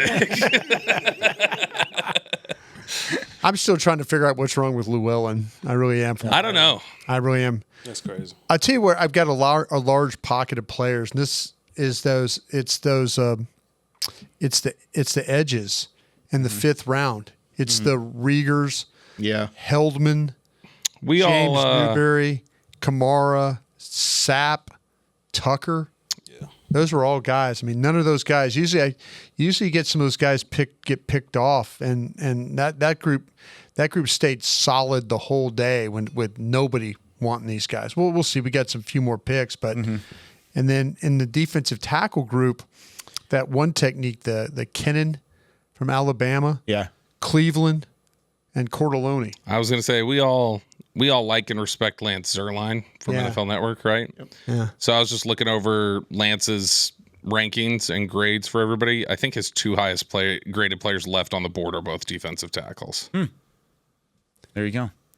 Let's go ahead and take a break now because we want to beat the punch for the press conference that's coming up here in a little bit. There are about 30 picks remaining in this year's NFL draft, but the Cowboys are done for the day, so they're about to take to the podium. You're listening to the 2026 NFL Draft on the Dallas Cowboys Radio Network and on DallasCowboys.com.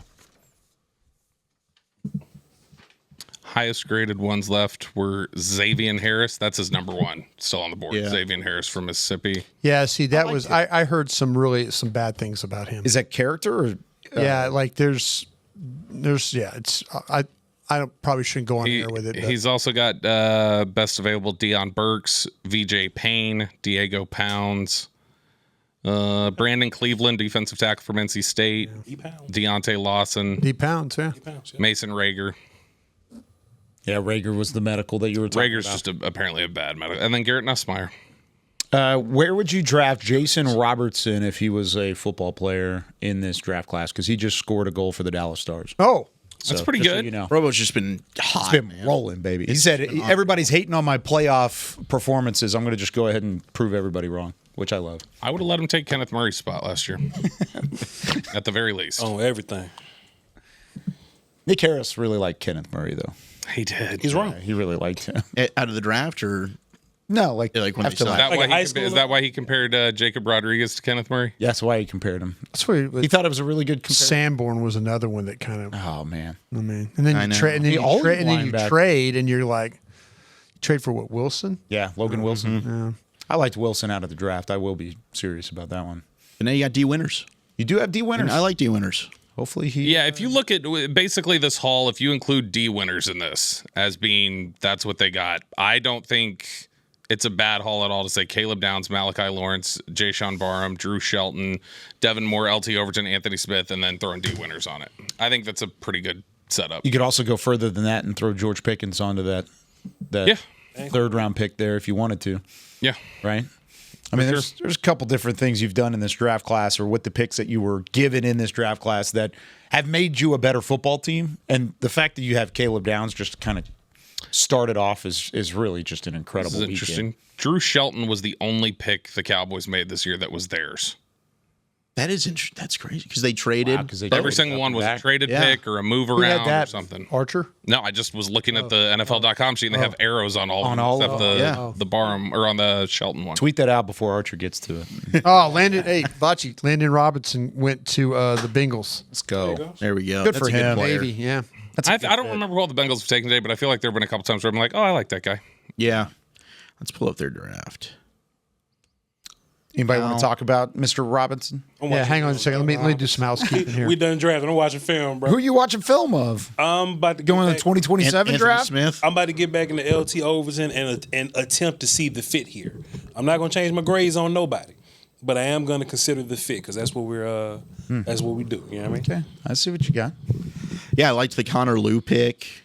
Brian Parker the second. They took both those guys. I do like Parker. Cincinnati did. Endries and Robinson. I thought those were good. They didn't have a lot of picks. Yeah, they didn't have a first this year. Now, the beginning of their draft was a little the fact that they traded for Dexter Lawrence, and then Cassius Howell's good, but I think Cassius Howell's just not going to be on the field all the time. Yeah. It could be good. It could not be good. I think Kobe Young is so stiff as a wide receiver out of Georgia. I wasn't a huge fan of his. In terms of my grades there. I liked Parker, though, the Duke center. Yeah. I liked him as a mid-round pick for Cincy. So I really hated Tampa Bay's draft. That might be one of the worst drafts of all time. You think so? Yeah. Okay, so you've got Bain there, Trotter. Yep. Keontae Scott and Reuben Bain just kills that. that draft for me. You just hate Miami guys? Hate Florida? What's going on there? I mean, I don't know. I don't know how I'm supposed to use him. Short arm guy, tweener guy. All right. Ryan's not going now. He's gotten disciplined with my hard count. Do we need ECU offensive tape, by the way? Yes. Yeah, we did. Okay. That would help. 227, Jackson Kuwach, linebacker from Miami. I'm trying to get Robinson up for us here. Landon. Listen, Cincinnati does some crazy ass stuff sometimes, but man, they might have got him one right here with this guy. I know he's steal of the draft. Bobby's not going to like the fact he's a little small. No, RJ Ochoa just texted me and said he just showed me he tweeted that Drew Shelton note 2.5 hours ago. Oh man! Now I feel like a phony. RJ's got it down, man. So he had already tweeted The it? exact. Shout out to you, RJ. Yeah. Jeez, Bobby. Part I of know. it. It's upsetting. Well, yeah, boy. That was Wolchuk getting me back. He hacked my Twitter and made that embarrassing tweet. It wasn't me. All right, so there is the post-draft press conference as we wrap things up here on the DallasCowboys.com and the Cowboys Now app side of things. Thanks for sticking around with us all the way through. We do have about 10 selections remaining, a little bit more than 10 selections, more like 13 selections remaining until we get to Mr. Irrelevant. And yes, we will continue all the way through to 257 and Mr. Irrelevant, and then we will say so long. Thanks for switching over if you were listening on the radio side of things on 105.3 The Fan and the Dallas Cowboys Radio Network. Back with Bobby Belt, Brian Broaddus, Voch Lombardi, Zach Wolchuk. I'm Kyle Yeomans. We've got Chris Beam, Matt Kent in the back. Anything said there, Bobby, that stood out to you in terms of what Dallas wanted to do in day 3 and how they kind of filled some of their needs?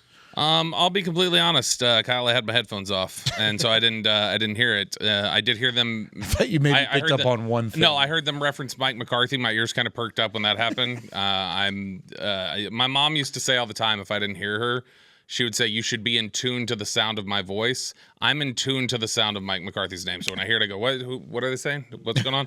So I'll turn around and look. But no. Other than that, and then the I guess Shoddy saying that his kid's question is play calling. I didn't hear much else. That's sorry, fair. Kyle. That's okay. I thought maybe there was one thing that we picked. Cole Wisniewski. I was playing Immaculate Grid with Brian Oh man, that's a bummer. Here are some of the picks that Brian just alluded to one of them, but here are some of the picks that we did see during the press conference. Stop me if you guys want to read a scouting report or talk about any of those guys. What was that? No, there's one guy I know you want to talk about.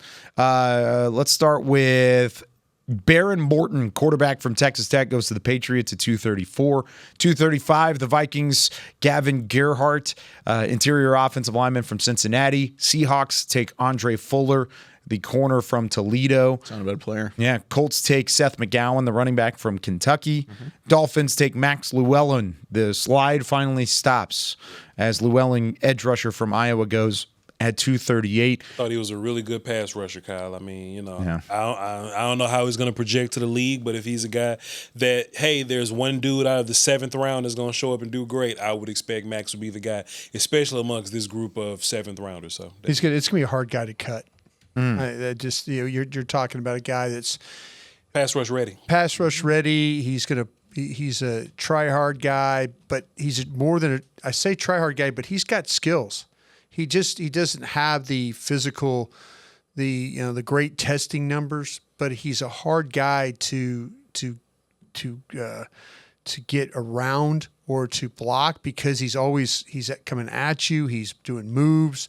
He's chasing the football. He lines up wide. He can line up inside. There's a hand down, stand up. The modern football, these guys make teams and they contribute because they do a lot of different things. After Llewellyn, the Bills take Tommy Doman Jr., the punter from Florida. You have a report, don't you, Zach? I don't think on him. That was another weird punter? He was one of the guys. We might need to change it. You did 2 dozen kicker and punter reports, and you didn't have the one that got drafted? I got I had Brett Thorson from Georgia and Jack Stonehouse from Syracuse. You know what you could have done?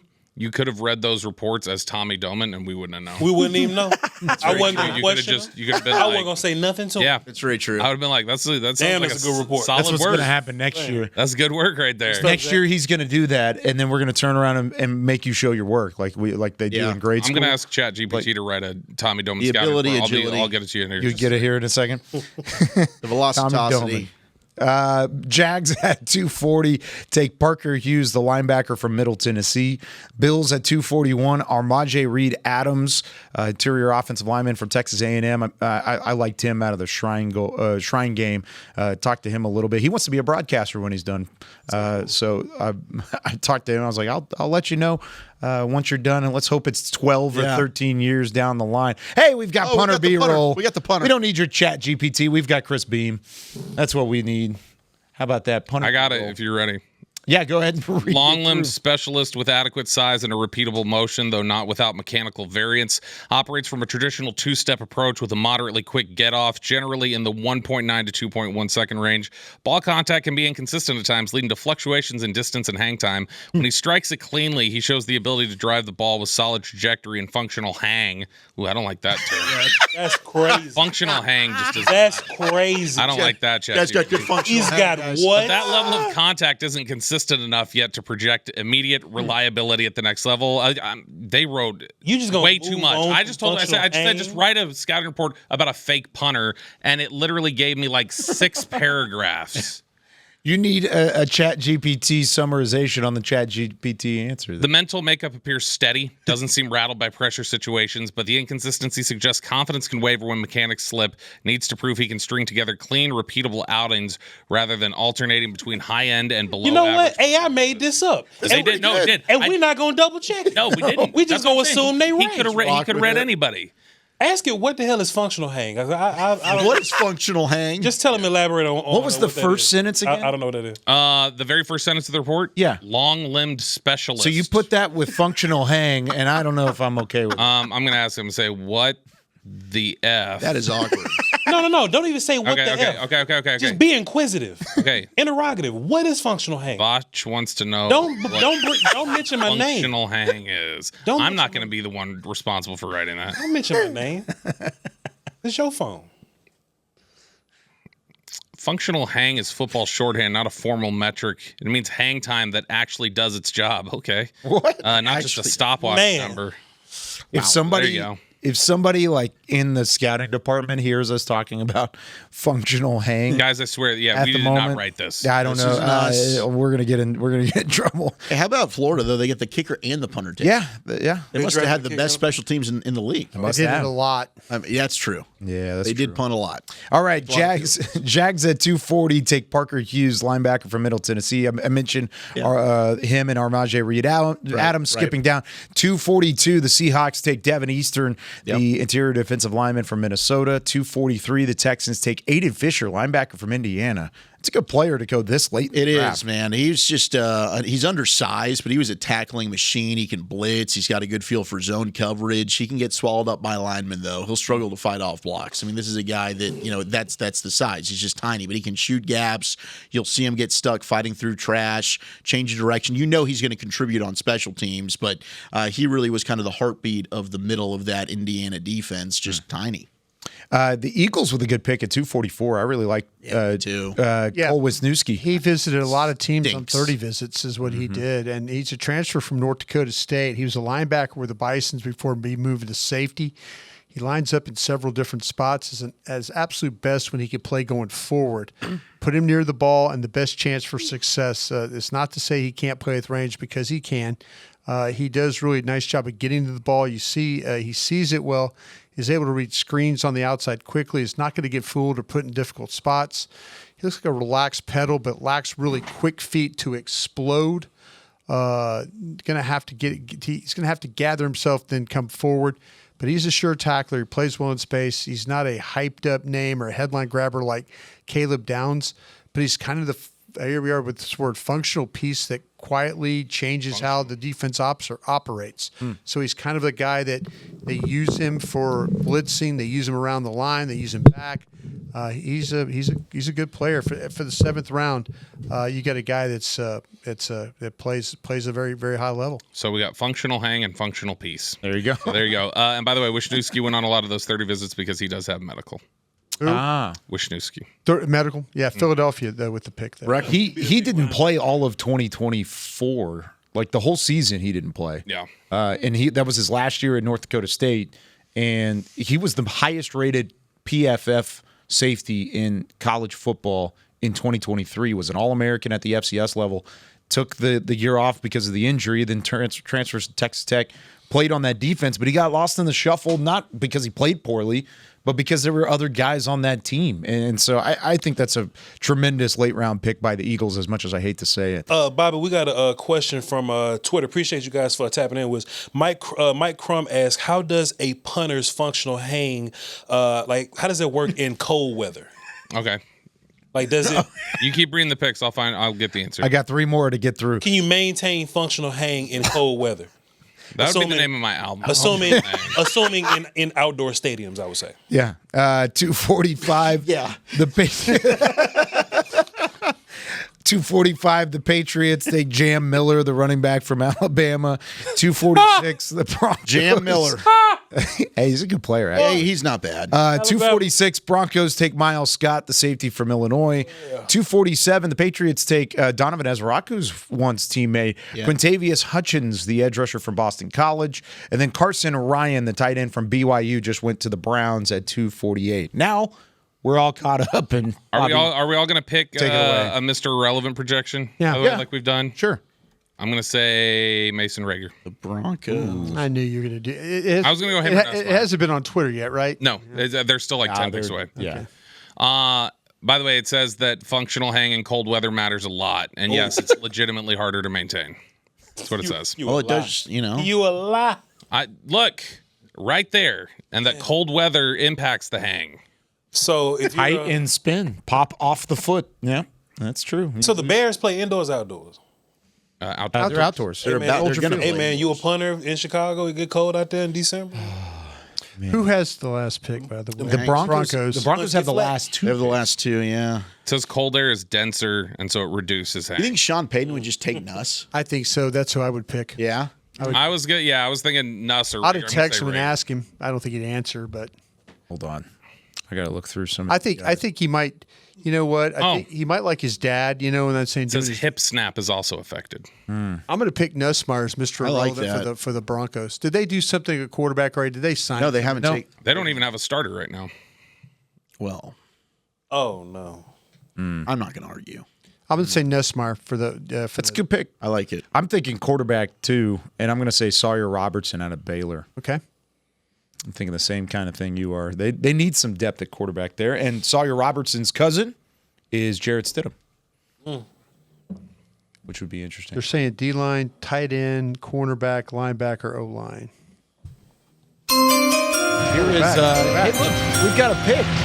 We're back. Yeah, 247. The Chiefs on the clock.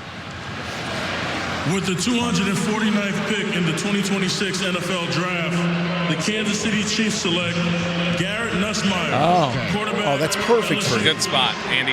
Hey, that's part of the course for the weekend, Brian. You say it, and it just pops up like that. That's perfect for Nuss. If you're going to wait What a this long journey, man. Great Yeah. team to go to, by the way. Absolutely. He is. I'm super biased. I watched him at Marcus. I think he's special. He was around this football team for a number of years.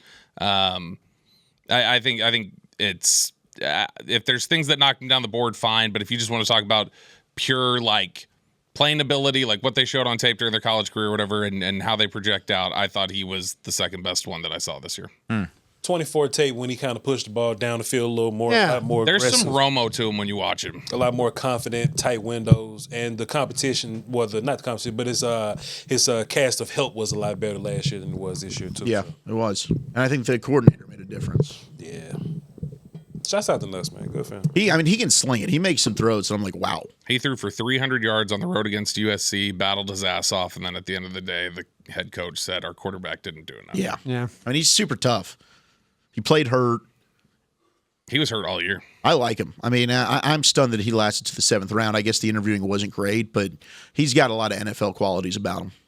It's hard to believe that a guy who's grew up around football, his dad's a coach and all that stuff like that, and been in a lot of places, his dad, that he would interview bad. I think that's probably why it dropped him so much, because a lot of people were like, whoa, this is not what we were probably stood out more than. Yeah, I think Was he a pain in the ass in interviews? I mean, can someone tell? I mean, I'm asking a lot of questions. No, I mean, like, it was just kind of generalized that it just like it sounded like just teams were not happy with some of the answers that he gave, and was he just honest? And I think there were questions that like he's not blaming himself for the stuff, the problems. Or? No, like just it has a little bit of like an attitude about it, and like maybe didn't like there was a little bit of like a question of like, were you putting in all the work you needed to your senior year?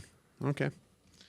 And maybe didn't have the right answer to it. Yeah, and I think that's the thing. It's just didn't have good answers to explain that away. It's just I mean it's a bummer he lasted this long. The fact if he gets to sit behind Patrick Mahomes and learn with Andy Reid, then that's probably good for him. The Ravens just took Rayshon Benny, the defensive tackle out of Michigan. I liked Benny quite a bit. I think I had Rayshon Benny actually in the 4th round. Wow. So the Ravens going to Raven. Yes, they are. And that's another guy that's got a lot of versatility.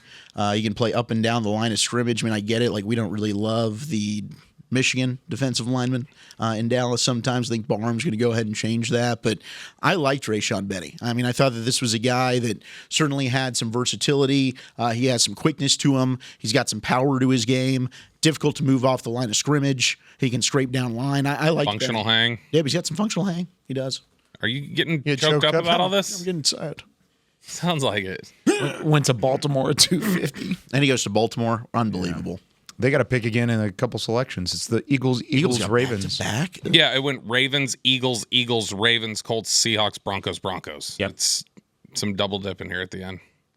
What's the thought process behind that? Oh, look, there's Nussmeier getting the call. That's cool. With Doug to his right on the screen. I'm happy for them that he did get a name called, because I know that, like you said, if that's the thought process and that's the reason that there was a bit of a drop, that's a tough moment for him. He's I mean, look, I think there was some sense too of just like maybe lost his way a little bit in a tough situation in LSU, and just that coach was no help to him. That coach is. I'm so glad he's gone. There's plenty of people around college football and around the NFL who will tell you lots of bad things about that guy. So. About Brian Kelly? Yeah. Family. Yeah, I'll tell you a lot of bad things about him, too. That was the moment that it went south.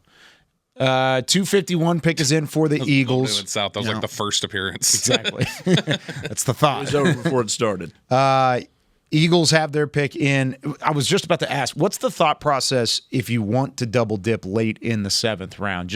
Is it like back-to-back picks at the end? It's the same thought as Dallas. Hey, let's take a guy that we don't want to fight for later. Man, all these teams right now are loving this. Times, right? They're all loving this because they don't have to. They could just take the best 2 players off their board and then now go fight the rest in free agency. I mean, Kansas City, they were probably going to think about we need maybe a quarterback we want to bring in, and who's our best one? Nussmeier. Let's go get him. So they don't have to battle now. I mean, Nussmeier's probably sitting there thinking that I'm going to have to make a determination in for free agency where I want to go. And now he's got a team locked in. So nothing wrong with that. The Eagles, like I say, the Eagles got a couple back-to-back picks here.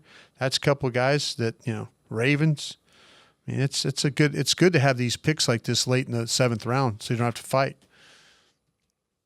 Here's the Eagles pick at 251 as they walk out onto the stage for this one. Archer, by the way, tweeted in the press conference that I missed. You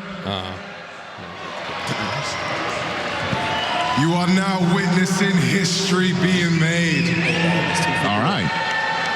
With the 251st pick in the 2026 NFL Draft, the Philadelphia Eagles select You were so right, Brian. Defensive tackle, international halfway program. Let's go. So that one is an international pathway program honoree. He did not play college football, but he is a big dude. Yeah, 6'4" and change and 308 pounds. Eagles have had some success with those international pathway selections. Sure have. Might as well take a flyer on him. That's what they're going to do with the 7th. And they get another pick right this second. So played school and club basketball until he was 19 years old. I'm just reading what they have on the lower thirds. Was he the guy that was on? We kept seeing him on Twitter. Like he was the workout guy and stuff like that. Yes. All right. Yeah, he's a defensive tackle, and that's his build. Okay. That dude is jacked. Yeah, he's massive. He looks like a bodybuilder. He looks like that guy who was at Baylor back in the day. Sean Oatman. Yes, Oatman, He was whatever happens to I don't know anything about Bernard. Yeah.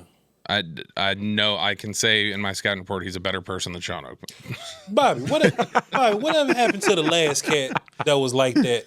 He like was Sean Oakman? No. They ended up in jail. I No. Hey, he was exonerated. Listen, all right? He was an He's playing in Arena Football League right now. No, this guy in the Beast. He was Looking now. He was an O lineman 2 years ago from Canada or something, and he just had some random workout. Oh, he was the University Giovanni. Manu. Yep. What happened to him? Did that work out? He got picked somewhere. I haven't seen him anywhere. But yeah, he was a long he played time for ago, wasn't it? He played for Like 2 years ago. University of Manitoba or something. Something crazy like that. It's always like these workout videos that come out every now and then, and I got into some Twitter fussing. He is because I just asked if this cat right here had some film out, and apparently he didn't. But he's a freak athlete and a incredible looking human being or whatever. So I guess that's part of the projection, I guess. But he went in the 4th round of the Lions, and I guess he's still on their roster, but he hasn't really played. Okay, so I mean, we'll see. We'll see. Yeah, he was monster. I did not remember.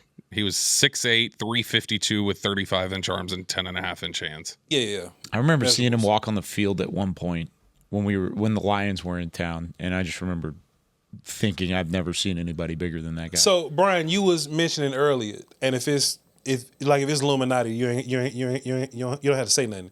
Is this the Eagles' choice that they wanted this guy, or that somebody tapped him on the shoulder and said, "Hey"? I think the league asked these guys to do this. Maybe. Yeah. They got back-to-back picks right here. Yeah, they. Hey, Philly, would you mind? And this is trying to build football nationally. Do us a favor. And that's kind of why he's in the draft room in Pittsburgh or I whatever. remember, there was a guy in Germany that was a wide receiver. A couple years Zimmer back. and Zimmer. They asked Zimmer and them to pick him. Yeah. Is what they did. Yeah.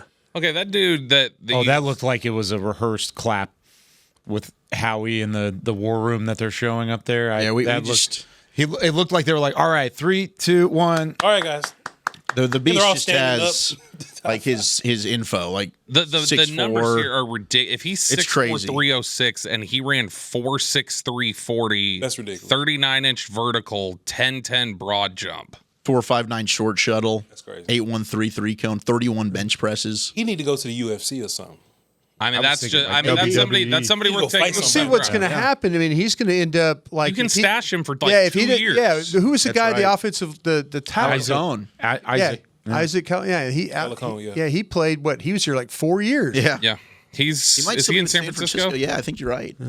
Drew Shelton's got At him. the end, Isaac ended up playing nose or something. You're right. There's no worries. Drew Shelton. Drew Shelton's going to handle him. He'll be fine. Or preseason. Yeah, he was with the Cowboys for 4 years without. I don't think he ever made the active roster. Never. He just was able to sit on the. I mean, it's a good. You should take advantage of it if you have It's it. incredible. It's a roster exemption. It gives a pathway for international players to try and make it to the league, and some of them do.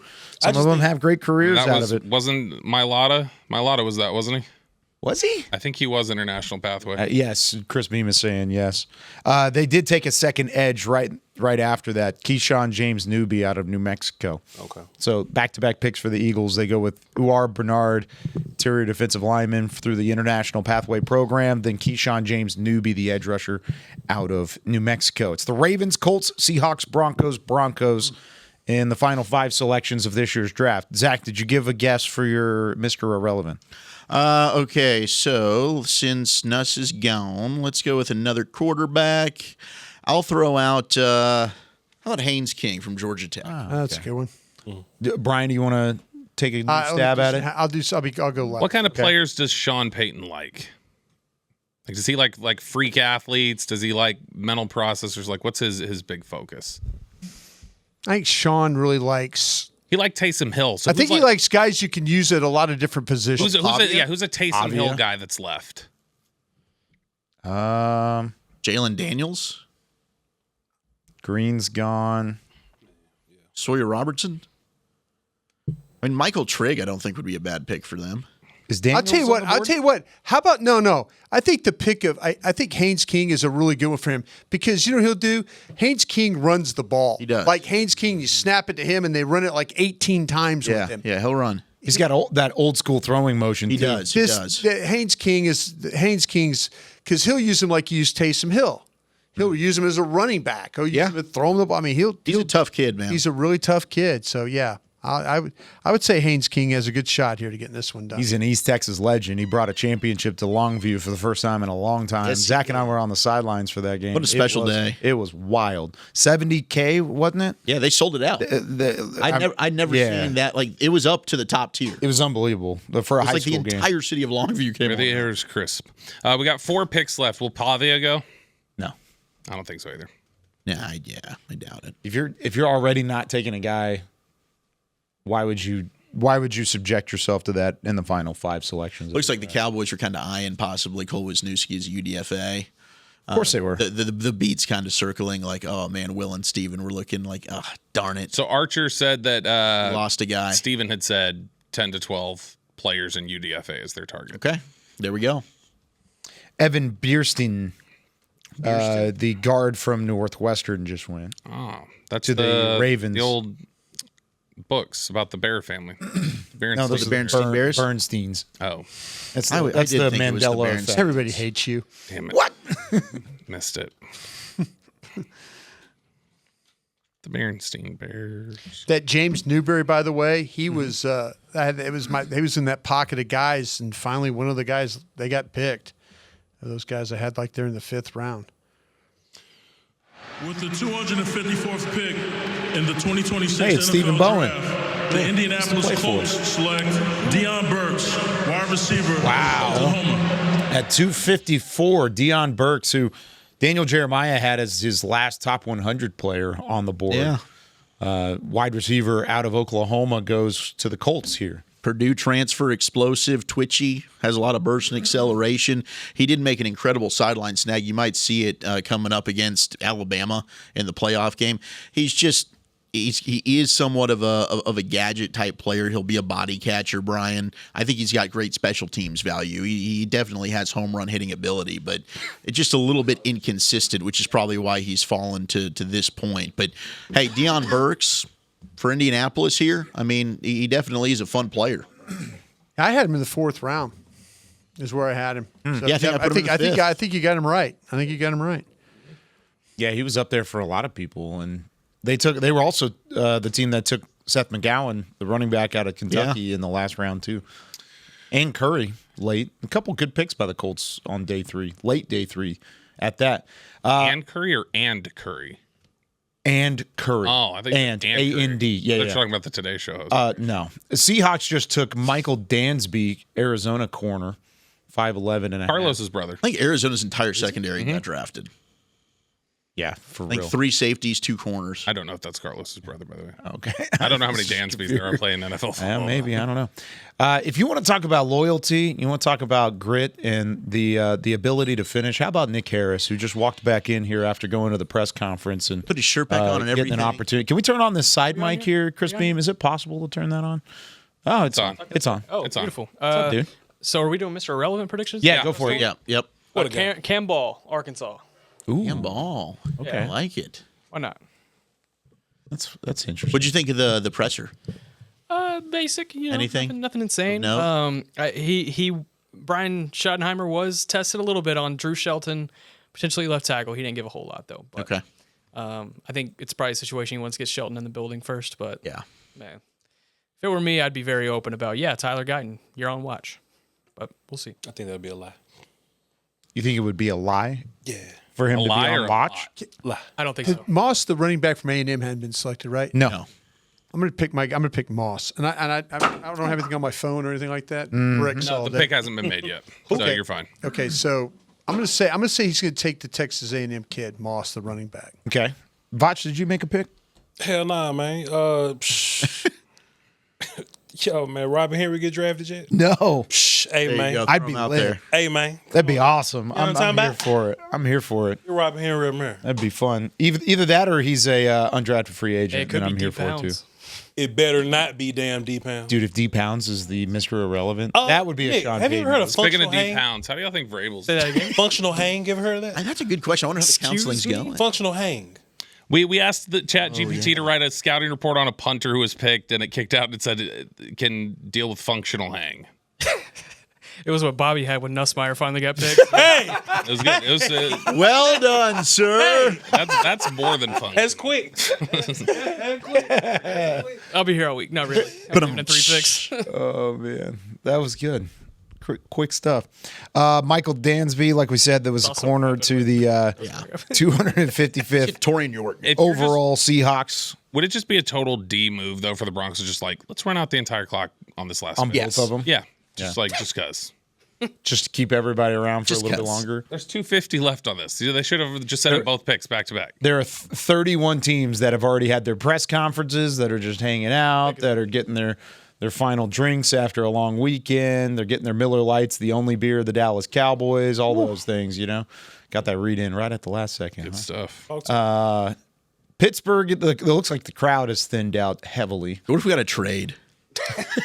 You can't trade Mr. Irrelevant, but you can trade the penultimate. Just real pick. quick, just boop, some team trade pops Mr. back. Cowboys trade back up. Sure, you could trade Mr. Bobby, Irrelevant. you're kind of a You can after technology a certain guy. point. Yep. Have they made these guys hold the mics for 7 hours today? No, so they will hold them, but they just set them down and then pick them back up. Remember, they don't stream like we do nonstop, where we don't have any commercial breaks. Brothers, let me ask you a question. If you were a GM and Yeah. you got the last pick, Yeah.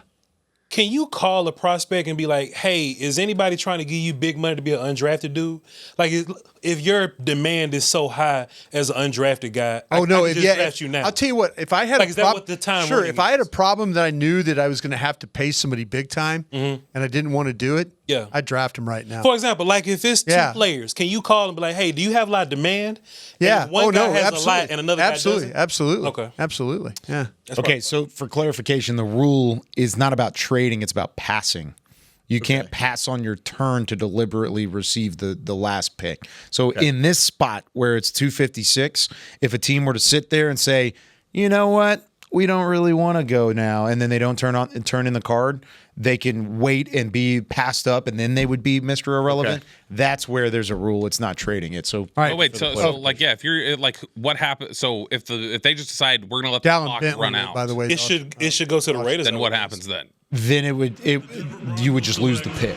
Then it would go to Mr. Irrelevant. You would lose the pick. Utah. Bentley's that's a sneaky good one there. Yeah, Dallin Bentley, tight end from Utah. I think Cowboys would have been checking him out in Undrafted. I like that. That's a bummer for Utah, Dallas. right? Yeah. I mean, yeah. Yes, sir. Trig is the only guy of that 5th round group now that has not been. There were some Baylor people. And that you said guys he alerted me earlier that Trig's stuff off the field. I had just heard some like you don't want anything to do with him, but I think he's a really good player, at least as a receiving tight end. Yeah, that's. But tough. maybe it's not. You know, the fact that Sawyer Robertson didn't go either. and Sawyer Robertson Baron and Morton Trigg. did. Isaiah Baron Morton World? did. That would be interesting. I'm just talking names that are left. Bishop Fitzgerald, J. Michael Sturdivant out of Florida, who's a local guy, so it would make sense maybe for the Cowboys. Mason Rager, Did York and Murdoch get drafted? No, York hasn't gone, and Murdoch hasn't gone. Dante Corleone, Okay. Eric Arden Gentry. from Utah. Oh, You have to draft a Corleone. Yeah, Corleone. Roman Hemby.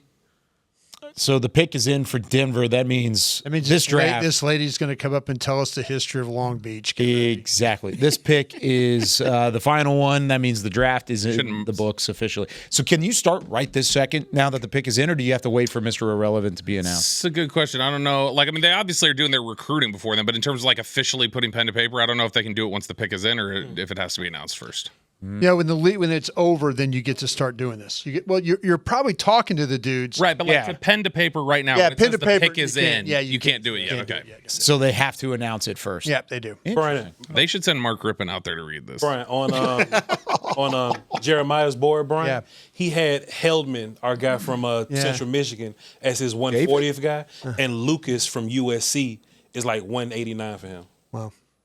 That's We had We had Lucas up, but we had Hellman up there too. I had Lucas in the third, and I had Heldman. He must be down to my others. See, I think that Lucas thing, I don't think people remember him like playing as a stand-up guy, but not really having any burst or any speed. He was a bigger dude that just happened to stand up. Yeah, remember, but we did him early. Yeah. We studied him early. Yeah. And then it just kept going down the board. You just kept, there were more Kept people, falling. the more you studied, the more you put him down the board. Yeah, I don't understand. I remember talking to somebody about Lucas, and they were like, very impressive. He has zero instincts. Yeah. He's going to have to learn how to play. There's just not a lot of production. But a damn punter's off the board now. You know what I'm saying? He was just a UDFA. Because of his immaculate, what was it? I don't even want to say it no more. I don't know. All All right, here's the Broncos, Mr. Irrelevant, and the history behind the pick. Yeah, it'll take a minute, but here is the final pick of the 2026 NFL Draft. My dad actually played for the Pittsburgh Steelers, so we like. Of course he did. Of course he did. Irrelevant. With the 257th pick in the 2026 NFL Draft, the 51st Mr. Irrelevant, drafted by the Denver Broncos. The 257th pick is Red Murdoch. Red Murdoch. Hell yeah. We did a report on Mr. Irrelevant. Let's break him down. Somebody had it. Let's break him down, damn it. Go ahead. Go ahead. love We'll check. Red. You got him?